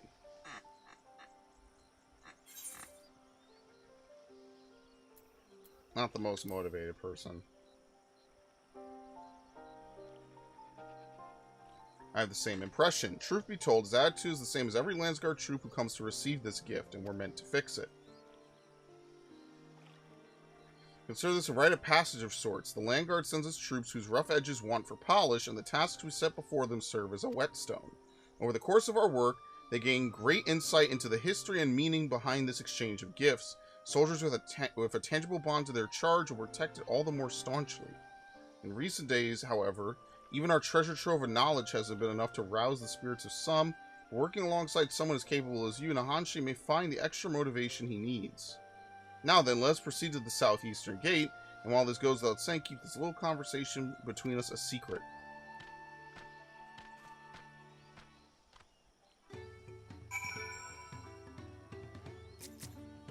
Yes, here it is. So that's probably the conclusion of the first step.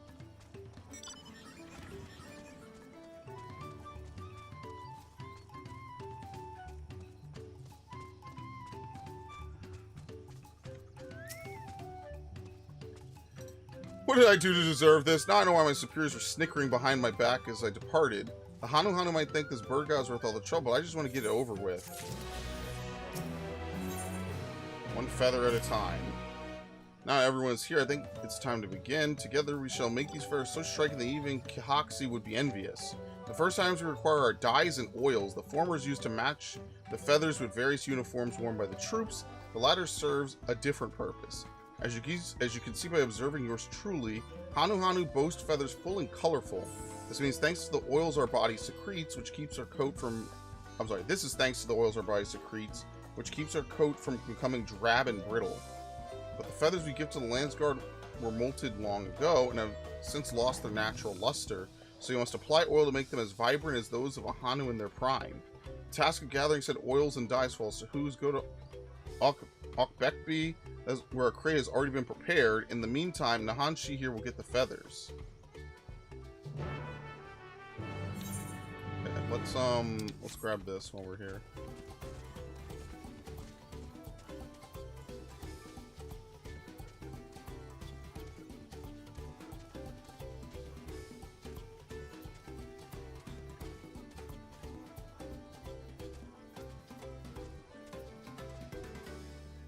Alright, well here's the reeds that I needed for that one quest. Which are not showing me all of them because I have too many quests. So some of the objectives have just become invisible. There you go. Let's do Danger at the Dock. You can only prioritize 5 quests at once. So yeah, that you can only do so many at a time, basically.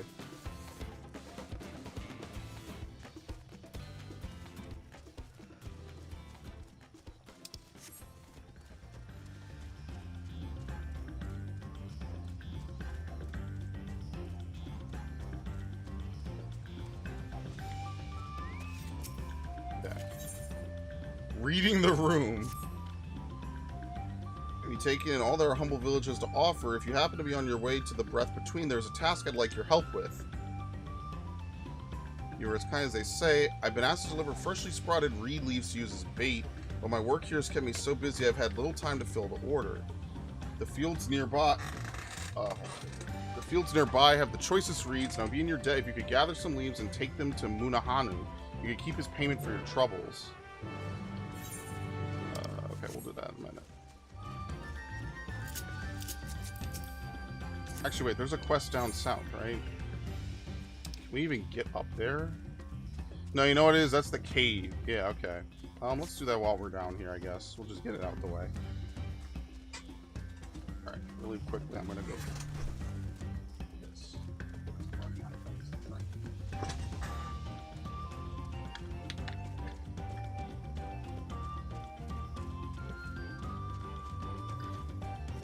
I'm sorry, those things come in pink? They have pink gabus? That's what I mean. I wish you could inspect someone's mount that they're riding on, because some of these mounts, I have no idea where you get them from.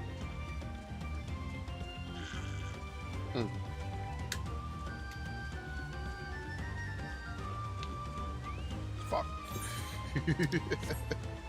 That's exactly what I didn't want to have happen.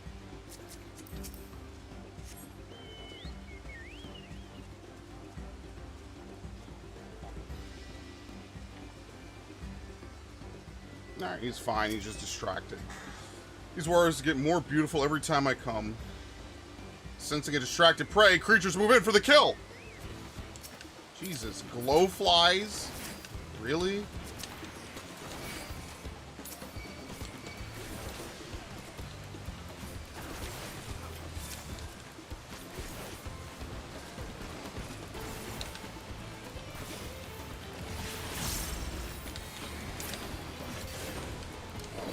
Be a waste. A lot of this is going to be waste. Whatever. It's fine. What was that noise? Can't I gaze at the moss in peace? Wait, you helped us bring back Ihihana. You're a friend of Urqopacha, yes? What are you doing in this cave? fiends here? Oh, I didn't even hear them until the commotion was nearly over. What the fuck?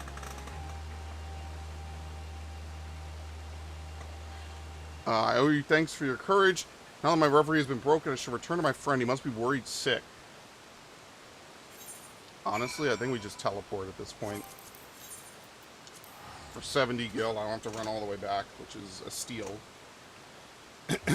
I can't believe I never got the Ultima Thule ones. I just never did any fates in Ultima Thule. Yeah, like, there was a point last expansion where I was, like, playing a bunch of other stuff. So, like, for the most part, I was just kind of not, like, I wasn't logging on to 14 every day like I was back in the Shadowbringers days. Your attorney looks slightly unsettled, but none the worse for wear otherwise. That cave is where we gather the rainbow moss used in our medicines. It has long been held sacred as a healing spot due to its tranquil scenery. I haven't been since the Great Storm, and I was worried that perhaps it suffered damage in the floods. I'm glad to hear nothing has changed. More than anything, I'm glad my friend returned safely. Had you not come along, the day may have been much darker.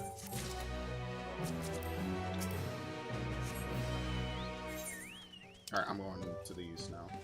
It wants to go all the way out here. We didn't even go out here in the story. I think that this story portion was a little bit faster. I don't know by how much, but it definitely felt a little faster, if that makes sense.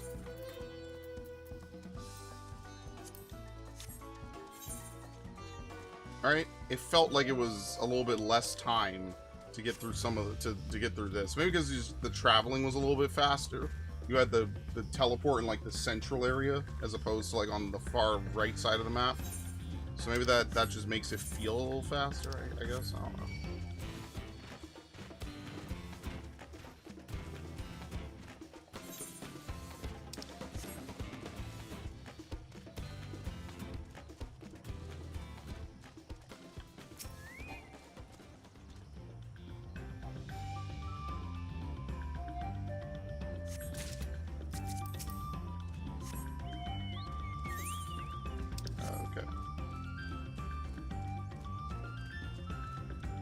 I'm really interested in trying Pictomancer now. Like an actual combo spell system.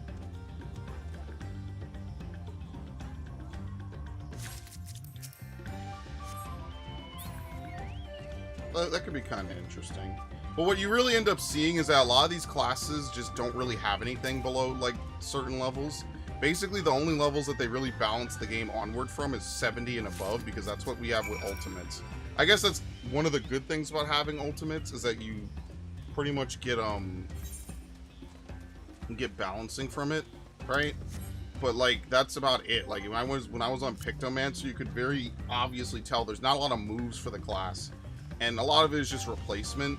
So eventually I'm thinking that someday they might add like auto combos to a lot of the other classes as well, especially if Viper is going to be the way it is. Like, even though there's a lot of moves on Viper, it seems like for the most part most of those moves automatically transition into other moves, so you don't have to map out what buttons you're going to push. You could just press the combo itself. Hear about the supplies? Good. Everything's in that crate over there. It's heavy, so be careful not to drop it on those dainty toes of yours, or still you might break a bottle of dye. The Landsguard artisan who designed their uniforms is very particular about their clothing, so not a single drop can go to waste. Nothing a soldier loves more than their equipment, so every detail has to be just right. Try it as carefully as you can back to Lanu Handu. Do I have to carry this back? Okay, we'll come back and do that in a minute then. You traveled the Third Promise, don't you? I've heard stories, but it's an honor to meet you in the flesh. Who's? I know you're a busy man, but might I have a moment of your time? I serve the Dawn Servant, and I am come here in an effort to catalog the traditional magics of our continent. In particular, I'm interested in how the Hanu weave the energies of the wind. Competing to see who could float a feather the furthest seems to be a favorite pastime of the Hanu, which demonstrates their mastery over wind. Yet I have no notion as to how they achieve this mastery. My best theory is that they undergo intensive training from a young age, but as a recent arrival here, prying into such matters may come off as presumptuous. But you have their trust. Might you ask in my stead?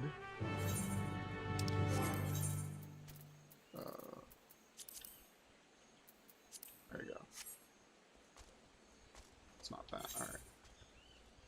Let's go get this stuff out here.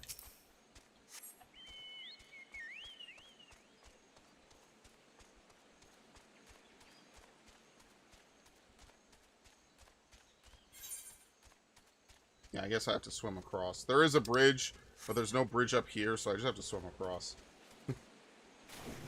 Ha!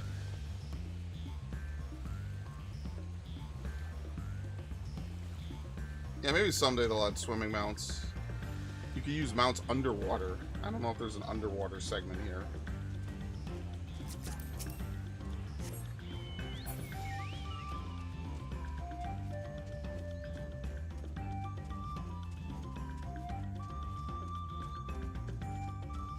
I kind of also hope they just leave Summoner Res alone. I don't know why they keep insisting on wanting to remove it, and then like every expansion they're like, alright, well we just decided to leave it, right? Like, I kind of would just like them to leave Summoner Res alone. Like, no joke.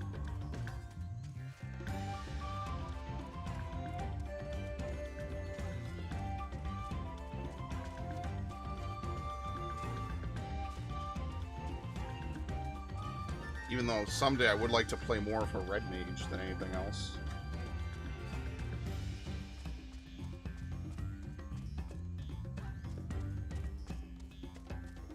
I never get to play with a red mage seriously in most content unless I pug, because I want to play with Embolden. I remember when Embolden was physical damage only, which even back then I was like, why? Why the fuck would you design a magic class and other than them, no one else can benefit from Embolden besides melee?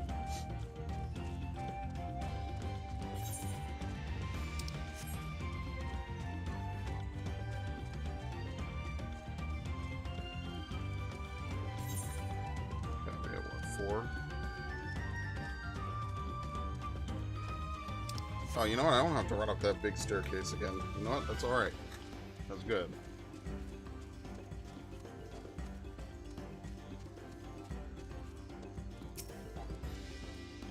Alright. Wonder what my friends are doing right now. Like, they just don't care that I just casually wandered off. Man, it really feels like yesterday I was just playing Endwalker. Like, I don't know why. It just feels like it just happened, like, a week ago. Or maybe like a month ago. It's really been, like, damn near 3 fucking years since I played Endwalker. It's really hard to, like, envision that. Time flies. Tempest Fugit. But, like, I kind of miss that a little bit.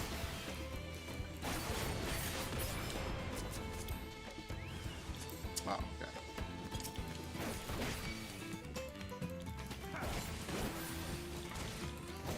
Fully resisted slow.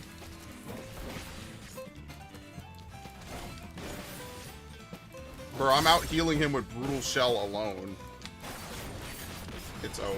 He's cooked. Yeah, that used to be part of your burst window, but now with Reign of Beasts, it's not going to be anymore.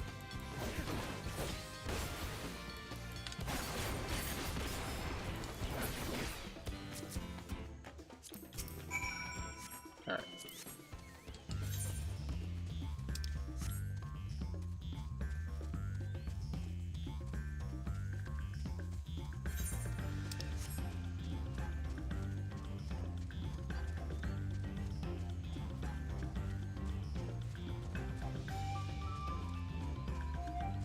I gotta figure out how that burst and everything else generation works. I gotta find a really good setup for Viper moves. I think I'm gonna have to use D-pad action, which normally I don't like, but I don't really see any way out of it, unfortunately. It's cool that it's like a class that has like mandatory like double weaves a little bit. This project will cause my feathers to fall one by one. Mark my words. Where do we even begin? There you go.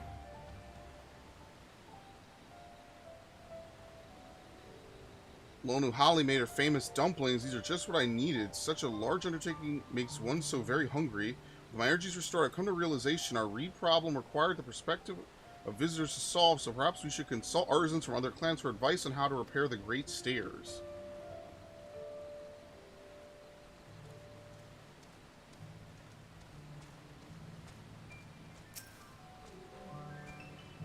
Oh, I recognize you. You travel with Lamont. There you go. Dumplings? Oh, how long has it been since I last smelled that heavenly aroma? When the reeds sprouted big and tall, we had cause to celebrate often. It was a common scent in Alkanu. To have these delivered by one who helped those days to return is a great honor indeed.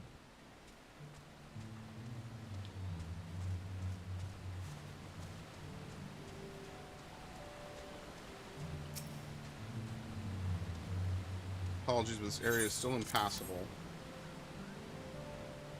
Yeah, maybe they fix this and we could get up there later. You brought Reed dumplings. Just as I was about to keel over from hunger, a kind soul appears from the wilderness to save me. This passage is of great importance to us, since no small number of merchants use it to reach Alkanu. With delicious dumplings to fuel me, I can now tackle this problem with renewed energy.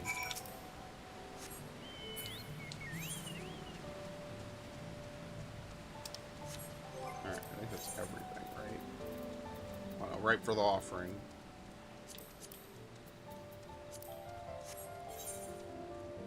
It's like right on top.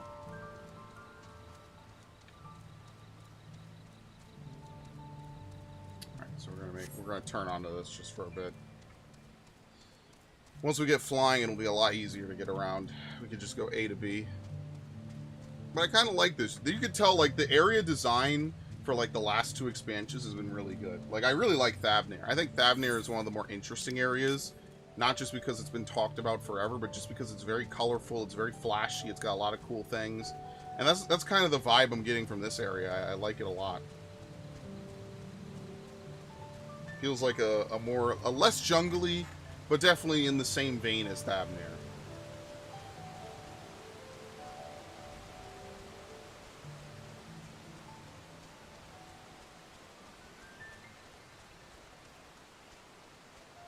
The only thing I'm really looking forward to is rerunning some Vanispati. I like Vanispati. I think Vanispati is a really good story dungeon. So yeah, maybe I should level a healer to 91 first, actually, now that I think about it. Yeah, maybe I should.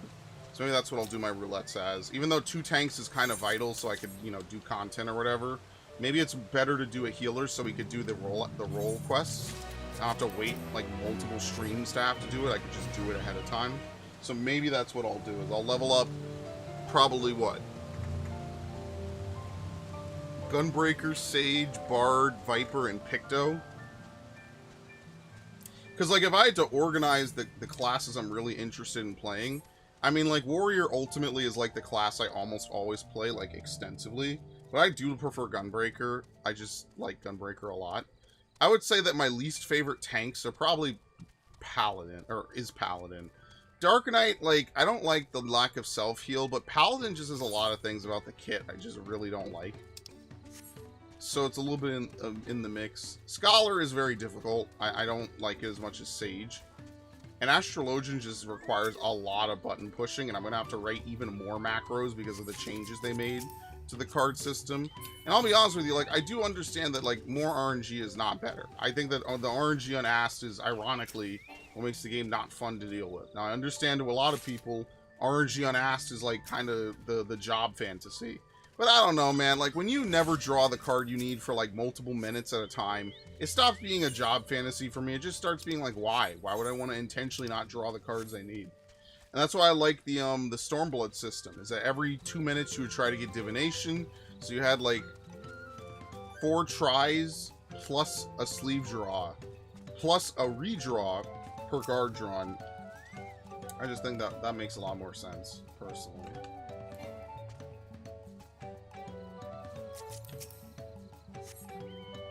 Just not a fan of how that kind of played out.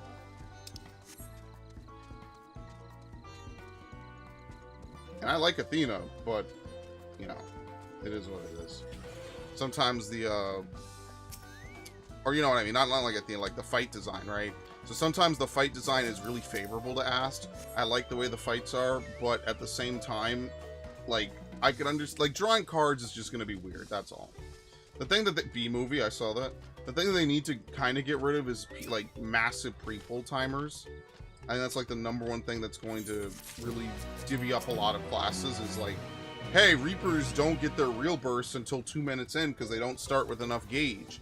Hey, Monks don't get their real bursts until however many minutes. I think it's also roughly around 2 minutes. So a lot of times what you'll see is, like, really high-level Monks will not pot during the opener, because during the opener, the initial rotation is double lunar. I'm sorry, double solar. So you don't get Bum Rush right off the bat. And then you use the Umbral stuff on the odd minute because you only have Riddle of Fire every odd minute. And then every even minute you have Riddle of Fire plus, you have Riddle of Fire plus you have Brotherhood at the same time. And then, you know, maybe there's going to be more incentive to want to use Riddle of Wind under Riddle of Fire. But yeah. As it stands now, there's reason to do it. It's just, you know. Why does the wind heat us? Why? Because we consume the blessing of reeds bestowed upon us. Okay.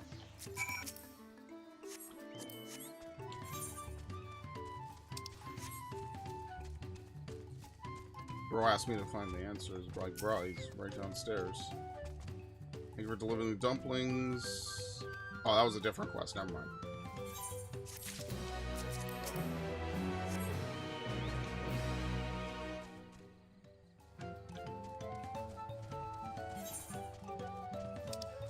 We have to go back over there? Yes, we do.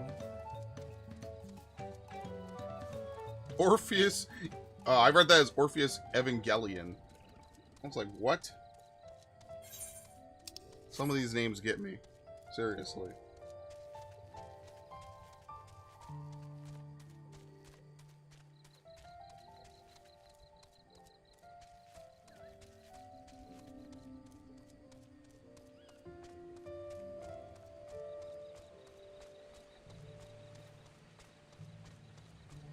Okay, we have to run that back, so that'll be the last thing I do. Return with the Hanu for coming with their knowledge. So there's one key to experience, each one forged by their singular bodies, culture, and environment. I believe you give me a starting point for which I can launch a more thorough investigation. Thank you.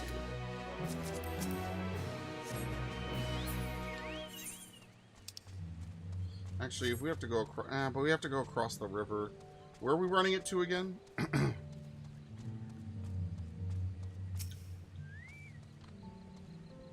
Break to Hanu. I'm pretty sure it's back in the original town, so that's why I don't want to do it right now.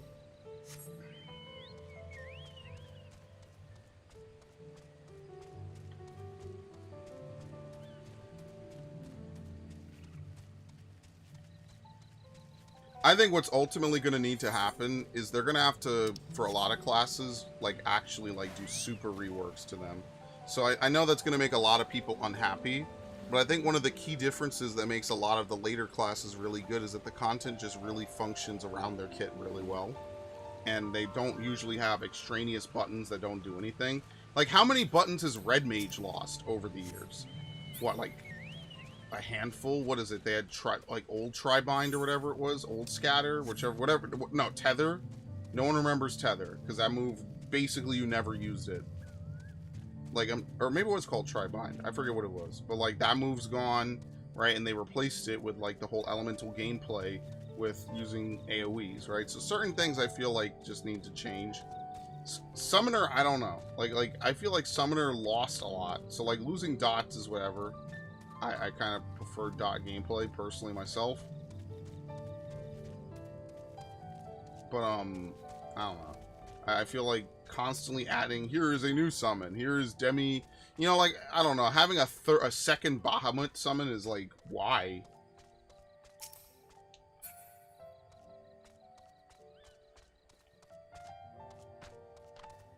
Dude, this thing keeps crashing. It keeps scaring the shit out of me.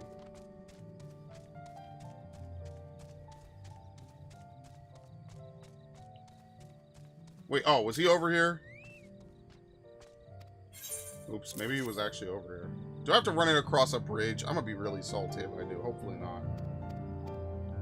Deliver the blessed fruit to Anu Hanu, and the ceremony will be complete.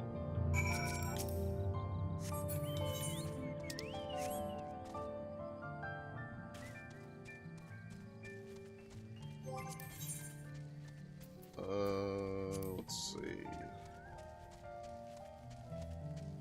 It does not say it.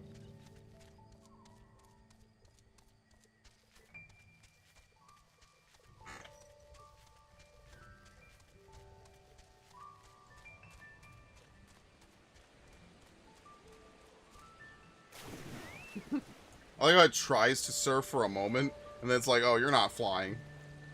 And it bucks you off.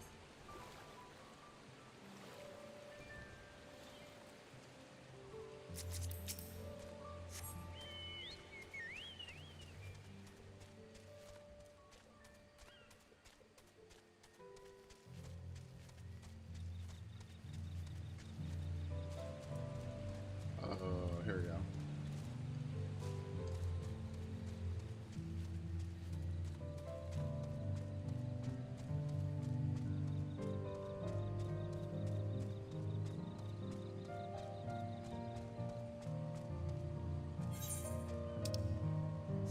What?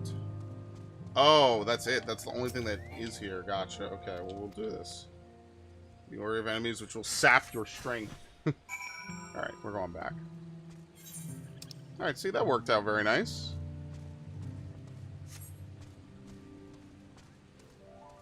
We just have to actually avoid aggroing anything. I think every time you get hit, you lose like 10 seconds off carrying it, I'm pretty sure. But they don't usually make you carry through areas where enemies are like super aggro to you, so you're usually fine in this case.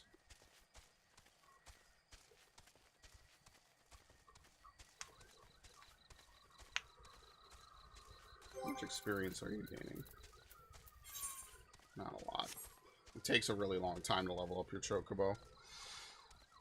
Usually you do it alongside fates or other things, so they get bonuses. You could do the weekly, which gives a good amount. The weekly challenge, both versions. That's about it, though.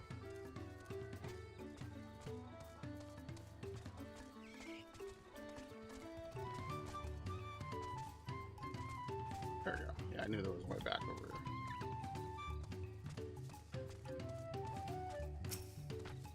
This isn't the guy I need to talk to, right? No, I think it's this dude.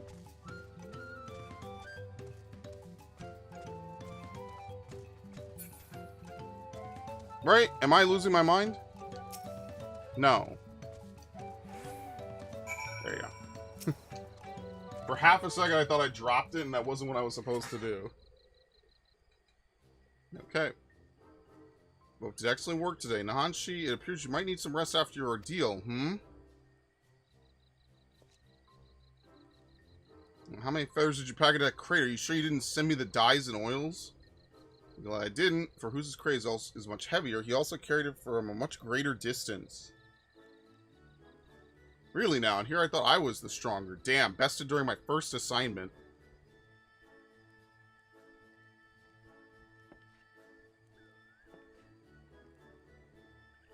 It won't happen again. I've had enough rest, so let's get on with it.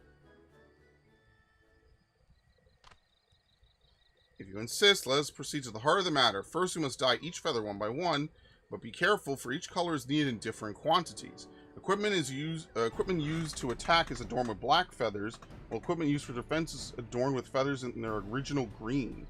For those, we must carefully... Hold on just a damn moment. We're dyeing all of these one by one. I'll be an old man by then. There has to be a better way. Say, throw a few dozen of them in a big bowl of dye? Ah, but that'll make the coloring uneven. As I was saying, we must carefully apply the oil to the feathers to bring out their original color, or they'll quickly become brittle. I see. This will be a test of patience, but with the three of us, it shall be over before the moon turns. Probably. Worry not, for I'm here to teach you how best to see the job done. I suppose I'm thankful for that, truth be told. I never knew how much hard work went into our uniforms. For our brothers and sisters in the Landsguard, no effort is too great. The Hanu are honored that you wear our feathers. You are surprised as the wind's chosen. Seeing my feathers become a symbol of the great Kihaxi fills me with a joy unequaled in this world. And to have them adorn the Landsguard's armor makes my joy all the sweeter. Furin Tural can claim such an honor, so there can be no mistakes. There's really more to this than I thought. Yeah, he thought you just gave him fancy clothes just because, although that metal does look sick. I'd like to apologize for how I've been acting. I see now that things are done a certain way for a reason. So, while I may grow old and gray in the doing, I'll see that every feather is dyed or oiled properly. At least we're in this together, right, Who's? Sure.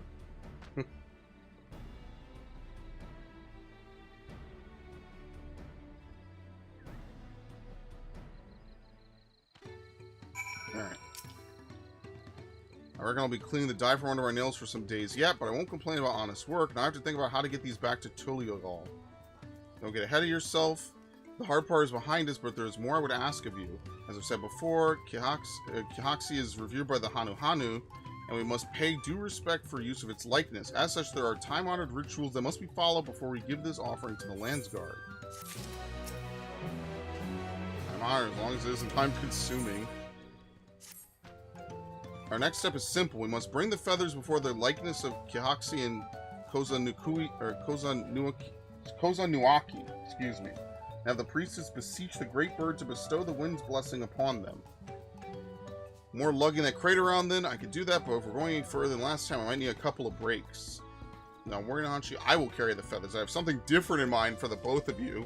A friend of mine awaits you on the road to Kozama'uka, excuse me. Speak with him and do exactly as he instructs.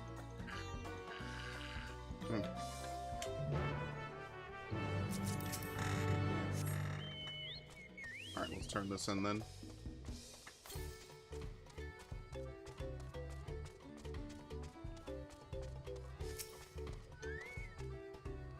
Back. Was Lana Holly impressed with your offering? Absolutely.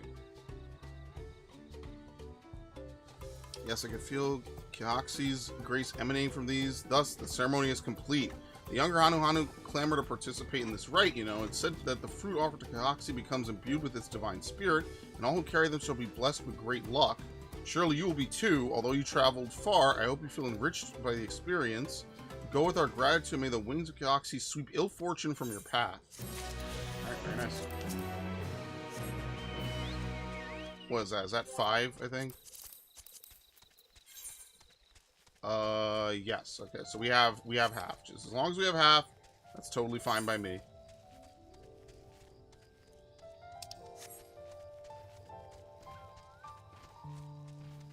I want to make sure I don't miss anything, because if I have to come back to an area I could have explored earlier, I'm gonna explode.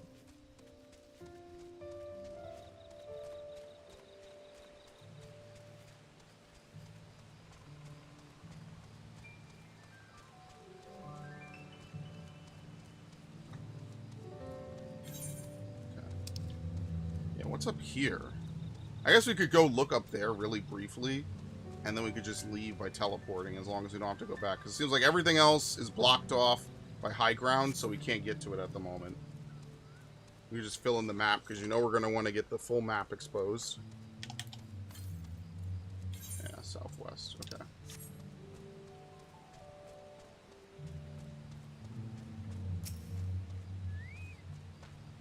Welcome, welcome. I understand you seek the blessing of the wind.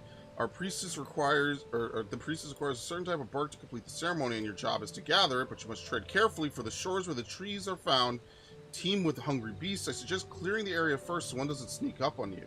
I don't mind a bit of hunting, but these arms aren't meant for, apologies. I suppose complaining is a habit I should aim to break. All this is part of the process of making our equipment, isn't it? There's a reason we need this bark, so get the bark we shall. I'll search the south side, you take the north. Alright.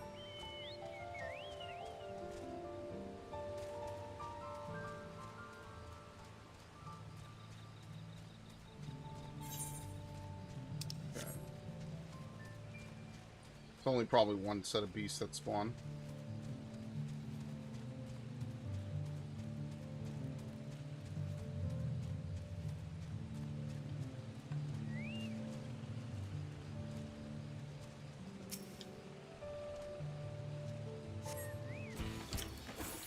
Dude, it just feels so weird. It has this weird sound effect. It sounds like if you've ever sharpened a knife. That's kind of what it sounds like a little bit. Oh, come on. You both can't do it. Oh, wow. They're stun immune. Okay. I think more mobs are now stun immune. Usually it's not a ton of mobs. Maybe ones from duties are now stun immune.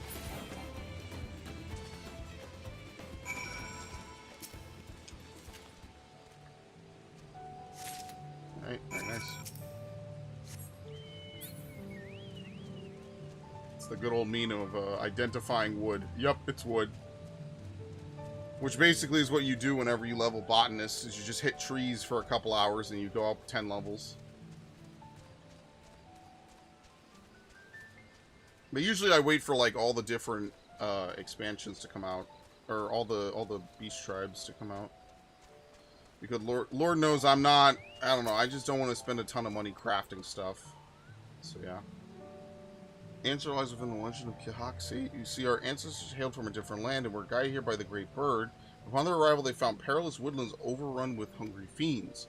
Many Hanu were lost to the gluttonous appetite of the wilds, and they had nearly succumbed to despair, but then Kihaxi let a mighty screech, and it echoed throughout the land, setting the trees aglow. Taking this as a divine guidance, our beleaguered ancestors took bark from the trunks and burnt it. The smoke wafted through the air, and the beasts found it so repugnant they were forced to flee, one and all. Since that day, warriors would burn incense before battle in the hopes it would ward them from harm. Thus we blessed the Landsguard feathers in the same way that they too might bask in Kihaxi's protection. Now, take the bark to Kozama'uka. I don't know why I keep saying it that way. And on the way, I would be glad if you offer your sincerest prayers to the Great Bird.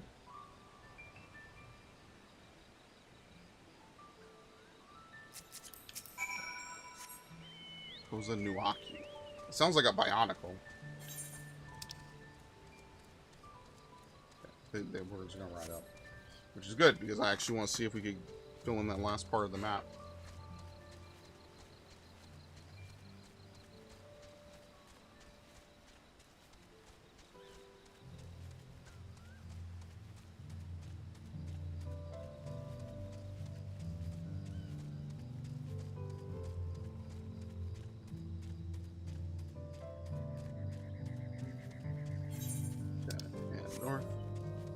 I think we went to the dock earlier, right? Yeah. That's where one of the Aether Currents was.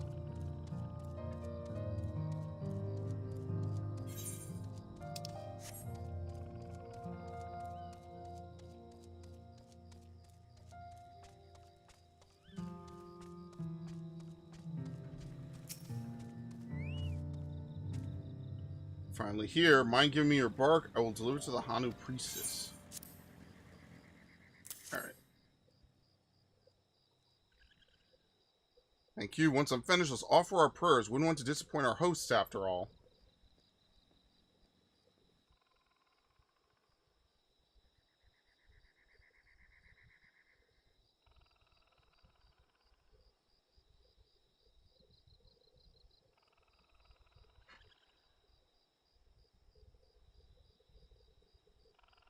The Hanu take their traditions seriously, don't they?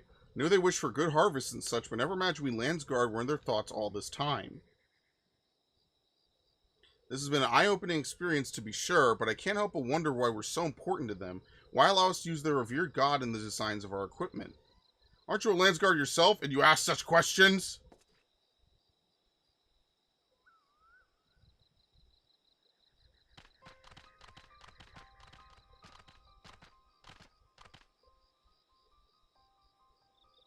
You're whose, aren't you? I am Zulahali.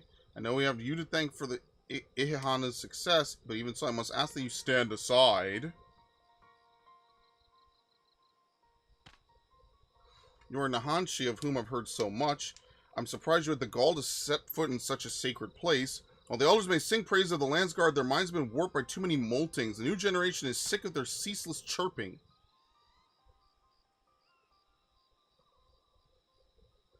You have to say your lines. Remember how we practiced? Oh, yeah, I understand. Where'd you complain when you took the feathers? We saw the disdain in your eyes. Someone with such disrespect for our history doesn't deserve to bask in Kihaxi's grace. What? But I...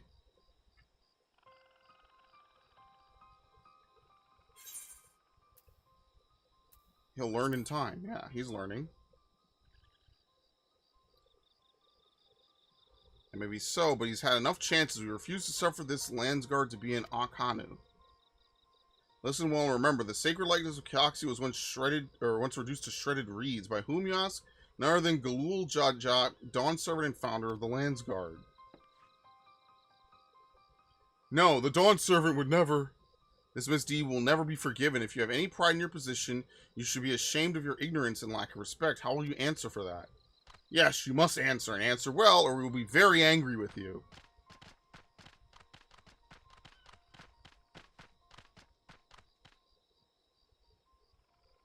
I had no idea about this history of conflict. Why didn't Lanuhanu say anything? And why am I taking the blame for the past? In any case, we can't stay here. I have to think about this. Okay. Is there another part? Or is it going to be like a to be continued for a later thing?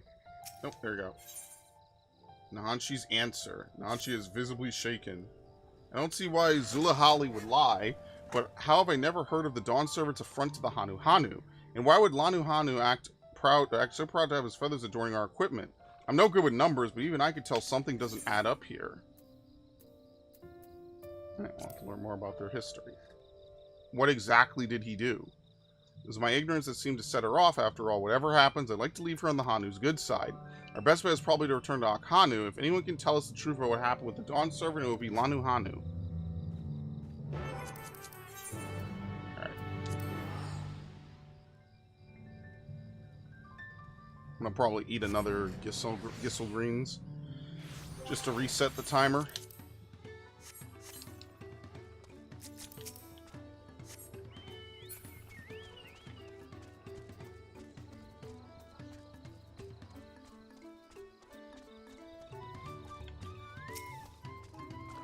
I don't see him, but the crate's not here either. He might have left to Kozama'uka already. Wouldn't we have seen him on the road if he had? The forest is vast, I suppose. Anyways, maybe one of the younger Hanu around here could tell us if Zulahani's scorn is shared. Let's ask around. I mean, it certainly didn't exist a few minutes ago when we were helping Urqopacha, but I guess you could argue that Urqopacha's the Dawn Promise, or the third promise. So I guess it kind of makes sense. They wouldn't obviously intentionally piss her off.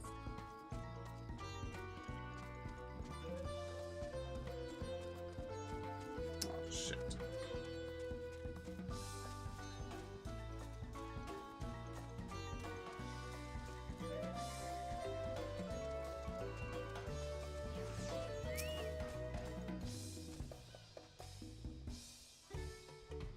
The likeness of Keoxy, my father actually worked to repair it. He told me that the Dawn Servant's slaughter of the beast was swift and brutal, but left many of our shrines and homes damaged in its wake.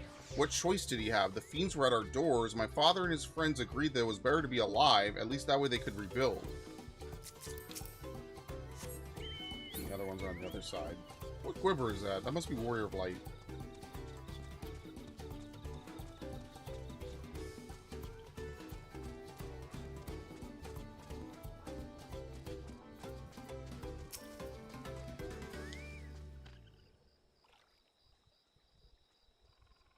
Of course, every Han knows the story of Dawn Servant's visit, but it might be more accurate to call it a rescue.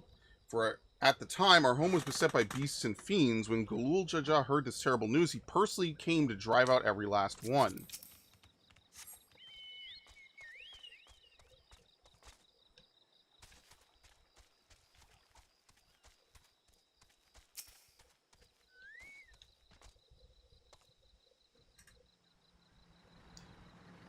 Zulihali said all that. Well, I do remember hearing that when our ancestors beheld the ruined figures, some of them viewed it as a terrible insult, even though they were saved. Could that grudge have been inherited by their children and grandchildren?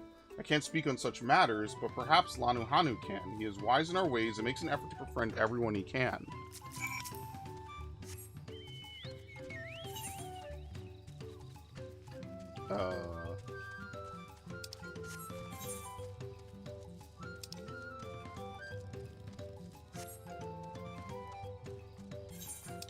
There's a ramp right here. Yeah, okay.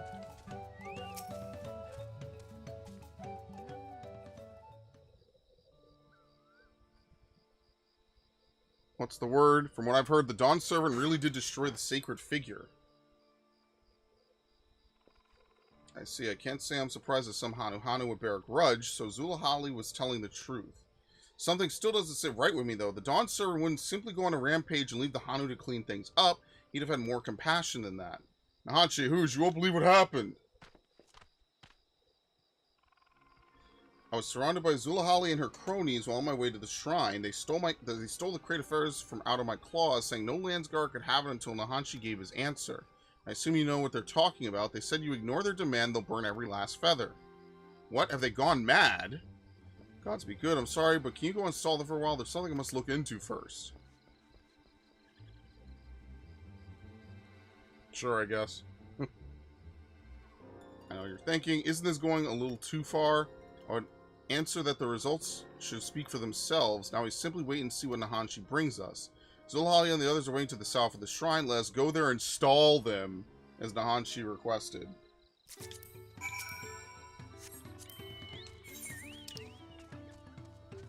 Oh my god, it's all the way back over here. Well, we could just set auto run. That's the beauty of playing games. There's always an auto run feature like this. Do I care that I... Oh wow, I went right under his nose. He didn't even notice. Very nice. Kind of wish there was a teleport over here. I know that... I don't think any area has more than 3 teleports. Not even Coerthus does, but I remember complaining about that. There's that one place out in the west of Coerthus that to get to it, you have to... That's the only thing I ever used to take Chocobo Porters for. Because you legitimately would just be sitting there walking, well, this is before flying was in a Realm Reborn areas. You would genuinely sit there for multiple minutes just trying to travel back and forth from there. I forget what the name of it is. It's been a long time since I've been to Coerthus.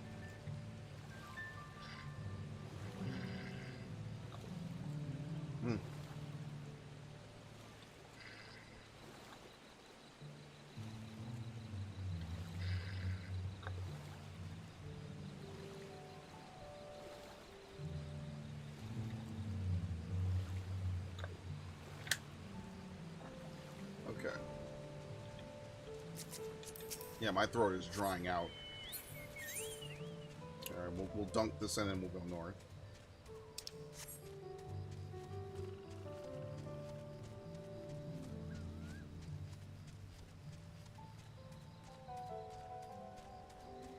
I wonder what alternate versions of this area would have looked like on the different reflections. I guess it's kind of a little bit out the scope, since they'd rather focus on generally Eorzea, which makes sense.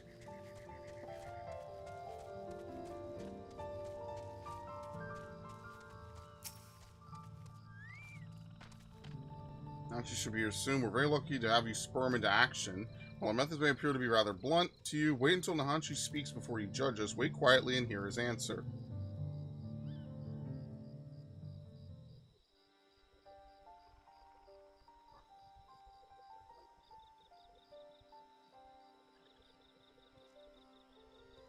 I don't know why you made us wait so long, Nahonchi, but I hope whatever you found was worth it. So with the eldest Hanu in your village, he told me the story of the Dawn Servant's visit and the destruction of the Kihaxi's likeness, the whole story.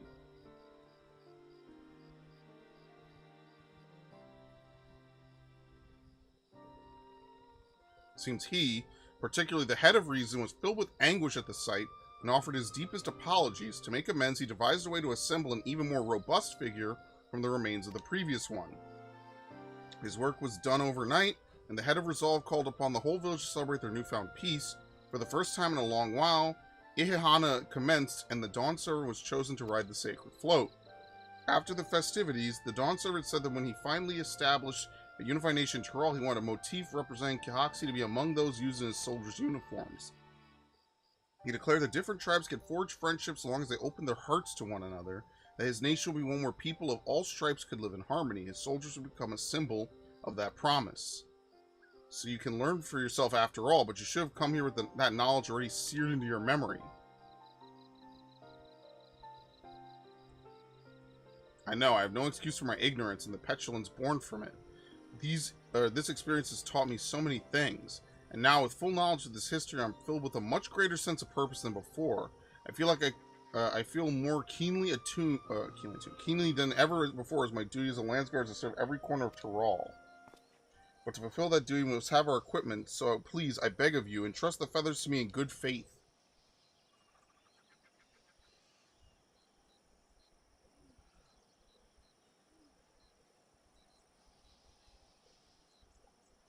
And this is all a ploy anyway.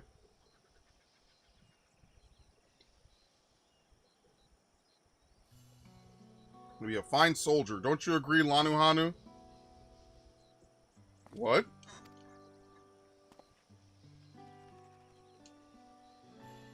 Yes, indeed. That was quite the moving display. My feathers were standing up straight. Thank you for looking after Nahanchi during his growth, Who's. Oh, whatever. Oh, just whatever. No nods, no nothing. Yeah, you know.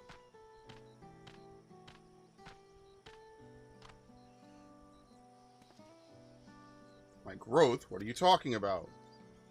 Why, this was all a performance to guide you along the path to becoming a worthy Landsguard. Your rite of passage is complete.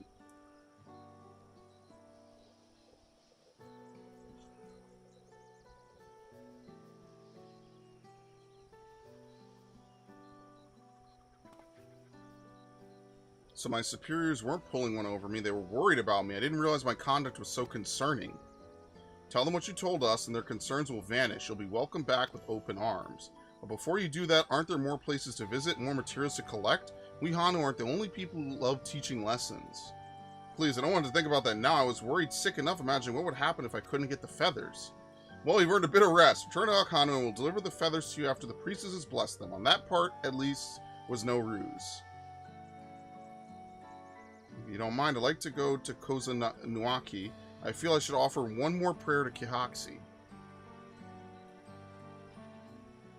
Very well, who's on your way? Kanu, I'll bring the feathers, and I'd like to speak with you once more before you go.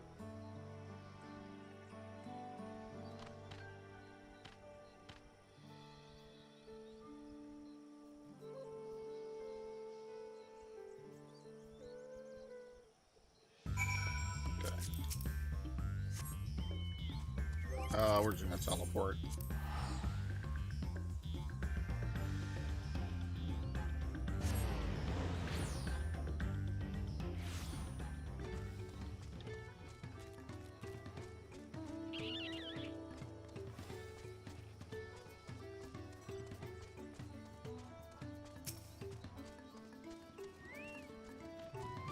Now that our rite of passage is behind us, allow me to offer my thanks for all your help, but also offer my apologies for making you party to our little deception. We'll have told you everything, but I don't think the ending would have been quite so effective if I did. I agree, and I'm grateful things went the way they did. The lessons I learned here will guide me as I become acquainted with all of Tural's peoples. Speaking of which, the next leg of my journey awaits. May we meet again. Probably never going to meet again, unfortunately. Alright, I'm just taking the money. I don't care about the low level food or whatever.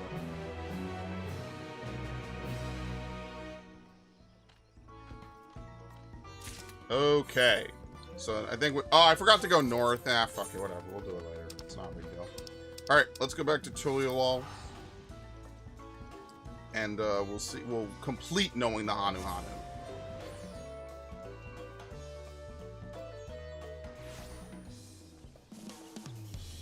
Oh my god, this fucking music, man.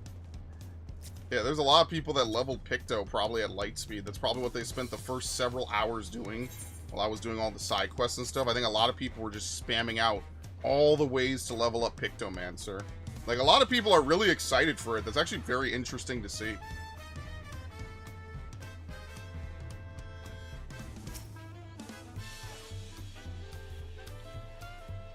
Look at us. The contest has barely begun. We already have 2 keystones. Surely even my talented brothers aren't doing this well. We can only hope. The success of others.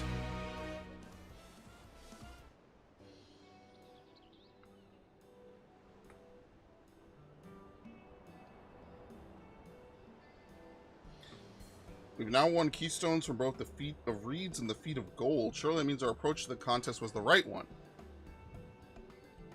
So it would seem, by continuing to retrace Gululja's journey as presented in the saga, we should find the remaining electors in turn. Let's visit the Giants next. Like Kral said, the fact that they were searching for the Golden City might mean they know something useful. The home of the Yokoi is in the upper reaches of Urqopacha. Unless you're keen on scaling the cliffs, you'll have to take the long way around through Kozama'uka. This road will take us closer to the Moblin village, which is another important location in the saga. Since we'll need all the keystones eventually, it makes sense to pay them a visit while we're passing through. We call on the Moblins first, and then let's head there right now. I'm afraid right now is going to be a problem.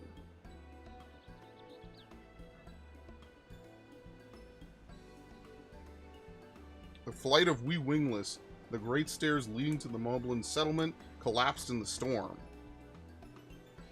What are we to do then? There's an alternative, but it requires preparation. Until it's ready, you could rest at the cabins or see more of the city, whichever you prefer.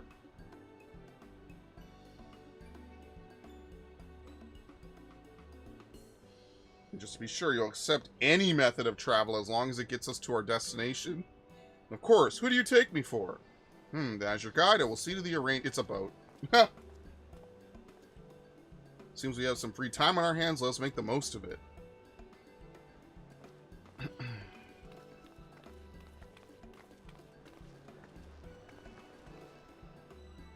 I need to get my axe repaired. I nicked the blade pretty badly when I took a swing at Bakuljaja.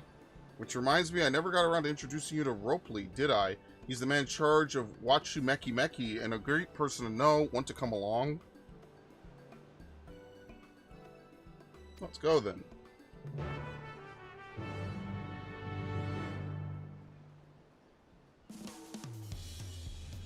Okay. Wait, what? Oh, she didn't move. Ready? The markets of Wachumeki are to the east on the other side of Bayside Bevy. Wachumeki is everything that Tuliyollal was built to be. Alright, there's one thing to talk with. So let's see if we could just teleport over there and then walk past it.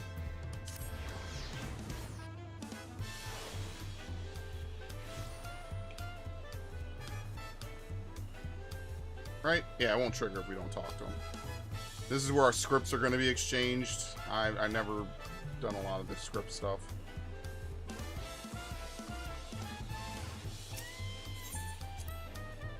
This is Aunt T's Tacos, named here for its own lovely tea soul. You're after the best tacos in Tuliyollal. This place sits at the top with Exbalya of Thai. You say that third promise, but you only ever eat old Brook Evu's food. Come and buy mine for a change. Sorry, T-Soul, it's been a while, hasn't it? I swear I'll stop for a bite once the contest is over. I mean, all this talk of food is making me hungry. This kind of sucks, I'm not gonna lie.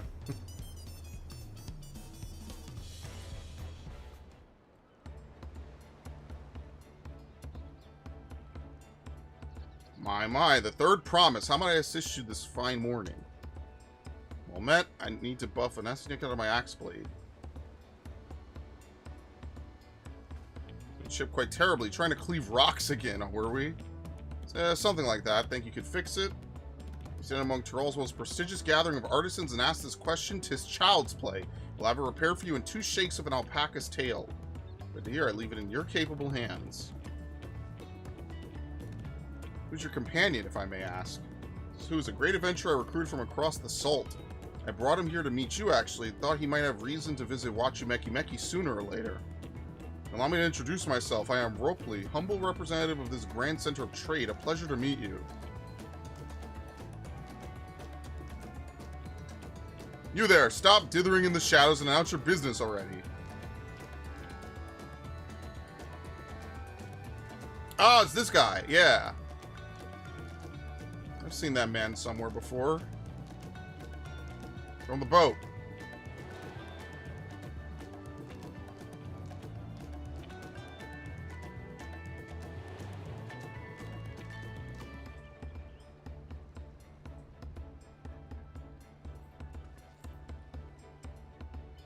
Jewelry maker you met on the voyage over. Oh, I remember. I spoke with him too. Fonjantane? Yes, that was his name. You've been loitering like a flighty admirer who can't pluck up the courage to confess his feelings. Out with it then. Why are you here? That is to say... Whoop! No closer to solving that enigma. Wonder if you could use someone to talk to. I say we go and ask. Let me know by link Pearl if you find him first.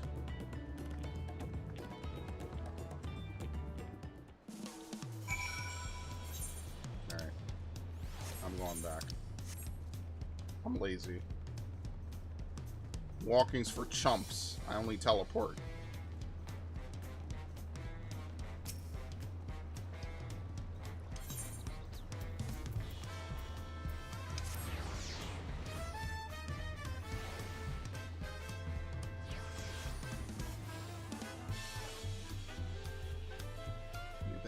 in. Sometimes I think I should just swap to a range class so I could just use Peloton. But, I don't know. I'm lazy. It's not that serious.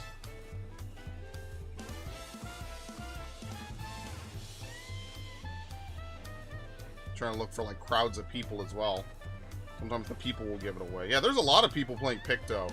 So they must have spent, like, the first couple of hours grinding. Which I think is kind of interesting. There he is.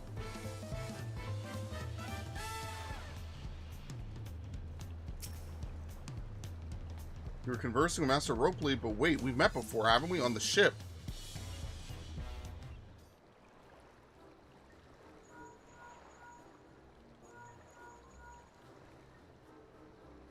You found him. Good, I'll be right there.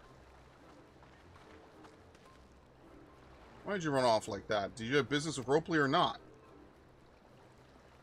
Please, you needn't concern yourselves with my affairs. I'm undeserving of such attention. What are you going on about? I beg of you, do not ask me to explain. Do not.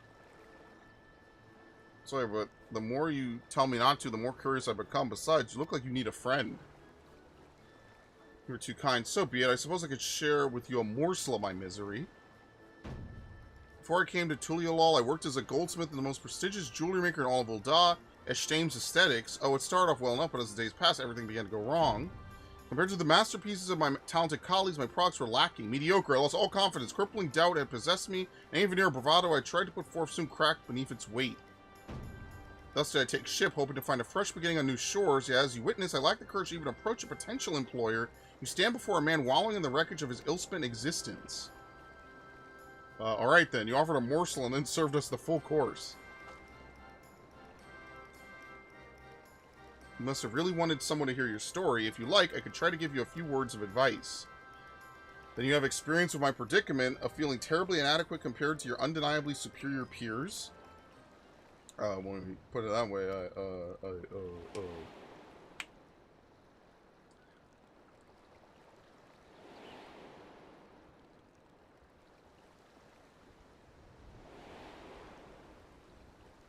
something like that, yeah. Not me, I'm Urqopacha, third promise of Tuliyollal. Daughter of the Dawn Servant. Oh, of course, you're a member of the royal family. Please forgive my presumptuousness. Well, have you ever measured your work against that of your colleagues and found yourself wanting?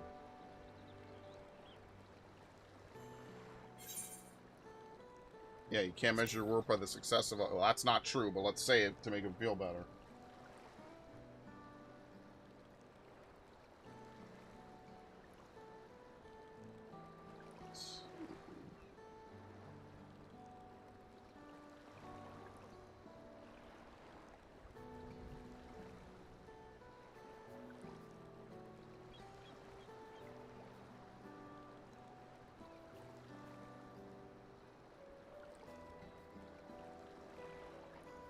Sorry.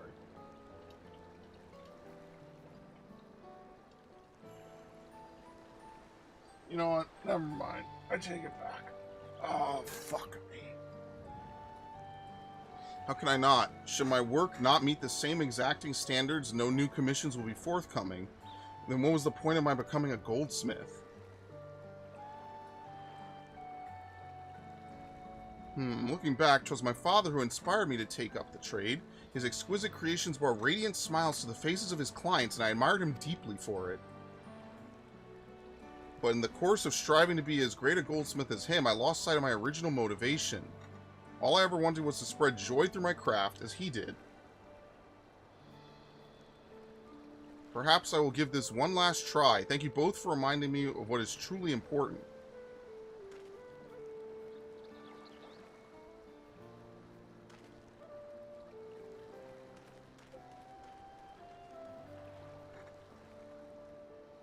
What is truly important?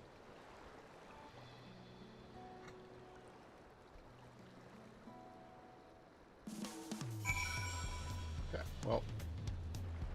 Oh, she doesn't move the way I think she does. Okay. Crashed again. Very nice. That was that crash number 7. I didn't mean to ignore you, but yes, I'm glad to see Fontaine is giving himself another chance. all Turali. I have a wonder if Fontaine will follow through. Let's go see if he's actually gone to talk with Ropley. I am teleporting.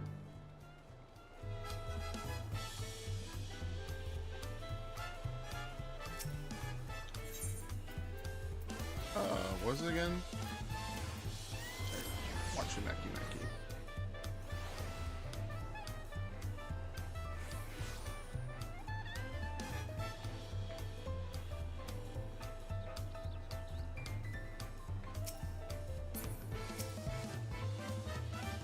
It's kind of gonna come, but you needn't worry. I found my courage.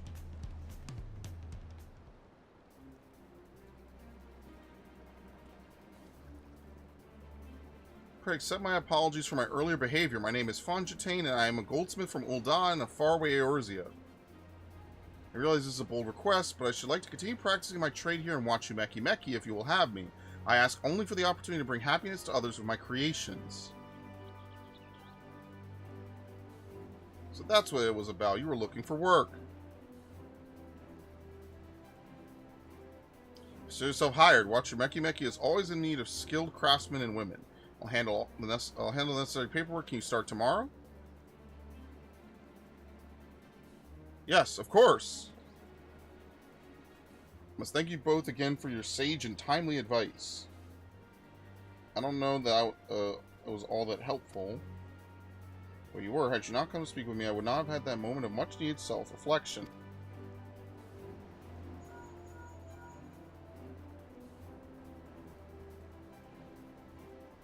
The arrangements have been made. Come and meet me at the entrance of High Tide Harbor.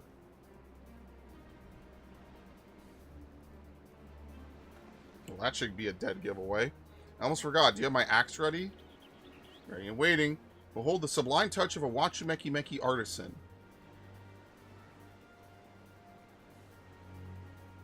It's as sharp and deadly as the first day I held it. Thank you.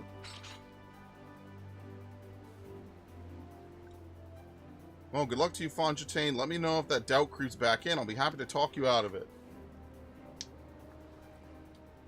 As for us, we should head back for the harbor. We don't want to keep Erenville waiting.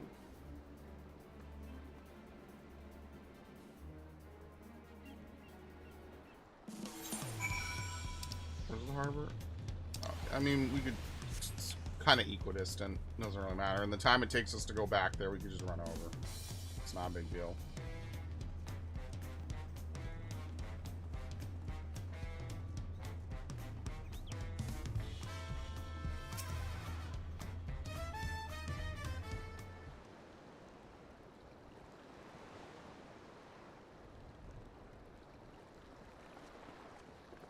Enough with the secrecy. What's this big plan of yours?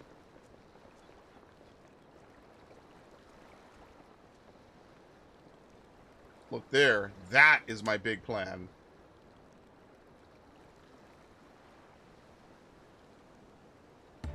Oh shit. It gets pulled by manatees. What is that? That's a punity. Punuti. She'll be pulling our boat upriver. How do we know she won't thrash about and sink us instead? They're gentle and timid creatures, for the most part. She's unlikely to cause a fuss unless you give her reason to.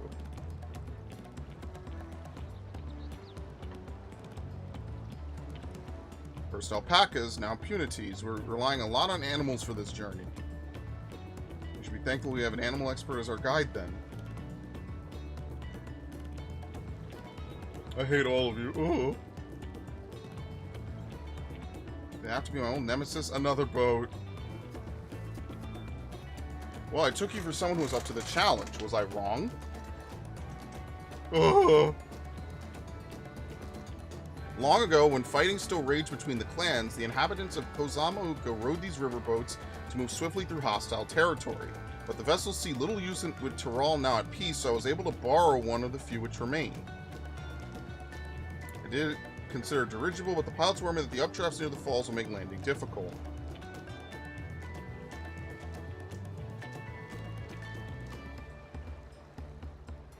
You said borrowed one, yet there appears to be several on the water. Koana!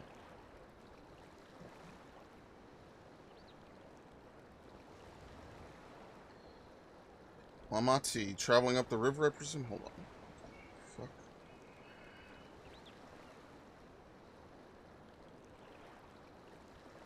Oh, yeah. We gotta take care of that. Okay. We'll deal with that later. Traveling up the river, I presume? Seems that way. Does this mean you've earned 2 keystones already? I can't believe how well you managed despite undertaking the contest alone. I was never alone. I've had my own entourage with me since the beginning. My friends, it's been, well, not that long. Here they are!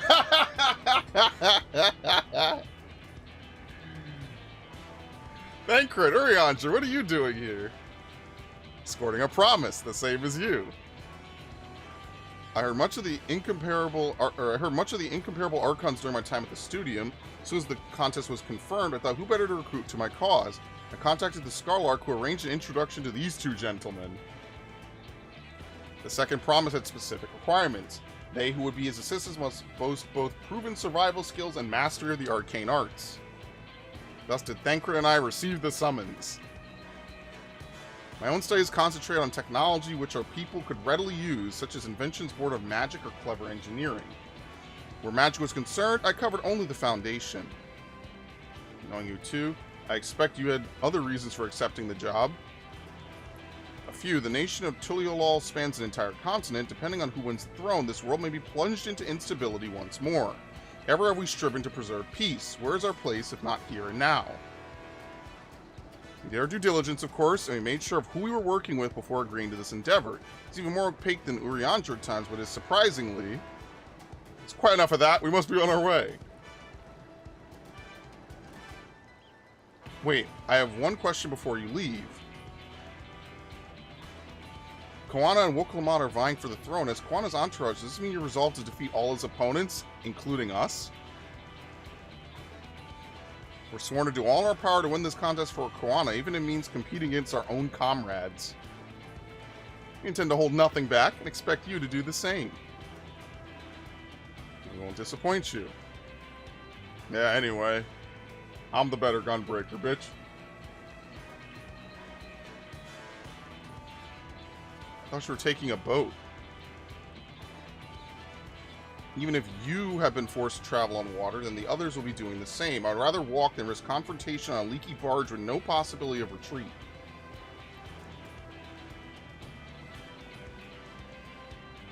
It's true I can't stand boats. But I trust the route Erenville has chosen for us.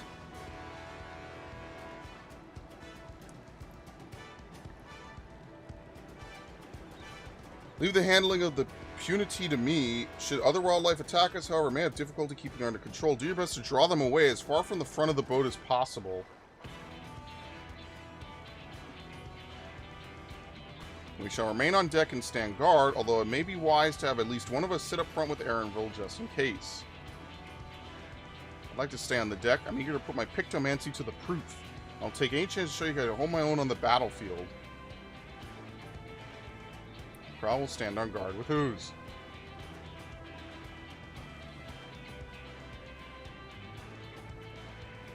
I'll keep Erenville company then. With my blade I can respond more quickly to threats than Alphino.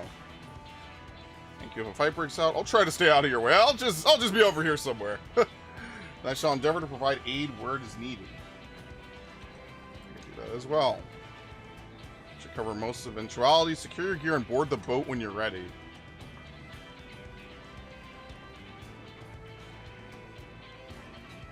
Oh, is this a dungeon? I didn't even think about that.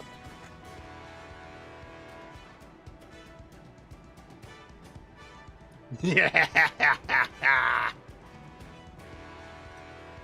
Let the hunt begin.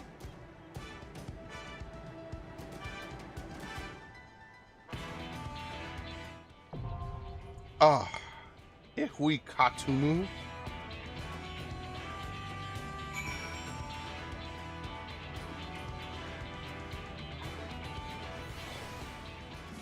Alright, folks. This will be a good opportunity for you to see how far my training has progressed. Yes, I will be using Kryl where I'm able to. As Koana said, once we're on the boat, there'll be little room to fight and nowhere to run. We must be prepared for all manner of threats.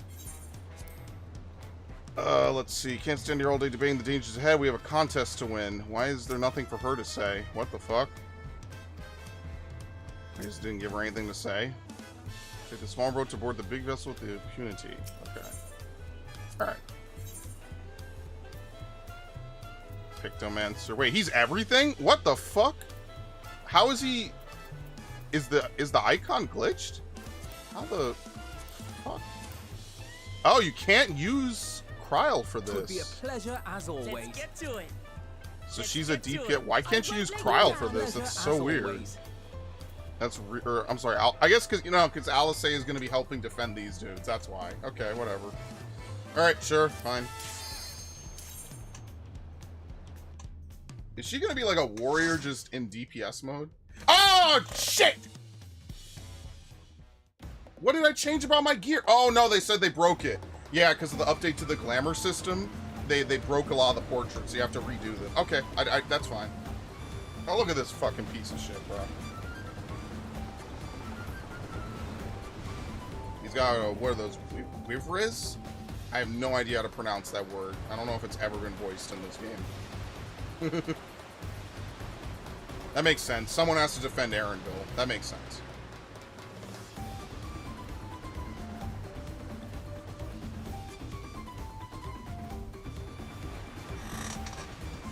Yeah, she's... Look at that. What the fuck is that? A red warrior axe. That's crazy. I've never seen that before. Literally, warriors have finally embraced their true calling. They've become a DPS. I need this for reasons that I will not elaborate on later. Or until later.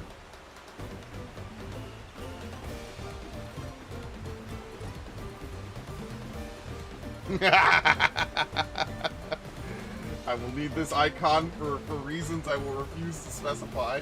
Oh my god, that's so great. That's gonna be perfect. I'm gonna paste that over every time I play Warrior. That's so good. That's so great. I'm gonna need this icon for the rest of eternity, bro. Okay, what was I doing? Oh, I'm the tank. Could be Zeralja or God. Is it Bakul Jaja?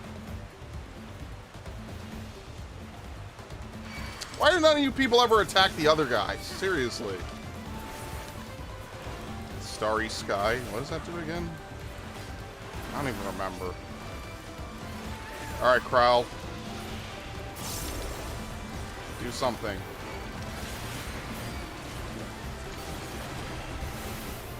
I'm expecting great things from her, okay? I'm expecting to do most of the damage as usual, is really what I mean to say.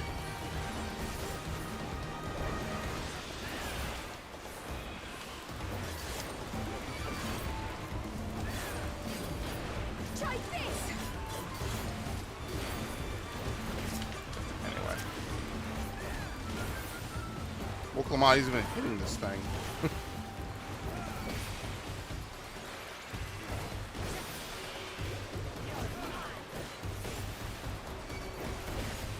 Oh yeah, they made it so Dyscrasia and Eucrasian doses do not stack, which is exactly what I thought they were going to change, because that would be way too ridiculous if you could have double dots ticking.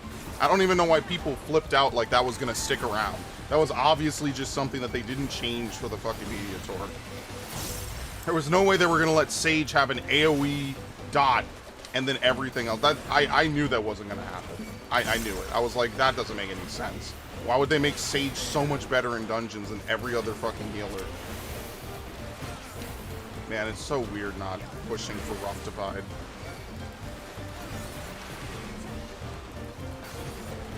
Can we just get it back and it's just not a gap closer? It's just a melee range move? Like, it just feels so empty now.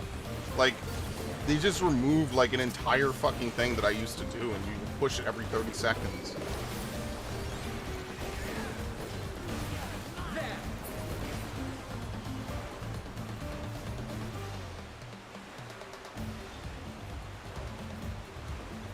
Some rain, it seems.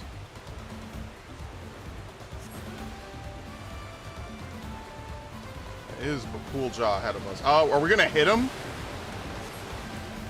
Okay, that's close. Yes, come closer. We have something for you. I have a present. Oh, shit. What are these called? Wivres? I don't know if it's pronounced in one syllable or not.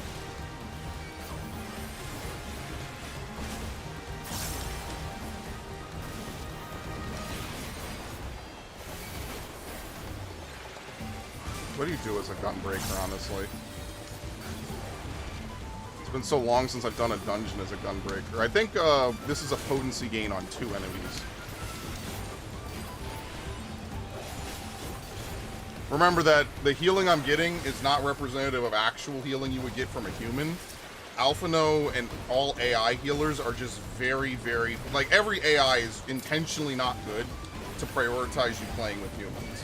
Like, they'll do the bare minimum, they'll get you through stuff, but they're, like, this is not the power of an AI, of a human healer. Like, a human healer has tons of off-global cooldowns and other buttons that they could push.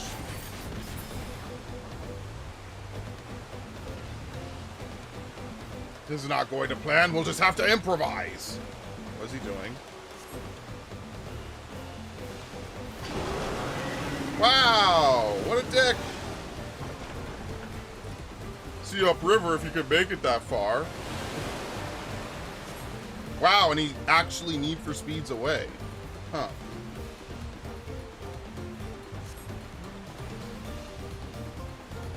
Losing speed, I can't command it like this. Well, looks like we're gonna crash. Ours is broken, we have to pull over to the bank. Well, this lasted about as long as I thought it would. See you later.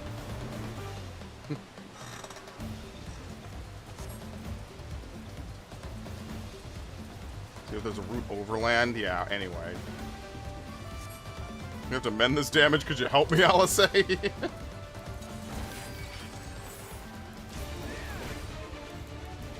prime punity. I'm assuming this is a tank buster. No, hey, Hydro wave.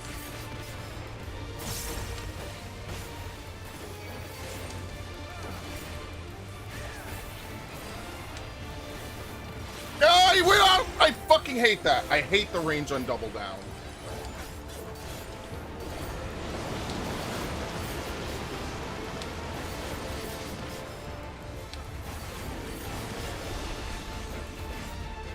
What the fuck?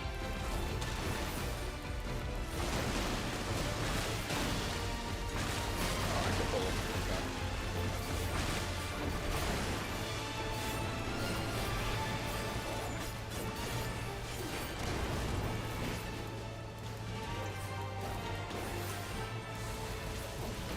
It feels like the range on double down is really fucking small. Especially in PvP. Like, people just walk out of it with server ticks.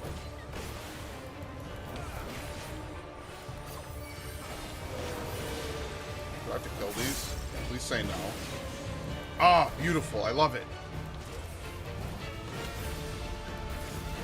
I'm so good at placing AoEs.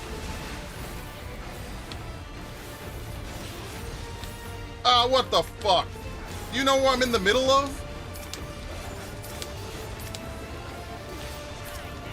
Thank you.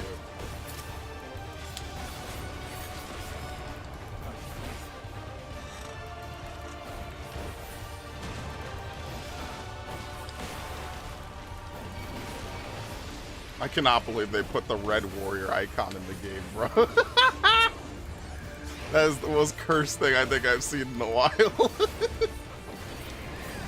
You know someone's gonna mod the game to make that their actual warrior symbol.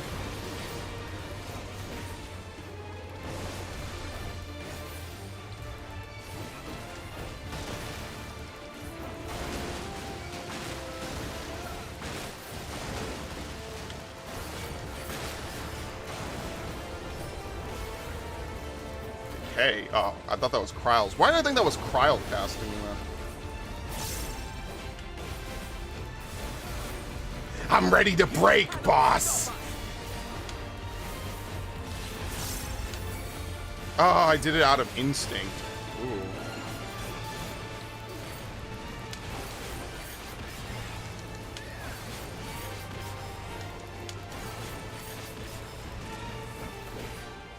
Here, just do it for no reason.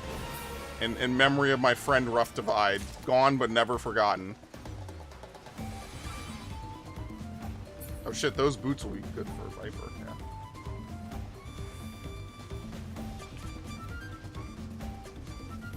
Rich leaf tunnels.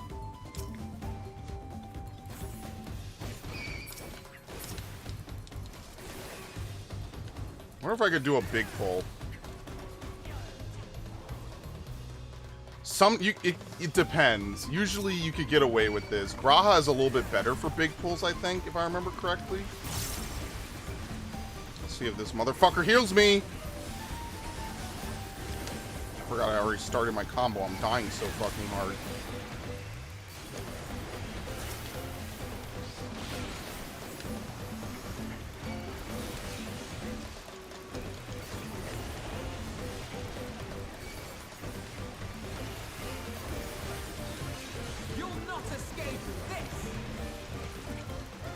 Yeah, just heal me. No one cares.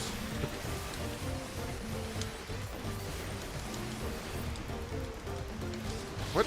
Oh, shit. It's kind of small. Wait, Kral died? How? What?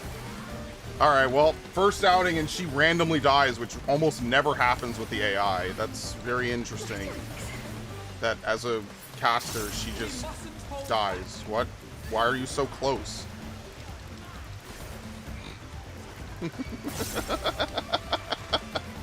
Yeah, just keep painting. Just do something else. Fighting is never gonna. Oh shit, dude! It's the ladder. They added ladders to the game. Ladders.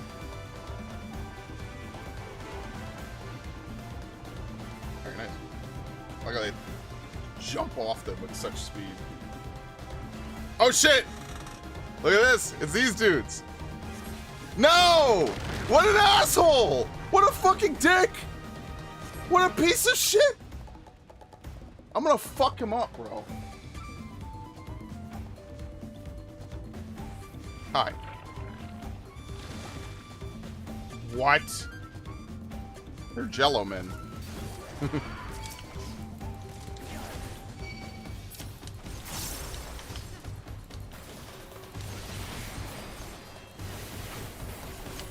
Oh my god. Could you not fucking change my class, please? I have you.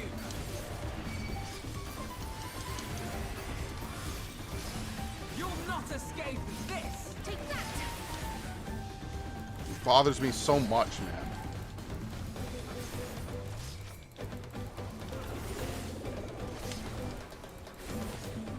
Alright, I'm gonna go ahead. These guys are very low. Whoop. Like, I don't know why they just didn't give it to a new tank. Like, just wait a couple years and just give the new tank, like, this weird slide.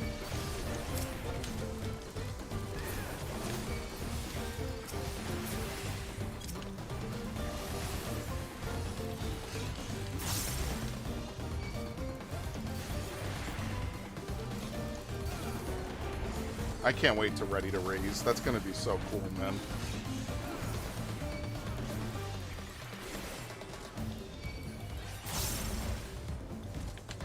I'm intentionally not using any... yeah, I'm intentionally not using anything because I know that the boss is coming up. So, like, I don't want to use it and then, like, we'll be at the boss maybe in 30 seconds and then I won't have no mercy. I'd rather just wait. Nothing, we're not, like, pressed for time or anything serious.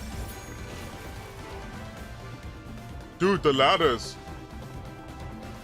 No one ever plays Bajja, man. I swear to God, I wish I had these fucking people in Bajja so I could clear shit much faster. What the hell is this? The Drowsy?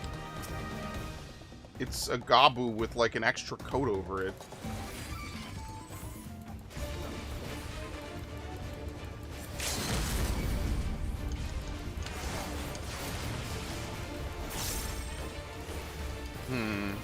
This shouldn't hurt too much.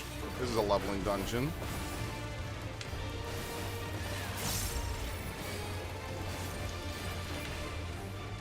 Well, did it out of instinct. I didn't have it. Old habits die hard.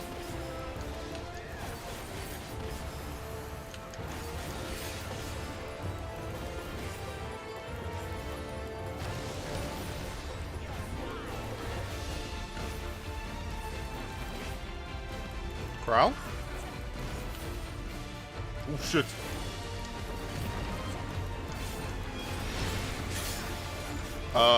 That's not good.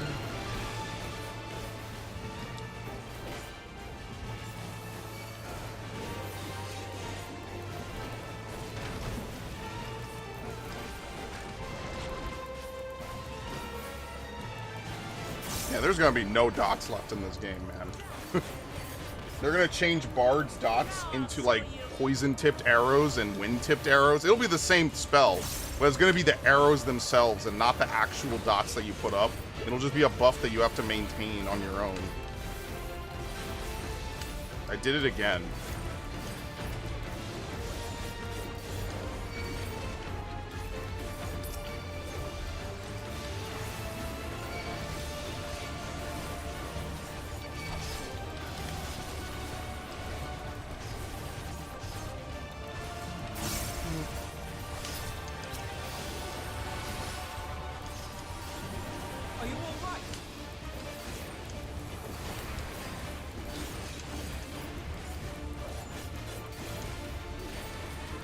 Because now Trajectory is just going to sit there at 2 out of 2. Like, I thought that was kind of the gameplay of using gap closers as DPS, is that if you need them, then you leave them, and you plan around that.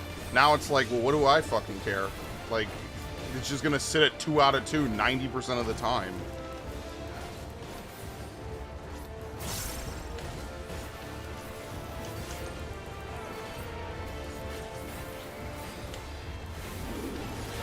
Burst windows just feel so empty after a point.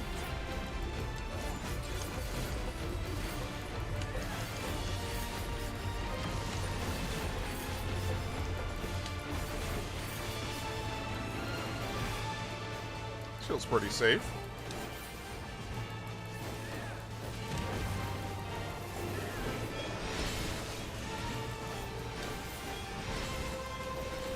Still feels safe. Okay, he's dead. Anyway. River's Breath, Breaches of Heal. I mean, none of this gear is going to be good because I have full level 90 gear.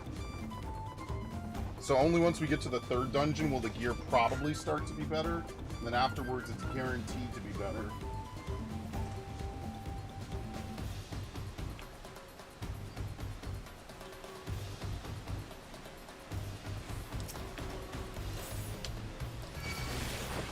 What the fuck? He's dead or merely pretending?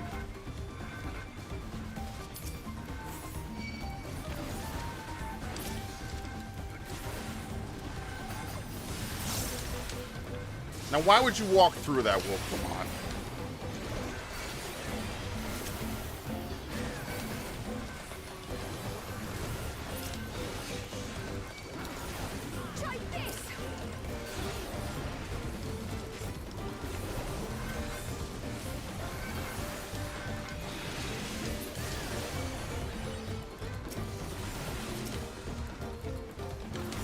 Stun it? Yes. It's probably only instance monsters that you spawn normally.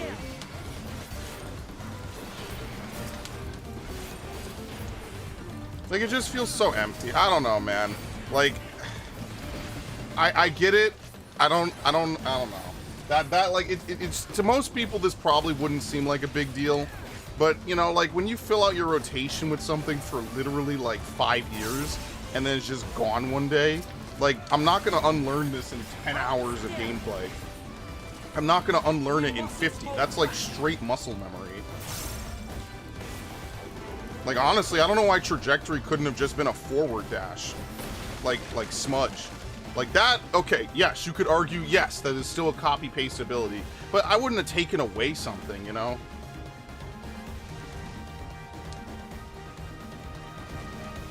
Oh, it's the Mediator boss. Like, that just feels, it just feels so lame. It's easily the worst part of the Gunbreaker kit.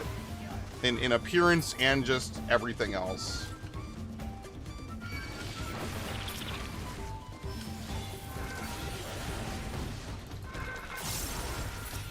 Bro, this dude, why is he the last one? Come on, bro. Dude's supposed to have my back.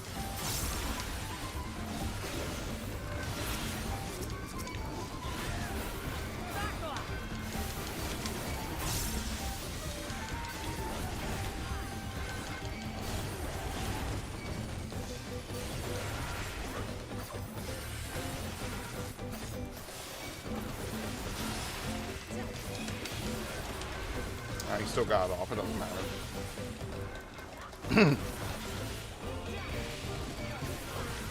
Sure.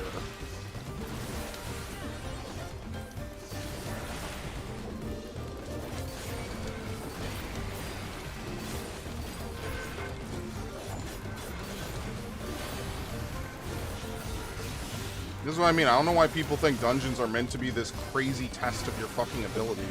Like, leveling or otherwise. I don't know why people think that. That's like one of the weirdest assumptions people have about dungeons in any MMO, I would argue. Like, 90% of the time, they're not meant to be this difficult. Like, even MSQ or not. Like, I don't understand. I don't understand why people want, like, ridiculously difficult dungeons. I don't get that. Or why they think dungeons are. Like, Alphino has half a kit and really shit AI compared to, well, I mean, most humans are also kind of fucking stupid on this game, but we're gonna be nice here for a minute. And he's able to do it. Now, it might be harder if you're a Dark Knight because you have no self-heal, because they refuse to give Dark Knight self-heal. But, yeah, I don't know.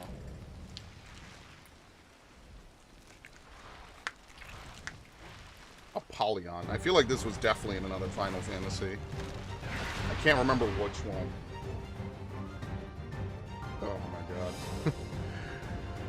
Okay. How much time till Bloodfest? 14 seconds. Do I Bloodfest with no cartridges? How does this work? I think I Bloodfest with... Yeah, I could pull.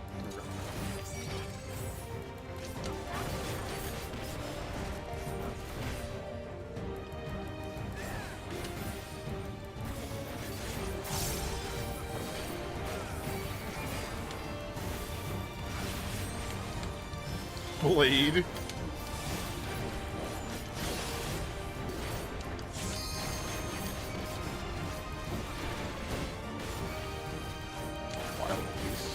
Oh shit, it's like Bardam's Metal.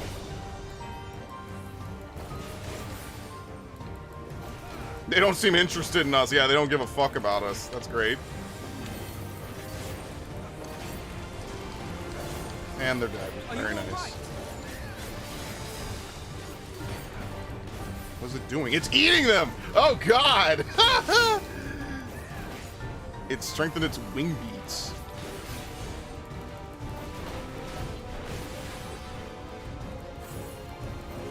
Oh, whatever, whatever. Ow, that fucking sucks. I was so greedy.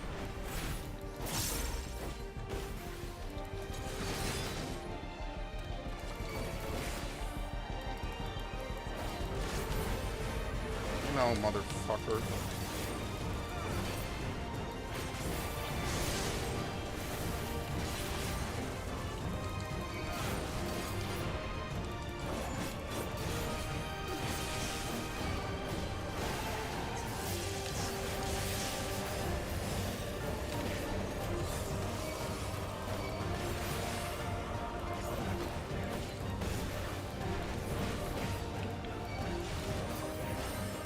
Sandworms care about us?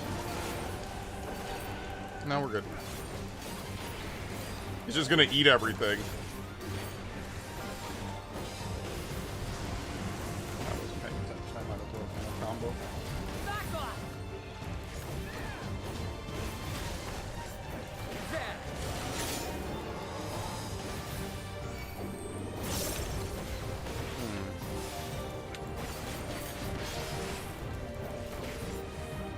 It's actually interesting that they can dynamically figure that out.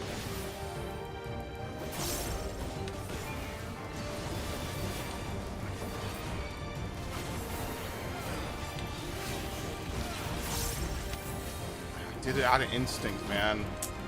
Fuck, I hate this. What?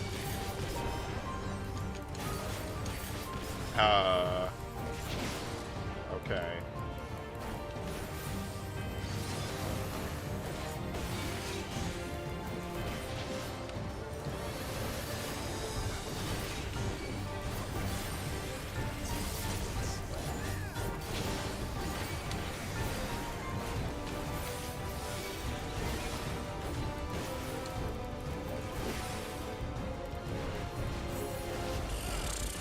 It just looks so terrible.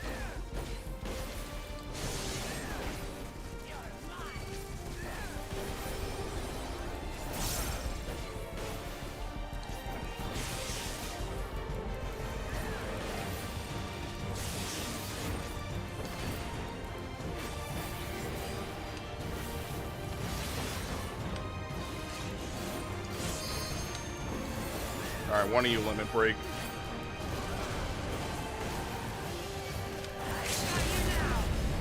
Alright, I'll let him finish it. Oh, never mind. I tried. I stopped attacking. Corral is thirsty, man. She's thirsty for blood. Anyway.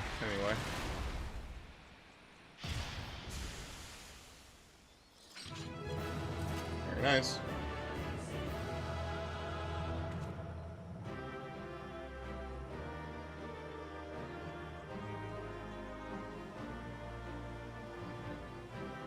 Red Warrior. I'm so mad about that, man. That's so crazy. Alright. That's the red mage weapon. Okay. Alright. We're in a new location. Kozama'uka.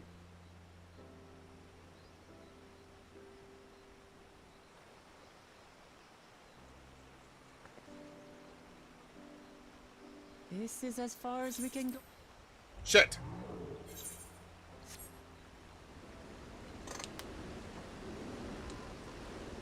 Hey! Everyone all right?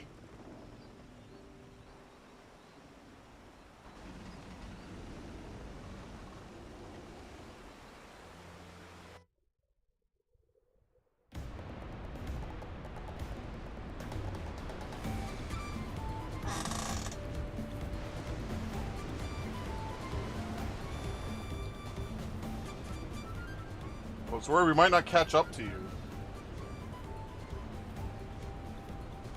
Cameras you traverse were dug by the Yokoi in their search for gold. Remnants of their excavation can be found throughout this region.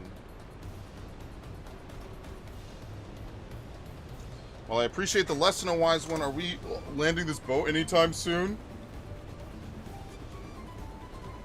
Our river journey is almost over. For proof of that, you need only look ahead.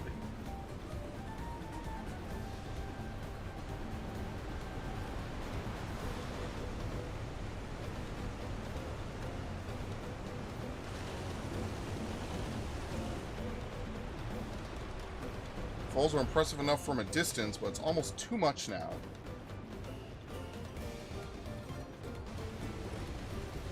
Yes, amazing. Now, please let me off.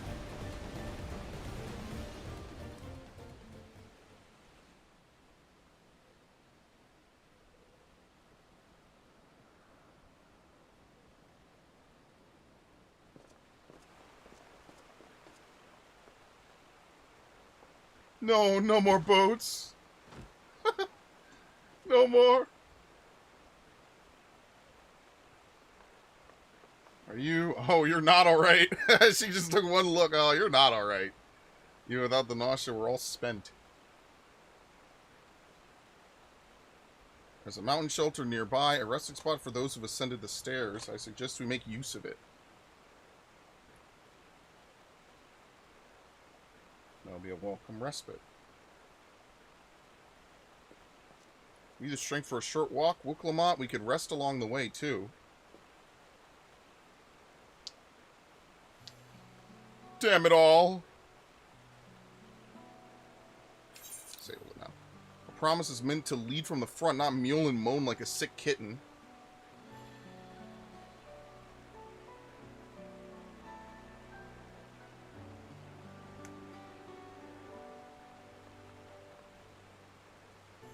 Dude, this thing, that's like Crash 8.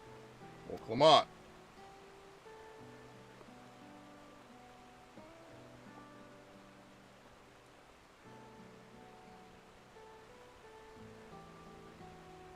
Ignore me. It's the nausea talking. I'm fine, really. Lead on. I'll follow.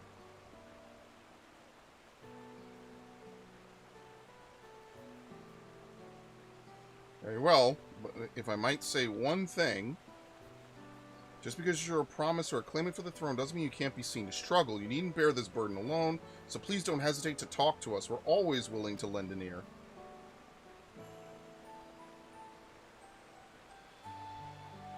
But Kryl, Alright,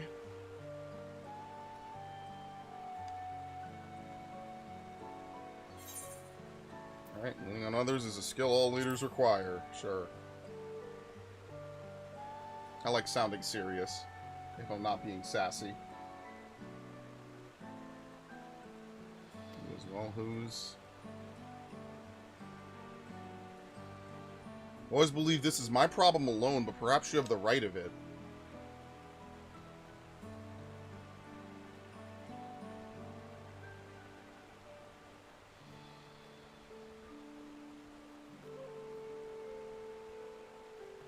Alright, I'll talk about things. Just give me a moment to collect my thoughts. Of course, as long as you need. I'll be waiting at the shelter when you're ready.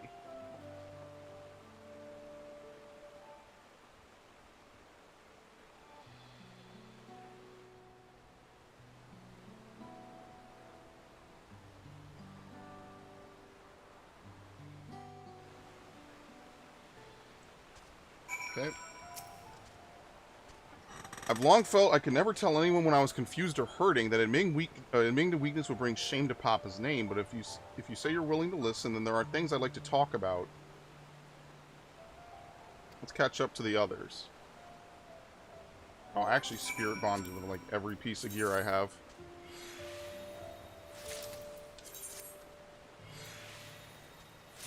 Apparently there's new grades of materia anyway, so it won't really... Wait, what the fuck? 406? Where the hell did I get spell speed or skill speed from?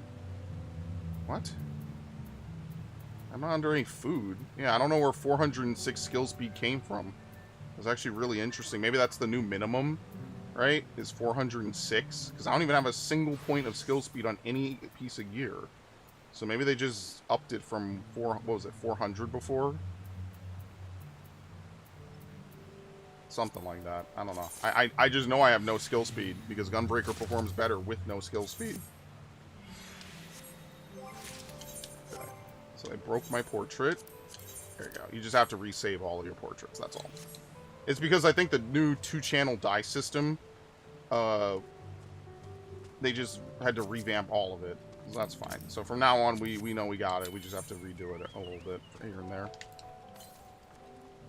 Southwest.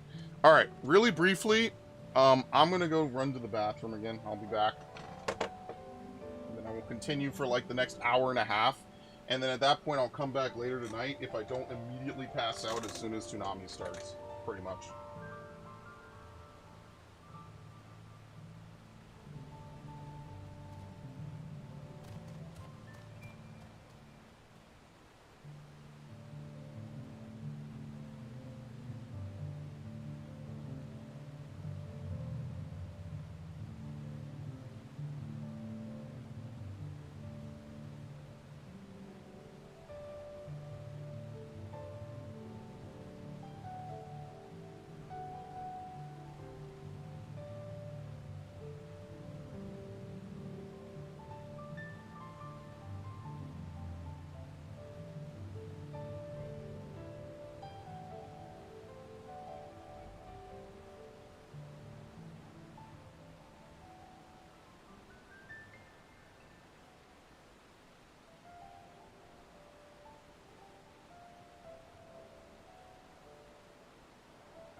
Anyway, I didn't get any water. I probably have enough water between this bottle and the next one to last me the rest of the stream anyway.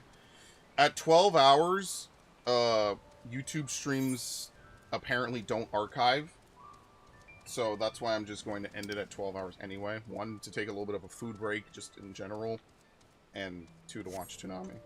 Or maybe it's more like the other way around. I'm taking a break because Toonami is happening. Not any other reason, actually. It was very valid. Do you know I'm higher level? Go away.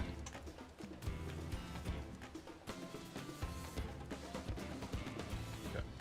Before we do anything, I'm gonna tune.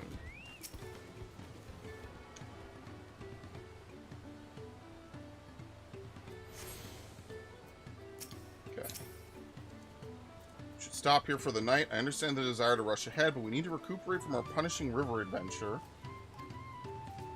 Let's settle in. We'll need a cook fire, and there's meal preparation to be done.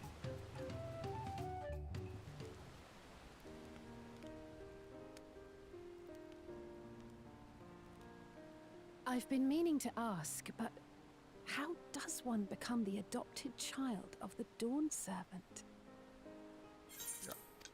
I was but a ball of fuzz at the time, so I don't remember much.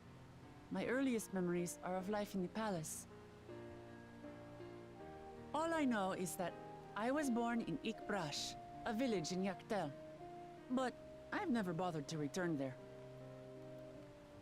As far as I'm concerned, Tuliyollal is my only parent. I quite understand.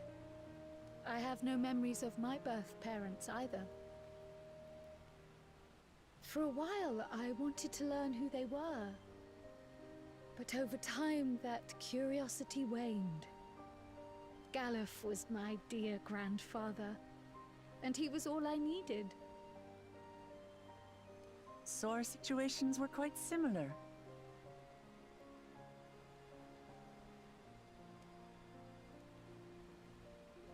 Even though Papa already had a trueborn son, he raised me and Kona with no less love. One time, I'd wandered off alone into the forest and gotten lost. Before I became a meal for some beast, Papa dropped everything and came to my rescue. I was scared and sobbing and ready for a scolding. But the head of resolve praised me for surviving the ordeal. I did get my lecture from the head of reason, though. He went on and on about the dangers of the jungle and all the horrible ways I could have died. But the head of resolve was proud, and that's what mattered. Growing up, Papa was kind and patient, but a tyrant when it came to training.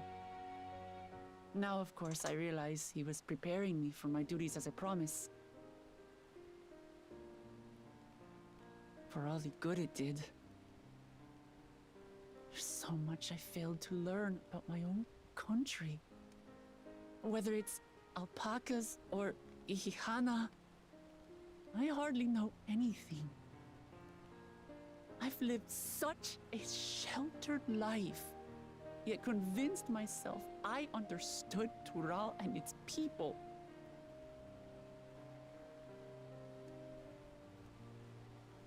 I don't have Kona's education, or Zoralja's strength.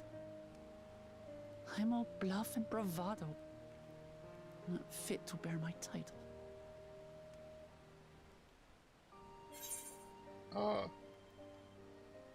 I said this already. Here, I'll say it again. I'm gonna be very repetitive until she gets it. Don't compare myself to my siblings, you mean?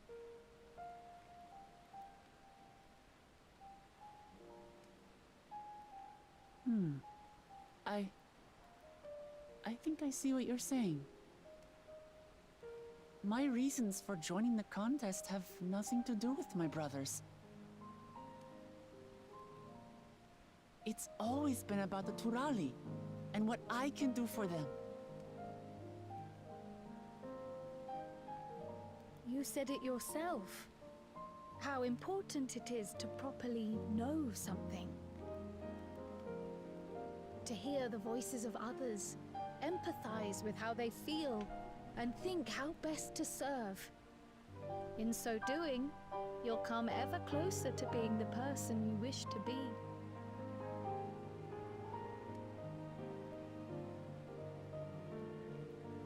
I'm sorry, everyone. I've been a fool.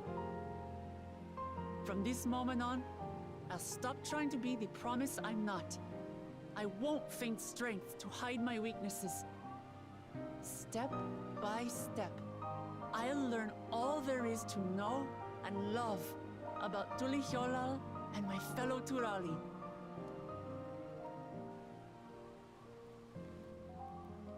It might not be the smoothest path, but it'll be a path of my own making. I will find a city of gold for all of us, along with the answers you seek about your grandfather Kryl. I swear. I appreciate it, Urqopacha. But you needn't take on that burden as well. And they're kind of tied together in that sense. Galuf Baldessian dedicated his life to protecting people from all manner of threats. As his granddaughter, I wouldn't wish to endanger others for the sake of a personal investigation. So let's just concentrate on winning the contest. We have a shared goal, and, if at all possible, I'd rather we enjoy the journey.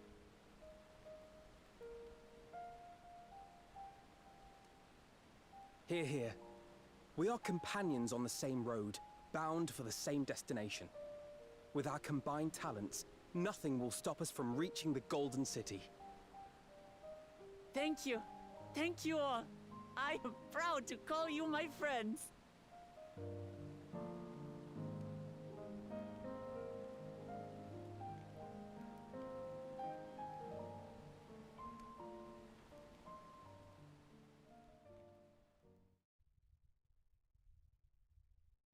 Meanwhile, in the second Promises camp,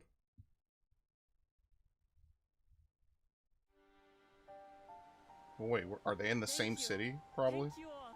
I am proud to call you my friends.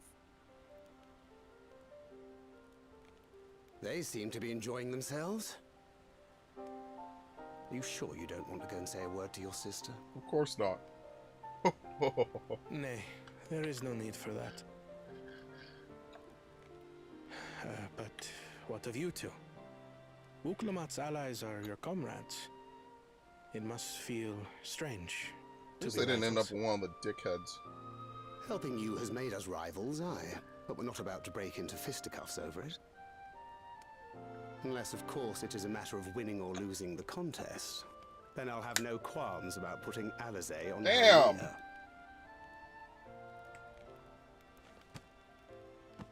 Despite our long history, never have I been given the chance to test myself against our companions. The thought stirreth within me a most unexpected sense of competition.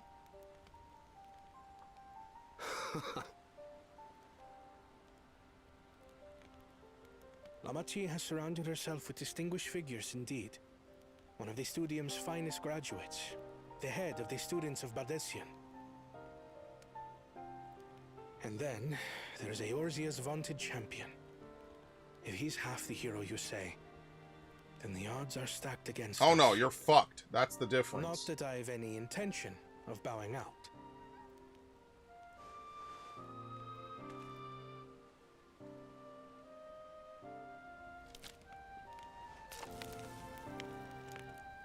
Our time in Urqopacha only served to strengthen my resolve.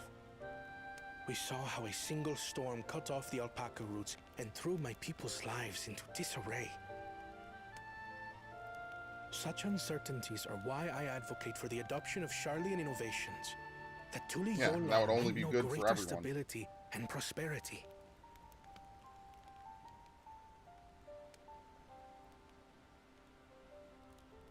Our nation can change for the better, and I will be the man to change it.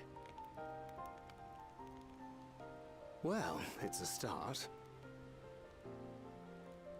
I imagine your experiences on this journey, all the things you'll hear and feel and think, will help you refine that approach. I'm being tortured right now, bro. Why'd you say those words in that particular order, huh? Right. I'm a touch concerned by the condition for victory.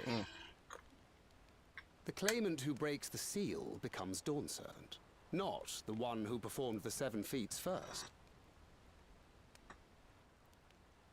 The would-be victor need only possess the 7 keystones. Oh, we're gonna start stealing it from people. Yeah. No one said you had to earn it. As the contest wears on, we must brace ourselves for greater conflict. It's gonna get rough.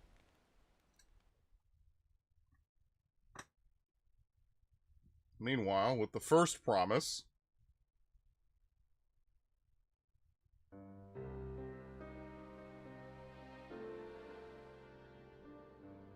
Your rivals still lag behind.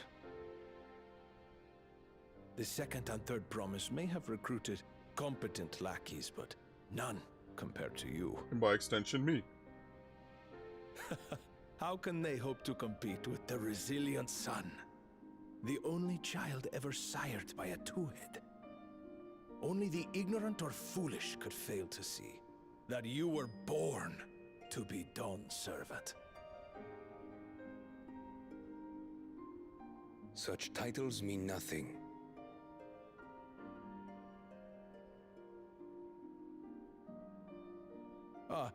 I neglected to mention, when I first heard the rumors that the contest involved the Golden City, I spoke in confidence with Gulul Jaja's inner circle. They all agreed on one thing.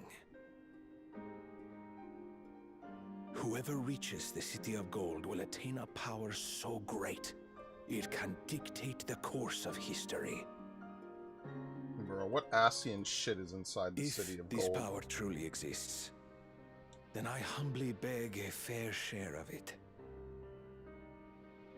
Time is passing, and I would put my plans in motion without delay. The useless tool is cast aside after all.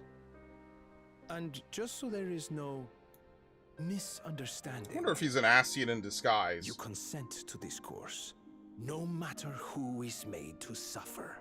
Like one of the few ones that are apparently unaccounted for, but still In battle, alive. everyone bleeds. The Dawn's promise is no exception. What better lesson to teach our people the folly of war?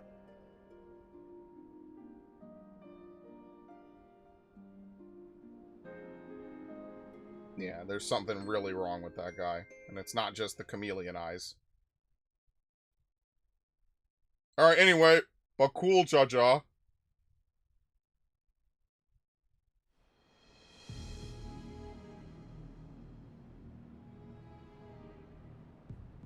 I was hoping for a good scrap, but this bloated sack of bile was no challenge at all.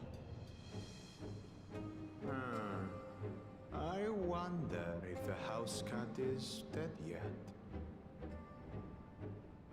Be ashamed to lose a plaything, but we'd still have two more.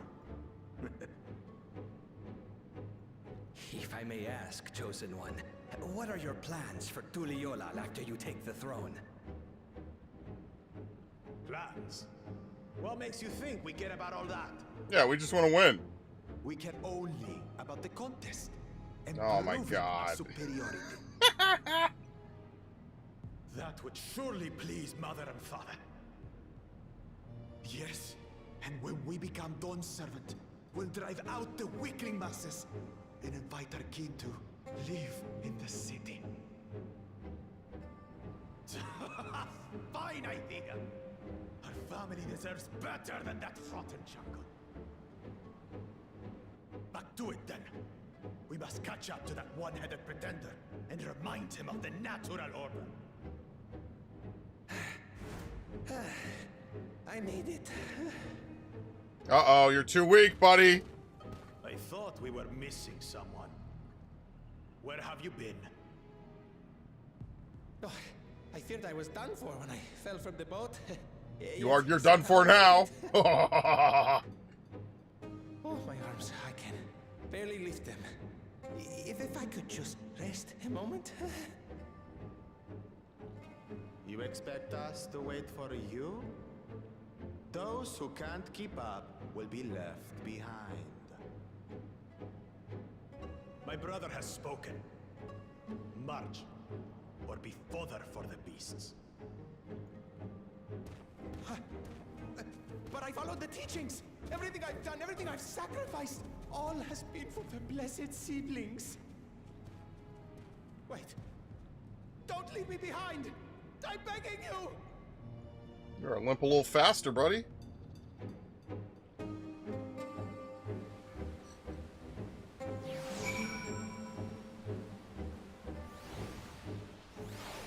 Alright, anyway. Being able to say those things has brought me such relief. It's like a stone's been lifted off my chest, and I can take a full breath at last. I don't want to encumber myself like that again. I want to be better, will be better for myself and for my people. Damn, 1 million experience. Holy shit. You now enter with a trust. What does the trust even look like at this point? Let's see.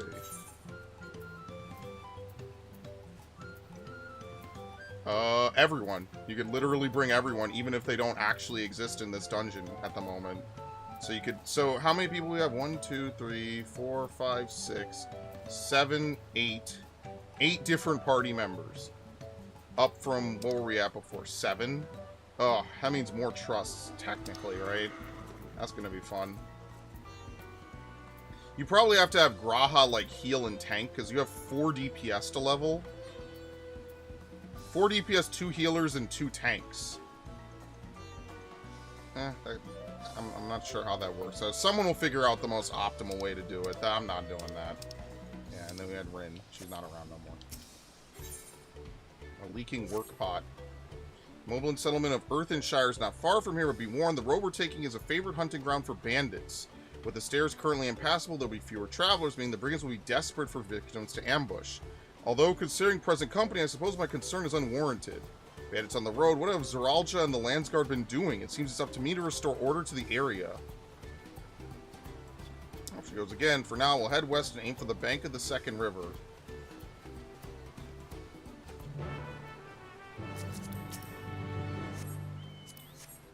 You don't have any quests here? Alright, I guess not.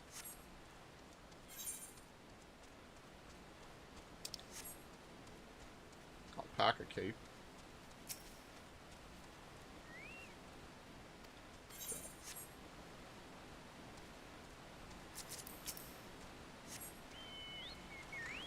Alright. The Widowmaker? Yeah, these weird monsters with skulls on their heads. That's interesting. 374 to the west.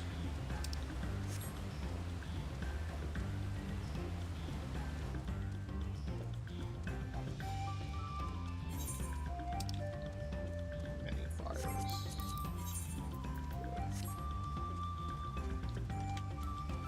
Let's see where it is. Alright, well, if we're gonna keep going this way, then I guess I could talk instead.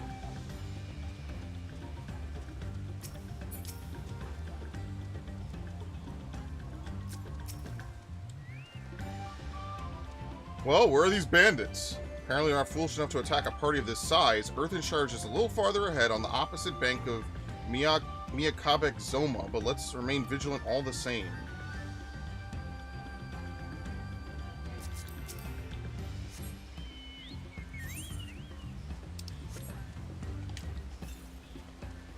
So, southwest. Oh, here it is. It's a fate? What's going on here? They're doing fine. This is an alpha legend. They're fine. They don't need my help. They're good. If anything, I need their help. Let's just be honest here.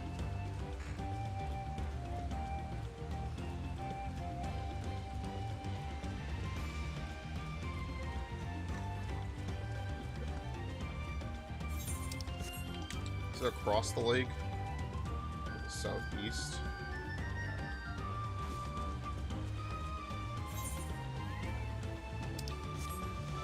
They're gonna wonder, like, where the hell did Who's go again? Eh, whatever. They'll figure it out, as usual.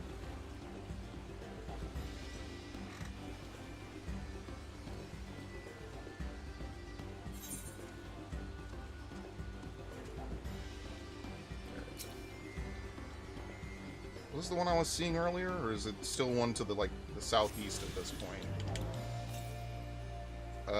411 yalms to the west. Man, this is bringing back good memories of swimming in the Ruby Sea. Just completely, no one around. Just swimming basically alone. No one's there because everyone who was playing the game was stuck at Raubon's wall. That was truly a wild experience, man. I think about that sometimes. We were living at large back then, man.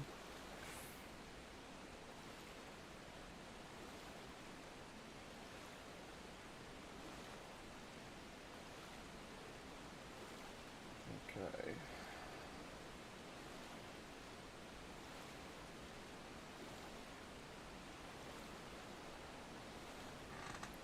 Can you cast this one in the water? Yes, you can. Actually, can you dive here? Oh, shit, you can. Wow. Wonder, well, we'll know later on if we need to come down here. I just wasn't sure if this was diveable water or not. Alright, sweet.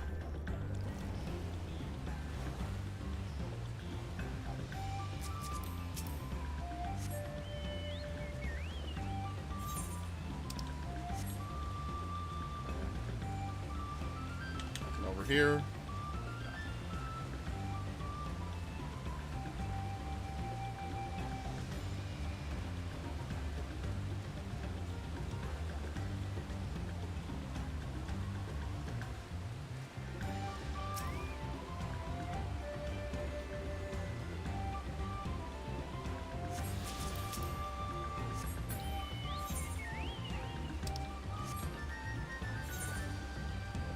Map. And we can just ride up to town. I mean, I guess that's fine. 666! That's actually probably beyond the town now that I think about it. Yeah, so it looks like we're getting the second half of this entire area right off the bat. We're just getting everything. Alright, I have to watch the time because I only probably have about an extra hour on the stream, right? Yeah, we have about an hour. I'm not going to cut it as close as I did back in the day, which was literally at like 11 hours and 54 minutes or some shit. We'll end a little bit before that. I could go make a little bit of food, queue up for a roulette, because they changed the duty finder now. Now, instead of it being 50, 60, 70, 80, 90, it's called high-level dungeons, basically. So I'll probably do that. And everything else has been merged together. So, okay. I'll probably do that later. Or I know I'll do it later. I'm just saying, like, I'll probably I'll wait a little bit.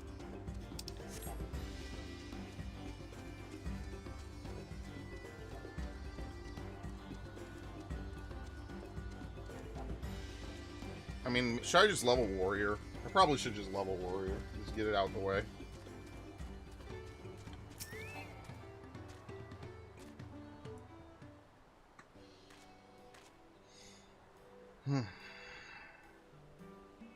This is it, the village where the lay of pots from the Tuliyollal saga took place.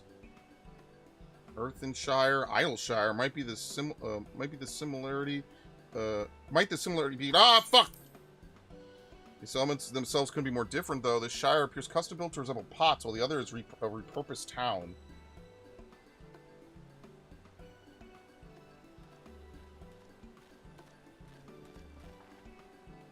Welcome to Earthenshire. Do I have the pleasure of happily greeting the third promise in a retinue?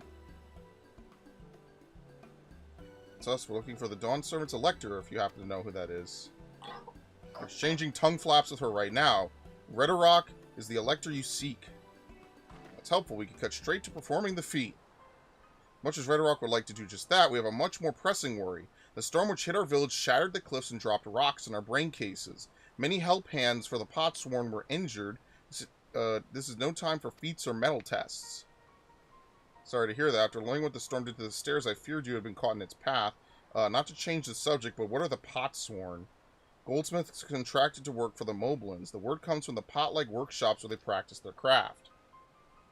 The Moblins provide these Potsworn with tools, materials, living quarters, everything the artisans could possibly need. This allows them to concentrate on producing what is widely known as the finest gold and metalwork in Tyrol. It's unacceptable. I was promised no distractions. This is the best they can offer. I should have never left Wachu Meki Meki. This will be the crafting guild, for sure. The crafting tribe. See, the Potsworn desert us. Without enough healthy help hands, we are failing to uphold our side of the pact. I wasn't looking. Should all our Potsworn leave, Earthenshire will grind to a halt. We have to do something and do it soon. Let us stand in for the injured helpers. It will give me the chance to learn more about your people and your village, and if it brings us closer to beginning the feat, then all the better. This isn't strictly part of the contest, so don't feel obligated to join in. Take a rest while you can. Of course I'll help.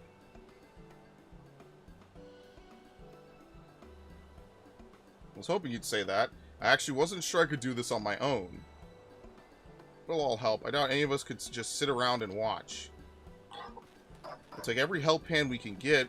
Redorok truth swears that once the Potsworn have their perfect workshops again, we will commence the feat with all haste. You and the third promise can assist help hand Rakarok.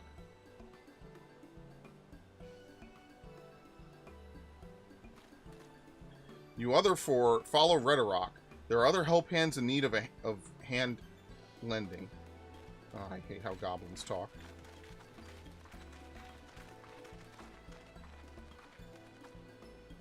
Truly appreciate you pitching in.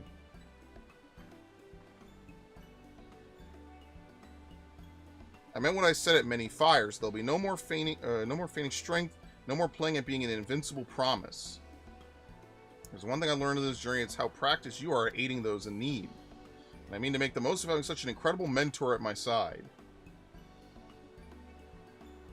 Now let's find this Rakarok fellow and see what we could do for him. Whew.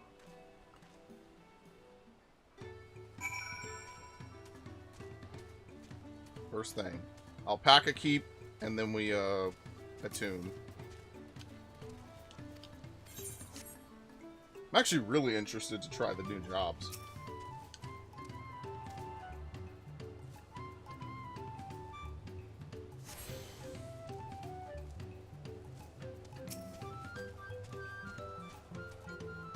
Rakarok can meet his obligations without more help hands. The pot pact is broken and pots are emptying.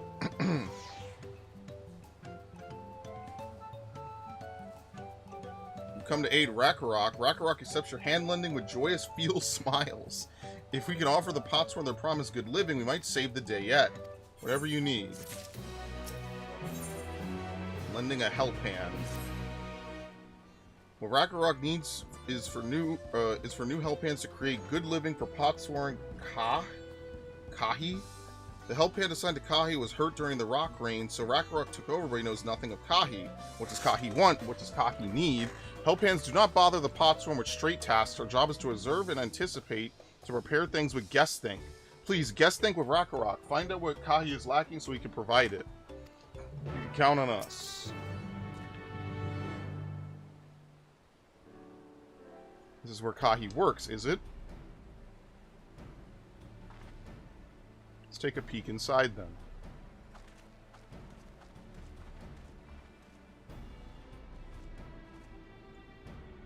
Hopefully that doesn't play the Windows sound. Okay, it did. Very nice. That must be Kahi. Dude, why is every fucking Bakode in this game have red hair? Seriously. You're not quicker, you just talk to him, but that's not the way they do things around here, apparently. We'll have to leave him be and try our hand at some guess thing. Inspect the workshop.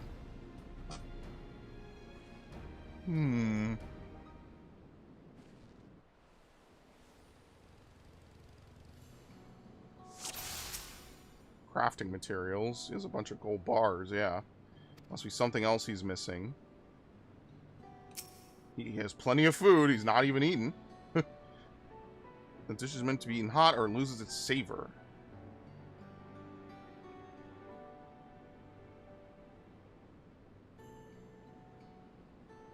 Is he hot? Yeah, it looks like he's hot. Must be boiling thing so close to the furnace, and there's no airflow to speak of. And he looks like he needs new tools? Yeah. So he needs new tools and like a fan or something.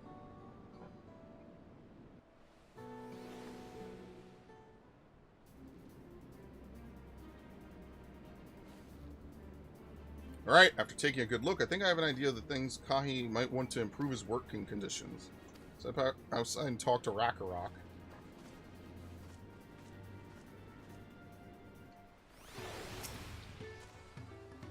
Okay.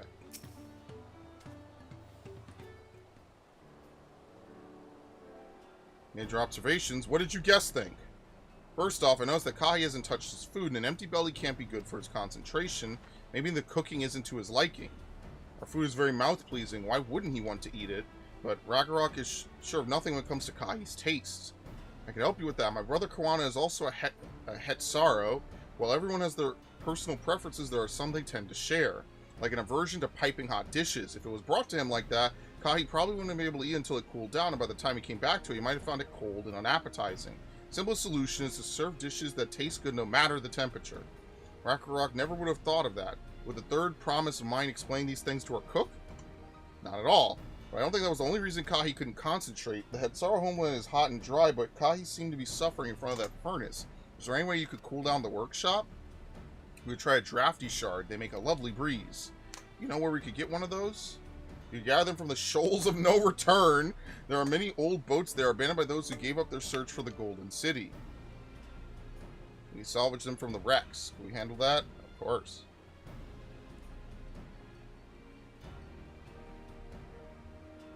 One more thing. From what I could tell, Kahi's files and saws and things are very worn down. Maybe a new set of tools is in order? Ragnarok was too preoccupied with stocking materials, a serious oversight which he will rectify. Supplying good tools for good living is Help Hand's responsibility. And we all have our work to do. We can meet back here when our tasks are done. Shoals of no return are past the crags through a tunnel southeast of here. You should be able to spot the passage from just outside the village.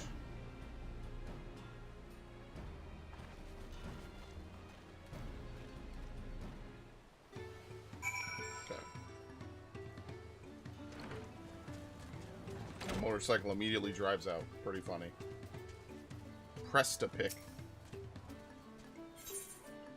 Broken vessels. What was press to pick? Who can help port press to pick? Lowlander can help port press to pick. Lowlander must help press to pick. Earlend me, Lowlander. Press to pick is one of the finest earthenware collections on Earth Shard, but storm comes as precious pots go smash shards. Need to crafty make replacement pots, but press to pick too busy shard sweeping to... I can't read this. Lowlander collect dig stuff for press to pick. Need good craft clay, good pot craft clay, and fine flux feldspar. Is already updug and carry bagged. All he asks is that you bring it back to the cave near the Yokhoi prey place. That was marble mouthing at its finest.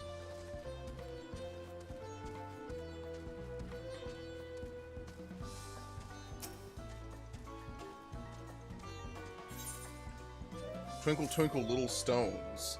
Visitor, what brings you to our underbearing abode? A love of all things arty and crafty, perchance, and perhaps you would stoop to assist us in our craft work.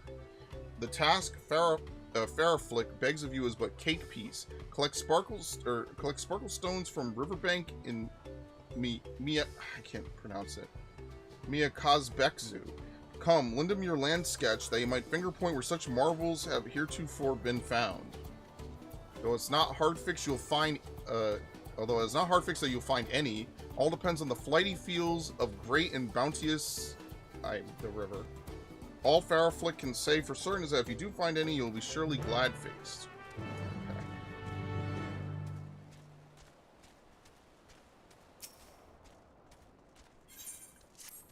Wait, I didn't even see what the reward was. You're an adventurer, are you not? One who wide walks from place to place. If you intend to wide walk to many fires, could you give this to Moby friend Swipostic? Bagnobrock forgot to overhand it last time he visited. Naturally, your service shall receive its just reward. Just one warning word. Do not hold nose close. Very stinky stuff.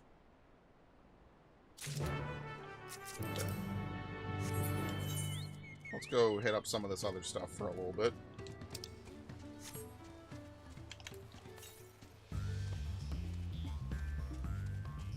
Man, I love this Spyro music.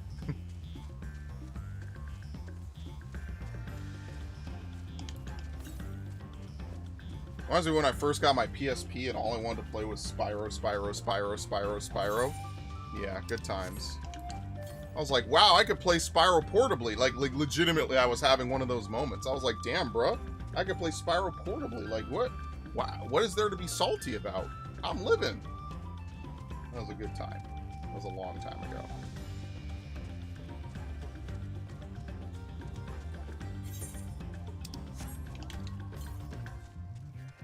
To the west. Dude, this thing is going nuts crashing today. I like how for many fucking weeks it doesn't crash, and now today it just can't stop. I don't know if it's because I'm playing something on my PC and like the GPU is actually being used, so therefore it's like, oh my god, what the fuck? I can't handle it. I don't know what's going on with GX today, and that's why I'm probably going to try Firefox. Because at this point, I've had this problem for over a year. Disabled all kinds of stuff. I'm just going to try something different. There it is. Craft play.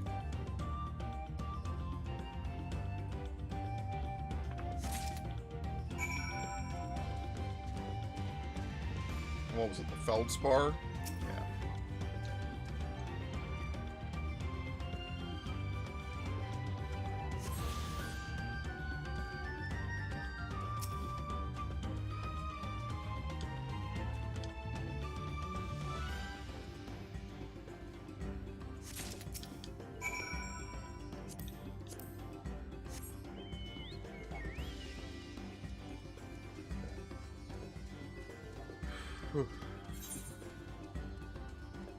And we might as well just sweep back across to the east at this point. Where's the next one? 1,559 yalms to the southeast. It's probably way back over here. So there's probably, what, only one left, maybe? Yeah, there's only one left. It's just that. Okay. Yeah, the Apollyon is definitely a monster in 6, I think. Is it the Praying Mantis? I guess it's the Praying Mantis. Okay. This is a little bit different, because usually what you do in these expansions is you go to these first 2 areas, and then you come back to them later. I think since Heaven's Ward, every area has had, like, a part 2, like, on the back end, right? Because in Stormblood, you start off in the fringes, you go to the peaks, you come back and do Raubon's Wall, which is the only reason anyone remembers that duty at all. Then you go to the... You don't go to the locks, I'm sorry. Then you go back to... You go to Kugane and do all the Kugane stuff. You go to the, not Yangsha, what is it called? What is this area called again? You go to Yangsha, then you go to the Azim Steppe. Oh, I'm sorry, you go to Ruby Sea, Yangsha, and then you go Azim Steppe. You basically complete all these, I think, in like one fell swoop. I think you go back to Yangsha for part 2. But the Ruby Sea and the Azim Steppe, I think you just do as assigned. And then afterwards, the locks is at the end, and there's Fringes and Peaks part 2. So that's what I'm saying. Like, usually there's like a part 2 for the opening areas that don't happen until way later. For now, we're doing areas like back to back, basically. And I like that. I like that it's a little bit of a mix-up. And we'll actually be able to fly in an area sooner, which will be good. Because once we're done here, we're going to be able to fly unless they really delay the last quest for 8th Occurrence.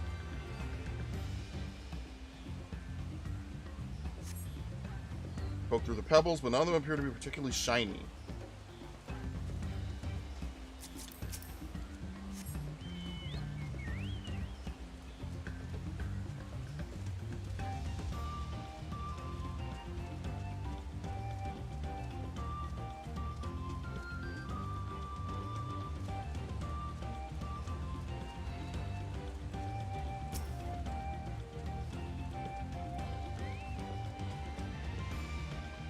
I mean, in 12 hours, we damn near got through, like, what, probably a third of it? It's pretty good. Remember, we're doing pretty much everything. The only thing I didn't do was uncover this. Which, like, technically I could go back and uncover, but if it's not necessary for flight, it's just... Oh shit, another Apocryphal Bahamut. If it's not necessary for flight, then I'll just do it later.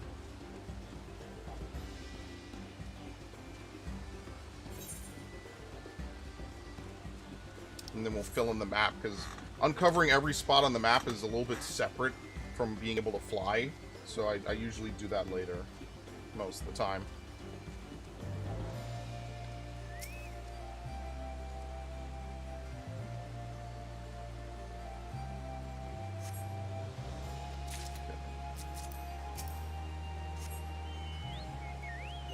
What I think I have to do, though, is I think I have to, come in here. Do not enable No Mercy to change into Sonic Break. Only thing that's going to be weird is Reign of Beasts. I'm not sure how that's going to work. I feel like I shouldn't have this change. But at the same time, this is a button you only push once every 2 minutes. So, like, I don't know. It's going to be weird trying to move and use Rain of Beasts. Unless I replace the blasting zone down here. Dude, this is like Crash 10. I'm not even kidding. It's getting ridiculous now. Now it doesn't even last a few minutes before it crashes again. I'm probably going to move tonight then. I don't know if I could do it in the 2 hours. And obviously I'm going to come back later. But like, this is getting ridiculous now. Now it doesn't even stay open for a few minutes. It's ridiculous.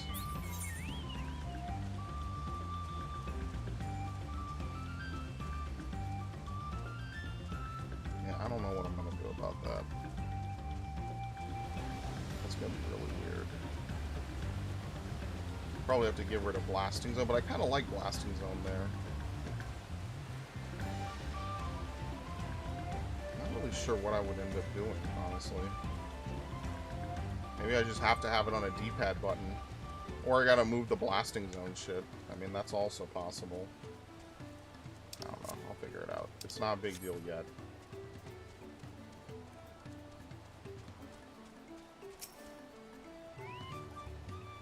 So a post-stick. Present from Bagnabrock, you say? Wonder what it could be. 100 pellets. What an uncredible aroma. Surely this is, yes it is, the most far-famed of fancy taste that no Moby can resist. Why, so Wide Eyes Adventure, did Bagnabrock not tell you what the present is? So post-stick could tell, but it would be better off coming from Bagnabrock's word hole. You should ask him. Alright, while we're here, let's go get that last one.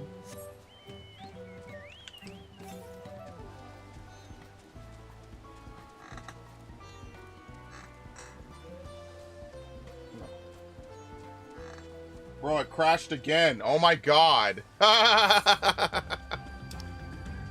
Alright, it might be on the other side of this. Let's try the other side before we commit to this side. Bro, this shit is crashing like crazy. Yeah, it just siphons all the fucking memory out of my computer. And then it just crashes. Yeah, I'll work around to Firefox. I won't be lazy. I don't know if I could do it in 2 hours, though.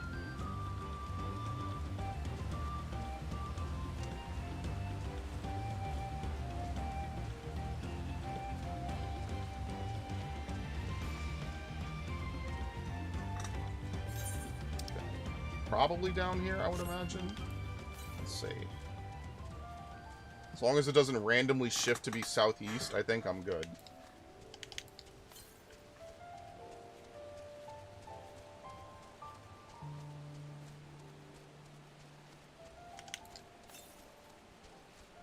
Yep, still good. It's probably up on this cliff coming up.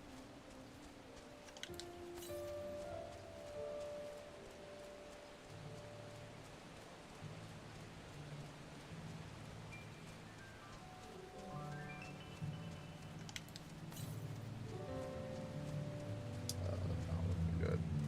Probably have to go around.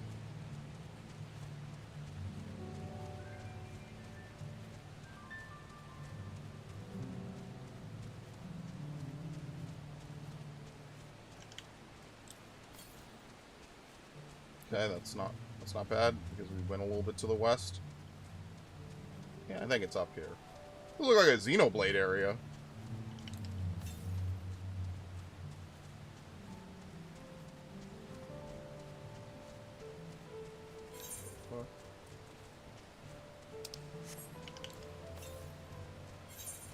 Did I fuck up? How could it be to the southeast unless you have to go around this thing, I guess? Yeah, okay.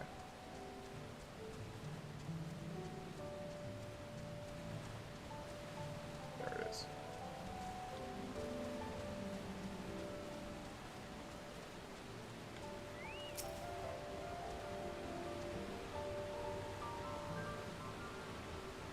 Alright, very nice. And that's all of them. So back to Earthenshire.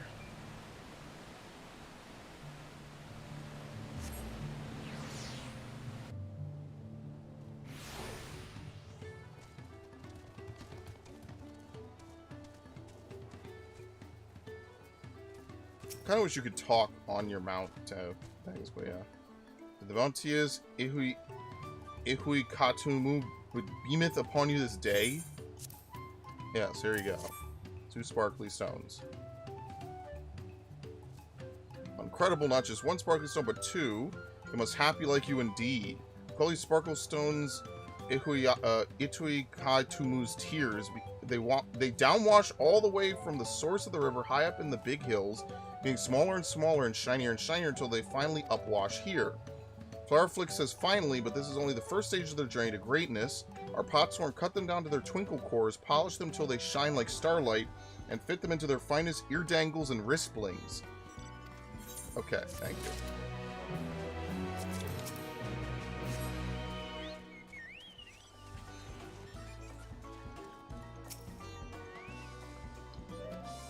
There's a mobile around who doesn't love rot tea, and Bagnabrock's rot tea is very lip-smacky indeed. Put a pinch in a pot and boil it up, and the fester gas is enough to make any mobby's mask fill with eye water. Rot tea is very good stuff. Ragnarok knows exactly which finger clippings and back scratchings make for the best brew. Why so big eyes, adventurer? Do you not? No, I don't want to try it. I'm good, bro.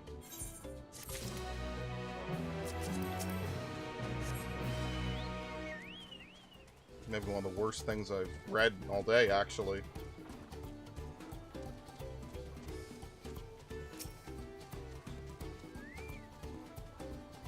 Did you find Prestipic's dig stuff? Yes. Big thanks, Lowlander. Prestipic will crafty make new pots right away. Every mobby needs pots and plenty of them. Where else will we keep our cell stuff?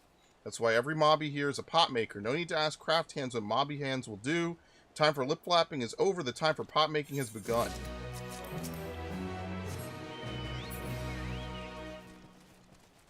Okay.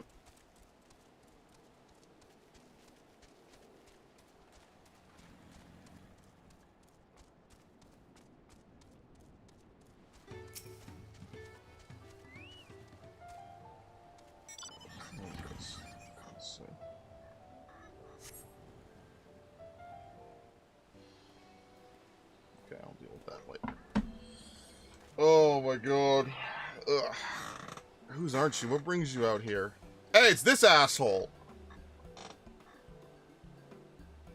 Ah, the issue with caring for the Potsworn. When they approach me with the same problem, I suggest they commission artisans from Charlayan instead. The quality of craftsmanship will be guaranteed after all. However, the Moblins did not care for the idea. Surely it would be more effective to engage a uniformly trained collective. I cannot understand their fixation on individual contracts. Because it's more personal, that's the point. Perhaps the custom will make more sense once we begin the feat of pots. Until then, we've been deemed unfit to assist in the matter of help hands and are said tasked with tending the injured. We are on our way back from procuring herbs for Urianger, in fact. Settlements in Kozama'uka, too, have been isolated by Storm's destruction. What would have become of the wounded had we not found a way here? Should I become Dawn Servant, one of my first acts will be to establish reliable trade routes to the capital. When I imagine how much good we can achieve with Charlayan technology... My apologies, I have much to consider, if you will excuse us. Meet again soon, I'm sure. Take care, Who's. Yep. Thanks for double downing and busting down rocks, asshole. I'm gonna remember that shit for life. Seriously. I'm gonna be a petty son of a bitch about that.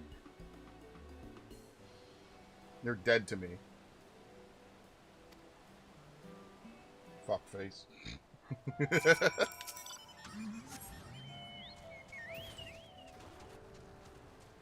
Where did we spy this opening? What? Sure.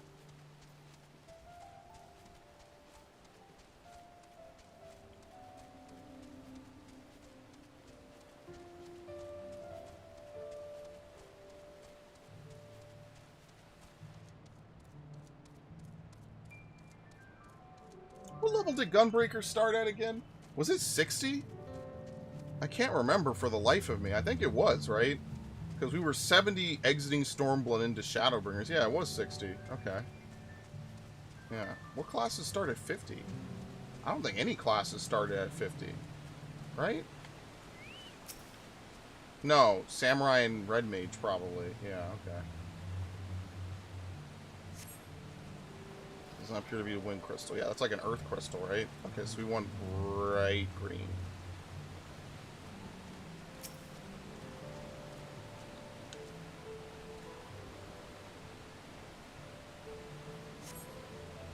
So we found the crystal he sent us to salvage. And the best part is we could just teleport back to town.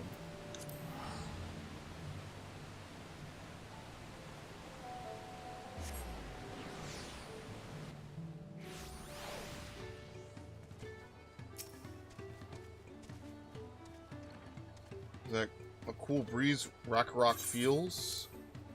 Yes.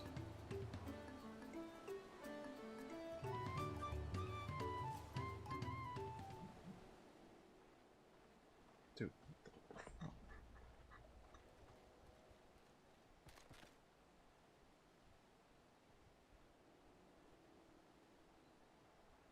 Fuck. Okay. That's actually real good. Hold on.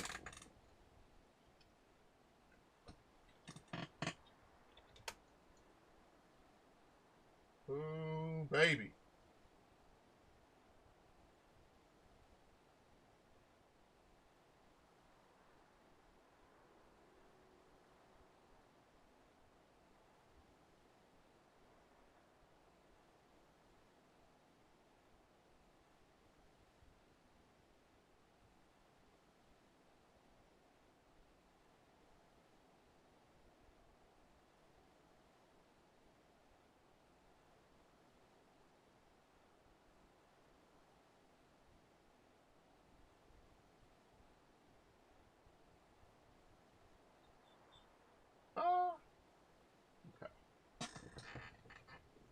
Sorry, like I said, it's the middle of the day, so like all the business stuff, all the emails I have to respond to are actually coming in like real time. It's not like usually I stream at night where none of this is happening, so like I could just sort of chill and just, you know, dick around or whatever.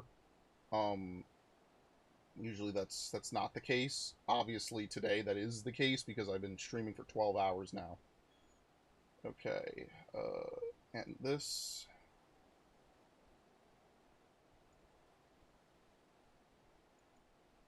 Oops, I did not mean to double click that. Hopefully that does not fuck up.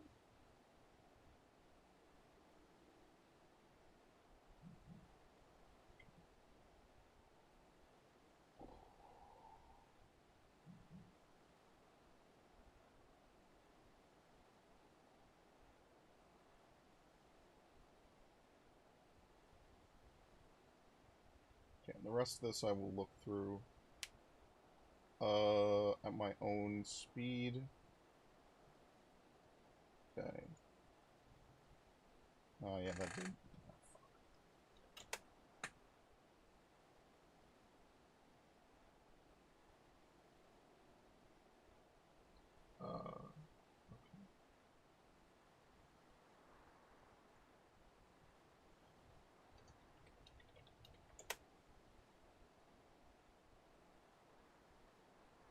I'll look through this in a few minutes. Since we only have about 30 minutes left, I'll look through this in my own time, or in 30 minutes. Alright. Thank you for finding a draft t-shirt. Rakarok will add it to the new set of tools he brought. I come bearing good food tidings. The cook has prepared a feast fit for the most discerning het sorrow, and it's on its way even as we speak. Let's go in and see what Kahi thinks of our efforts.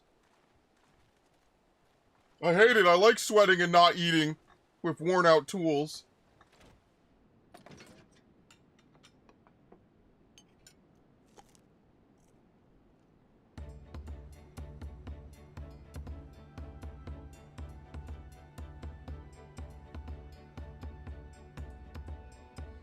There's only one occasion called for me to receive so many visitors. A fine meal, new tools, and a welcome source of cool air. Now I remember why I signed a pot pact.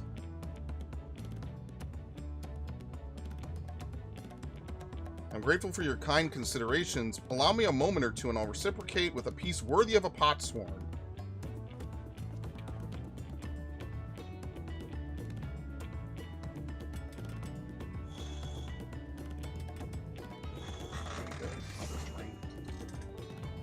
Oh, almost not.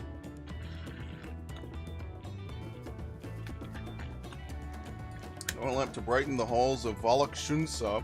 The craftsmanship satisfies Earthenshire's reputation for quality, I trust. Such luster, such brilliance, truly a gift fit for the Dawn Servant. Glad you like it. Considering the time I've wasted till now, I hope to continue crafting at this improved pace. I have a contract to fulfill, after all.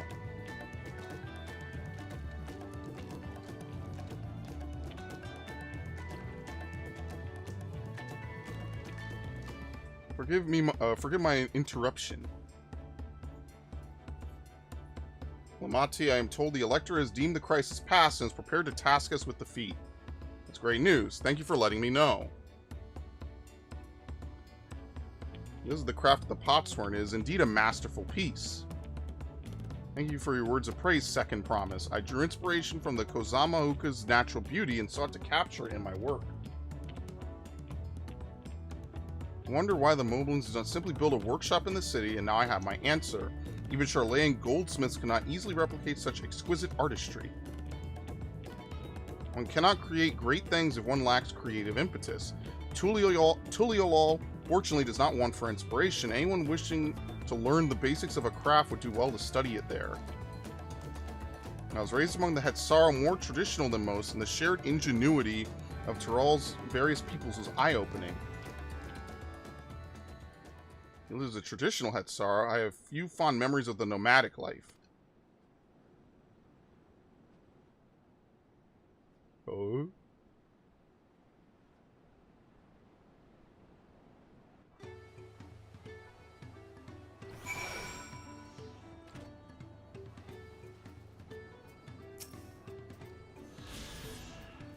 Rock is very grateful to you. Thank you both for your hard work and clever guesting. When it comes to help handing, knowing the Potsworn really is important. And that's true for pretty much everyone you meet. It's a lesson I've had drummed into me several times already on this journey. Defeat of Pots. The Elector bids the claimants assemble in the large building on the west side of the village. I will head over after finding Thancred and Urianger. I also ran to the Lavolier twins on the way here. I took the liberty of directing them to the venue. Where's Kryl? We're rivals. It's not his job to make sure I know the feud is starting, but even now he's conscientious to a fault. Anyway, let's not keep Redderock waiting. I forget where Kryl went. Master Jabroni.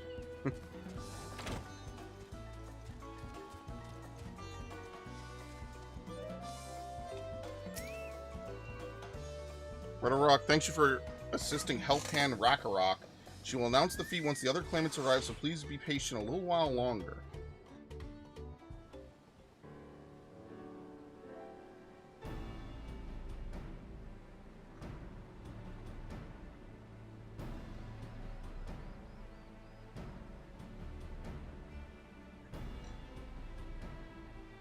I'm happy to report that we were able to convince one of the Potsworn to stay. How did you fare?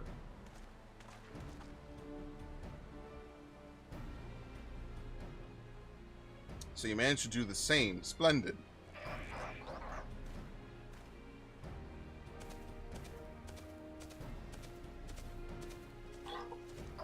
Welcome to Earthensshire, First Promise. We will support your plans for salt crossings and the new Potsworn they will bring. Hail the mighty Zoralja. He cleared many piles of rockfall as if they were pebble stones, a resilient son for Dawn Servant. Zoralja was clearing fallen rocks. I'm surprised he would volunteer his time for anything unrelated to the contest.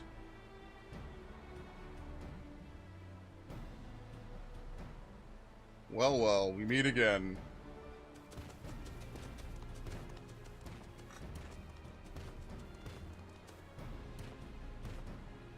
Just in time for the feat to begin. I'll bet he was already here, laying low, while the rest of us did all the work.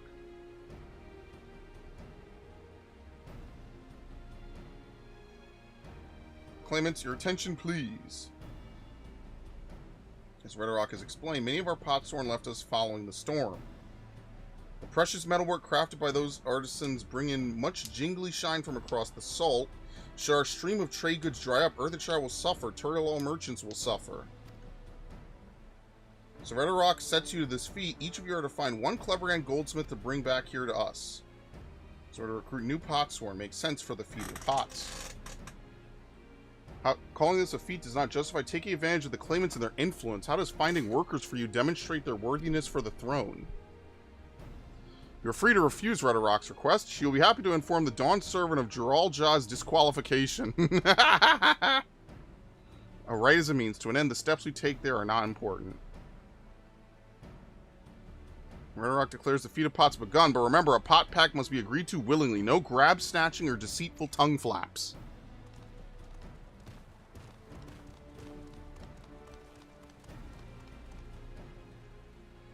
Lecter said nothing of taking a willing artisan from a rival, which is exactly what we should do. Yeah, he laughs like that too. A fine suggestion, brother. I'm glad you think so, brother. Come, let us lay our plans. You know, and all the time you take scheming, you could just find someone and convince them that it's worth their while. What the fuck, man? The Nasty Brew is up to something.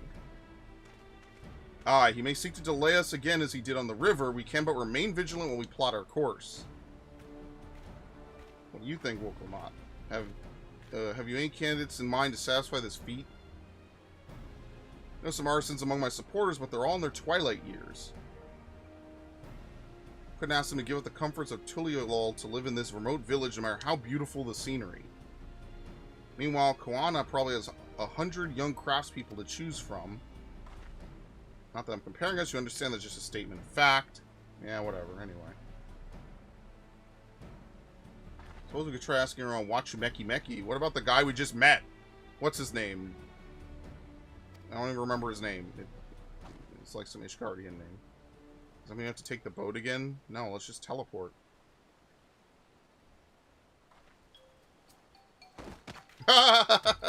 No, no, no! I can't do it. I can't stomach another boat ride.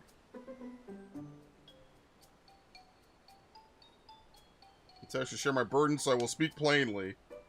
The truth is, I get really, really sick on boats. We know. You're not fooling anyone. Urqopacha, this is hardly news. It was brave of you to admit. In any case, we won't be fighting the current this time. Heading downriver will be much smoother. Will, are you sure? I'm positive, mostly.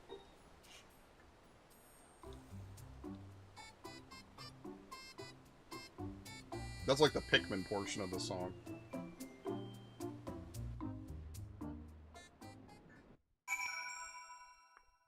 Alrighty.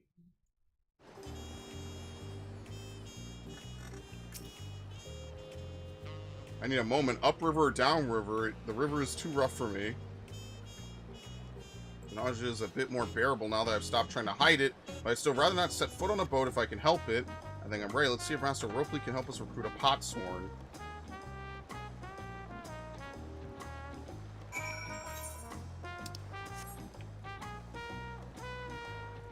Damn, there's a lot of people.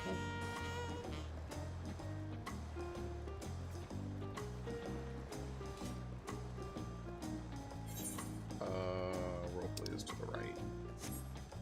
It's about equidistant to either run there. I guess my sprint's gonna run out, so maybe it would have been a little faster to run for the other one and teleport. But they're both so close, it almost doesn't even matter. Like, we're talking literal seconds between each side.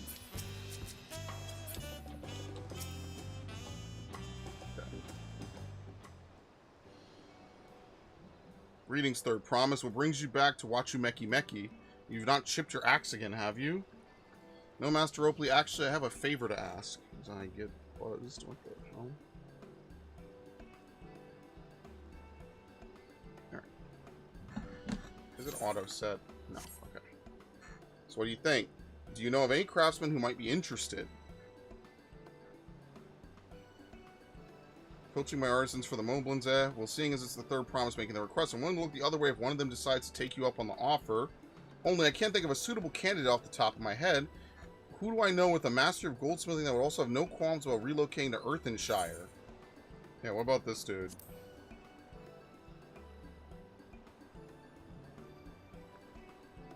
You mean Fonjatane.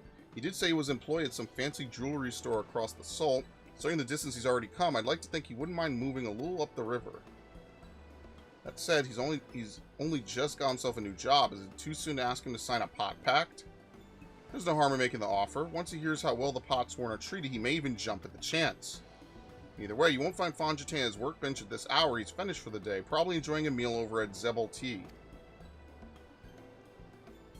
Maybe we should go and talk to him, just you and me, since he knows us. Wouldn't want him feeling intimidated by having to deal with a crowd of new faces. Two of us can handle this. Take a rest at the cabins as you like.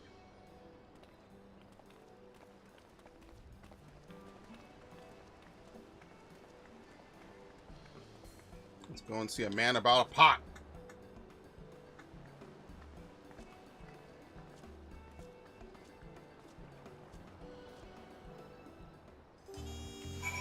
Dude, this music is smooth, man.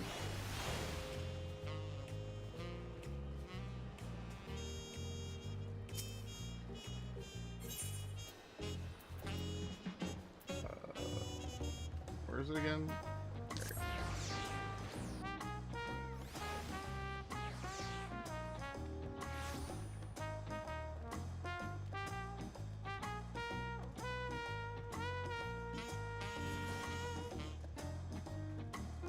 Just jump off. No, there's actually a bridge. You can't, or like a roof. You can't. Here it is. Here too. The third promise says you want to chat. I've just finished eating, so we find a quiet quiet spot outside. Good.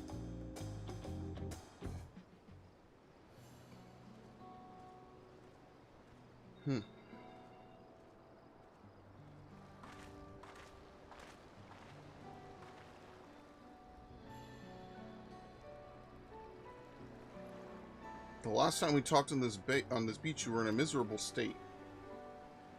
Yes, I was, wasn't I? A lost soul until the two of you came along and helped me rediscover my purpose. My new place of employment has been most welcoming. For the first time in a long time, I feel content with my lot in life. It's wonderful. So what is it you wish to discuss? It's hard to ask this right after you settled in, but I'm looking for someone to become a Potsworn. I've heard my new colleagues mention the term. That's when an artisan signs a contract to work for the Moblins, isn't it? But you're not a Moblin. I'm not sure I understand. It's for a feat in the rite of succession. I need to bring a new Potsworn to Earthenshire. So that is the way of it. We barely met, and after pushing you to work at Wachimeki Meki, I'm now demanding that you throw that away and sign a pot pact instead. It's a selfish request. I know. I have something to tell you, third promise. The other day I completed the necessary procedures for immigration. I'm pleased to say that I'm now official subject of Tuliyollal. I've since endeavored to learn what I can of my new nation, beginning with the right of succession and its claimants, including you, of course. Now, you will recall it was my father's example which led me to pursue goldsmithing. He was at Easton when Garlean forces laid siege to the settlement, and in the ensuing chaos he was slain. War took him from me in an instant, the man I loved and admired. I never wished to suffer such a loss again. And so, as much as I'm indebted to you for turning my life around, it is as a fellow peace-loving Tuliyollal that I want you to win the throne. If I can help you achieve that by signing a pot pact, then I shall gladly do so. Fonjatane, thank you. I shall return to Master Ropley and inform him of my decision. Allow me, I'm the reason you're leaving, so I should be the one to deliver the news.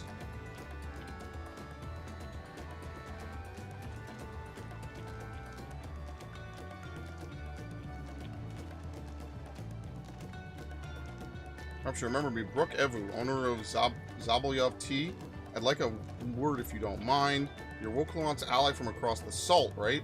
And a hero of some renown, too, if the gossips to be believed. Well, as it so happens, I could use some heroic help. It doesn't need to be right now, but could you come by when you have a spare moment? Much appreciated. I'll be waiting for you at my shop then. You now gain access to role quests. Okay. Well, we're gonna not do this unless it's absolutely required, because I'd like to do them all at once. I don't know if it's required for you to progress with the story. So we'll just hold off for a little bit.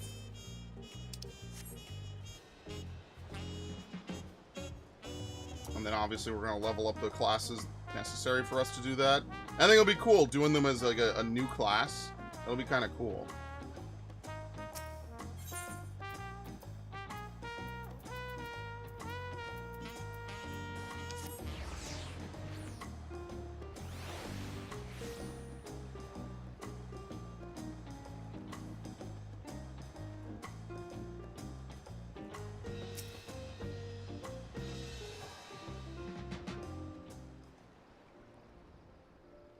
So Ropley, I'm sorry to have to tell you this, but Fontaine has agreed to send a pot pack. While it's a shame to lose a capable goldsmith, to have one of our own handpicked to serve the third promise is a great honor for Wachu Meki Meki. I appreciate your understanding. Of course, if you happen to know any other talented artisans, regardless of their expertise, I hope you send them my way. It could even be yourself if you're so inclined. I'll keep that in mind. My time here was brief. I will not forget your kindness, Master Ropley. I am blessed to have these workshops be my first home in Tuliyollal. Come back to us if the Moblins cut you loose. You'll always have a job at Wachu Meki Meki. I expect you'll want to leave for Earthenshire as soon as possible. I'll go and pack my things.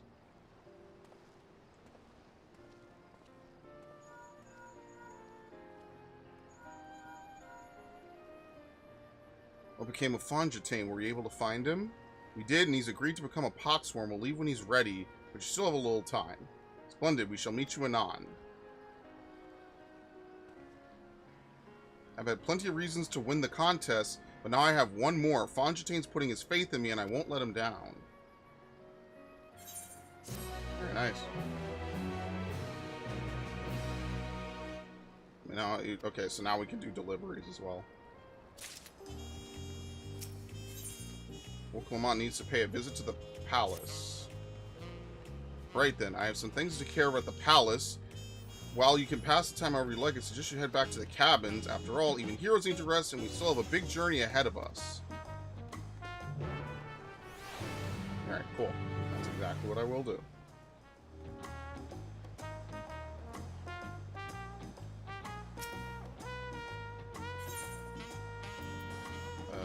Yes. Wait. No. Wait. No, there's a better one, right? Yeah, there you go.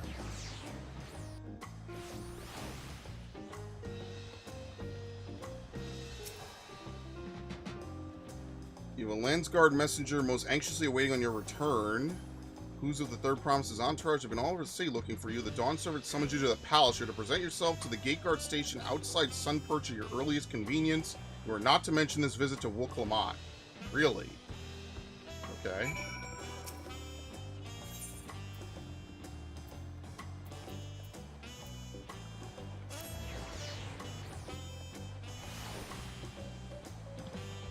There you go. I mean, wasn't she also just coming over here? He's using expedience to get a speed boost. That's so funny. That's really funny for some reason.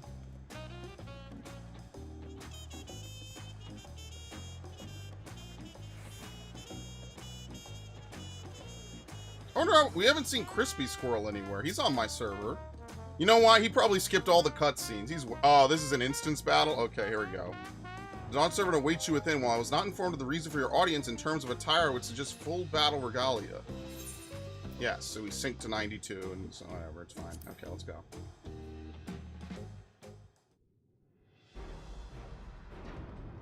He wants to test us, obviously.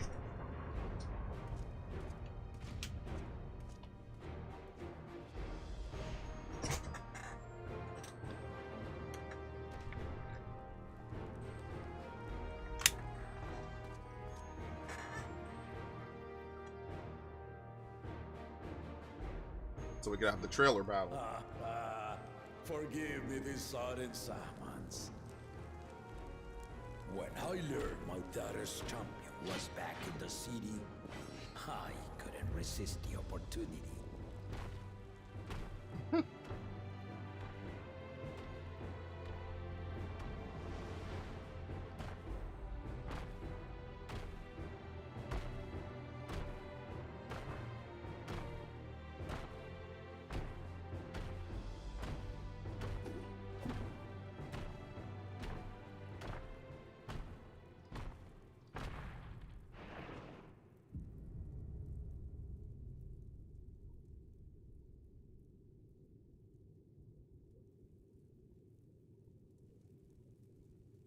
And they call me head of resolve for good reason.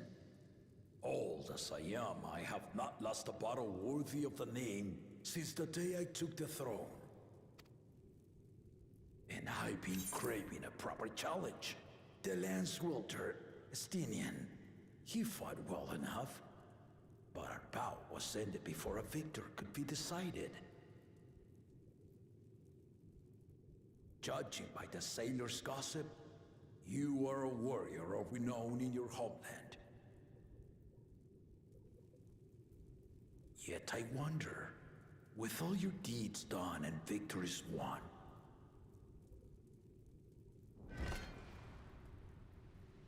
are you warrior enough to stand against me?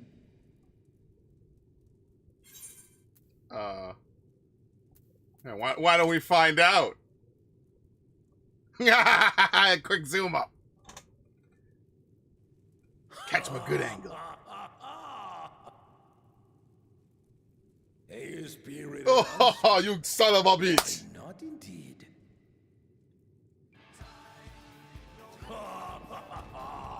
The battle rages upon me. I'll stop short of killing you, of course. But expect no other mercies. Come, ready your arms, and show me the truth of the tales. Alright, as he wants. Dude, my sword glows. Look at that shit. I'm gonna put on tank stance just to flex if it's not already on. You know what? It's probably on, but no, it's not. There you go. Whoop. Give it your all. I want to fight to remember.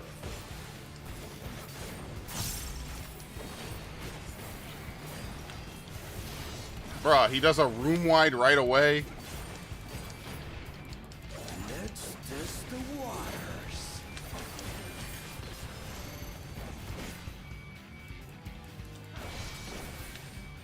Did I break? Yeah, I did. Okay. I half zoned out. I'm not gonna lie, I'm a little hungry. They didn't even blink. I don't know how wide this is gonna be.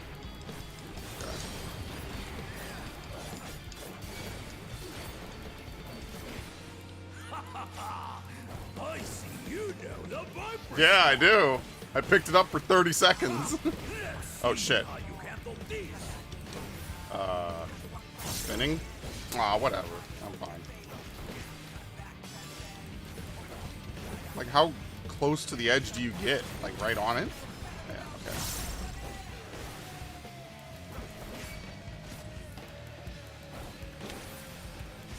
The spearman did not lie.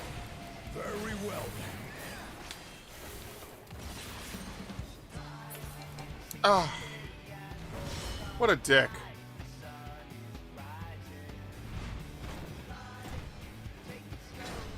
Resolve and listen, kingdom.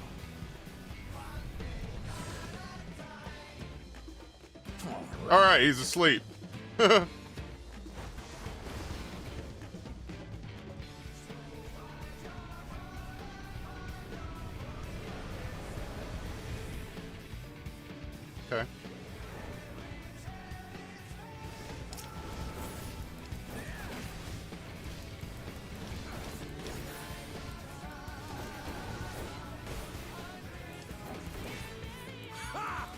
Did you think you had my measure?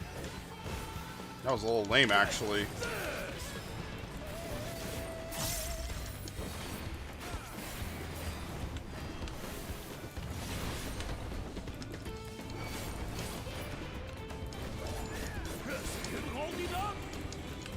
What? Brawlender? What the fuck is this? How far is he gonna... Okay. Not very far. We're far from finished. This dude is crazy.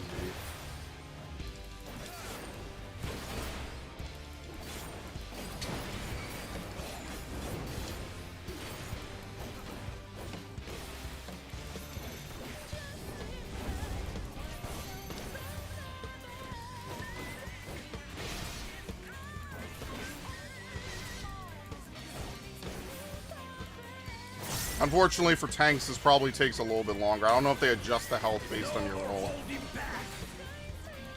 I don't have any really super ridiculous moves. Oh shit! You're making normal players do this? That's evil.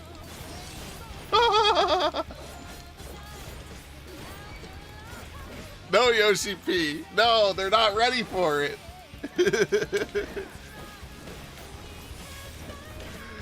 They're too fresh-faced. Please spare them. Have mercy. Whoop.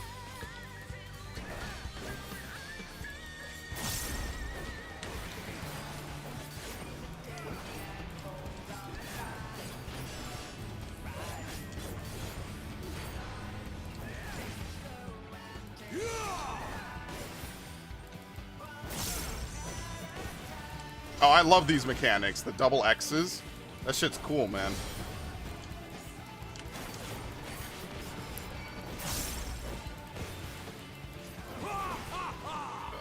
You fight well indeed.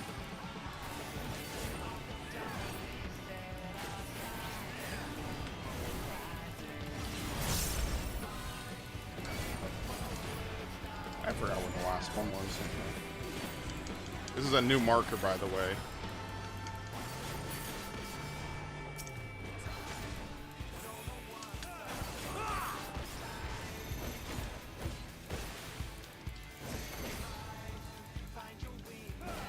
We're showing limit cut markers. We're doing knockbacks. We're doing towers. You really are formidable.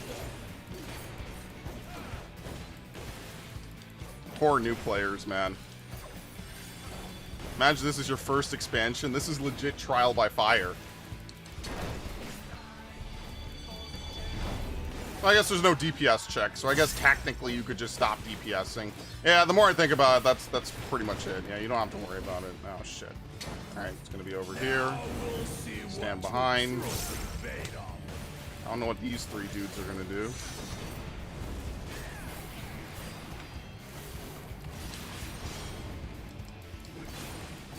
Fuck.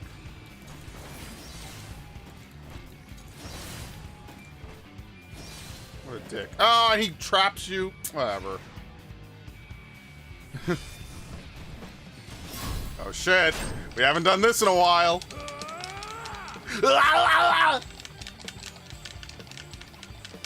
You could hit all the buttons, by the way. I didn't know this in Stormblood. You could just hit every button. It's not just A, it's literally any button. You've shown me more than enough. Alright, very nice.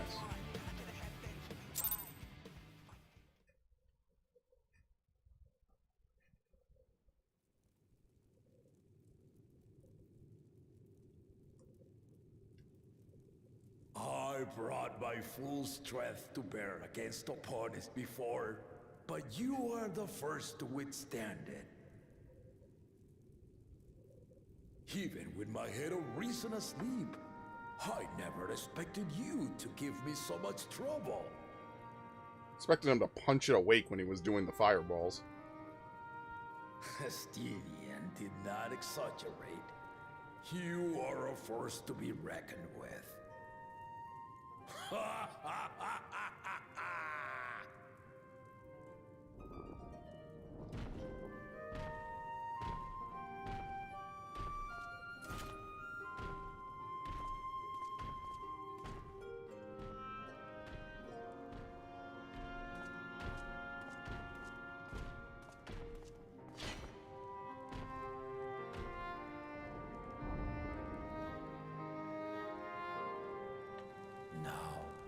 Confession. I said I crave a challenge, and that was no lie. But I had another reason for calling you here. I had to judge for myself if you were fit to attend my beloved daughter. In some respects, she is much like me. Hard-headed and prone to rush into danger. But one with your adamant defense. could shield Lamati from those who would do her harm.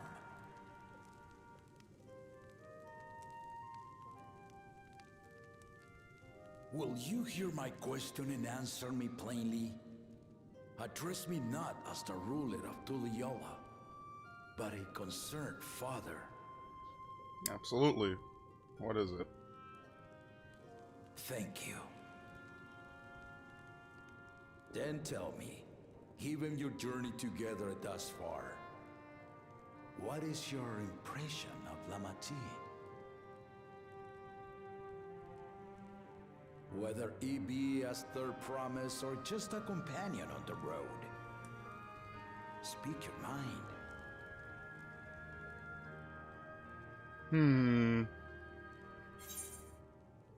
She is, yeah, I think she has potential. She's young.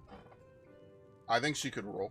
And not just because she's peaceful. I think she genuinely cares about the subjects beneath her. And clearly this guy does too. Tactful response, but agreed. Yeah. She's not ready Not for yet the throne. is the key word. Not yet. If at all, not yet. Lamati thinks she understands our many peoples. Their histories, their cultures, their beliefs. But she knows only what she's seen in the capital. And it's not only her who concerns me. Even this early in the contest, you must have realized. As potential rulers, all four claimants are lacking. Yep. Kwana just wants to lean too much in his Charlatan education. To hold the right of succession, not to choose a fitting candidate.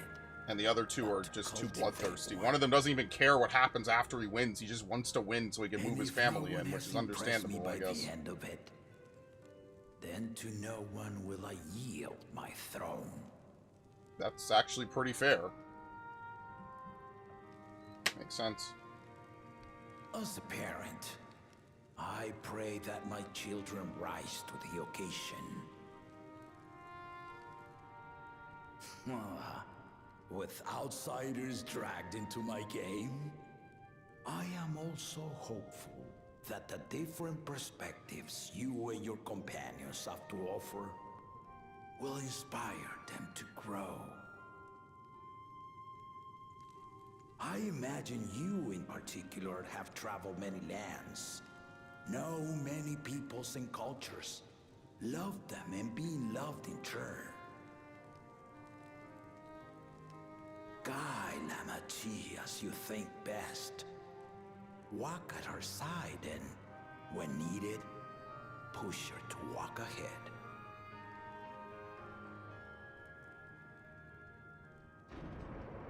I knew it.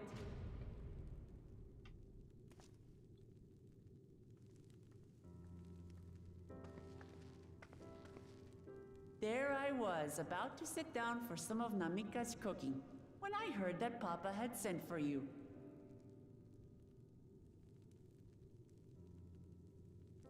You were dueling behind my back, weren't you?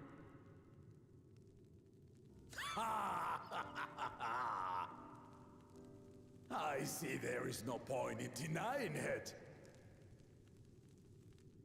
You needn't worry, daughter. I took care not to inflict lasting injuries. You and your ally may return to the contest without disadvantage. No harm done. I swear, just as I was learning newfound respect for my father. Let's take our leave of this battle-mad oaf before he calls on the rest of my entourage.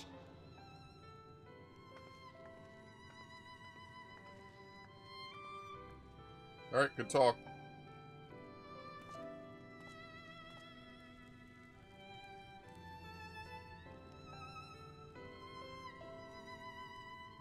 Watch over her, champion.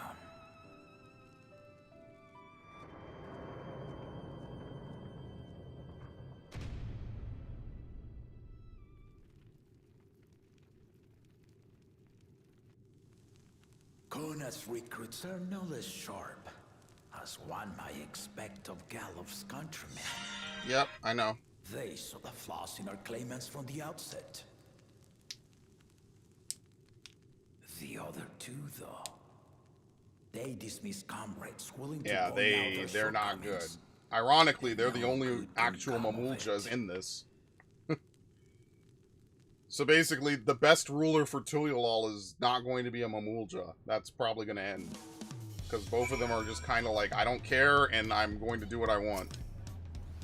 Yeah, his way, Papa would keep dueling until the day he dies. Even now, I know of only 3 people who didn't need to be carried away after their bouts. Zarulja, your lance-wielding friend Estinian, and yourself. You really do live up to your fearsome reputation. I'm curious, though, did Papa want anything outside of you? No. As a sparring partner. Well, if that's all it was. Alright, as you can imagine, that's pretty much all we have time for. Even that took about, like, what, just about 20 minutes for that mission. So, we are going to stop here for now.